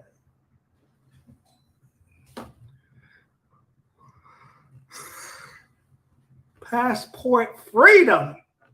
That's actually a good name. Passport freedom. That's actually good. I'm gonna call it passport freedom. Freedom. Passport freedom. That sounds better. That's brokies. No. Yeah. Yeah. Bro, look, bro. I'm not quitting because living in a foreign country is bad. Living in a foreign country is pretty good. If you're going to sell your house and live in a foreign country, you're probably, if I had a house, it would depend. If I lived in a house, right, and I was selling it and I can go live somewhere else and live cheaper and live comfortably in a different country that I know that I'm going to be happy and successful, and I probably would do that. I'm not quitting because it's bad out in the foreign country and America is the best place. Because remember, it's not. I'm quitting because I'm going through a lot of pressure and a lot of stress and a lot of things has happened. And I would just, if I were you, if you're going to leave, you'll lose your house. If you don't want to go before you sell your house, okay? Before you sell your house, travel to the country you want to go to and maybe stay there for about, if you can, a month and see if you like it before you do that. Okay?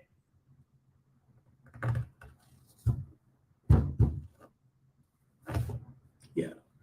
So I recommend, I don't know, Thailand, I should make a comparison. I do want to make a comparison video between Thailand and the Philippines and give a definite winner in my opinion. But I make an actual 2 video. Thailand versus the Philippines. And why I think that one of the best countries. Give pros and cons, but what my opinion the best country is.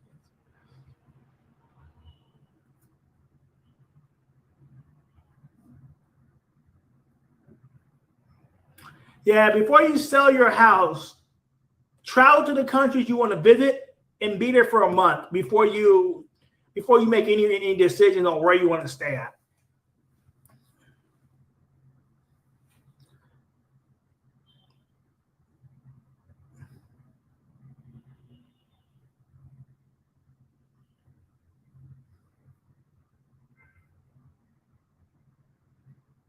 Nah, I would say I don't know, man, but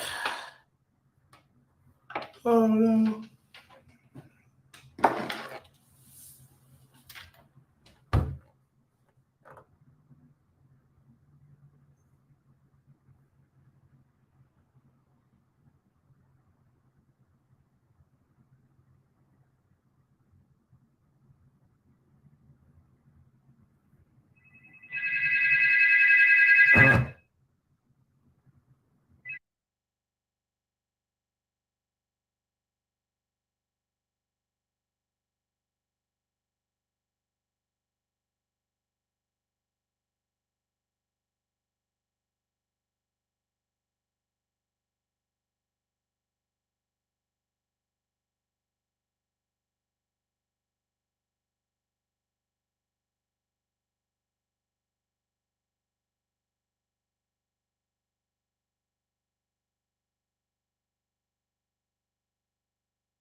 All right, guys. So it's a tough day for the Passport Bros. A new article just launched on CNN. And you know what?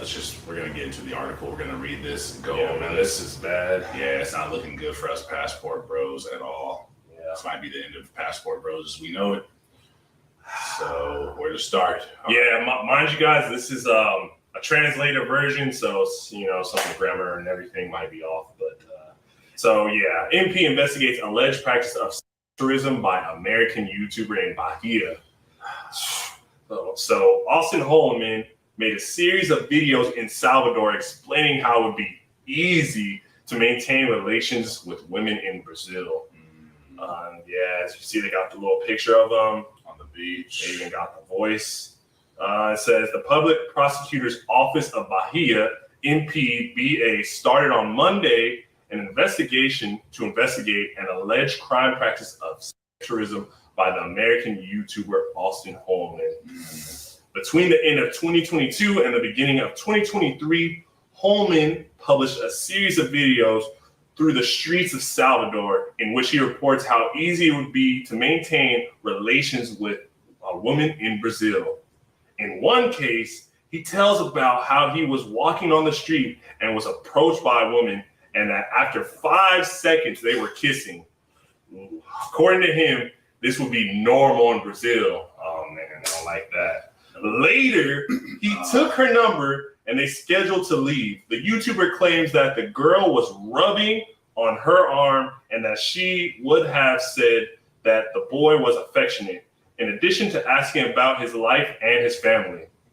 On Holman's YouTube channel, which has more than 50,000 subscribers, there are also posts claiming that Brazilians want financial stability for meetings, in addition to exhibition images with women in bikinis. Oh man, there are videos with the same theme in other countries. The influencer encourages foreigners who are watching the video to get their passports and come to Brazil.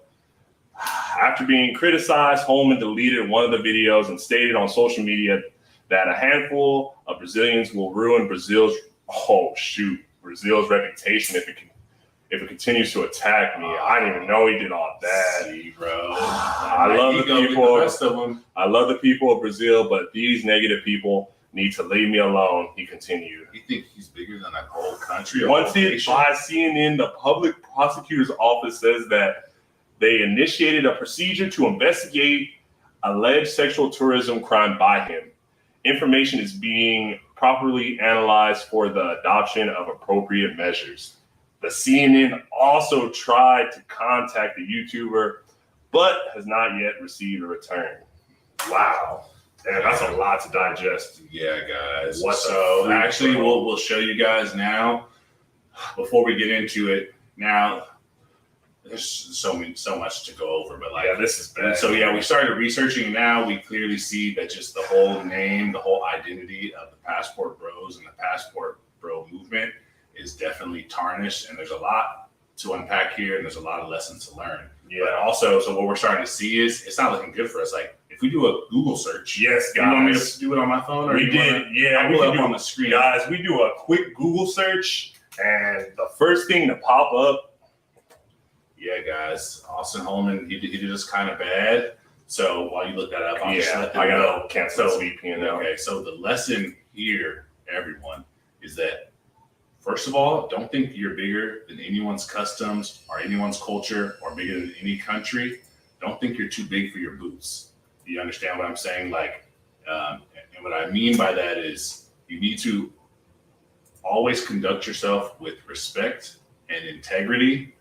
As a passport bro, we're not going out here for tourism. That's not the primary objective. No. The objective is to just live a better life, to go somewhere where you have more freedom, whether it be financial, whether it be emotional. We're here to seek happiness. And through that happiness, if you happen to find a partner and a mate and someone you vibe with and you mesh with, someone that aligns with your values, so much the better. But we're not trying to travel for sex tourism. And it's a bad narrative. And this, once again, this Austin guy or whatever his name is, Austin, whatever, He claims to be the face of the Passport Bro movement. Well, look at what being the face of the Passport Bro movement. Yeah, guys, honestly, this is crazy. Like, we were doing our research, and he single-handedly, if you Google Passport Bros, because of his antics, bro, literally the second article, Brazil police warn a TikTok passport women bros. of TikTok passport Bros. He was on TikTok. Passport Bros accused of sex tourism. And then another one. And a picture of his face right next to it. Why Passport Bros are being called out for sex tourism. Like, guys, this is crazy, bro. He single-handedly is tarnishing the Passport Bro name. This is crazy. Once again, like I said, that's what happens when you think you can go to someone else's country and act any kind of way. Like, we're passport gentlemen before anything else. So like I said, we conduct ourselves with the utmost respect, with the utmost level of integrity. And once again, this is a person who gets on video all the time and says, I'm the face of the movement. You know, very egotistical, very narcissistic. He asks you guys for money all the time. He literally refuses to answer some people's questions if you don't give him money. So he's not actually in it for the movement. And we see where the selfish behavior will land us. And so now it's like, do we even want to be associated with Passport Bros? And this is what we've been doing. We've been working hard, astutely, day and night. Go to our channels. We're literally in the streets giving back to the community. We're literally feeding the homeless. We're literally giving kids food, money, shelter. This is what we have a lot of stuff in the works behind the scenes too, guys. Yes, as well. We're starting off. I don't want to say the types of charities and stuff because we're going to make content out of it. So you guys will see. And we're never asking you guys for money. We're literally trying to make a good impression. We're trying to literally show women in other country in a positive light. We're not coming out here and saying, yeah, these chicks are easy. Yeah, this is literally what he's doing. He's going up to girls and asking them, what kind of size, penis do you like? Just completely inappropriate stuff in someone else's country. That's not how you conduct yourself. Yeah, and I don't know if I've ever said this, me and him talked about this, but we are big on, telling people don't come out here and just sleep around. Like, if you're gonna try to do that, like, don't bring that to other countries. You know what I'm saying? It's not come for a wife, come for a relationship. Don't be exactly. It's not the culture. Maybe research countries where it is. I don't know, but definitely don't go to a country like, say, the Philippines and play that, because that's not what the type of time this country's on. You court. You treat women with respect. Yeah. You know what I'm saying? You're upfront about your intentions. Yes, always be honest. You're not coming out here to just slay. Like, what's the point of that? Like, to ruin them and then get their body counts up? Like, it doesn't make sense. Get their body counts up, break their trust, run game on the girls out here. That's not cool. They're more so a little more innocent, and they're not into that whole multiple, dating and stuff. So we're not trying to tarnish other cultures. We coming here to enjoy other cultures and to mesh and be a part of their culture. Not be selfish and bring what, our beliefs to someone else's, way of life. That's not what this movement is about. But like I said, now when we go around repping Passport Bros, we're trying to be literally a brotherhood, a community. Now someone does a search, what's a Passport Bro? Now this is like the smear that we have to literally fight against. And like I said, we're working literally day and night to paint Passport Bros in literally a positive light. Every video we make, we're trying to literally highlight the positives. We're trying to show of coming into a different community and doing good deeds, And so, yeah, guys, I don't even know. We're like honestly on the fence of whether or not we want to even be associated with the Passport Bro movement.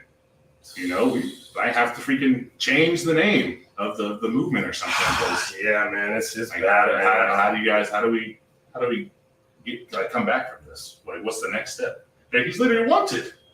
They're literally looking for him. Contact him, and they're literally. And then I even seen. I didn't watch the video, but he's like kind of also poking fun at the situation. You see in the article, he said, "Oh yeah, a couple of them going to make the whole country look bad." Like, that's that egotistical, where you literally think now you're above the whole country. If they keep talking about me, it's not to make you guys look bad. When you obviously came over there and violated, and obviously he knew he was in the wrong because some of the videos apparently he took down, right?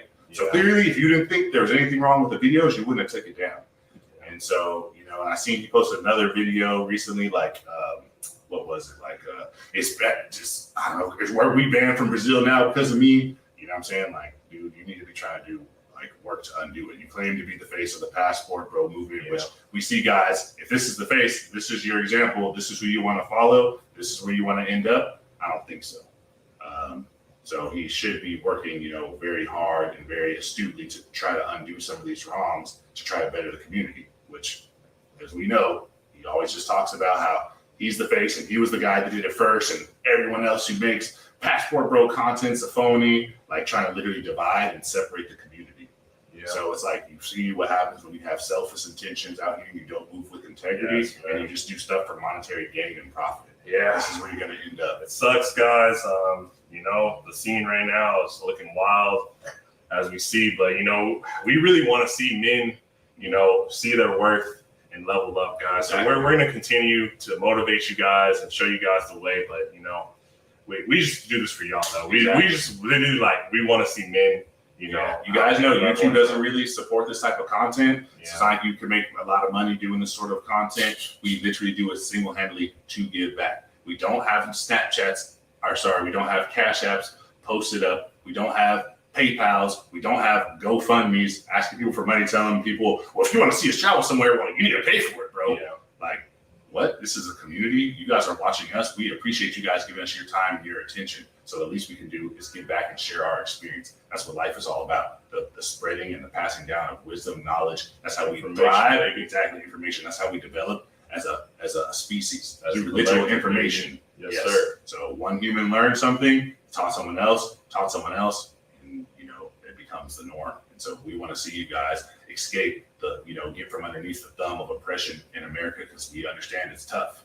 You know, fortunately, we were able to break the barriers and reach the financial, goals and whatever, go to the gym, but we understand that's not the case for everybody. Yeah. And so it's going to be very, very difficult to find a fulfilling life if you don't meet this high level of criteria and standards. So that's why we're out here in the field trying to show you guys a better way, trying to tell you guys how to move. You know, we want to see you guys win. We want to see you guys come here and join us. There's a whole planet out here for you guys to cultivate, for you guys to enjoy. So I don't know what the next step is. We got some serious rebranding to do, because right now, I'm not gonna lie, the Passport Bro image to an outsider is very tainted. Like anyone who's seeing this and like, oh, let me do my research, like it's looking bad. So let's just try our hardest to rebrand and like let people know that Passport Bros aren't all trying to practice sex tourism and things of that nature. And guys, take this as a lesson to just watch how you move. I know I learned a lot from this, and be careful. Cultures are different. Remember that you're not at home. America, one of the benefits of it, but one of the things that people are complaining about is too free sometimes, right? So in America, you can do whatever you want, say whatever you want, act however you want. You can't do that in some countries. In some countries like Thailand, you throw money up, make it rain. You might even think it's funny. That's against the law.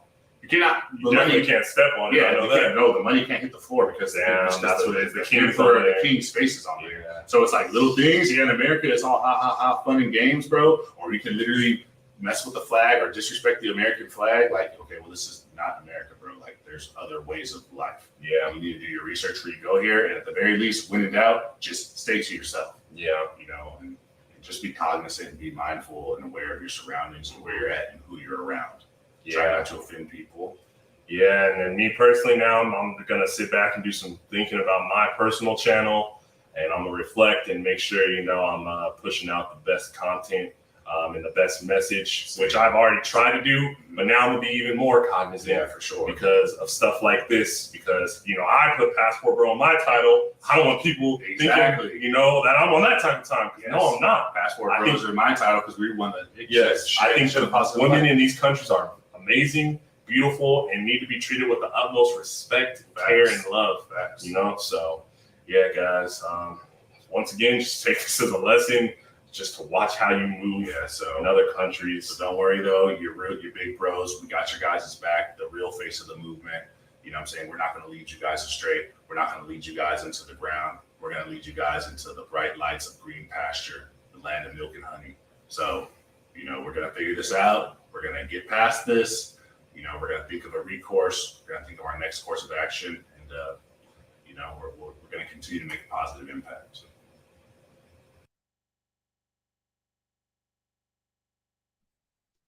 The United States Navy helped secure victory in 2 world wars and the Cold War. Today, the Navy remains a formidable fighting force, but even officers within. All right, guys, so it's a tough day for the Passport Bros.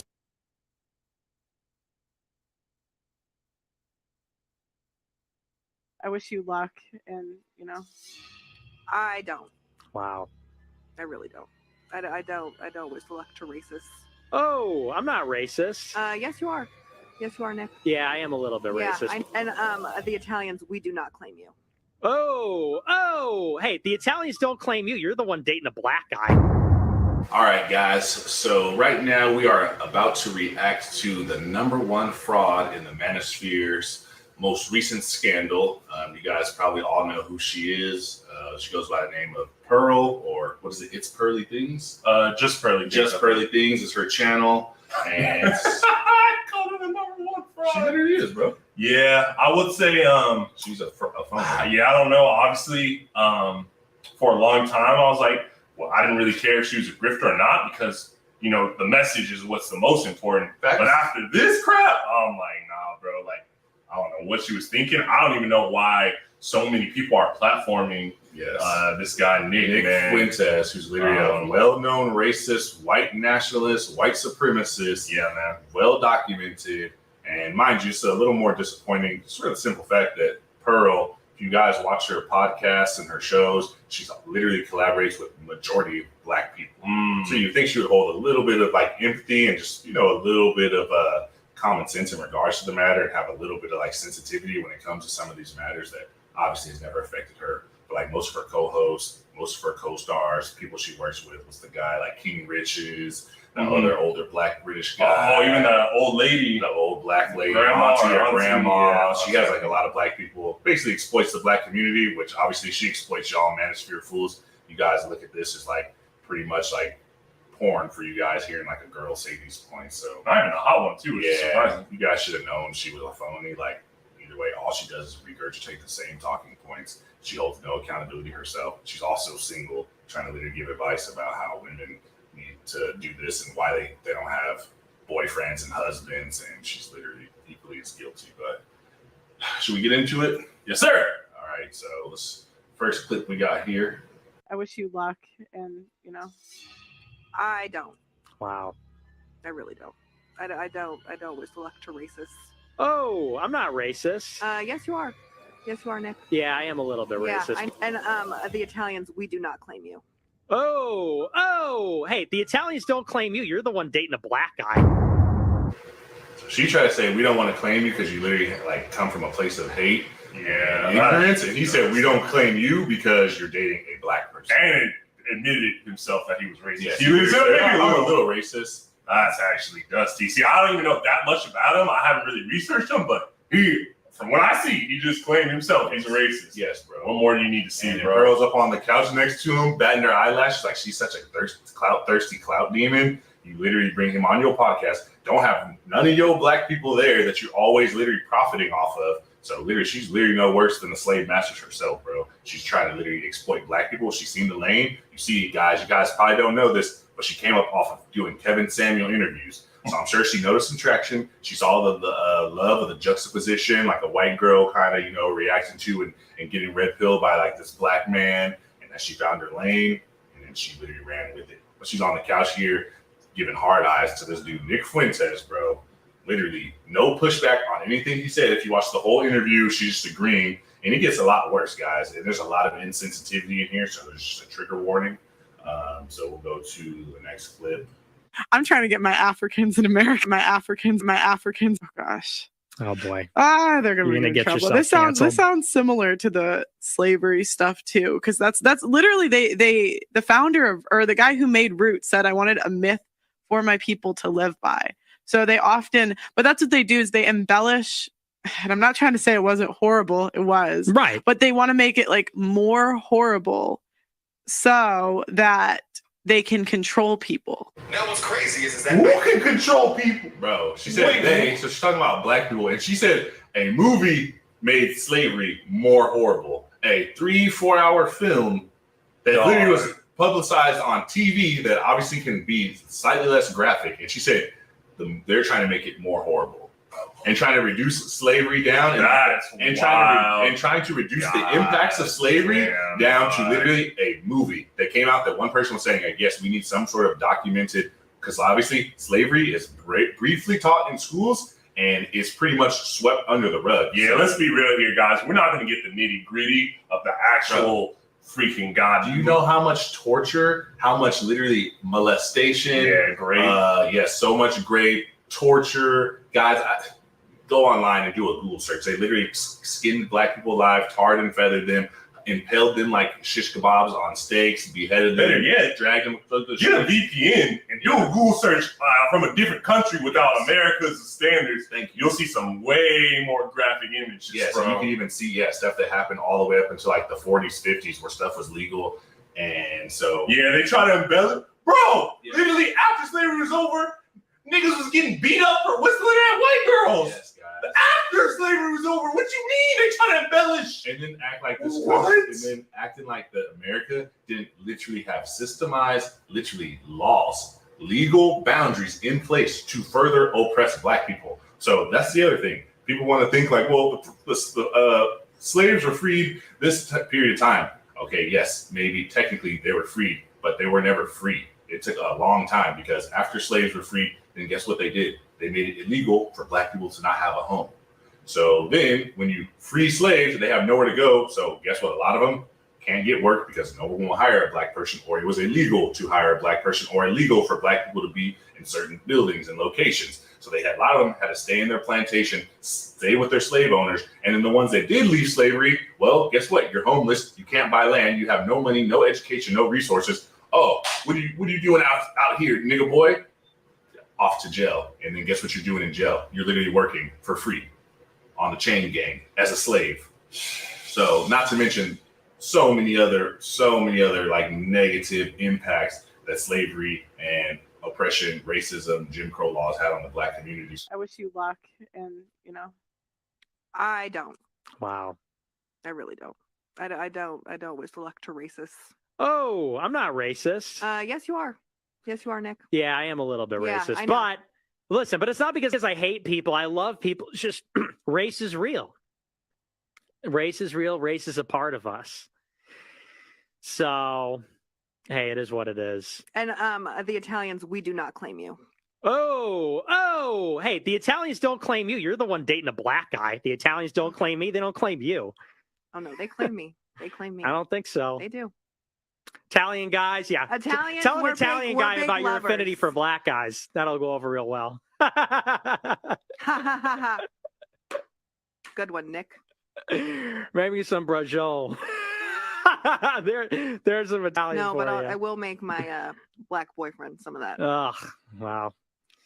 You don't know any better. Look at her. She didn't have nothing to say, bro. So She believes it. it is what it is. And the Italians, we do not claim you. Oh, hey, the Italians don't claim you. You're the one dating a black guy. The Italians don't claim me. They don't claim you.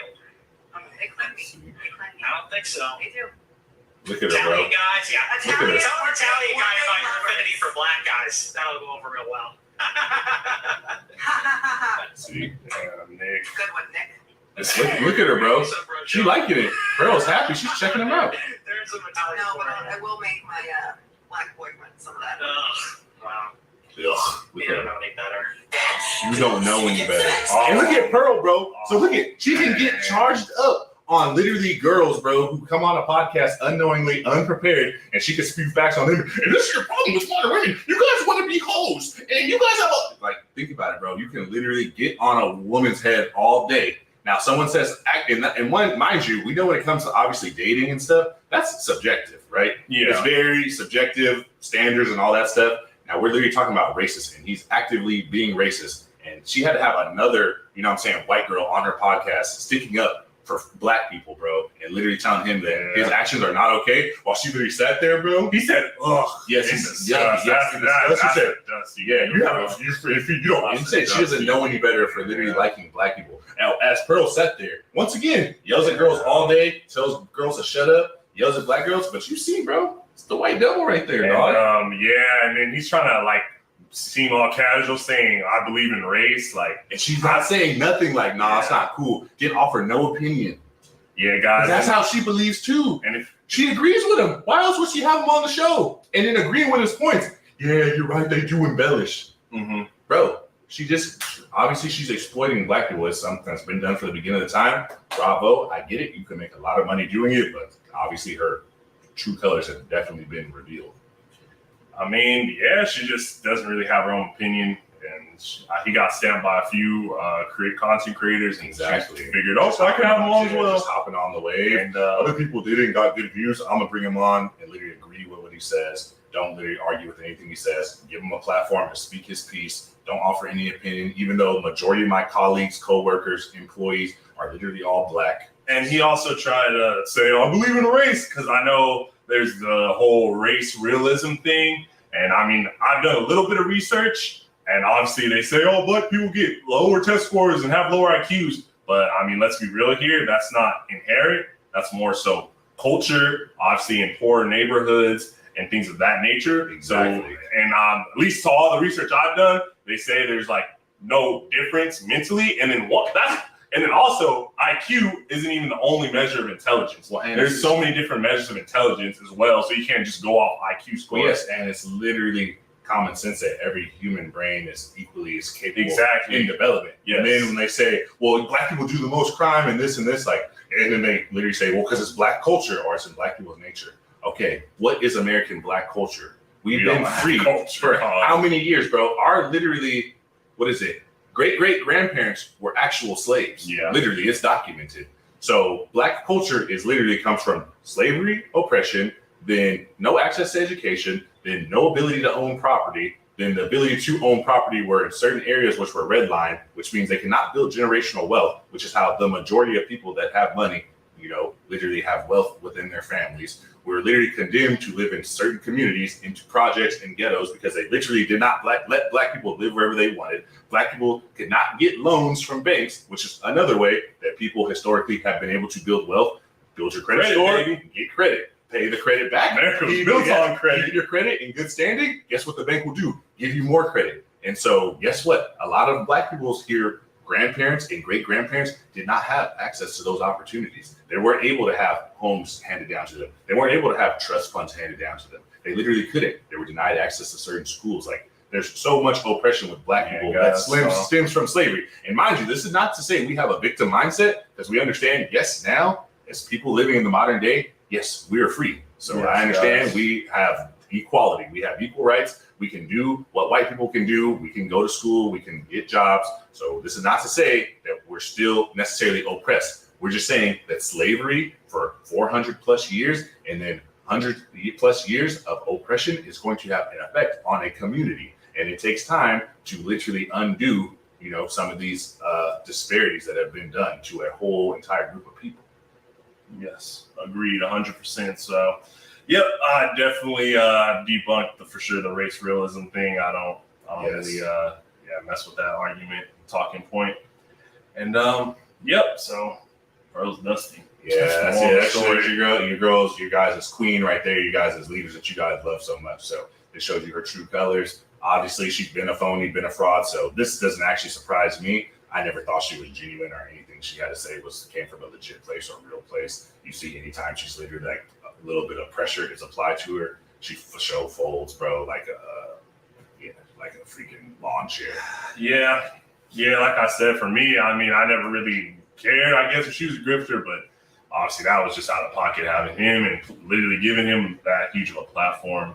It's just not okay. And man, she needs to get kicked out the Manosphere anyway, because she don't have no place here, bro, because she doesn't come from a genuine place. You guys have a older lit girl who's literally single, who has no actual nuanced opinion, even from a woman's perspective, literally be a number one prominent figure in the Manosphere community, which that's already an L right there, when she hasn't offered any new or valuable information whatsoever.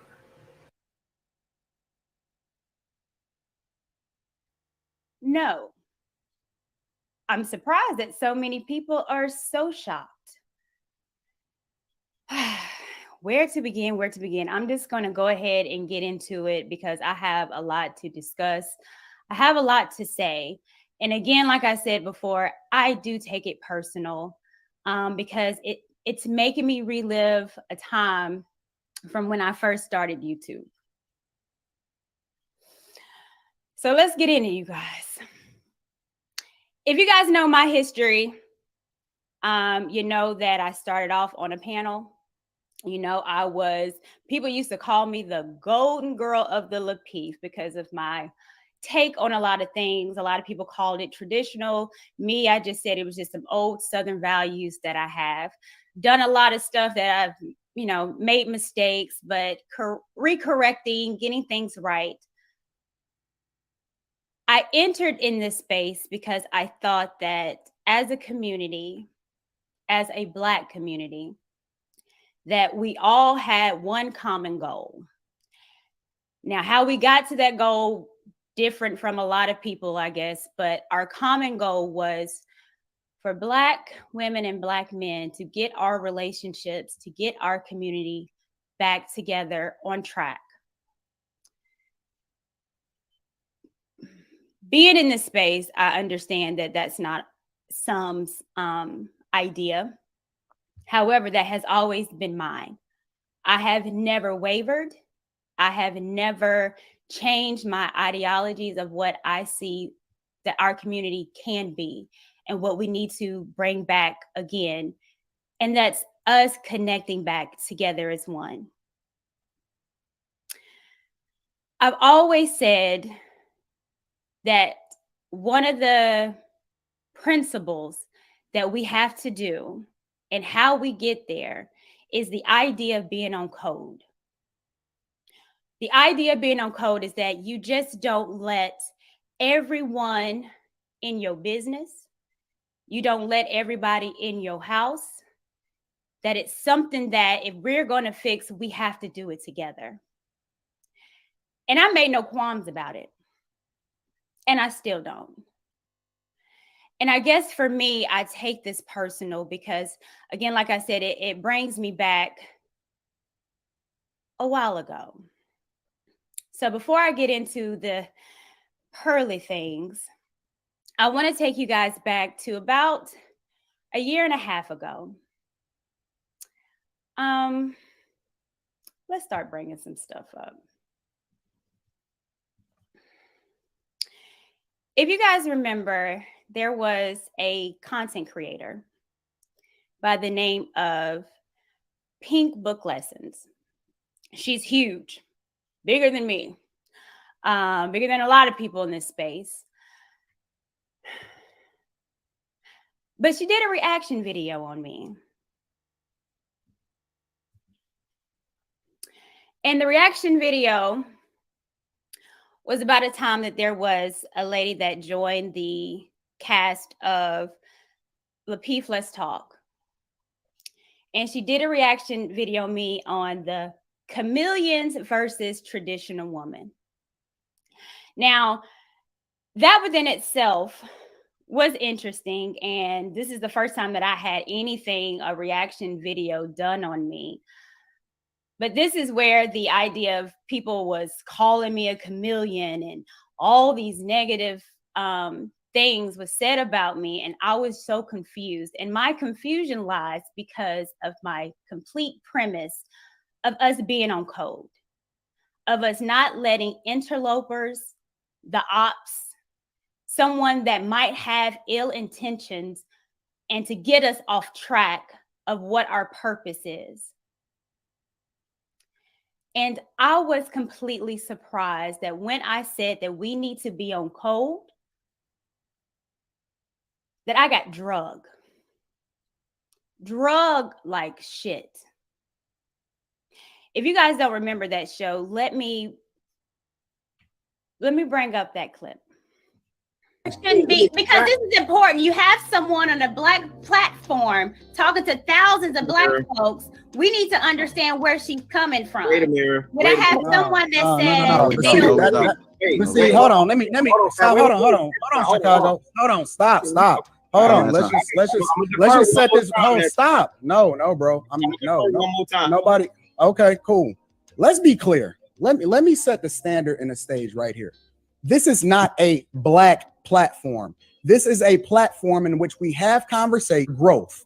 No, I don't know where you got that from. I don't know where that came from. This is who mostly watches. Yo. Doesn't matter who mostly watches. Please don't interrupt me again.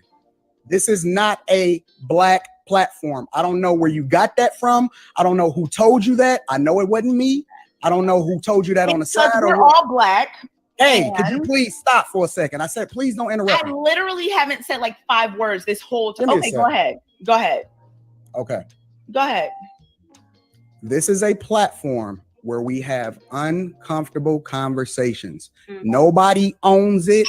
It's here for us to not mute or censor anybody, regardless of how they feel. The only thing that we ask is for you to defend your position. We can feel differently. We can look at things differently, but censorship is not where it's at. I don't believe in cancel culture. I don't believe in people taking things for being something that it was not created to be. And so I don't know where y'all got that narrative, but that's not what's happening over here. We're having uncomfortable conversations regardless of who come on the platform. And you have the 2Ks both bucking up at Anton and Lapeef in public. Funny, they believe that the non-black woman was an issue being on the show, but there's no issue with baby mamas and feminists being on the show.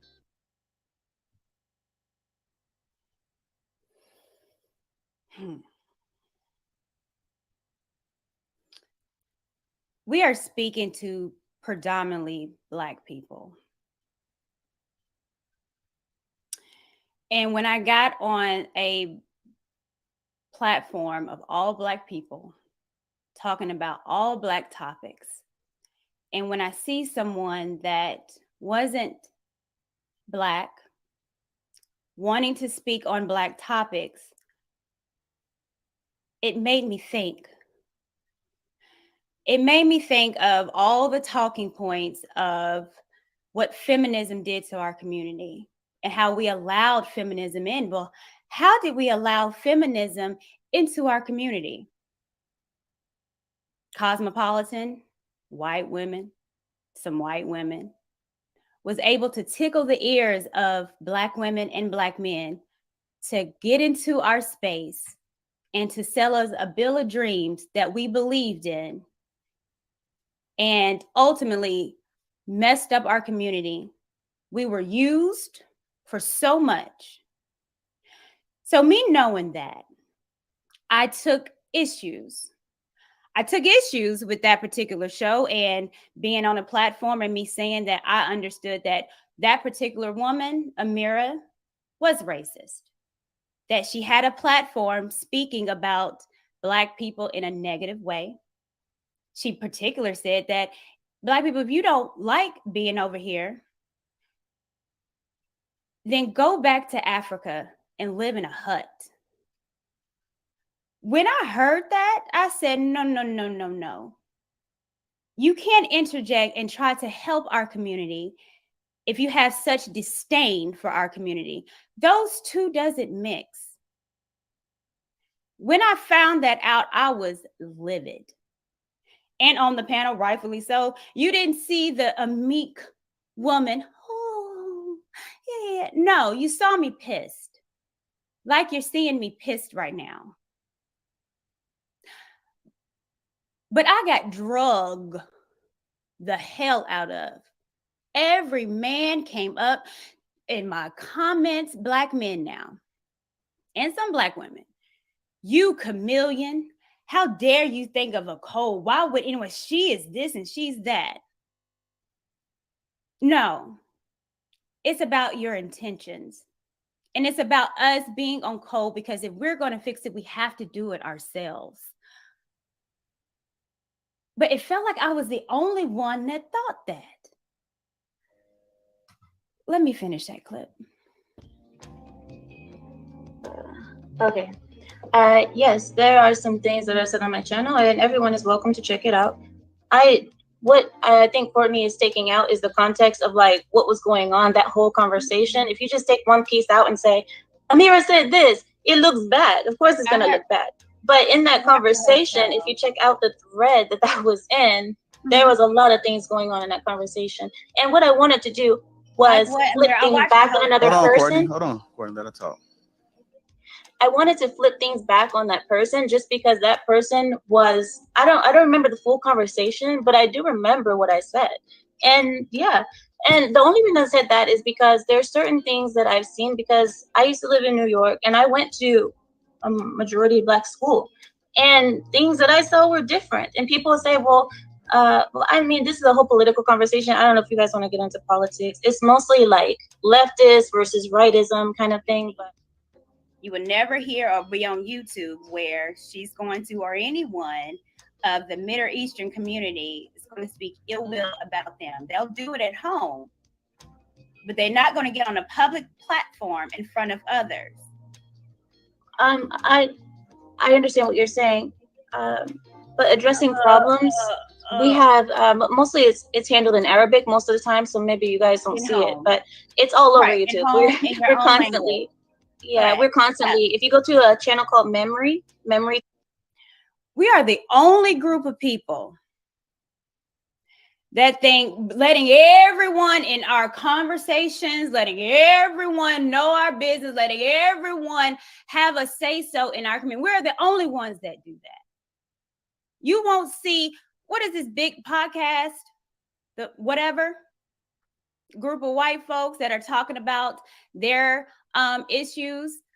Of course, you might have a couple of us sprinkled in, but you will never see not another race group of ethnic people, Muslim, Arabic, whatever you want to call them, invite me to their platform to talk about the ills of their community.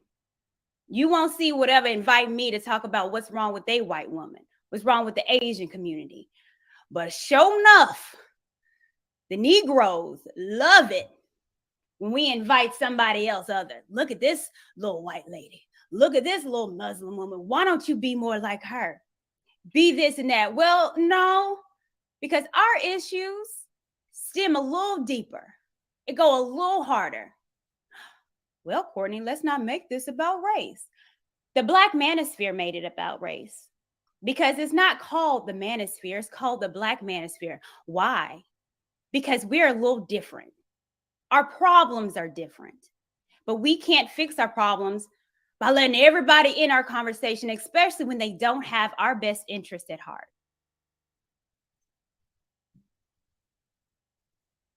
speaking about the Native Americans. So there was this, I was speaking about how a lot of people said that this land was stolen from the Native Americans. So that's what I had pointed out in the video. And as for the go back to Africa and live in a hut, I didn't say go back to Africa. I said, if you think that America is so bad and you hate it because it was that people went to war, that we went to war for the land, then find yourself a hut and go back to Africa, or not back to Africa.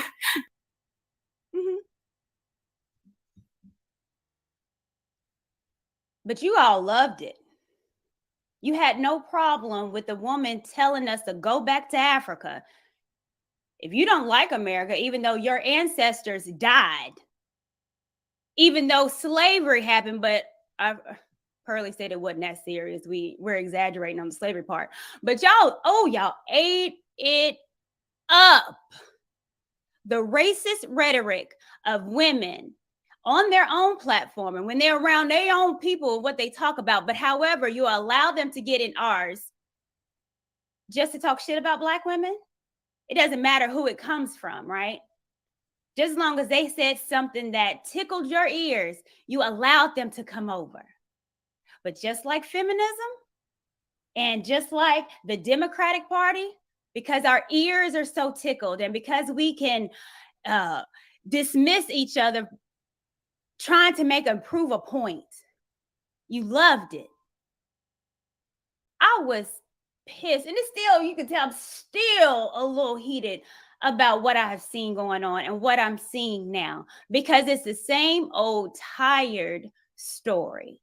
You allow people in your home that don't give a damn about you to talk about you. And then when you realize that they don't care about you, what you do? Oh, I didn't know. Because you don't vet the people. Because you know a thing, but you're willing to overlook it for likes and views. While our community is dying, you're willing to put people on your platform that don't give a damn about you. And that pissed me off, especially because I come here authentic. because I come here and I fucking care.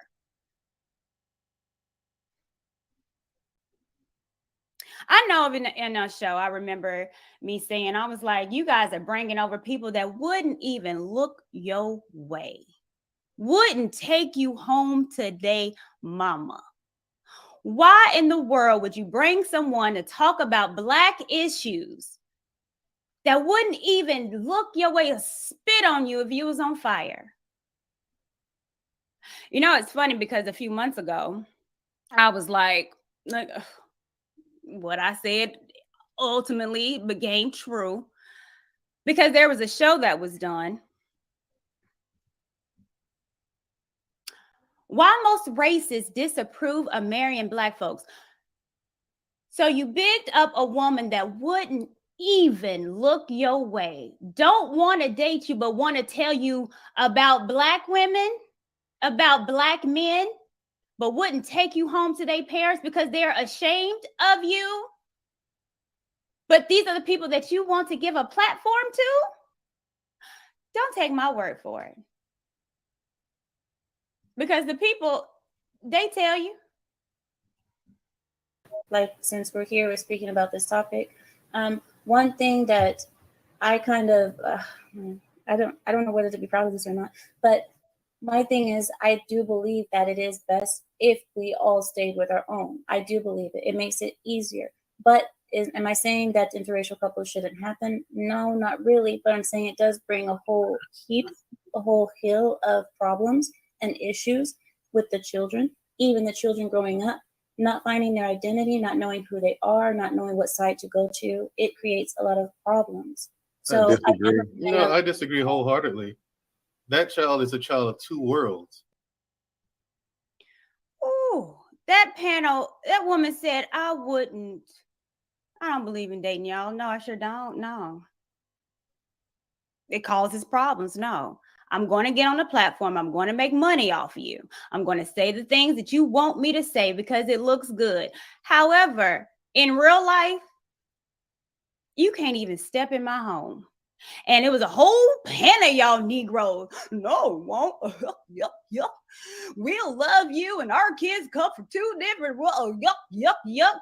The buffoonery, coonery of it all. And I'm sitting back like, that, what? But then that's when I realized that this space is some of the people, not all, but some of the folks, you just want to hear someone talk shit about Black women. That's it. You want to hear someone be or come across traditional because you don't know these people in real life. You don't know any of these folks in real life. You know what they perceive, what you perceive them to be. These folks be up here lying. But what she did say is that, no, I don't believe in none race mixing. But you can praise me, the good white hope, and you fell for it. And you drug me for it. A Black woman with a Black child that loves Black people, love Black men, love Black women, but you drug me to filth because I believed on being on code. Hey, Miss Pearly Things, how you doing, girl? This time we had another one. Another white woman interjecting, wanting to be in the space around us, but why? No one asked that question. No one wanted to know, what business is it of yours about us? What's it to you? No one asked that simple question because no one cared. Likes and views. She's getting bigger. So I'm just going to jump on the bandwagon. I don't have to vet no one. I don't care what her purpose is. Why should I? She's going to help my subscriber count. And at the end of the day, you helped her. You helped her grow. You helped her become big off the backs of us. That sounds familiar. Somebody non-Black profiting off of us. Again, we keep getting okey-doked. the okie doke. But ain't no.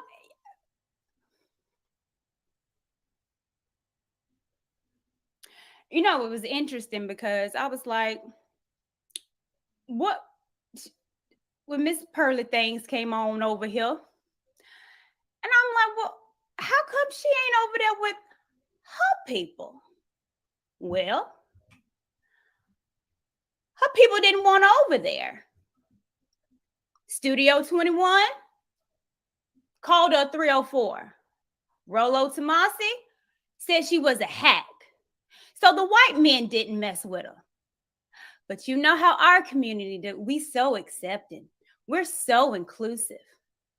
Oh, white men didn't believe you? Well, you just come on over here. Us black folks will take you in. You just continue to shit on our culture and we'll love you and pay for everything. And we'll make you a millionaire off the backs of us.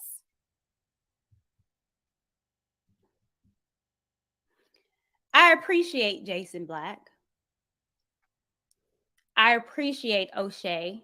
He did a live what I thought was amazing. But someone that I think really started this off was Omowale. Omowale Africa had a show 5-6 months ago, and I was on the panel. And he was very clear when it comes to dating and relationships. Who's gatekeeping our community? Who are we able to say, yes, you can come in, and no, you can't? Who gatekeeps us? And the reality is that no one does. Our community is wide open for everybody. And you want to know why we're so messed up? Because we don't even live by a code. We don't even understand that everybody ain't allowed over here.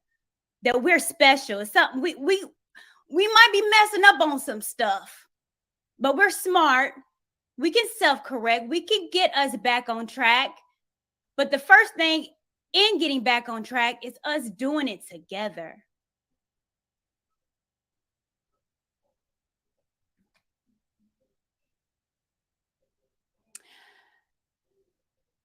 B. Taylor. Oh, B. Taylor, Lord, you know, she has a lot of opinions and views that I don't necessarily agree with, but I think it's important that we hear other folks' ideas as well that's unlike us, because again, that's how you grow. That's how you challenge yourself. That's how you get better.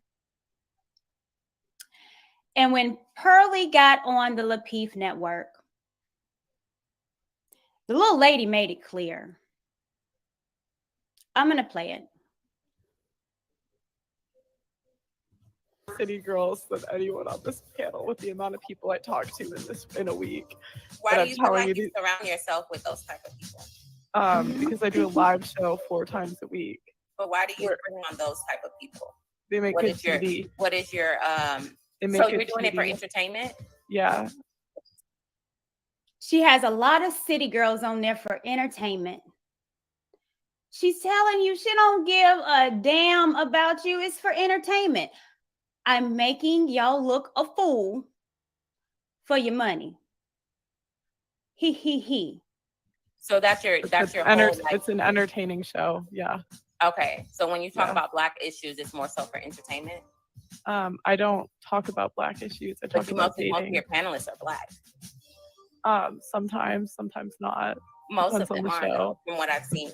It depends on the show. I don't do the recruiting, actually. But you allow it, you approve it, right? No, I don't know who's coming. You don't know. I'm gonna stop it right there. Like, there are people who are having the meeting and dating conversation because they want to see true reconciliation between Black people. And then there are people who are having the conversation because if they highlight the dysfunction, they can get explosive growth. So I think it's being honest and identifying who is who. Now, there are Black people who do the latter, and we might give those Black people a pass. But white people, there's such a distance from our community that even if they are well-intended, there's just nuances and contours that they do not understand. And the relationship is so fragile between black men and black women that we should never have someone else, because it would be like, if there was a white man who had a platform that was booming and he was creating Cynthia G content about, black men, like we would be like, no, that's out of bounds. But why are we okay with it on the other side? And I still want to know, why is it okay, and why has it been okay that y'all just let any and everybody up and through our business, our dysfunction, and profit off of it? I don't talk about black issues. I don't talk about black issues. During that live stream, just Pearly came in, and Ali, whatever her name is, came through, and they was heavy in the chat, let me tell you, and trying to defend themselves. We don't talk about black issues. We don't talk about black issues until we went to their page. You don't talk about black issues? Why do black men do this? You don't talk about black issues on your show? Men avoid black women because of this, the victim mindset of black women, but you don't talk about black issues? Yes, you do. You came into our community, shitted on us, made your bag, and it looks like that you're going to be doing something else. Man, how many times have we heard this story? And we keep falling for the okie doke. Dating and mating, and who gets to weigh in on that? That shit is not for sale, and it's definitely not for sale for the cheap. You don't pop into our community and say, because I've given a token to Kevin and because I've given a token to TLA, so now I can be a voice and post shit on my page about why black women are unattractive. You don't get to do that. Can I say something? Because go ahead. Well, one thing is, I don't ever know if Kevin Samuels ever selling or a service for help on. Let me pause this, because in this conversation and what the people are going to say and what they've been saying in the Pearly Defense Squad, because she has one, and I'm sure they're going to be coming after me. They're going to call me, I'm jealous. I want what she got. I want her subscribers. I want her platform. I know I'm going to hear it again. Let me be clear. I ain't jealous of no one. My priority is not YouTube. My priority is my family. My family comes first. Everything that we preach on these streams, and then the detractors and her defense squad is gonna come. You just jealous. They was calling Jason Black jealous, called O'Shea jealous. Of what? Because in this space, I thought that the women wasn't supposed to put career over family. I thought that in your 20s, you wasn't supposed to be out here bopping and thotting and taking career over man. But it just happens to be only for black folks, because the white women can do it. The white folks that come in this space can definitely put everything over family, everything over marriage, everything that we keep telling our people to do. But the great white hope gets a pass. My priority is my family. As I'm not on here every day. I don't have time, because this is not what I'm wanting to do. This is not my career. I'm family first. What we preach. But it's interesting that other people get a pass. So no, I'm doing what I said for years on these panels, that I take being a mother serious. I take being a mate serious, a sister, a daughter serious. That's where my time goes. And that's where it's supposed to go. I'm not a feminist. I'm anti-feminist. That's what the people will say. That's what Just Pearly says. However, what is feminism? The idea of feminism is wanting to be like or equal to a man. So therefore, if Kevin Samuels have $1 million, I'm going to try to be like him. That is the idea of feminism. So you can't say you anti-feminism, but taking full advantage of what feminism was supposed to do, and that's to make you equal or better too. The contradiction and the hypocrisy is just disgusting.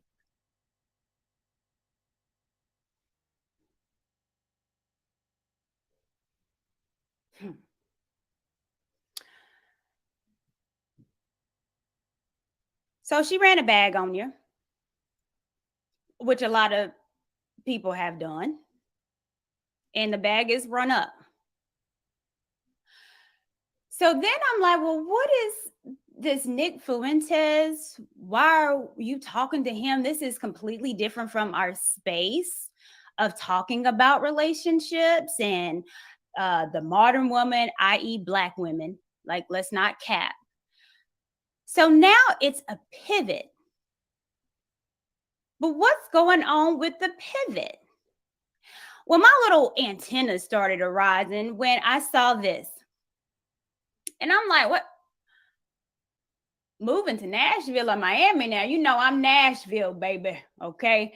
So when I saw this, I said, what you coming to my city for? We full. We don't need nobody else. We are completely full. So I'm gonna pick Miami for you. So you don't have to decide. I will decide for you. Go head on to Miami. Okay. Nashville is full. But I was curious. Why Nashville? So that was in my little head. And then I started seeing other streams that was kind of popping up that had me curious too. I was like, free speech versus gender pronouns. Gender pronoun, that ain't typical of what her platform has been. Let's go back. Because her platform has been modern women gets destroyed. Men avoid Black women. This feminist confronts Pearl. Modern women, the cougars, the victim of Black women. Black women, modern women, feminism, da-da-da-da. But then now you want to pivot to free speech versus gender pronouns? Interesting. And then you want to pivot to talk about Matt Walsh when he was on Dr. Phil and the imposter of this binary person. This is interesting. What is the pivot?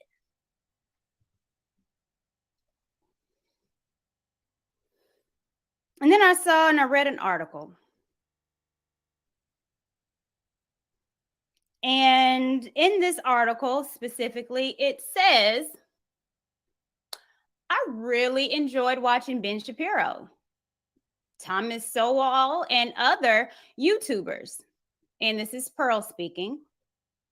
Name checking two heroes of the U.S. political right, known for their opposite views, of course, of the left. But then I read down and I said, in the past year, Pearl Davis, has entered the same sphere, teaming up with manager Jacoby DeVito, a former colleague of Shapiro at the Daily Wire. So you're changing now. You done used the Negroes up. You got your bag. You got everybody hollering, screaming your name, putting you on the platform, even though you hardly probably put some of the others on your platform. But you ran the bag up and now you are changing. We no good for you anymore? You have a manager and your manager is from the Daily Wire, Ben Shapiro's old manager. Interesting. Well, who is Kobe DeVito? Well, he's a social media consultant, talent manager, former director of the Daily Wire. But where does he live? Well, he was in Los Angeles, but now he's in Nashville. So your drift is moving. You came over here, you paid Black men to get you in this space, used it up, got your money, And now you gonna drift off to somebody else, the Daily Wire, and trying to be a political phenomenon. And where is the Daily Wire located? Nashville. Is that a coincidence? I don't think so at all. It's the pivot. It's being used up. It's disrespecting our women to the point where now you're done. And now you're trying to move into another space. And now you just turn all outright right. The alt-right is what they say. It's more than just being conservative, because now we're in the same rules of a Nick Fuentes, who is a white nationalist. He makes no qualms about it. He doesn't believe that this country should really interlope with anybody. Shouldn't be no mixed racing. Doesn't believe in interracial relationships. Oh, he goes on. Doesn't believe the Holocaust really was real. At this point, it's just disgusted. But I see your move. But I've been seeing it. I've seen it a while ago with other people trying to do it. And now she did it. What the others, the Amira's tried to do, didn't work out. Now I think Amira's page is gone because of her racist rhetoric. So now she had to start up a new page, because you can't just keep saying that Black people need to move back to Africa and live in a hut. You can't keep saying that. The people would be like, no, lady, that's wrong. Your page is gone. And that ushered in a Pearly. And now Pearly did it, used you. And now she's moving on over to a political agenda. Coming on down to Nashville. Manager of Ben Shapiro's. And for me, I'm like, am I the only one seeing this? I'm going to get to you guys super chats. You know, in Jason's Black stream, which again, it did a number, because it opened up a lot of people's eyes, and he was able to do it that I could never, that a lot of women probably could never say, because once a woman in this space speaks about a non-Black woman, you drag her. This is what you do. This is facts. But the idea that she didn't really know, and I hope she doesn't use this, because we're going to go ahead and dismantle that tonight, that she didn't know who he was, the damsel in distress that Jason Black was saying, oh, I don't know. I didn't know that he was a racist. I had no idea. That's a lie. And I know it's a lie because I saw a tweet. First, this is a tweet of her trying to, again, get on with Ben Shapiro like a groupie. But then Anthony Brian Logan, y'all know him as ABL. This is back in February, where he tweeted particularly to Pearl. And they was having a conversation about Nick, and he specifically said, I'm not afraid of him. There is no upside to platforming a known racist and a closet queer who will do nothing but get your channel nuked. He told her that.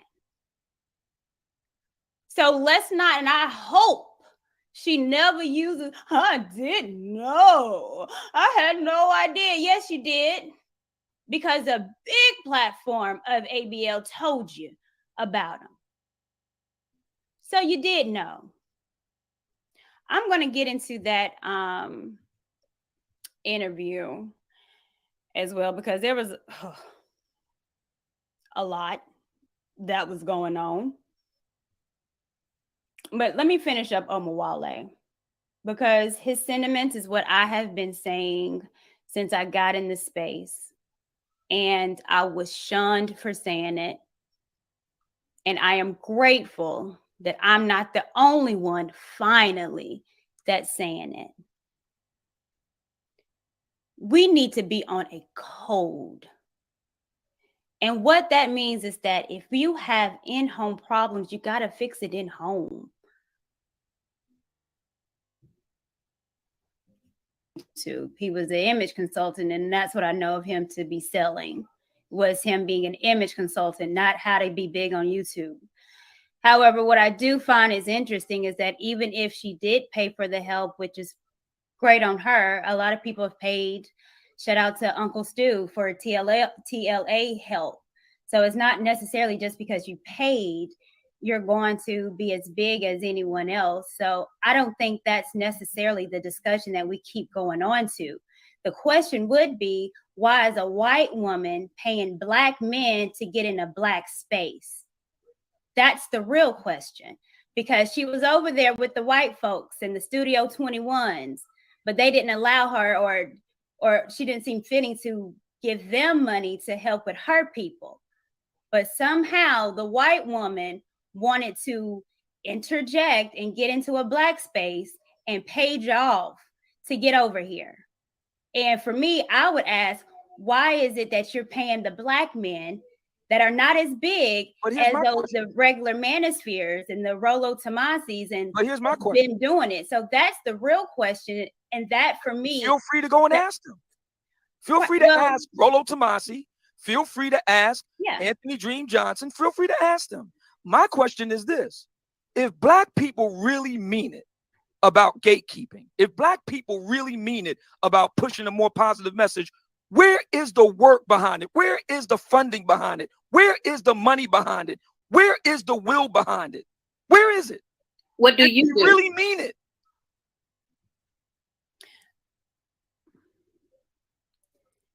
You don't need a lot of money to fix the community as far as having conversations. Now, you do need money to pay folks off. You do need money to be allowed in a space and to get on people's platforms. You do need money for that. I was asked, why don't you ask them? Why don't you ask them? Well, I guess I don't have to, because they already told you that. They already told you. Red pill 304s and hacks. So I don't have to ask. They tell you on their page why. So it's nothing to ask. So yeah. How much are you worth to let someone in your space to take advantage of you and then to move on? How much is that worth to you? I'm not for sale. And it's sad that a lot of people that I'm seeing is. You got paid off like a trick. You feel good about that? Is that something to be proud of? Or if the people say, oh, she put in so much work, the work. Ain't nobody working as hard as O'Shea Du Jackson. That's the example of putting in the work. Is he at 1 million? No. Should he be? Yes. So that idea of putting in the work, it's false. It's a lie. And I'm going to get a little bit on that too, because it's been proven that that's a lie. It ain't just about the work. It's also about a platform that can pick and choose who they support. And sometimes that's more than just work. Sometimes it depends on the color of your skin. And that's true, but you don't want to talk about that. That's playing victim Olympics. That's the victim Olympics. There's no racism doesn't happen anymore. You're a victim, Courtney. No, I'm a realist. And I know that they pick and choose people to catapult their YouTube career. Who has put in the work? O'Shea.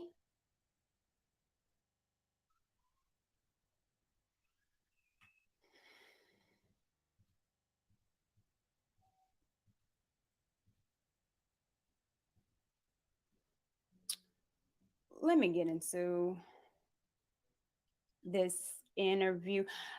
Let me pull this up, actually. I think I want to. Let's see.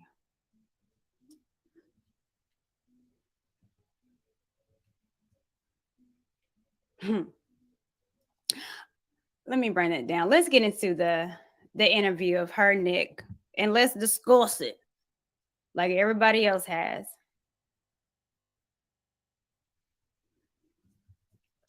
Before I do, there was something that I found that was interesting, me digging up and doing my research, because I do believe that you have been hoodwinked, bamboozled.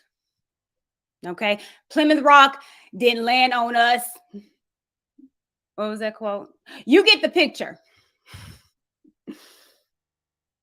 You've been bamboozled, Black people.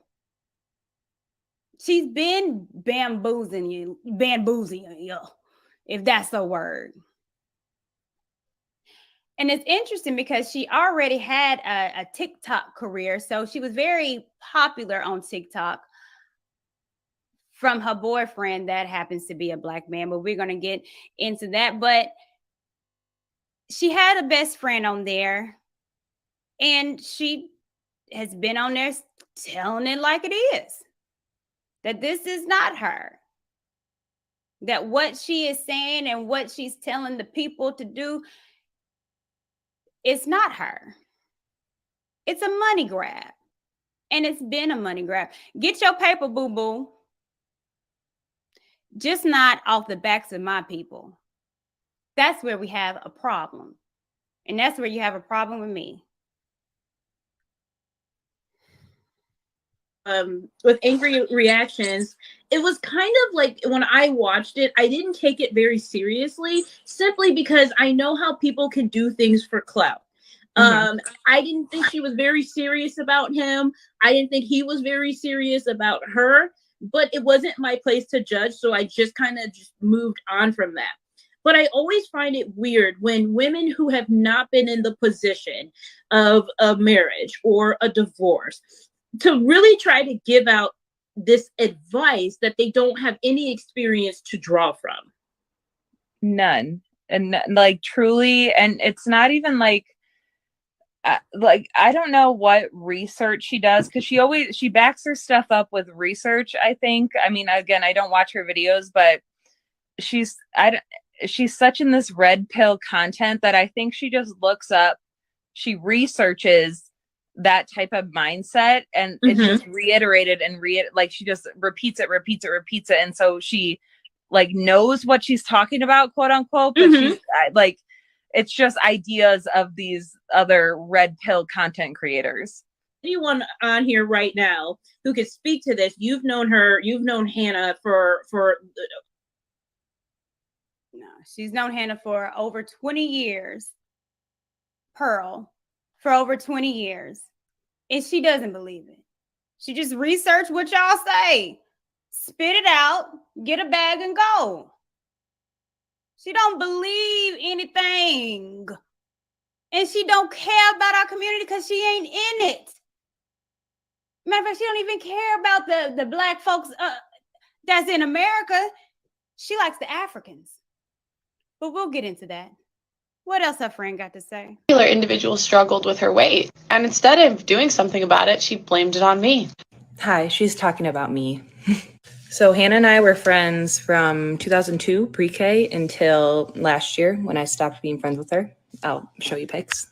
So that was 2005. And this was in 2016 when we lived together. So in the beginning of her video, she's talking about our last conversation we had a year ago in March, where I confronted her about talking about women's bodies and their weight and all that cuckoo bird shit she talks about. And I was like, are you okay? Are you okay? And no, she defended it all. So I was like, okay, we're done. I'm sorry. I'm not sorry. Just kidding. And I still get videos of hers sent to me from people in high school I haven't talked to in forever, being like, is this your friend? Do you defend that? And I have to be like, no, cut her off a year ago. And she even came to know my friend group here in Michigan when I was still in college, and even tried to date two of them. Didn't work out. So they'll send stuff to me, and I watch it because I just want to see what bullshit she has to say next. And I have a theory about this. Not that it's literally any excuse that she's doing this, because what she is doing, I can't even put into words how disgusting it is. but I've known her since 2002. I do not think she thinks that way. If she does, fuck her all over again. I don't care. But I don't think she does. I think she does it to rev people up and to get more views and to get more money. So all that to say, I'm curious to see once she does find a husband and find a man, is she going to keep this act up? Because is she going to find somebody that shares these exact views with her? Or is she going to meet someone and be like, okay, I don't actually think this way. Anyway, off topic. That last part of her video, she says, and now a year later, this girl is trying to get pregnant and she can't. And weight affects fertility. I didn't know I was trying to get pregnant. I'm not.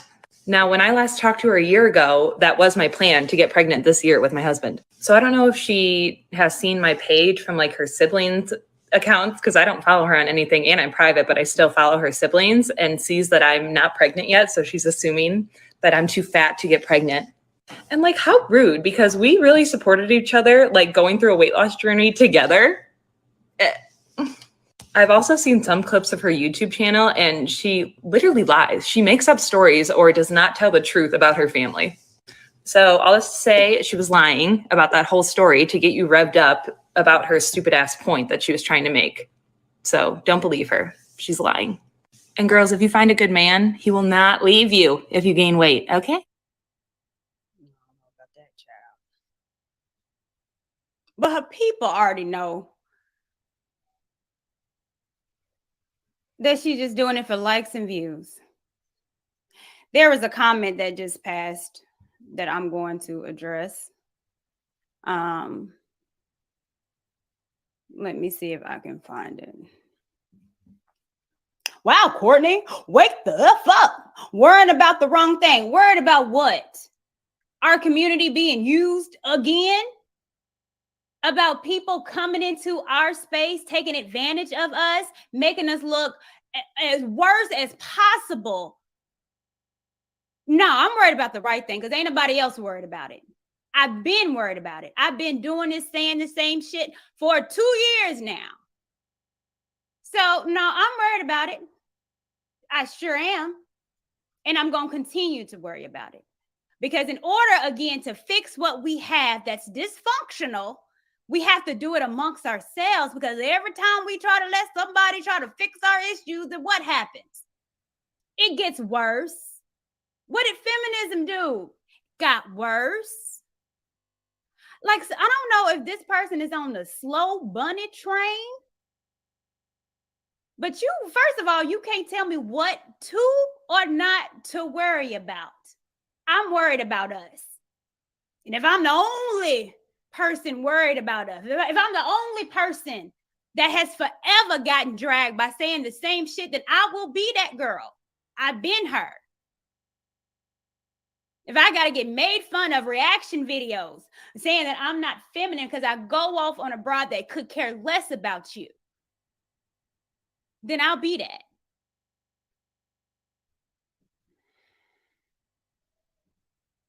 Even her ex-boyfriend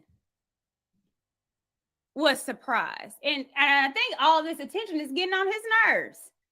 Angry Reactions is his name. It's a big man. But even him was like, this ain't her. She ain't never said this stuff when we was together. Named Bennett, and I'm not in it. Leapfrog. I don't agree with what she's saying. She wasn't like this when we was together. I don't agree with what she's saying. She wasn't like this when we was together. I didn't condone any of this, okay? Leave me alone, please. Please. She didn't do it. Of course not. Because you until Black people realize and quit thinking that everybody is for them. Quit thinking that you're not going to get taken advantage of and look like a fool. You looking foolish right now. All this, I didn't know. Oh, I'm surprised. You surprised? I was just waiting. Tick tock, tick tock. I'm waiting. Tick tock. Oh, yeah, it's about that time. That dumbass train always come around the same time. That same train that people use us, use our culture, appropriate us to make a dime off us. They come every 15 minutes. Every 15 minutes. And it's gonna be another, it's gonna come again.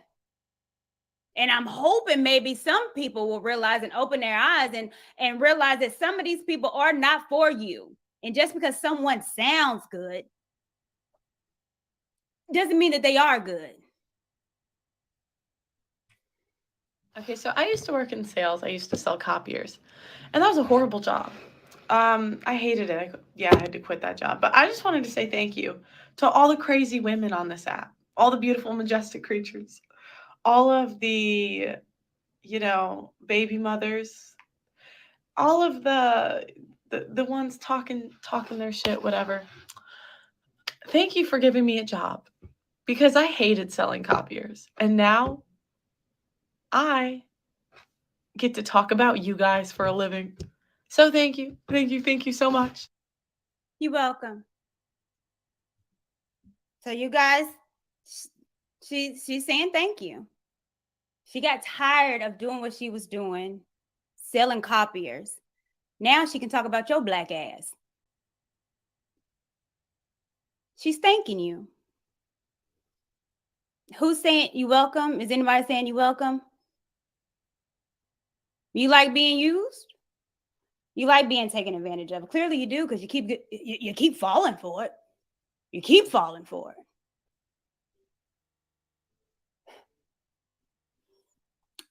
I don't know how real this is.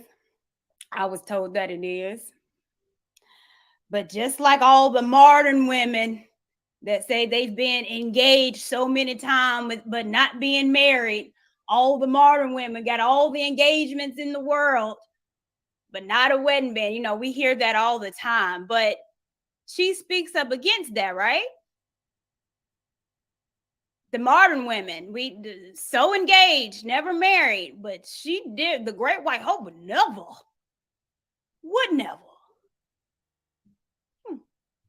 Apply to you. I want it from all angles because I'm gonna make a YouTube video out of it. Okay, so I'm excited. For those that don't know, this is her ex-boyfriend.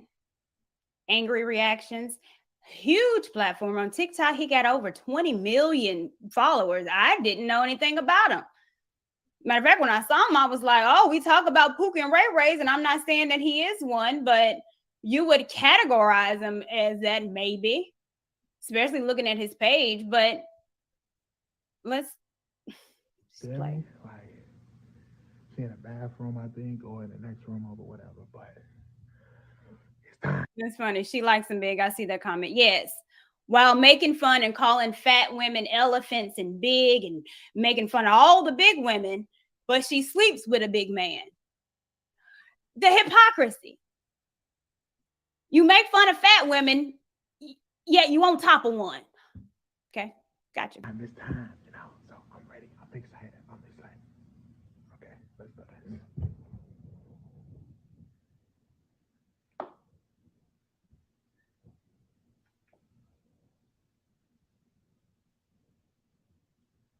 Babe. Can you come here for a second?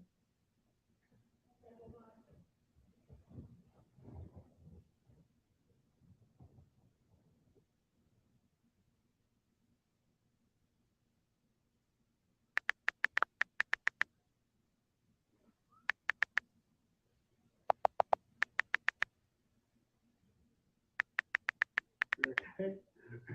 Good. What's up? What are you doing? We're live talking to my people. I just want to talk to you. You're being weird. You're being weird. What's up? How am I being weird? We don't usually do lives together. No, I know.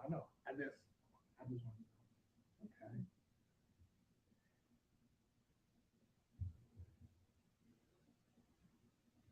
What? Let me talk. What did I get nervous for? I don't know. I just you never bring me on your live. Nah, I get it. I just want to let you know that I'll be really happy with you. Okay. These past couple of months, really changed me as a person. I feel like my life ain't been the same since the day I met you. So I just got a very important question. Okay.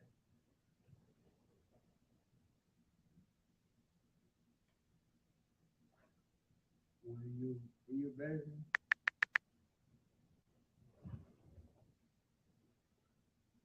Baby, like, are you serious? Yeah, I'm dead serious. Baby, we've been dating like I love you, but we've been dating too much. I thought this was like a joke.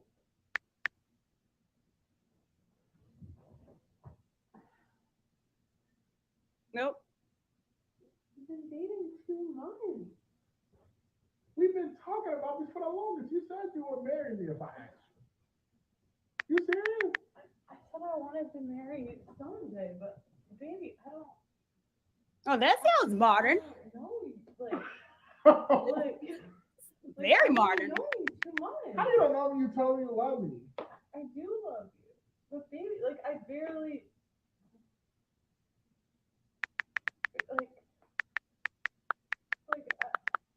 Baby, this is just a lot.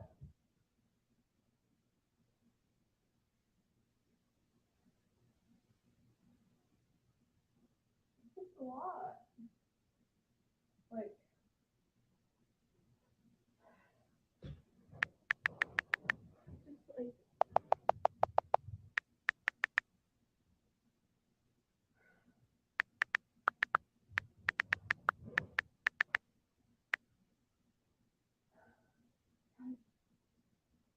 You're gonna do this on a live? I thought you would say yes!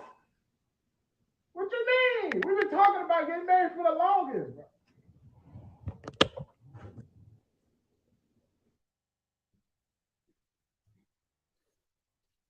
That's as modern as I ever known. Yeah, a good rejection. Now, you know, if that would have been a black woman to a black man, oh, the reaction videos it would be. But ain't none on this one. Because y'all didn't care. You didn't care about who he was or who she was with. You care about who I'm with and who every other black content creator is with. But y'all don't care. She get a pass. I forgot. It's the Great White Hope. She has put on a cape to save the community. And now she's gone over trying to be on the Daily Wire and be with Ben Shapiro and talk to white supremacists and white nationalists now.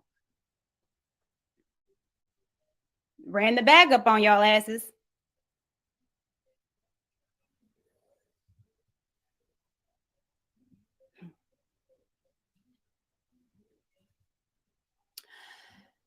So let's get into the interview.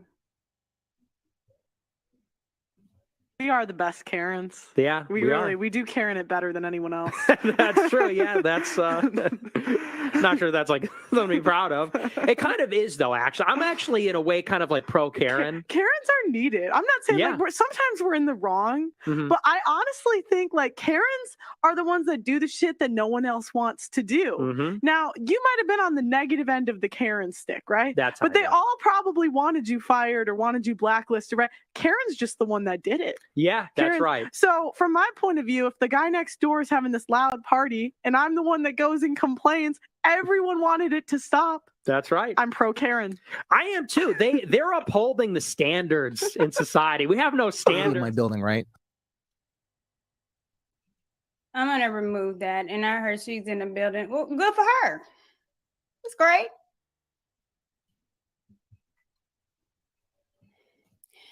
Now, with those tweets that I pulled up and this whole I like to be a Karen and I'm a Karen, and then the tweets that has surfaced now, the Karens are needed in the society. Are they?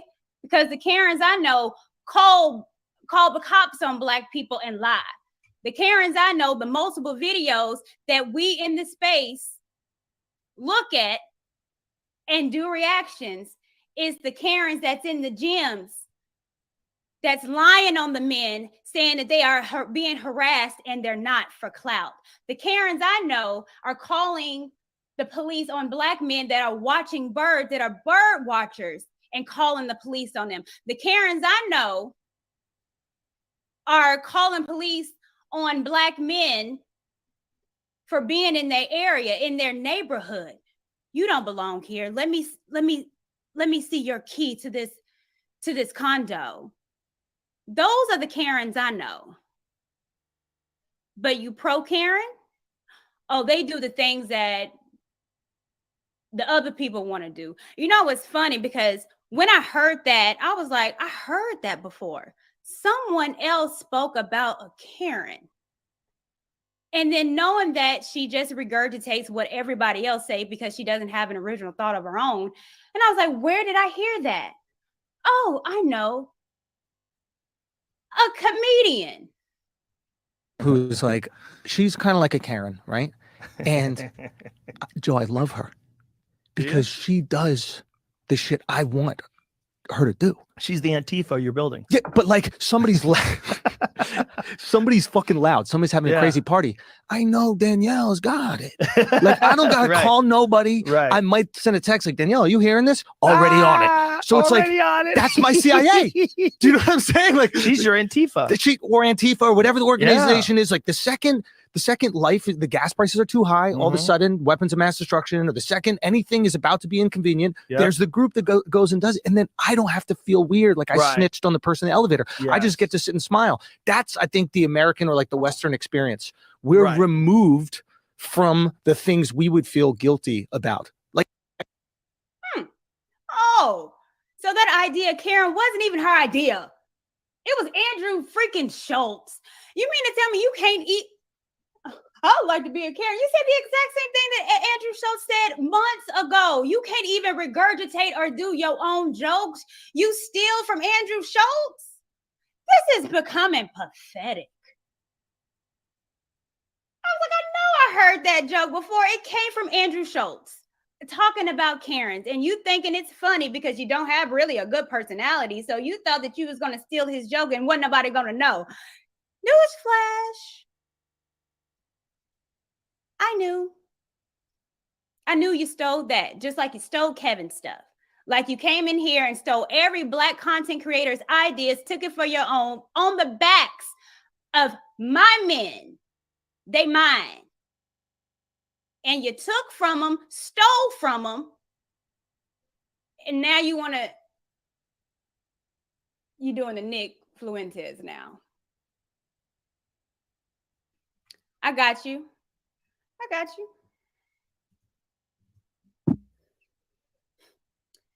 I'm a Karen and I'm proud. That's nothing to be proud of.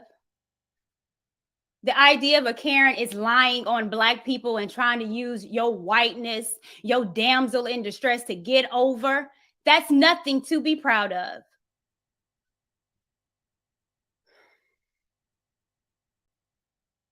More tweets of her knowing who Nick was. So again, what we're not gonna do is use that I don't know who he is, because you sure enough did.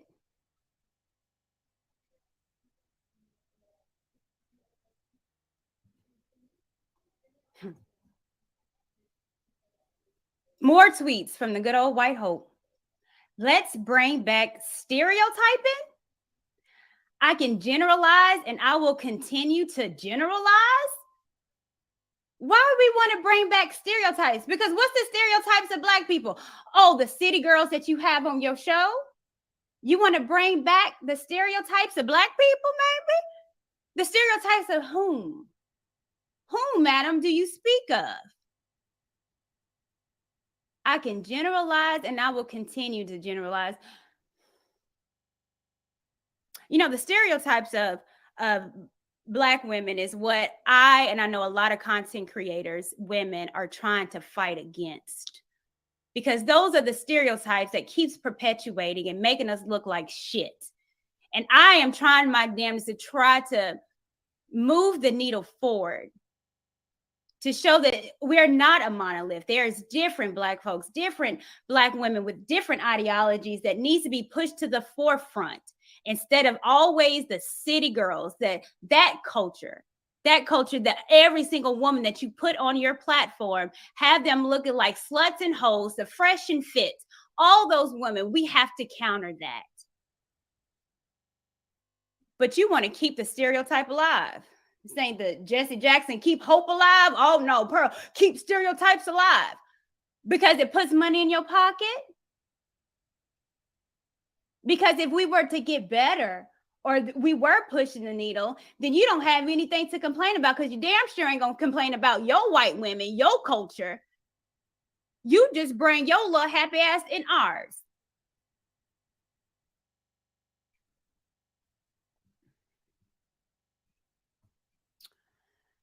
Let's go over some more clips. Because this was I saw, what's interesting now is because now, the people start removing. Let me tell you, when the people on YouTube start pivoting their ideas, and I know there's one chick in particular that I know that made a big old pivot, was for the community, now ain't for the community, and then start removing videos. So once the people start removing videos, I already know something is up and you're trying to hide something. No, keep that shit still on there. So now this particular video, she's been taking it down. It was on Rumble. I don't see it on Rumble no more. And those particular clips of this video is not on her page anymore. Why do you think it's not on her page? Because she knows it's foolish.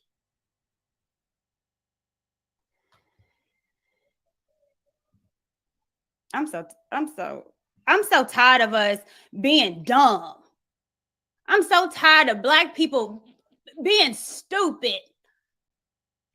Anybody can come in here and say anything to make you feel good, and it works. You got preachers taking your money because they give you the Joel Osteen feeling, and they robbing you blind. You got broads up here don't believe in shit that they say, robbing you blind.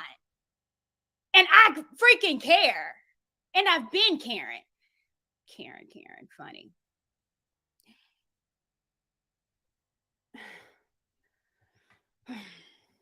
Woosah before Pink Book Lessons make another video about me and call me a chameleon again because I'm pissed. Isn't possible, and it was still wrong. It wasn't a good institution, right? But they don't talk about like the more nuanced things that happened in slavery. And like, I forgot what founding father, but they were talking about how he really like he inherited slaves, and he actually had a really good relationship with them. He didn't make any money off the farm, but it was like if he freed them, they would all, what would they do? Right. And so he kind of looked at it as, I have to take care of them, and he wasn't even making money off of the farm. Yeah. But then they say you're like, even now I'm like, oh gosh. Well, that is let me make sure. Immigration all the way, but you're only for immigration when it benefits America. So if there's a shortage in an industry or something, and you feel like it's going to completely change what the country is, if we go from it being 80 to 90% white and having one set of values and culture to the opposite, and you said it's on track to doing that. Yeah. Wow. We're on track. By 2100, it's going to be like 30% white in America. And people don't really realize what that's going to look like. It's going to be a fundamentally different place. And, I'm using these words precisely. It doesn't mean inferior. It doesn't mean, because that's what they always say. It's like, oh, you don't like these people, or, oh, you hate them, or you think they're worse. It's like, it's just different. One of the things, the most profound thing, is that we love as human beings, we love our homes. That's what the Odyssey is about. That's what great literature is about, is we love our people, we love our homes, we love where we're from. And can you really say that when America's transformed in this way, that it'll still be our home? It'll still be like the way it is? It's not. And that cultural erasure is happening everywhere in America. Like Little Italy in Chicago, which is where my great-grandfather was a shoemaker and everything. It's completely different now. It's been transformed. And I don't think that that's necessarily a good thing. All this, when people say that's being diversified, there is a benefit there. I'm not going to stand here and say that diversity doesn't have benefits. Like, there is the good food. The only advantage of diversity of your black ass being here is your food. Y'all sure enough is some good cooks, y'all little Negroes. That's why I want to keep you here, but it's looking like that we're going to become the minority. Oh, really? You mad that now you might become the minority? That's interesting. Guess what, Nick? We didn't have any choice to be over here. And what your forefathers didn't know is that we're a very dominant race. And so once we come here and be with someone white, someone Spanish, we dominated. We dominate a whole lot of stuff. But your forefathers didn't think about that. You just wanted us and use us for our labor, what you still continuously do, work from our backs. But you didn't realize that you bringing over millions of Africans, that the country was going to look a little different. And now you mad. You mad? You mad. But it doesn't come without a cost. And a good producer. And a great producer. And a charming producer. But, you know. Let him in, whoever the new president is. Let him in. I'll let you on my show. Yeah. I'll campaign. Yeah, just don't tell them that they know me. You know, you need to put on a watch list or something. Yeah. But I don't know what he's talking about. I don't know. Let's not. This guy's crazy. Yeah, crazy. We don't like him. Yeah, we don't. But it gets to the idea, even with this, even when we talked about with the economics argument of it, capitalism is based on creative destruction is one of the terms, which is that when innovation comes, it destroys what existed previously. Mm-hmm. You know, the Model T destroyed the horse industry, you know, the horse situation. And the same is true of immigration. It's like, and to a lesser extent, but it's an analogy. Yeah, these rapid transformations are happening, and what has changed? It's destroying the way things used to be. And you can have a little bit of that, but you can't have a lot of it rapidly in every sector, which is what's happening technologically, economically, in terms of the demographics. What culturally. do you mean that's what's happening? That's what's happening in America.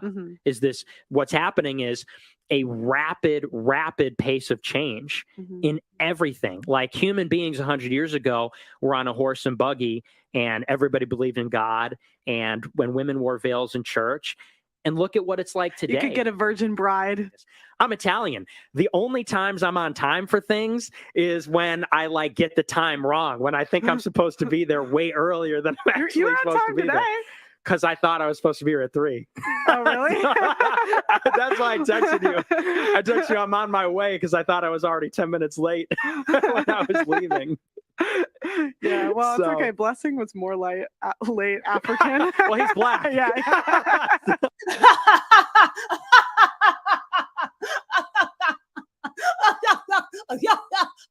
He's black. Look at me. I'm pearly things. I'm laughing at racial jokes. He's black. He's always late.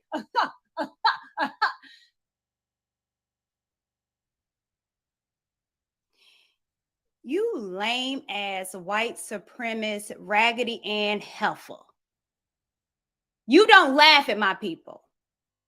You don't bring your flat pancake butt over in our space to laugh at us. You don't have the authority to do that.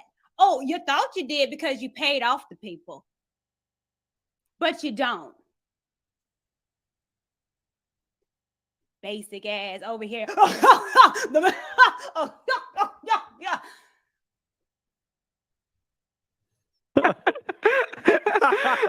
I'm giving you a hard time. I don't mean No, he's really offended.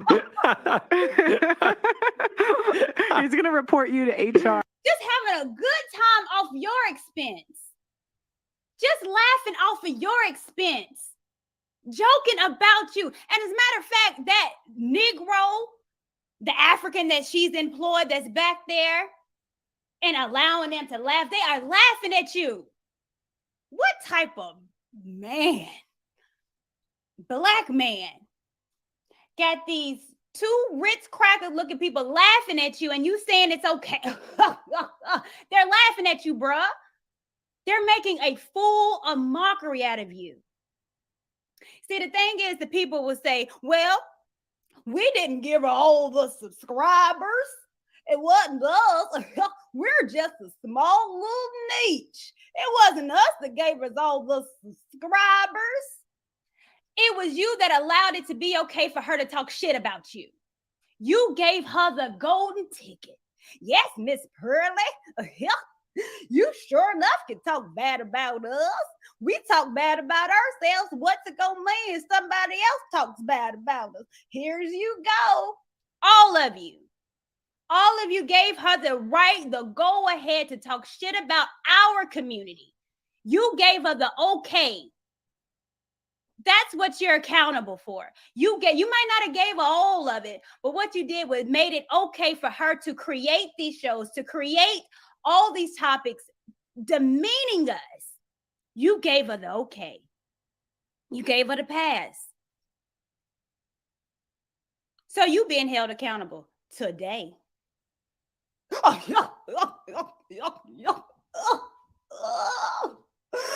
people are late. We have a really big HR department here. Yeah. This reminds me of What? the way they put American slavery as above all different types of slavery, almost. Where, because I read Sowell, so he talks about, oh God, this is gonna get me in trouble. How she already knows she about to say something foolish, but you made it okay for her too. You did. Slavery was a global institution, and the word slave actually came from Slavic, which is white. And they don't talk about that slavery wasn't about race. So you're saying it wasn't, that the Jewish genocide wasn't about race. It was just about. Well, it was a little bit about race. Okay, then. What I'm saying is that. Then how is it not a genocide? They're gonna get in trouble. This sounds similar to the slavery stuff too, because that's literally the founder of, or the guy who made Roots said, I wanted a myth for my people to live by. So they often, but that's what they do, is they embellish, and I'm not trying to say it wasn't horrible, it was. Right. But they want to make it like more horrible so that they can control people. Who is they? Who's they? Who's talking about, Pearly? Who is they? Who is making slavery this romanticized? Who's making it that way, Pearl? Is it you? Do you really know the ramifications of slavery, that unfortunately it's still remnants of it now?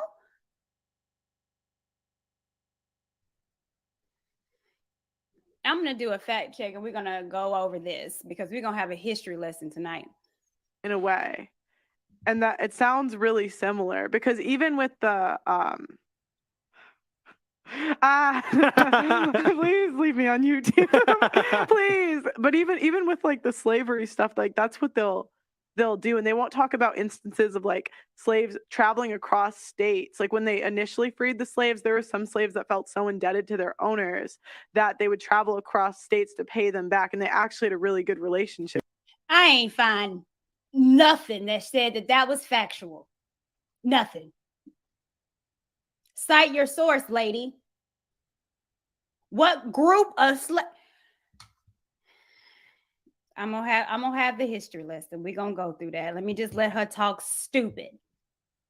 Yeah. With them, but they act like that wasn't possible, and it was still wrong. It wasn't a good institution, right? But they don't talk about like the more nuanced things that happened in slavery. And like, I forgot what founding father, but they were talking about how he really like he inherited slaves, and he actually had a really good relationship with them. He didn't make any money off the farm, but it was like if he freed them, they would all, what would they do? So now slavery in her eyes is, we actually loved our slave owners, and we gave our slave owners money that we walked from state to state to pay back the people that enslaved us. Do y'all hear how stupid she sounds? She's an idiot. A whole idiot. But y'all just let her say whatever you want to. And that's another problem with the space. let me just sidebar this. This is another problem. You guys believe anything that the people say. You don't do your fact checks. You don't do your research. You don't read. You know, they say that the quickest thing to, if you want to hide something from the black people, is put it in the book. And at this point, I believe it completely, because you don't want to read. You allow these weirdos to say whatever the hell they want to say, but then you don't fact check. We're going to fact check tonight.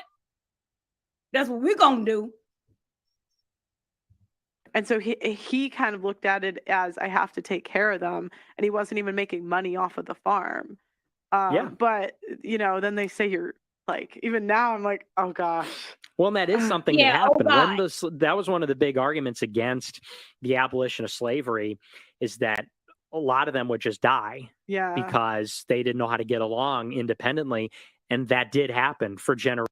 So what Nick is saying is that, well, that was one of the biggest problems in slavery. We let y'all go, but you didn't know what to do with yourselves. And so you died off because you needed the white man's help. You needed your slave owners. You needed them so bad that y'all came running back to them and started giving them money. You see how foolish these people sound? And then after freedom, well, they died off because they didn't know what to do. They needed us so bad. Really? Yeah. I didn't know that. That's actually one of the reasons that why American blacks have a higher average IQ than African blacks on average. And they say that that's because a lot of them just straight up died after the Civil War. Really? Because they couldn't get along. Wow, I did not know that. Because it's not true. And it is comparable to the Holocaust. And the important thing is, and it's like you said, they come at you with this narrative of whether it's feminism or racism. If you disagree, oh, well, you hate them or you're a horrible person.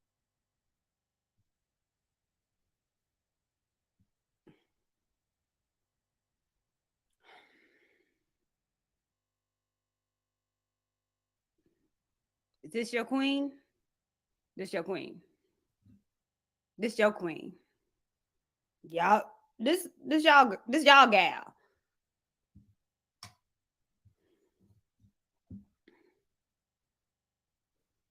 Let's go over what this fool said, because he's trying to tell you that your people was so lost. Because when we got our freedom papers, we didn't know what to do. We started killing off because we couldn't make it on our own. We needed white savior. And you know what's unfortunate? Is that some of y'all Negroes still believe it. That's how she was able to get through these cracks. Because some of you Negroes still believe it. You still believe you need a white woman, a white man to come and save you.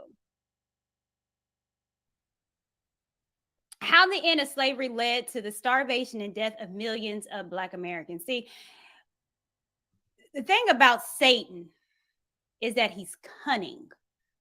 You know, he knows the Bible more than a whole lot of other people. But what he does is that he'll take this and that out to make it something else. He'll give you some of the right stuff, but he'll put some poison in it to kill you dead.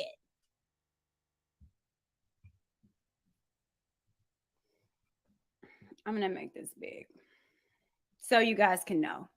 Hundreds and thousands of slaves freed during the American Civil War died from disease, hunger, after being liberated, according to a new book. This is where he's getting this from. The analyst by the historian Jim Downs of Connecticut College cast a shadow over one of the most celebrated narratives of American history, which sees the freeing of slaves as a triumphant righting of the wrongs of a Southern plantation system that kept millions of Black Americans in chains. But as Downs shows in his book, and this is called Sick from Freedom, the reality of emancipation during the chaos of war and its bloody aftermath often fell brutally short of that positive image. Instead, free slaves were often neglected by Union soldiers or faced rampant disease, including horrific outbreaks of smallpox.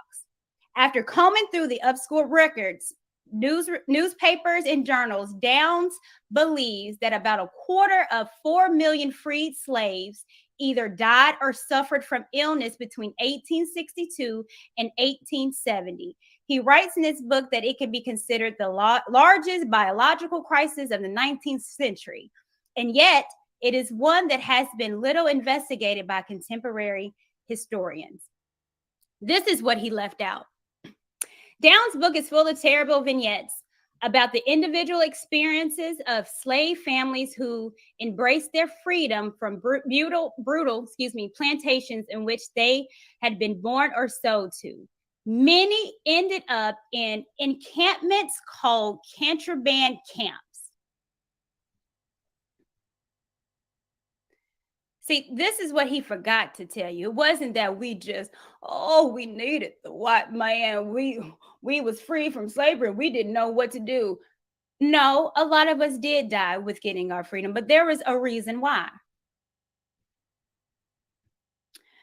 These contraband camps that were often near Union Army bases. However, conditions was unsanitary and food supplies limited.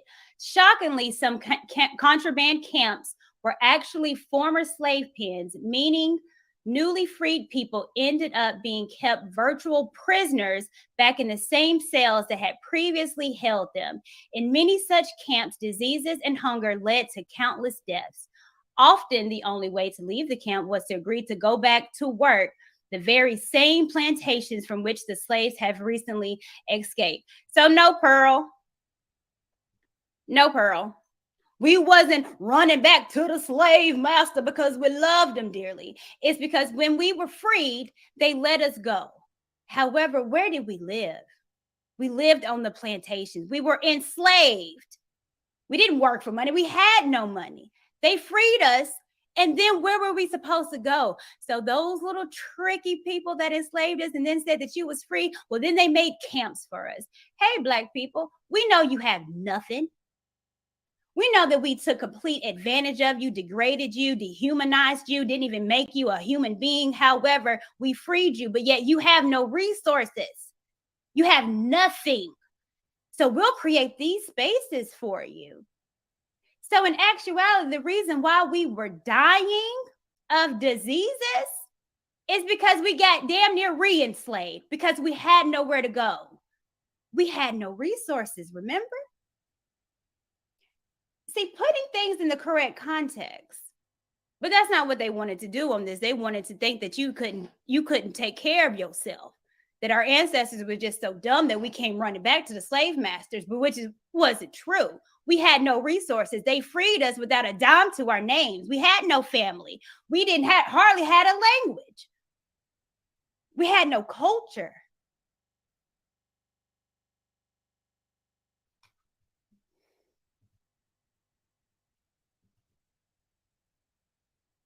The Black Codes and Jim Crow laws.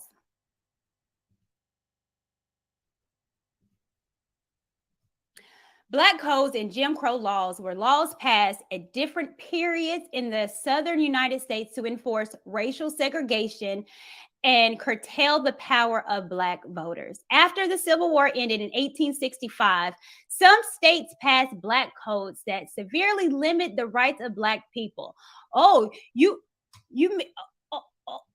Wait a minute. You mean to tell me that after they freed us, that we weren't free still? But slavery, y'all exaggerating. We freed you. Oh, but then you made Black codes to keep us damn near enslaved. They didn't talk about that in the interview now, did they? These codes limit what jobs African Americans could hold and their ability to leave a job once hired. Some states also restricted the kind of property Black people could own. The Reconstruction Act of 1867 weakened the effect of Black codes by requiring all states to uphold equal protection under the 14th Amendment, particularly by enabling Black men to vote. During Reconstruction, many Black men participated in politics by voting and by holding office. Reconstruction officially ended in 1877, and Southern states then enacted more discriminatory laws. What? You mean to tell me that after slavery, you encamped us again to endure more slavery? Then you had black codes to keep us still under your thumb. And then after the black code, you had more laws that kept us discriminated against where we didn't have or could not afford any resources?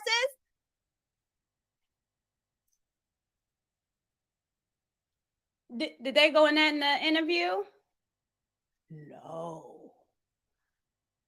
No, they didn't. I just wonder why they didn't want to tell you about all the extra laws that still kept you imprisoned. Oh.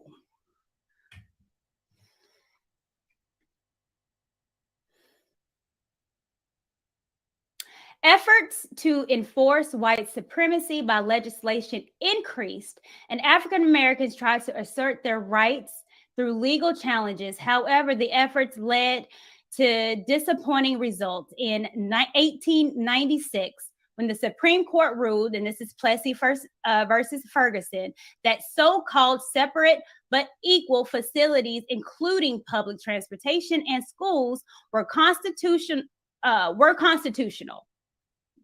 From this time until the Civil Rights Act of 1964, discrimination and segregation was legal and enforceable. Oh, so you mean since from the 1800s, from Reconstruction 1860 to 1877, there was an extra 100 years of laws separating you from money, from resources, from being our best selves, 100 more years. But slavery, oh no. Y'all are big. That wasn't nothing. What, an extra 100 years of black codes and Jim Crow laws and segregation and Supreme Court rulings to make it separate for you? Are we serious? But this your queen?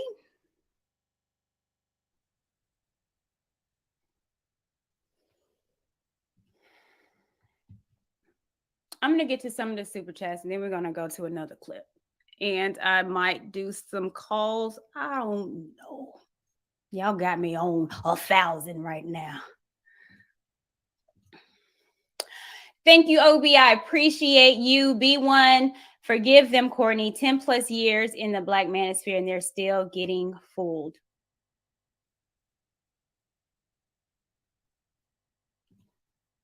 Thank you, Stanley Douglas. I appreciate you for your seasoning because I know you're about to cook gumbo.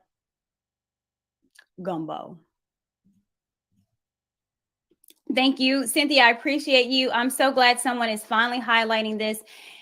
It never sat well with me that Just Pearly was talking about issues between Black men and women. I always felt like she was playing in our faces. Yeah.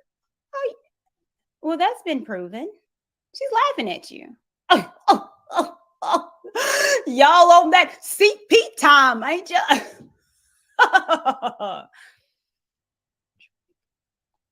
All creators are on YouTube to make money. Oh, this is what I wanted. The MM. We know you a troll. All creators on YouTube to make money. So stop complaining about Pearly. I ain't got to do a damn thing. I'll complain all the hell I want to. You want to know why? Because I don't like when we look a fool. I'm the one on here talking about resetting our image, getting our image together, trying to fight the stereotypes. And this broad wants to continue on with the stereotypes. I will not be silenced. Pink Book Lessons tried to silence me, called me a chameleon for telling the people we need to be on code with the Lebanese woman. Well, I'm doing it with a white woman. And I'll do it to a Mexican woman too that wants to interlope, get in our community, talk shit and trash to us, and then go back to her Mexican family and laugh at us. And laugh.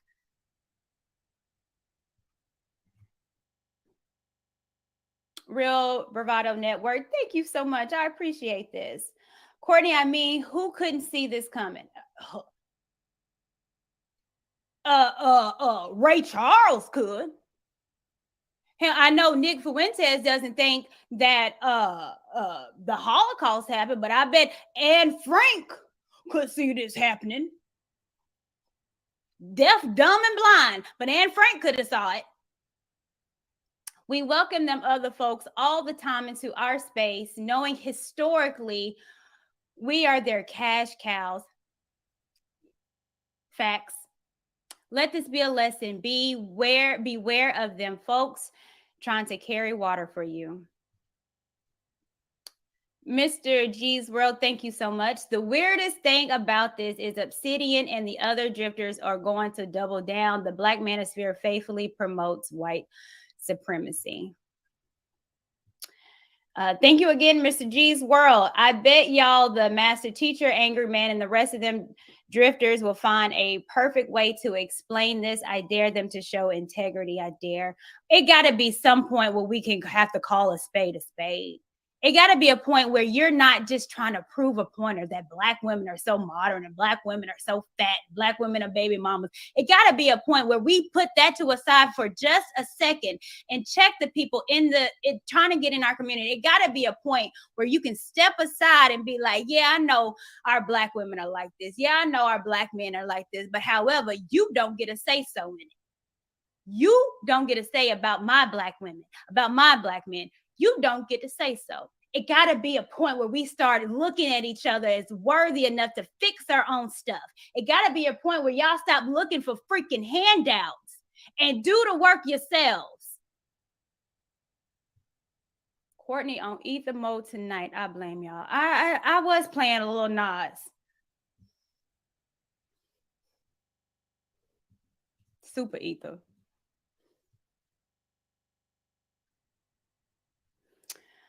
Let's get back into this broad. You feel like by changing the entire demographic, because you feel like by changing the entire demographic makeup of a country, it's going to completely change the country. The same way if in Poland they switched it out with Nigerians, it would be a completely different country. Exactly. Yeah.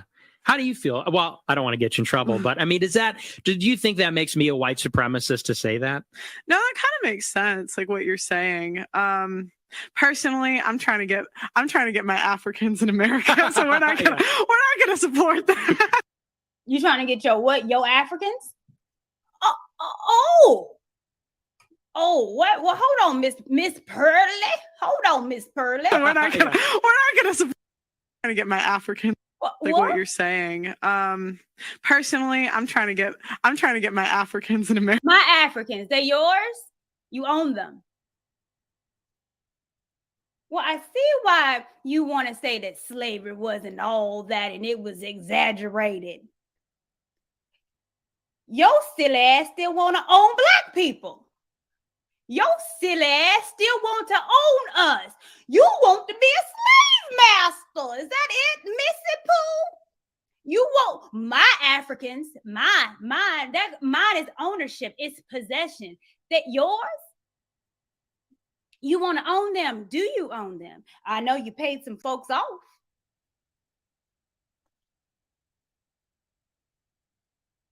I am not for sale.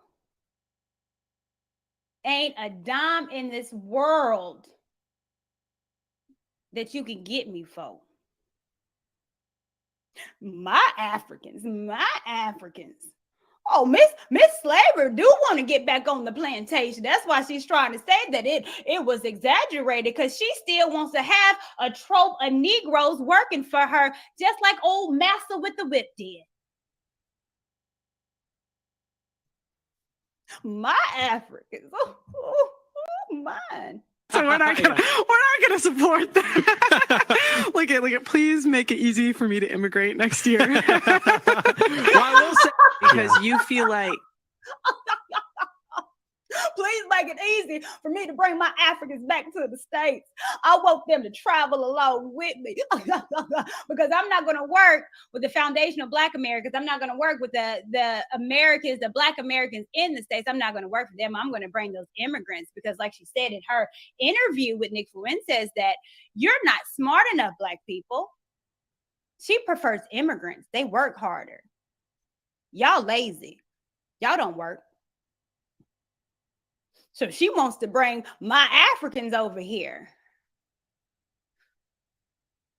It's so funny. Black people late. My Africans. I'm just having a good old time laughing with a white supremacist about niggas.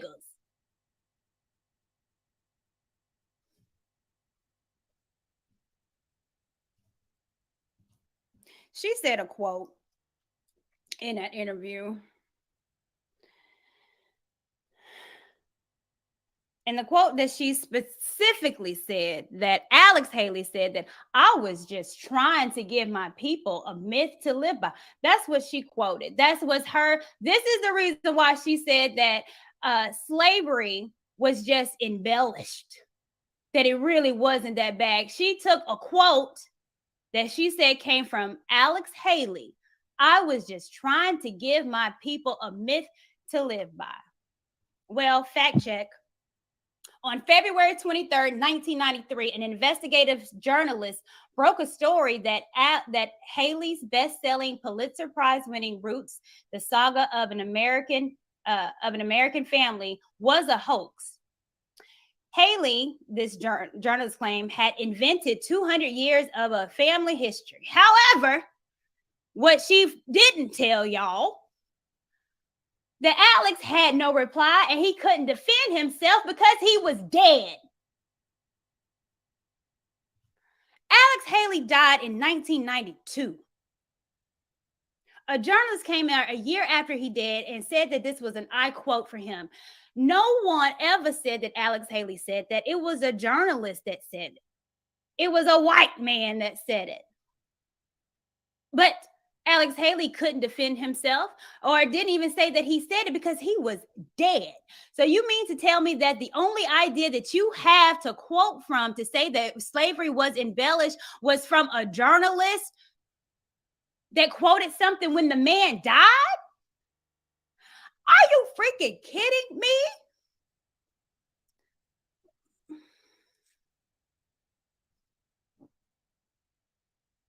Come here, Pearl. Come on, let me holler at you, Pearly. Because your videos when you was making money off the back of Kevin Samuels, just doing all kind of reaction videos. You said that you was the whitest girl doing all this. Well, right now you're not the brightest girl. You're using a quote that wasn't verified by the person because he was dead. And this is what you want us to believe, that slavery was embellished because a journalist said something a year after the man has passed away? You're a special kind of stupid.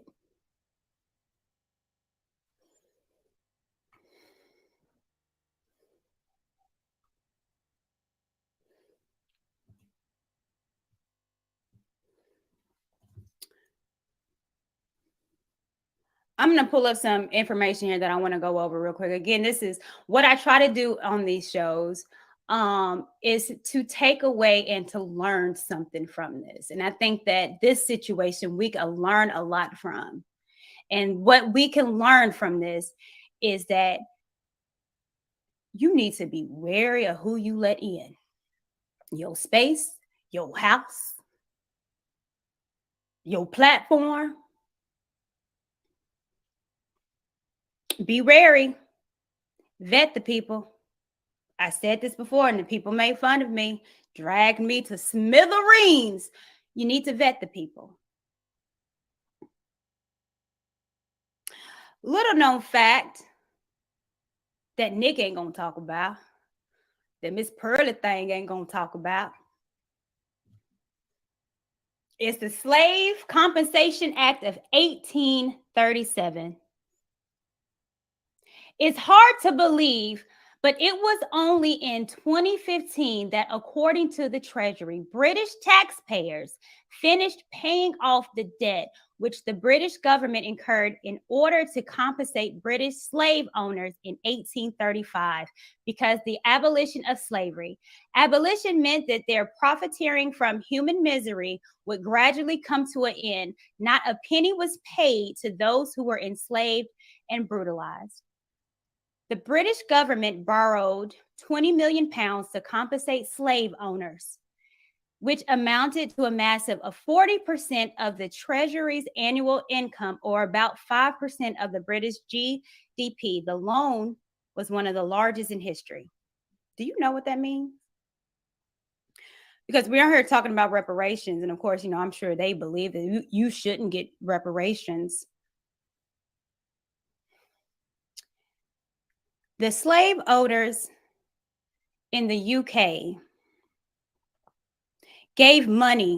was given money by the government. Because they couldn't use you for profit anymore, the government gave slave owners reparations. They gave them money.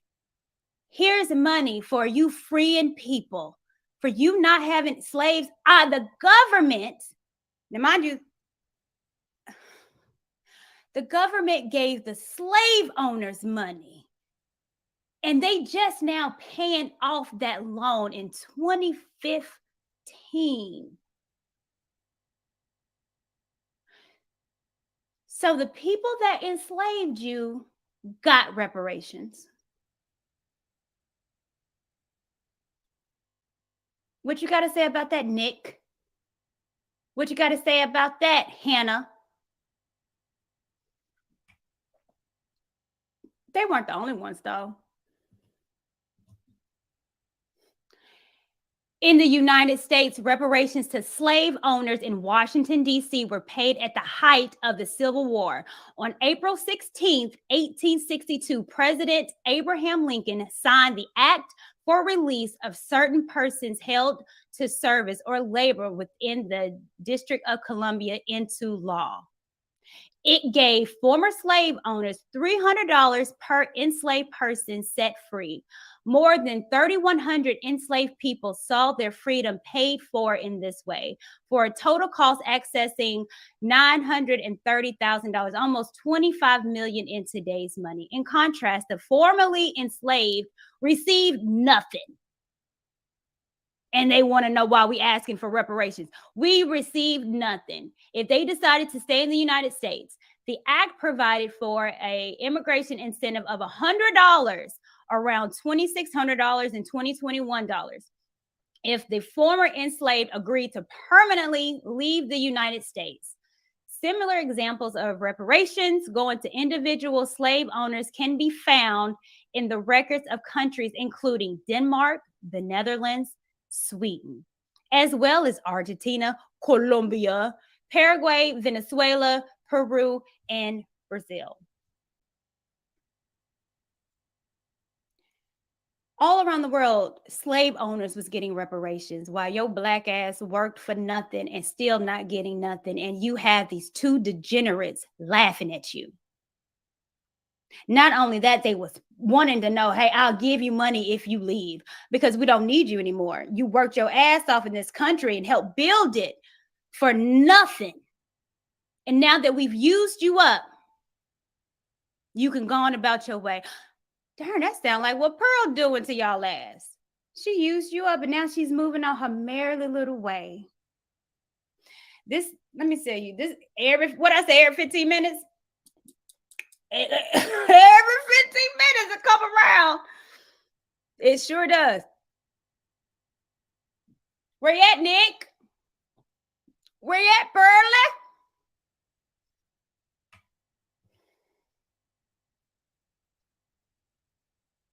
Now, for those that, again, just believe that she worked so hard. She worked hard. In a year, she got $1 million because her work ethic. Y'all Negroes just ain't working like her. That's what it is.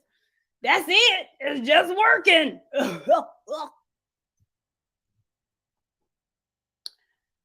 This just came out about TikTok. And this is in general with social media, but this just came out about TikTok employees say they can choose which videos go viral. A new report by Forbes has shed more light on how videos go viral on TikTok. Remember, she went on TikTok. She's a TikTok chick. With employees of companies revealing that they have the power to manually boost clips to give them a wider reach on platforms. According to 6 current and former employees of TikTok and its parent companies, ByteDance and Feature referred to internally as hearing, gives the employees the ability to make videos go viral. What? You mean it's not just your good old work ethic? You mean that there's people behind the scenes on these platforms that pushes folks? Oh no. She just worked hard. She just paid the Negroes off. No, because there's people behind the scenes that push folks. They push the people. These people have the power to make you a star. You think you're going to get on anybody's platform and no, they choose and pick who they want. No, Courtney, they don't do that. They don't do that, Courtney. The practice is enabled with a push of a button, which forces certain videos to gain exposure across the app by placing said clips onto the For You pages of random users. The heating feature refers to boosting videos onto the For You feed through operation interventions to achieve a certain number of video views. The total video views of heated videos accounts for a large portion of the daily total video views, around 1% to 2%, which can have a significant impact on overall core matrix.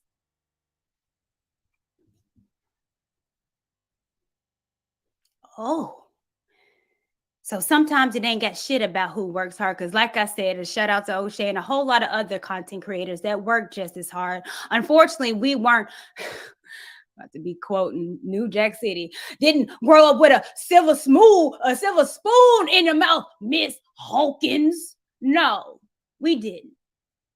I didn't. And I don't know any Black content creator in this space that grew up to a multimillionaire father. So we don't have the same resources. But regardless of that, videos get pushed by the people behind the scenes. This is just a fact. So sometimes it's not about your talent or work ethic. It's about who they want to succeed on the platform. Y'all remember Corey Kitchen? Let me tell you about Corey Kitchen. I love Corey Kitchen. I'm not even front. He's a gamer streamer. He comes out of Michigan, I think Detroit. I adore him. I watch him. My daughter loves him. We Corey Kitchen all day. Scary Sundays is what me and my daughter watch. I love Corey because he's clean. He doesn't cuss. He's Christian. He's entertaining. I enjoy Corey. And about 6 months ago, maybe, he came out with a very shocking video. And I'm going to play him. And just so you know, because I'm so jealous, Corey Kitchen got 15.8 million subs, okay? So he's not a struggle streamer. He's very successful. 15 million subs. Articulate this video as thoroughly, as plainly, as eloquently as possible. I don't want there to be any lost context. I don't want to just look like I'm coming out of nowhere having a temper tantrum because these things are happening. The allegations I am levying towards YouTube are extremely serious, and I'm taking this video extremely seriously. YouTube, you guys either play favorites, you are racist, or it's a mix of the two. These are the three options, YouTube. Which one is it? Here's my proof. I've been doing YouTube a long time, okay? I never want to be that guy, oh, it's because I'm Black. Oh, these issues are happening because I'm Black. there have been certain situations that I looked at kind of funny. I said, it could be because of that, but nah, I'm not trying to press that. I don't want to build that narrative around my YouTube channel. This time, I can no longer let it slide. This is the situation. August 18th, I uploaded The Mortuary Assistant. A lot of you would know it got age restricted because the following video I did, I let you guys know it got age restricted. YouTube didn't tell me why. I saw that all these other YouTubers were playing The Mortuary Assistant and only my video seemed to be age restricted. And I looked for like an hour, 2 hours. I was scrolling all different types of people's video. No one else's was age restricted. So I appealed the restriction. Hey guys, I'm not sure why mine got age restricted. Could you look into this? Appeal rejected. They doubled down. The policy team said, no, Corey, your video is restricted for good reason. We're not going to tell you why, but it's restricted. That's our final decision. I said, okay. I get with my YouTube rep. I send him an email. Hey, could you look at this? This is some weird stuff going on. Only my video got age restricted. My YouTube rep, who isn't on the policy team, he looked at my video and he said, hey, it could possibly be this part at the end where the woman was battling some depression. And I'm just going to leave it there, lest this video also get age restricted just because I'm talking about it. So I looked at that part. The first thing I did was try to find other YouTubers who had that part or at least a part similar. Now, Markiplier, I don't know if you'll ever see this, but I just want you to know I have a lot of respect for you, and I didn't mean to drag you into the middle of this. Your channel just happens to be a great reference point because A, you're a really big YouTuber, and B, you're not black. So I can look at your channel, and then I can look at my channel or look at anyone else's channel and make sure that the things and the games that you play, that they're enforcing the rules equally to everybody. So I go to Markiplier's Mortuary Assistant Part 3, and he had the same situation going on, and his video wasn't age restricted. So I send the video to my YouTube rep. I say, hey, Markiplier has this situation in his video, but his isn't age restricted. Could you send that to the policy? I'm gonna pause this because I see something in the chat, and this is the reason why we can't get nowhere. I don't know what's going on in the chat. This is why our sisters. What the hell does that have to do with what's going on right now?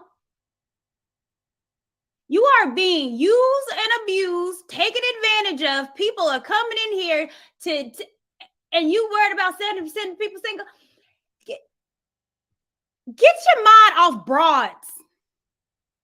Stop thinking about P-U-S-S-Y. Get your mind off something else. Y'all so concerned about women all the damn time. Worry about your business and your purpose. The women will follow. That's it. Principle. It's rule. The women. Quit talking about women. All the time. You ain't nothing else going on. You don't care about nothing else but bitches. Stop. My God. It is so frustrating. All you care about is broads and women. You 56-year-old, your penis has been dry for 10 years, and all you care about is women when there's real shit going on. We are dying. Our community is dying. Our kids are suffering. And all you care about is some hoes? Oh my God, y'all get on my nerves. And see what they say about that. He said, wow, Corey, that's some astute detective work. Let me send this to them and see what they say. What do you think happened after that? I'll give you a second. They came back and they removed my age restriction. They took it off after they already rejected my appeal. I sent them the clip of Markiplier's video that has the same thing, and they removed it. Now, my YouTube rep, he was excited. He was, oh, great. This is awesome. Look, Corey, they took the age restriction off. I said, why? I expected them to triple down and give Markiplier an age restriction too. But they looked at Mark's video and they used that to verify my innocence. So I send my YouTube rep a lengthy email detailing my feelings about the entire situation, feeling like there was some favoritism at play. There was either that or some racism at play, and that I would like to sit down with the policy team and figure out why my video was flagged in the first place. Actually, number one, was it automated or was it a human that age restricted it in the first place? Number two, who was the human reviewer? Because it's a human reviewer once you submit an appeal. Who was the human reviewer that doubled down and rejected my appeal? Number three, why did it take Markiplier's clip in order for them to reverse the decision? My YouTube rep gets back with me. He wants to hop on a call. We get on the phone for about 10, 15 minutes, and I tell him, I've been feeling like this for a long time. I've been feeling like every single time that I come back to YouTube, I'm number one trending for a few days, and then they find some arbitrary issue. They nitpick and they try and find something that they can incriminate me for and try to push me down. Creators, This is Lovely T. I've been watching Lovely T for a very, very long time. I love her channel. She's more about what's going on, hot topics. Lovely T is very fair. Lovely T has almost 1 million subscribers, and this is something that she has said repeatedly on her channel as well. Myself have been going through this for years on my channel. I've talked about this, relentlessly. They have age restricted videos of mine that made no sense. When we were talking about the whole live stream podcast that I did in Atlanta, we had the Zoom meeting. People were so happy. They were speaking well about the event. YouTube decided to age restrict it. And when I went to appeal it, I kid you not, that appeal came back denied. Lovely T, Corey Kitchen, all are saying the same thing. It's funny because now I'm noticing things on my page. As soon as I post something, you know what? Proof is in the pudding. Let me show you guys something.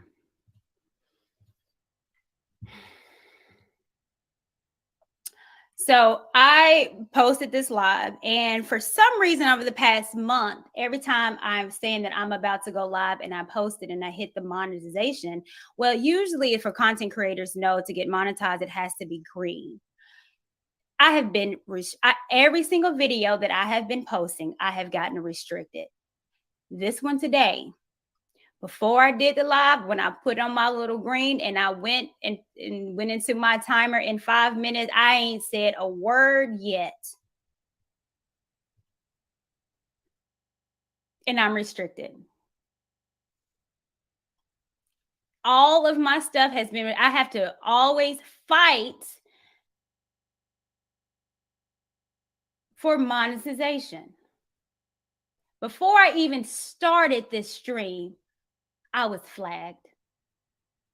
So then, like I usually do, you got to go up in here and tell them I got to send a request. And then it turns out to be green. But before I could even start this, within 5 minutes, I was restricted.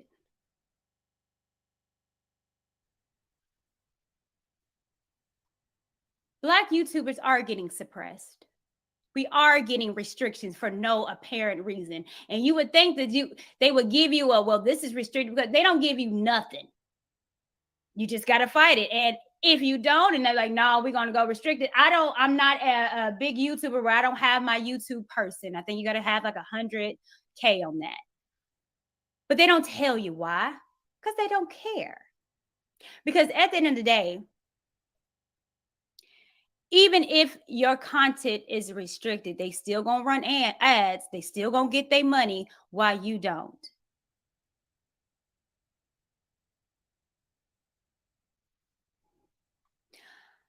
I am so tired of us being so gullible. And we're so gullible because they understand, Pearly understands, Nick understands that your concern is on pussy and vagina and dick conversations. Your concerns ain't about building. It ain't about resources. It ain't about family. It ain't about having a code. It's just about who you gonna lay with. It ain't even about marriage no more. It's about who you sleeping with.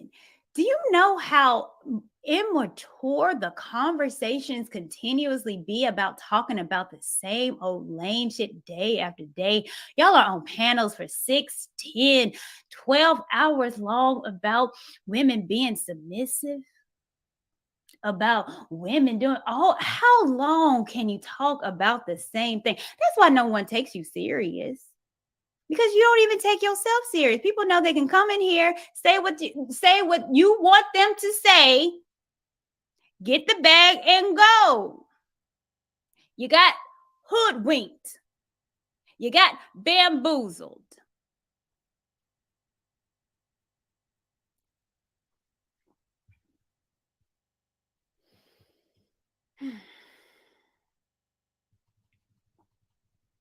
I don't really have anything else to say. I'm disappointed in us. I'm disappointed. Well, I guess it's a catch-22. I'm disappointed that we got hooked again. But I'm happy that some people are finally taking a stand. Thank you, O'Shea Duke Jackson. Thank you, Jason Black. Thank you, Six the Goddess. Thank you, Danica Marie. Thank you for taking a stand. Because I already know the defense force is going to come in and start attacking. And again, I'm used to it. I'm used to it. They dragged me to smithereens when I talked about us being on code and not letting everybody in our space. Let me pull something up. And I think I might take a couple calls. Actually, I want to pull this up.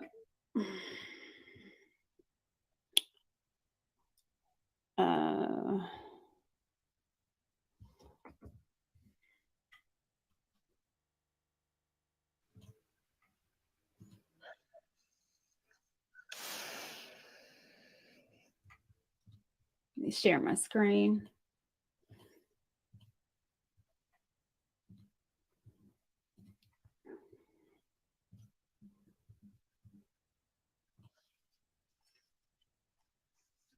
Shame to their name or their community. You will never hear or be on YouTube where she's going to, or anyone of the Just the drag. Courtney felt so threatened. I did not do it at home. Courtney had to force herself. Now that's a fact. Platform. Courtney arguing with Anton is exactly what the Eastern man doesn't want. Y'all. I understand what you're saying. But addressing how the problems, triggered Courtney was in we case. have, Yes, I was. mostly it's handled in Arabic most of the time, so The maybe you dragon. guys don't How see long? it, but How many is it's all over right, YouTube. at We're, home, in your we're own constantly 3,000 comments. yeah, we're constantly. If you go to Because I a channel believe called in a code. Memory TV, it's 222K views because I'm a chameleon, because I had to check an interloper that's not even on YouTube, not even in the space no more, because she used you and ran up and left. And here we go again. Here we go again. Y'all remember that?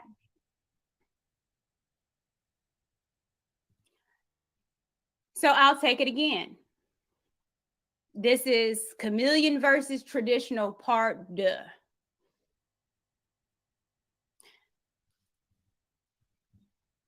Does anyone want to call up? If not, I am triggered. I am upset.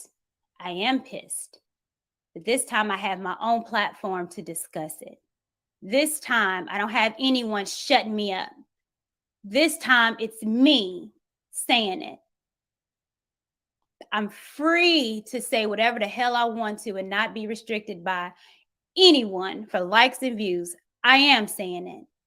And I'm doubling down like I did then, and I'm doing it now. Everybody don't belong over here.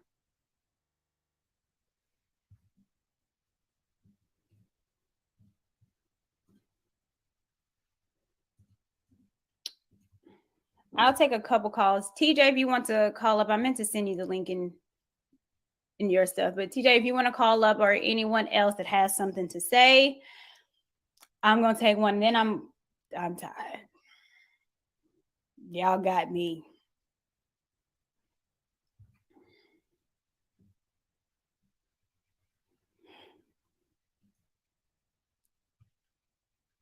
There we go. What up, T? Wow, you brought you straight flambé tonight. Can you hear me? I can hear you. Uh-oh.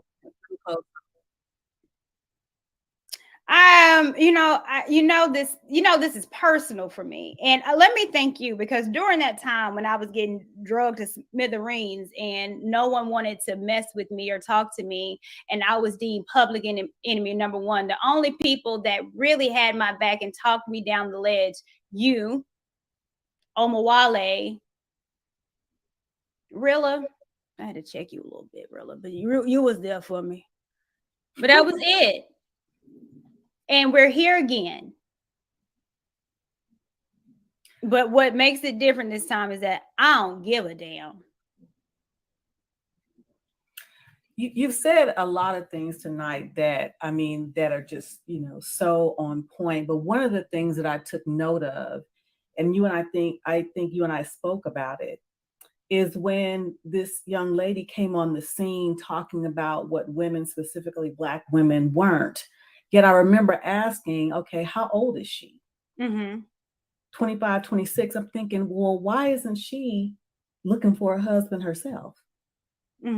She's climbing the proverbial ladder on YouTube is tantamount to women climbing the ladder in their respective careers, but she's not prioritizing marriage. Yet, this is the person that they are touting that we should be like, or y'all should be like, because I'm married. But anyway, I'm married. And they always want to know where your man is. Because you're a baby mama. Where her man at? No, Great White Hope get a pass. No one. These are the years. If for what y'all have been saying in this space, these are the years she should be trying to have children, have a baby. Okay, I have to disagree with you, high value wife. She is climbing the ladder. What do you consider 1-point-something million views? Do you understand putting out videos of climbing the ladder? It's the same thing. It's your career. Climbing a ladder means you're edging up on your career. And if you're a YouTuber, it's being the biggest platform. That means you have to produce. And wait a minute, she just said herself out of her own mouth, thank you for allowing me to quit selling copiers, because now my career is talking about you. She said that. Her career. Okay, so I used to work in sales. I used to sell copiers, and that was a horrible job. I hated it. I had to quit that job. But I just wanted to say thank you to all the crazy women on this app, all the beautiful, majestic creatures, all of the, baby mothers, all of the ones talking their shit, whatever. Thank you for giving me a job, because I hated selling copiers, and now I get to talk about you guys for a living. So thank you so much. For a living. That sounds like a career to me. Facts. But again, because she's saying what you want to hear, and she gets a pass. But all the other women, specifically Black women who were climbing their respective ladders, not quote unquote prioritizing marriage and family, they should be cast away. Their years are wasted. The link is already dropped. Courtney dropped it earlier. You're on mute, Courtney. I'm sorry. Stay online. Let me get a couple other people. Hi, good evening, ladies. How's everything been? Good.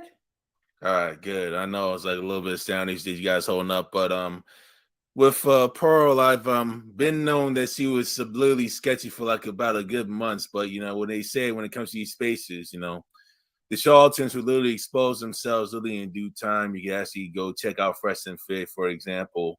Andrew Tate would definitely be like another one as well. You know, with those guys, they could easily talk like a very good game and spew out some like very good content and all that stuff. But when they literally talk to Brad with arrogance to the point where they actually get criminal and they become actually contradictory behind the scenes, you already know it's an issue. And Pearl is literally no different. You know, who is literally come up and literally talk about all this stuff in Modern Woman, but yet she's still like a young girl literally developing herself. And she's not married. She's in her mid-20s. And she's got to see she had all the credibility. Nah, man. Like, I understand. Popularity does not equal legitimacy. Popularity does not equal credibility. It does not equal experience whatsoever. And a lot of people, unfortunately, literally fail to realize that.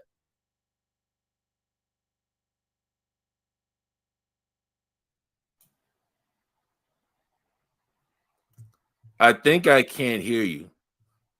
Yeah, it's like sound issues. Yeah. No, I can't hear you either. I can't hear you either, Courtney.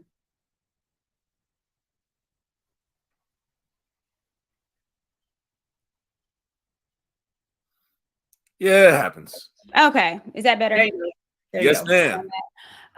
Well, what I was saying is that I think that's a problem in YouTube, especially YouTube in general, is that you're validated by your subscriber count, not about your substance or who you really are. No one cares. So if you got the people, I want them. I want them. It's, again, I understand it's a business, it's a money grab, but It's all about it. when are we going to have some integrity about ourselves? And I'm just not seeing it at all. And this gonna happen again, obviously, but I'm hoping that the veil is lifted off some of our faces where we can see when someone's in here to bamboozle you. This is not just a space, this is just in life. It's in life. Everyone that comes in your space is not meant to be there. A lot of people that come around you and want to be around you is going to do you harm than good, or they are going to suck up all your energy, leeches. And you're not going to make a fool out of me because I see you. No, Chris, I totally agree with you. Yeah, this is kind of weird because you can do all these things because, you know, like in my younger years, you know, high school calls have been rejected, basically like been like used and abused, ignored, taken advantage of. And I see things like trying to focus on your purpose and like go all the way high up. But like when you actually do all this stuff, all of a sudden now they really want to join you now. And now people want to try and meet you at the finish line. When a lot of people meet you up in there, now they want to try and lead you. Like, where's the character? You know, and it's a shame because as I was literally learning more about like the YouTube algorithm and how they get down, it's the same in order for you to literally get traction. Yes, you got to be very professional, but you got to have like some controversial element that's really going to surprise them when it comes to marketing just for you to literally get by. With like your videos, with like your marketing, you know, with like all the stuff that literally comes by, it has to literally come by in order for it to trigger, which is literally like a sin and a shame, unfortunately. And that's what I literally had to do. Like today, literally start off. And I got a couple more stuff coming in regards to like charlatans and everything on like my channel, Nerd Chronicles, that literally explains it. And I got like some analytical stuff that's regards to obesity and like, you know, with prime years when it comes to sexual fertility, literally the whole 9 yards that could be a little bit crazy that I'm literally trying to develop. And it's a shame that I really have to go that route just for literally get attention, because you actually go too serious, unfortunately not going to get any traction no matter how crafty you are with your work and how professional you actually do it.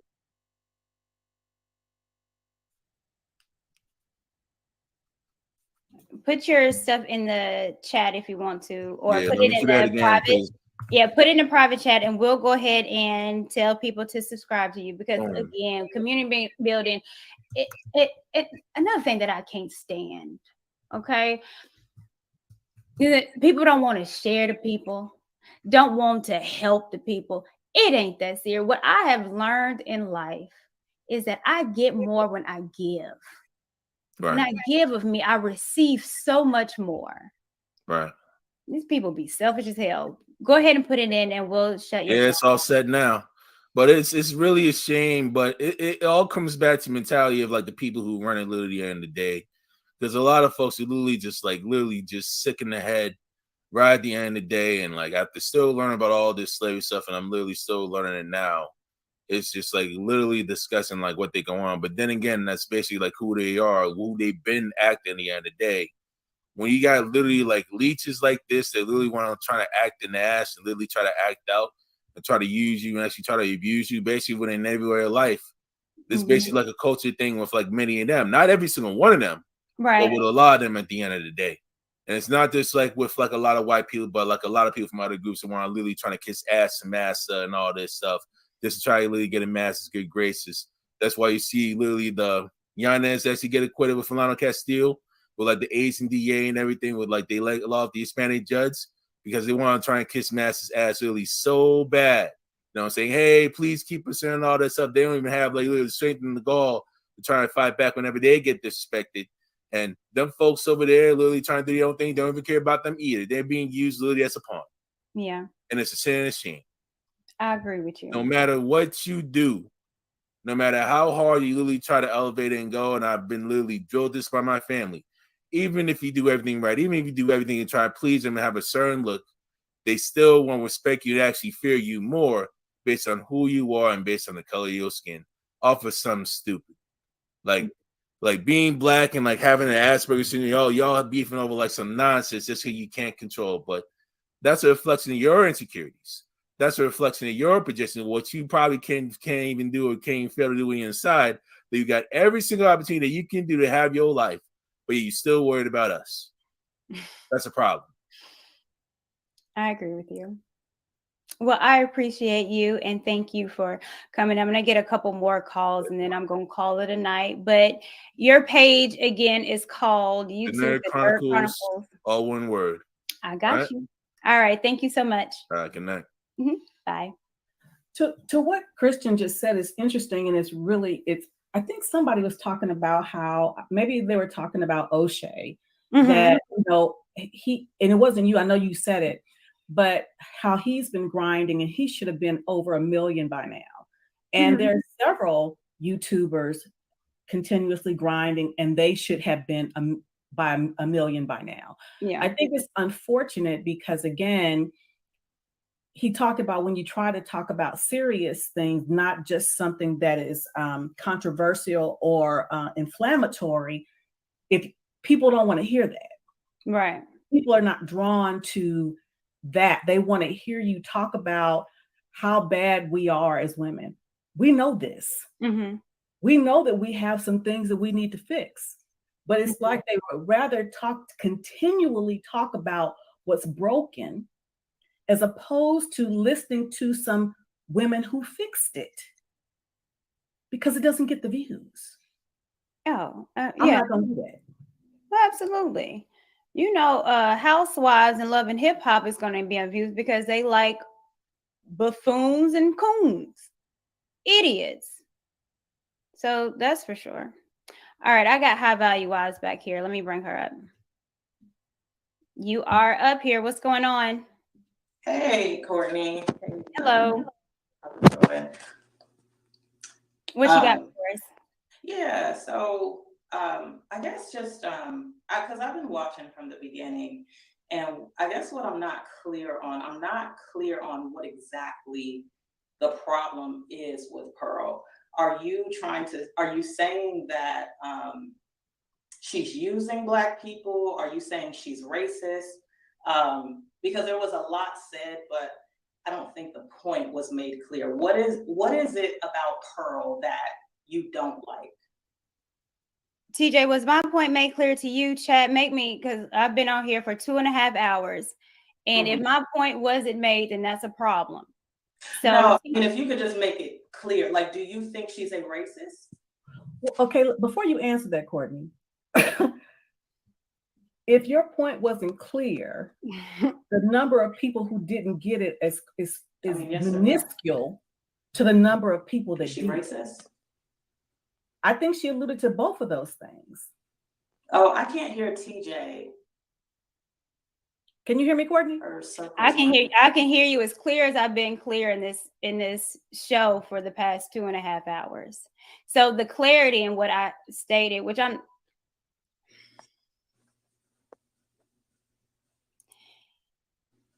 the whole point is that there are people in this space that take advantage of our culture. They're called culture vultures. And we have been culture vaulted multiple times. That's the point.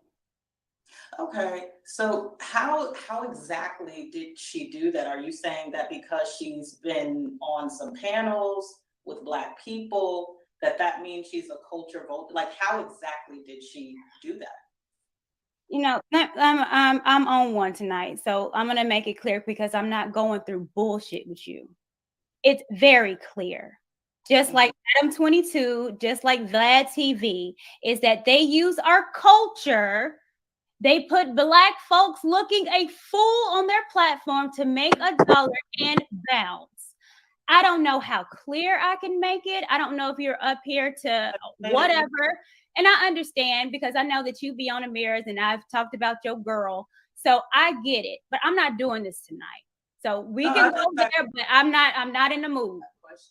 I was just asking a question. I was just trying to get clear because sometimes when we do like 2-hour streams and there's a lot of information, sometimes the main point isn't made clear. So I just didn't understand the main point. Like, okay, what exactly is she trying to say about this girl? So now what I'm hearing you say is because she's brought Black women on her show, and maybe you feel like as a result of the questions she asks, they end up looking stupid. Are you saying that she's trying to make Black people look foolish by having them on her show? Are you serious?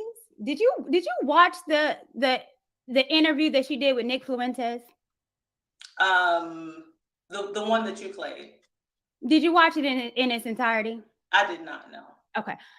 Watch it in its entirety. Do a reaction on it. Do a reaction of me. I'm sure you will. I'm not in the mood tonight. No, that's not my content, but okay. Yeah. Well, there's no reason to, and there's no need to. I'm not doing this tonight. Foolishness needs to stop. Silliness needs to stop. I made it very clear, very precise. Well, what is it? You're not very clear. Is she a racist? I'm not doing stupid shit.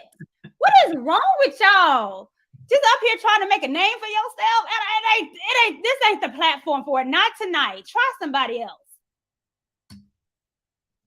You on your O'Shea tonight. I'm tired of dumbass people. High value wives. I don't give a shit. Okay, when I was reviewing all this stuff, I saw your happy ass on the mirror talking about all that shit too. Go on over there. Okay, it's real shit over here. It's people that actually care over here about community. Go do your thing. I'm gonna do mine. What's going on, D-Dan? Hey, how y'all ladies doing? Good, darling. Good. I definitely have a lot to say because I've been called out a long time ago on different platforms.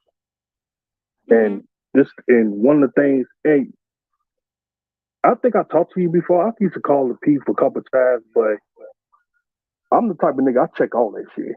Like the type of shit that they be putting, you know, because chicks like just pearly things, I spot her a mile away. Like, cause you know, I come from a different lifestyle. So I spot that a mile away. I know when somebody trying to use you as a come up, or I know what those type of people try to use their privilege to their advantage. So, and I've been called it out. And not only that though, I gotta call out these fuck niggas too. That's on these YouTube. That's cooning it up. I don't respect coon because coon is like another form of snitching. I don't respect it. All of them. I hear you. And then it's another thing too. This is another thing. I don't need a confession for her to confirm that she's a suspected white supremacist. This is something we already knew. See, I don't play the naive game with these people. You know what I'm saying? Even before I got put in this wheelchair, I never played games with them. I don't fuck around like that. And DJ, you know, now I remember you. yeah. So Yeah. all them. So shout out to Jason Black. You know, that's my guy there. You know what I'm saying? Shout out to Sister Goddess, Nika Marie, every other on cold black folks that's who's doing their thing. You know, but here's the thing: you got to understand how the dominant white society thinks when they get around us. You know what I'm saying? We have to stop being naive. And I also want to point this out too, because I ain't listened for the whole 2.5 hours. A lot of those black folks who she talked about, if you really pay attention to that video, she talked about non-FBAs, non-black Americans. Most of her support comes from non-black Americans. Most of your Manosphere is non-black Americans. Over that Midtown movement. That's why I don't respect them clown niggas. I don't rock with them. LaPeep Network, that's another one you used to have on the platform, use it as a gender war against other black. He's another one too. I don't rock with none of them. I don't do that sucker coon shit. And I was disappointed in Melody Kings too, because even if you say it was right, you don't go on a platform airing up our dirty laundry. You get fucked. See, where I come from, you get fucked up for that. Yeah, you know it's kind of like what your mama used to say. Hold on, it's kind of like what your mama say. What goes in this house stays in this house. What goes in this family stays in this family. You get punished for that. And it's time. And you know, black folks as a group got to start form a code and enforcing it, and start punishing these dudes. That's what a lot of street dudes do. You do something you got no business doing, you get punished for it. Yeah. Well, I noticed with recently, you know, it seems as though a lot of people got flued out to England for this opportunity to sit on Just Pearly Things panel. And in as much as Melanie King said some things that I don't necessarily completely disagree with, but again, you say that on your show. Yeah, you don't go. Let me explain something to you. On your show, you don't go to Mario, England, and talk about how black women we're the lowest and we're the least, and then so it can be clipped. So what Melody King thinks about black women from the Pearly Things channel. I'm sorry. Yeah, so all them get so you got to not only, and I ain't gonna talk about the Adam 22s and the DJ Vlad, those type of dudes. Let me tell you something. I spot those dudes a mile away. Now, if you really I want to show y'all something too. If you really want to learn something, if you really want to know what a black person really thinks, you want to know what a black person, how they really feel, send them in front of a white person. Because certain black folks that feel a certain way, they'll tell white mommy and white daddy everything. And those type of niggas I do not trust. I don't trust a squeaky clean nigga. You know what I'm saying? So I don't. You know what I'm saying? Because I could see I can get along with everybody, but if I gotta get forgive, I can see shit for what it is. Yeah. Like, no, that ain't right there. You know, so and all these dudes and all these fuck niggas, cornballs, who was co-signer, and she looked pale, and she pale skinned. Like, I don't see this from a mile away.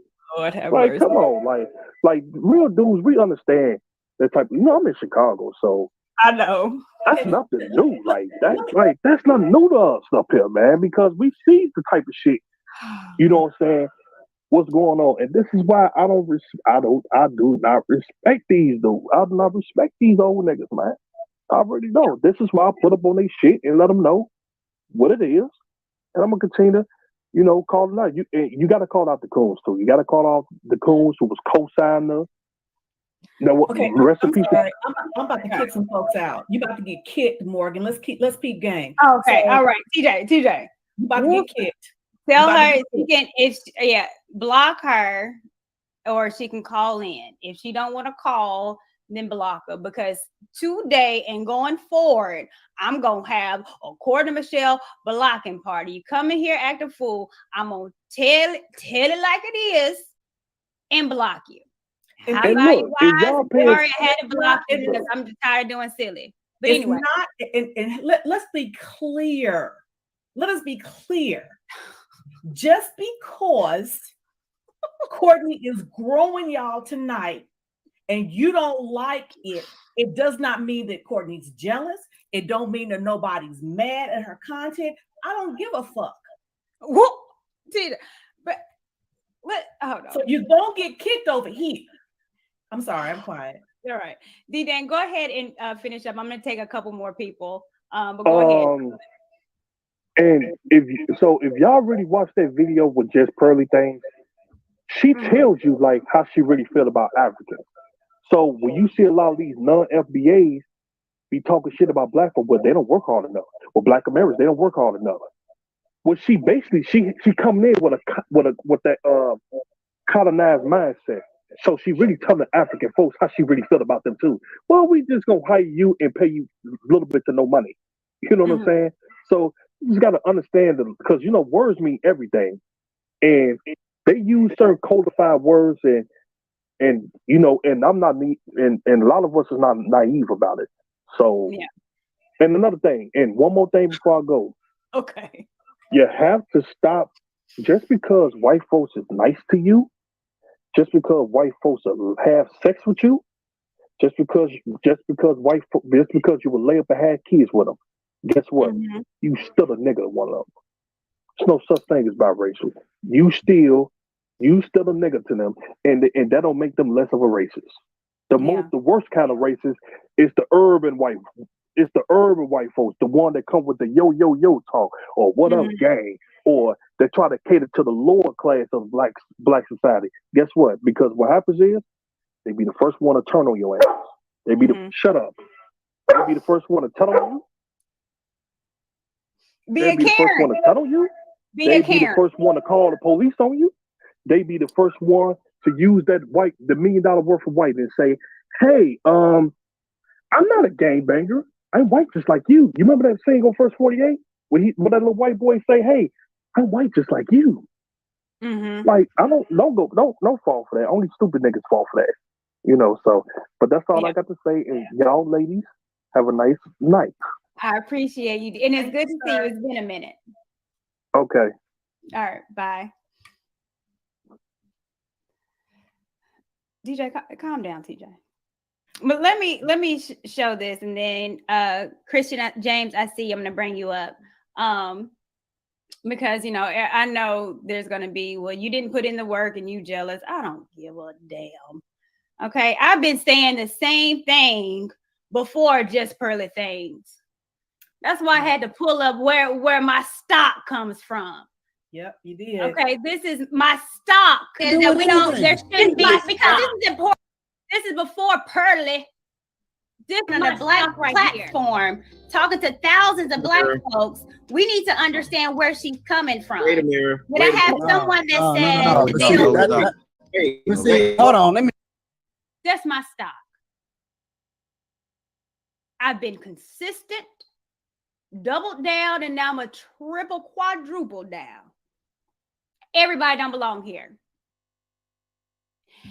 And let me share this too, because you know the people is slow, because they were saying O'Shea was jealous, Jason Black was jealous, everybody jealous.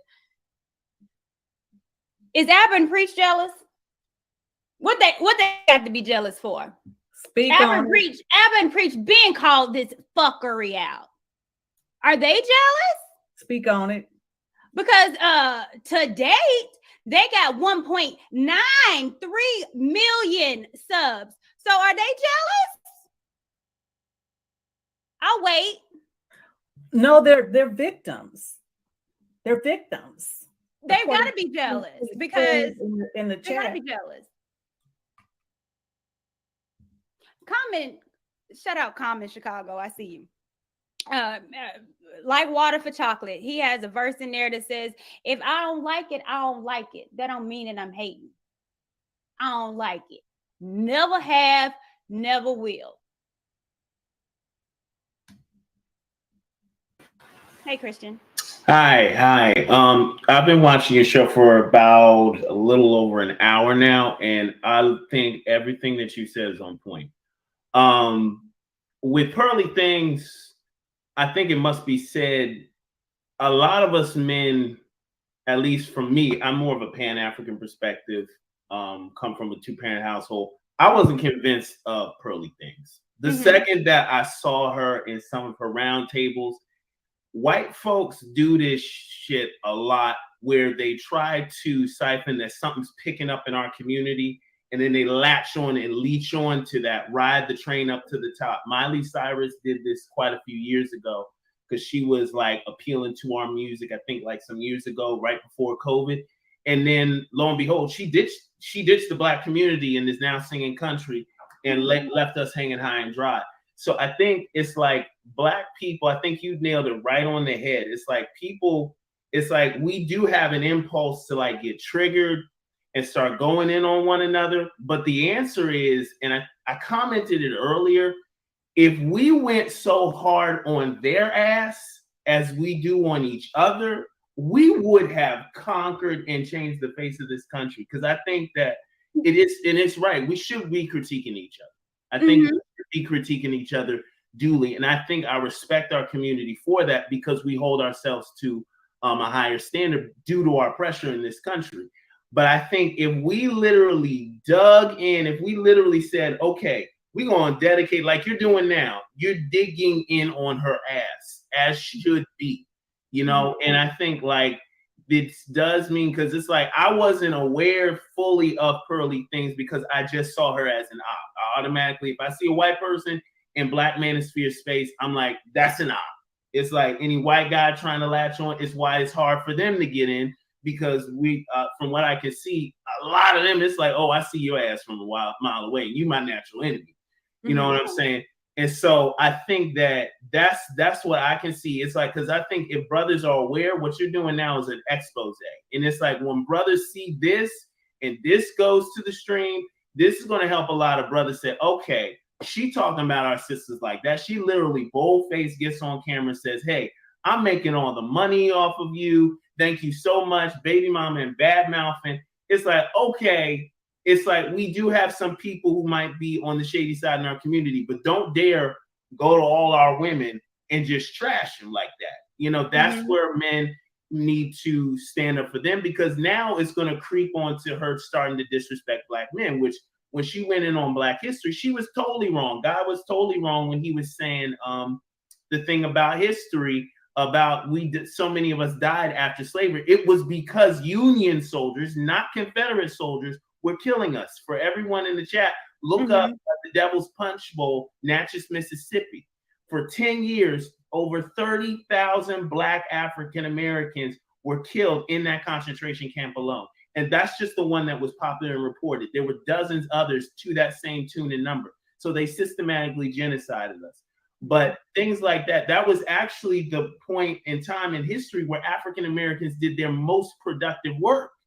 We had people in Congress, people elected. We started more businesses. That echoed and went all the way through the early part of the 20th century. So it's times like this that when we see these things, we can't let white people get in our head and just rule our narrative. That's why they're coming for our schools. If we were to say, oh, hell no, I know what we've done. I know our record. We have our own archives, and we just pull from that, we'll be good. But it's like we cannot let them get on our nerves and get them to turn us on each other. I think that's one thing that I think can be critiqued on our people, is like, let's learn to have some battle fortitude and know they're coming, know that they're trying to get in our head. And that's really all I wanted to share, because I think like, can I say this real quick? Thank you. Go ahead. To the point, and because like Courtney said, many don't read, many don't know our history, We have our own Black people buying into the okie doke, saying some stupid shit like slavery wasn't that bad. It was this. What the hell I'll fight somebody because my great grandmother was one. So I'll fight somebody about that. So we got stupid people, our people being stupid because we don't fucking read. Right. We don't want to get an understanding. I didn't make We you stay say on that. social media all day. So when somebody like Miss Pearly say that, well, maybe it wasn't that bad. Well, you know, white folks read, so I guess since they's right, you know, and that's that. You're absolutely right. It's that people just take it for granted, but I think that's why content creators like Home Team History here in Washington D.C. That is one of my favorite. When I tell you his history, second to none. Second to none. He's phenomenal. And there's so many, you know, and your God. Discussion of the algorithm is so important too, because people like him, I'm glad he's finally taken off his channel's really finally taken off. Amazing. Because he's done so much consistent work. I'm proud that he's in the DMV like me. But he does so much good work. Those are the kinds of people that I believe should be in the, you know, really promoted in the Manosphere space, you know, or in just Black YouTube in general. And Dr. Tia San Johnson, which you've also, you know, been on with, he is so underrated. Like how he still has just 30,000 views, it escapes me. Like because, that man should have at least 500,000 to 1 million by now. I agree. Because he's consistent with his, and he does empirical data and not just, you know, rants of anger. And I think that's what our people need to just get fortified in, is let's deal with the data and the facts, because when we do that, white folks have trouble and they start tripping over their words. When we're saying the math ain't mathing and the numbers ain't adding up, we want our money. We want to get back to things because they'll get us all up in our emotions and saying, well, that doesn't make sense. No, it's not about what makes sense. It's about what this piece of paper is saying and where our money is. So I think that's the thing. If we stick to the goal, stick to the plan, I think that's where we'll win. So I agree. Thank you for having me. I appreciate you. Thank you. You've been a joy. Thank you. Home Team, that is good. All right. Where are you at, Great Peel? What's going on? What's going on, ladies? How are you? I'm good. I'm enjoying everything.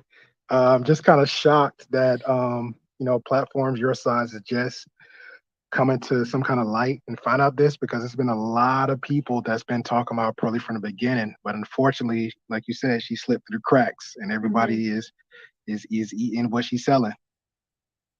Yeah. And here's the thing, because I think a lot of content creators did know, but a lot of content creators stay silent because they're scared to speak up on stuff because of the backlash and because they don't want to lose their subscribers. So that's fine. Me personally, I didn't care. I remember I was like 200, and she came at me between Instagram and her bestie, Real Femme Sapien, was commenting back and forth all it again in my comments when I did a reaction to her. So it's still there. I didn't care. But but again, if anybody actually really, not because she wasn't been around that long, it's been a year. If anybody actually go back and watch, because she started as Pearly Things Reacts, that's all she did. She was literally trying to find her niche. She found it. She talking about the opposite sex, the gender wars, and she's in. Now she'll pop up on, Lapeef, Anton, lead attorneys. Now she, doing collaboration with MTR multiple times, and she's good now. Now she's trying to slip somewhere else, and maybe she's not getting the numbers like she said. But now she's trying to slip somewhere else and find her another footing. So it is what it is. She got multiple channels, not the one she's at 1 point something. She got another one talking about wives, trying to do a wivey show, another one. It's a lot. So it just sucks. Those are spaces that she created, and you got ignorant people that fall for it and be hooked on stupid. Somebody said in the chat, I'm not gonna quote their names, but somebody said, "Oh, it's the red pill." Yes, she's regurgitating the same stuff Rollo Tomasi, Fresh and Fit, and shout out to Kevin Samuels talk about. All the talking points is right there. You can literally put the word per word of what they say to her lips. That's it. She can't think for herself. She can't even hold debates on her own. She just repeats the same thing. If you just watch any of her shows, she just retorts stats and dumb YouTube talking points.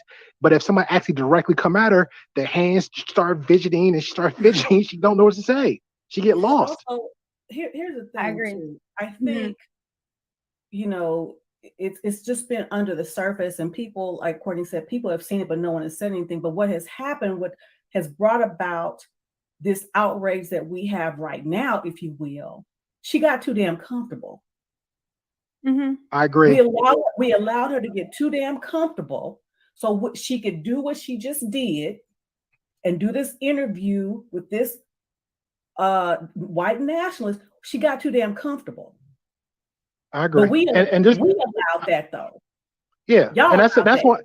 Yeah, and that's on the people that allowed that to happen, and it's been the issue on that too. So I agree with that. But it also the same thing with the conversation she has, which I don't understand how, like, you're a grown woman, Miss TJ.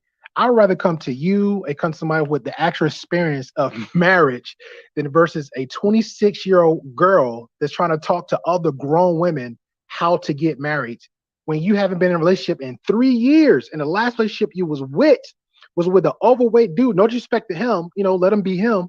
But you with the oversight, according to you, talking about other women, you with the ex-boyfriend that you was dogging him out when she had an interview with Portia. Like, make that make sense. She was with this dude for like 2-3 years. He was living in her house. All this other stuff, she dogged him out after the fact that it was ended. So it's too many hypocrisies coming out of her mouth. So it like I said, she's moving on. Hopefully somebody will keep catching her. I mean, Studio 21 called her out. Some other, because she originally came from TikTok, some other people called her a couple of times. So people just gotta be smart. If this is for you, fine, go ahead. Yeah. But if it's not for you, just be a little bit more smart about the people you choose to follow and subscribe to and be consistently under. And I'll leave it like that. Well, thank you. I appreciate you so much. No problem. Great Pill Podcast. Thank you. All right. I'm going to bring up a couple more people. Then I'm going to play a really quick clip that I thought was interesting too, because someone brought up the real Femme Sapien.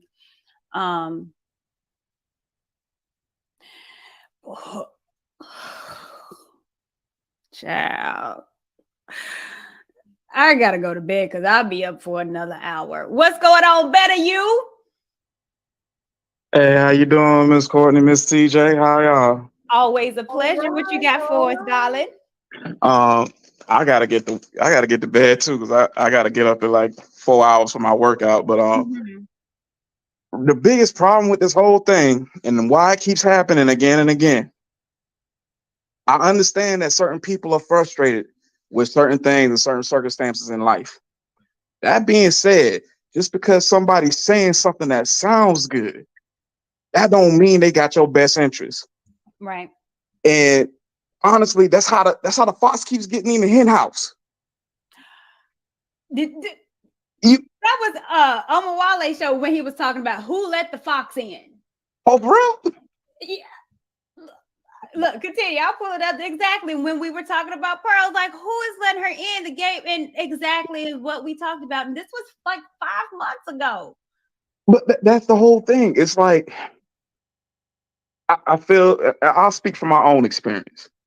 I know what it's like to be down and out and you feel like everything in life is fucking kicking you in the nuts. You got to take a lot of that and you got to turn it into action. Mm-hmm. You got to use that for your own come up. Make that your fire. Make that your fuel. Honestly, I keep a picture of Michael Jordan on my wall because sometimes when you ain't got no fuel, you got to make something up. All right.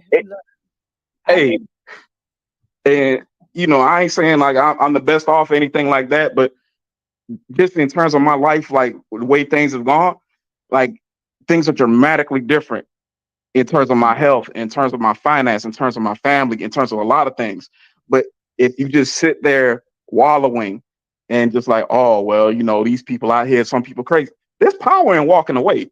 Yeah. Like I've been on my fair share of dates with girls and said some crazy things. I have promptly, politely got the hell up and walked out of that restaurant.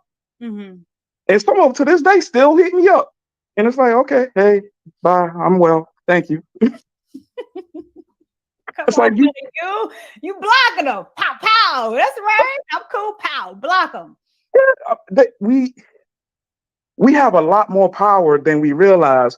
But when we allow these folks like a Just Pearly things or whoever to keep just, oh, well, you know what? She's saying that these girls out here tripping. Like, yo, I know it ain't me. I know it's crazy. It's like, nah, man. We'll get so much farther engaging with our women, engaging with women like yourself, like a Shay Sade, who truly have the end goal of like, hey, we got some issues, but at the end of the day, black men, black women, like we two halves of the same coin. Like we got to work this out. We got to come to the table, sit this down, talk this out. Versus the white chick who just showed up literally overnight. Like, yeah, that's the problem with you black girls. Hold the fuck up. You won't talk about my girl like that. Yeah. But I gotta get some sleep though. I hope you ladies have a great night. Y'all take care. Yeah, thank you, baby. It's always a pleasure. Likewise. All right. I got one more. Money, marriage, and media. What is going on with you? How you doing, ladies? Good. How are you? Better than I deserve. Well. So I actually have a couple questions. Mm-hmm. Because I'm a little confused about things. Mm-hmm. Number one, I see that this has been a popular topic as far as Pearl coming and taking over the Black Manosphere. What I'm trying to research is that who is actually in the Black Manosphere?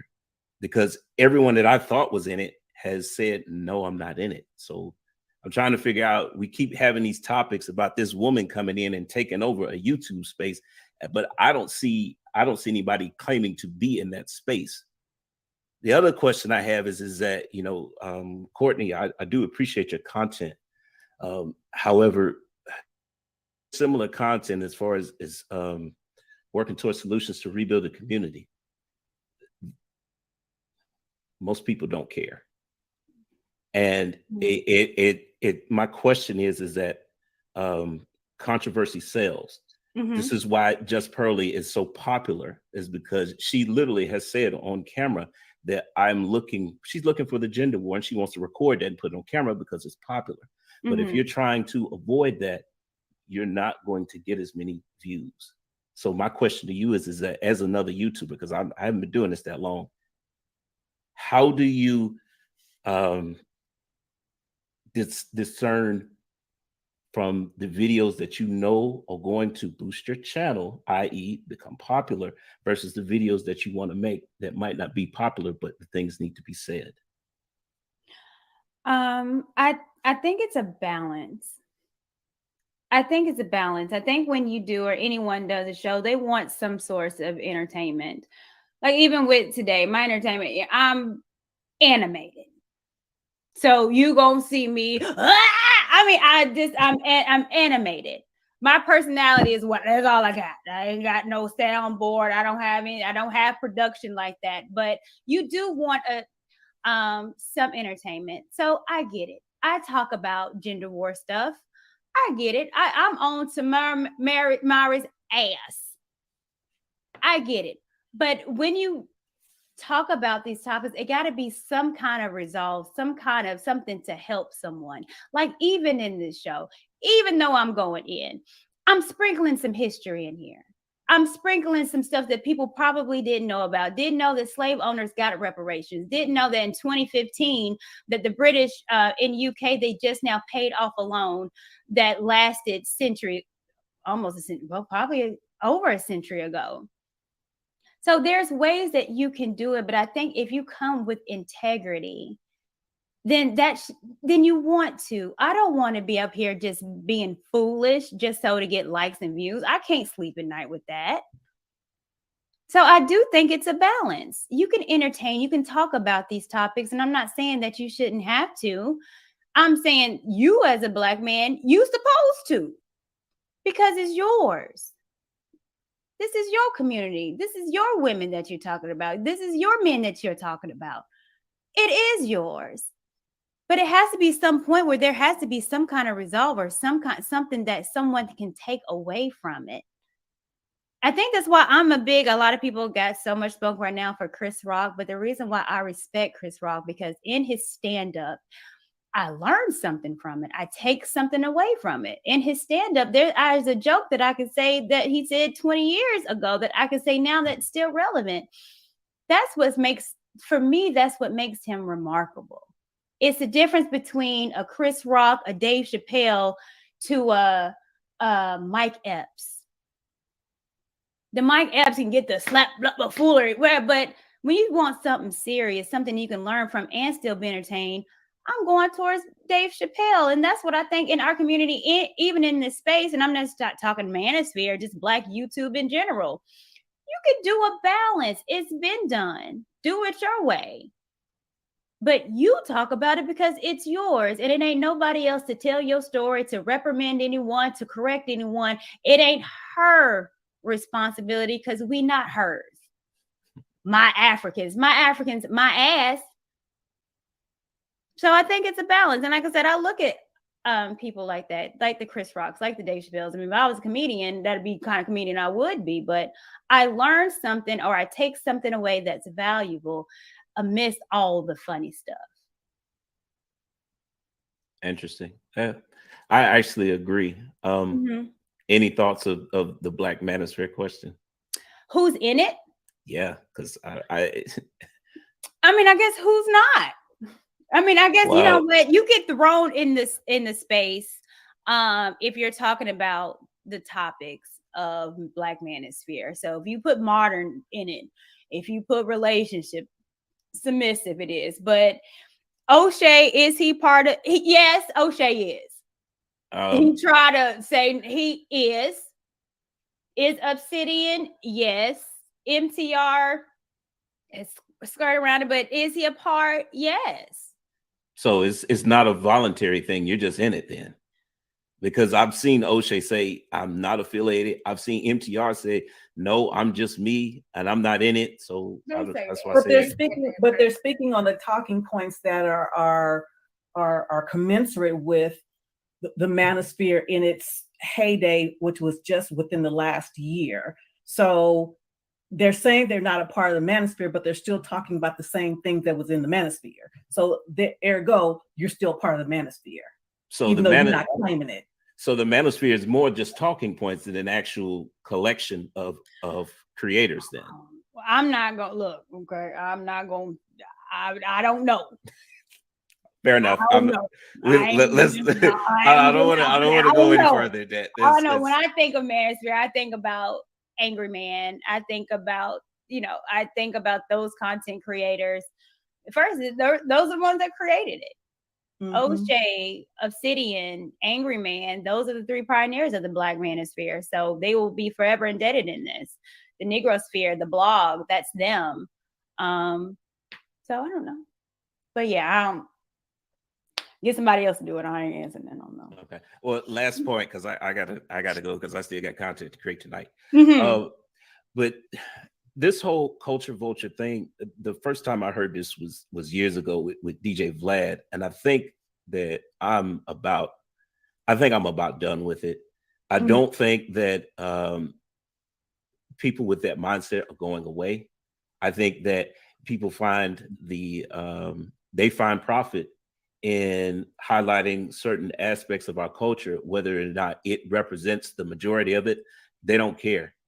So, and like I said, I don't think that the only way you're going to combat that is if we actually successful in building our community past the point where it is now, so that we can remove these talking points and these minority of individuals that don't represent us. We can remove them from the table altogether.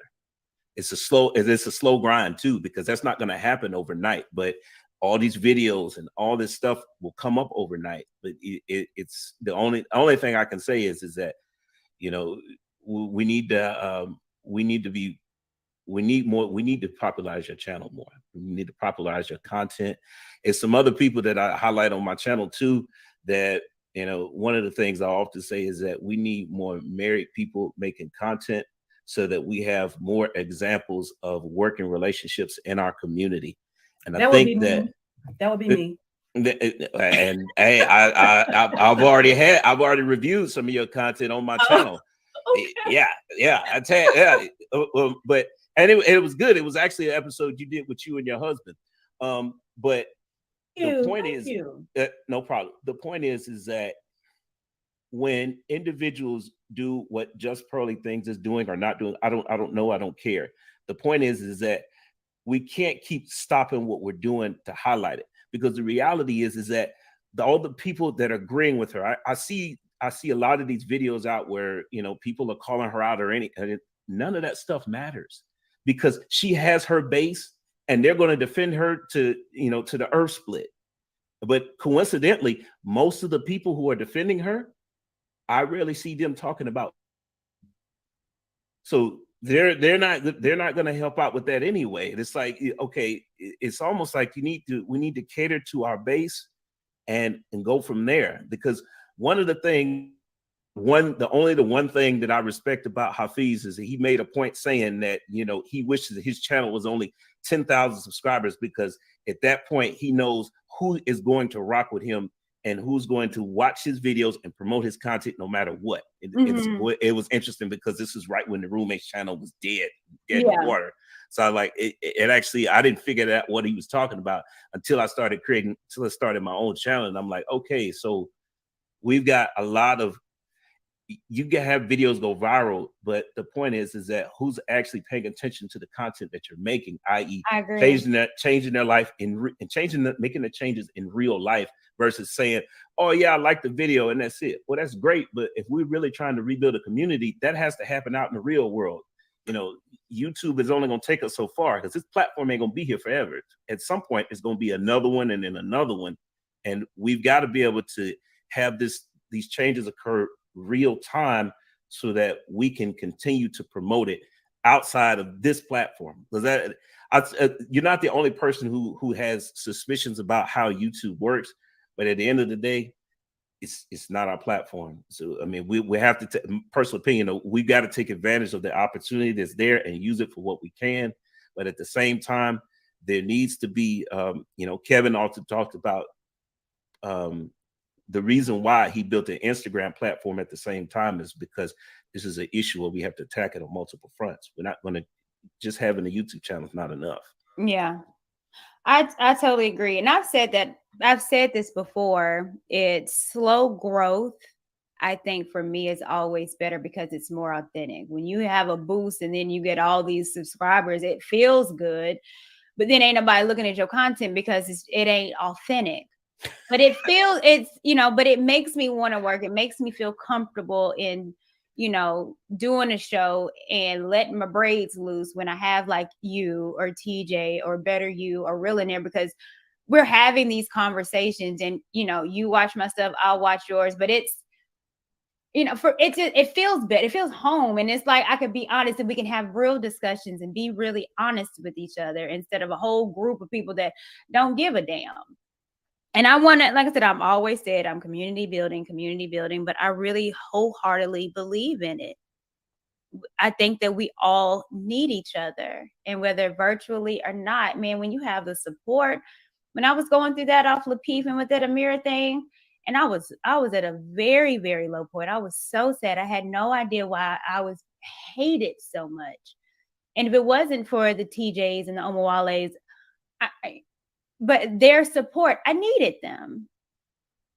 So I feel one more thing, and then I'm gonna go ahead and get off. I don't know if you've paid attention to it, but the PFAT network has a pattern. And I mean, you were on the other end of what the stuff that you just went through with them. You were actually on the other end of it when you first came on that channel, because remember what happened. It was you versus Tawana. Now and then it was you versus Amira.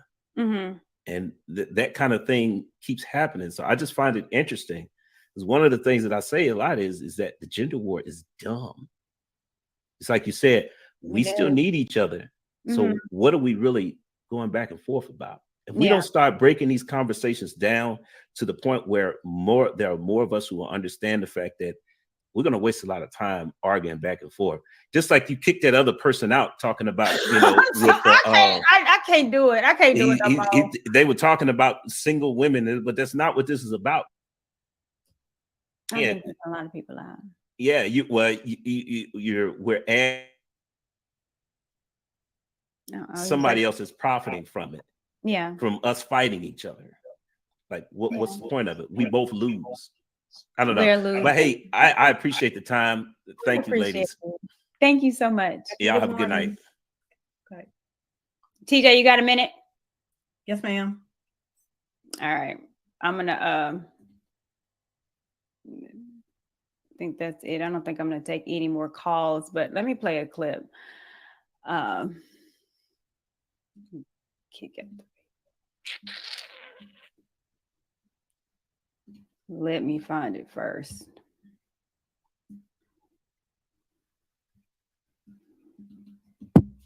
No, we didn't. You don't believe in race mixing. Yeah. Okay. You want to? Yeah, I mean, well, what do you think? Are you pro race mixing? What's your feelings? I don't have a problem with it. You just don't really care. Yeah, I mean, like I've dated people of another race before. It's you know, it's fine. I mean, it didn't work out, but yeah, you know, I don't have a problem with it. No. Yeah, I mean, you said you're mixed.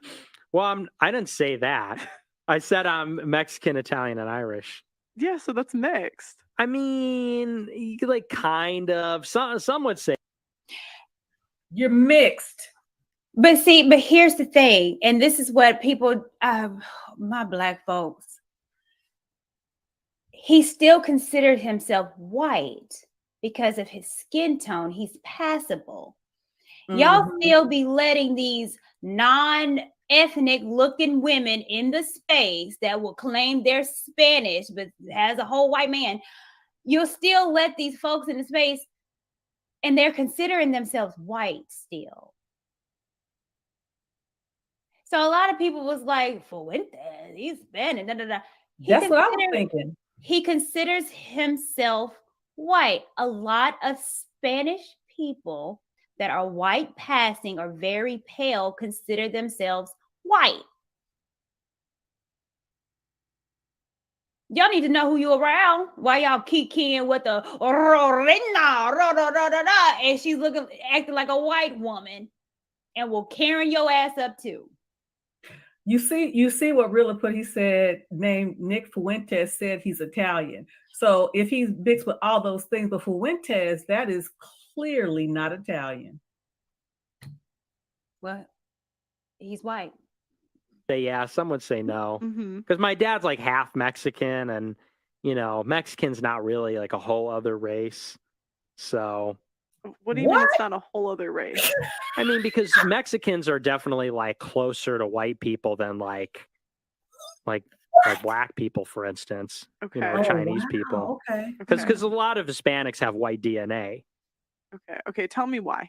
Oh wow. About race mixing? Yeah, why are you against race mixing? So yeah, because that's really immaterial. But well, I'm just against it because like I just want kids that look like me. You know, I just want kids that have my same features, and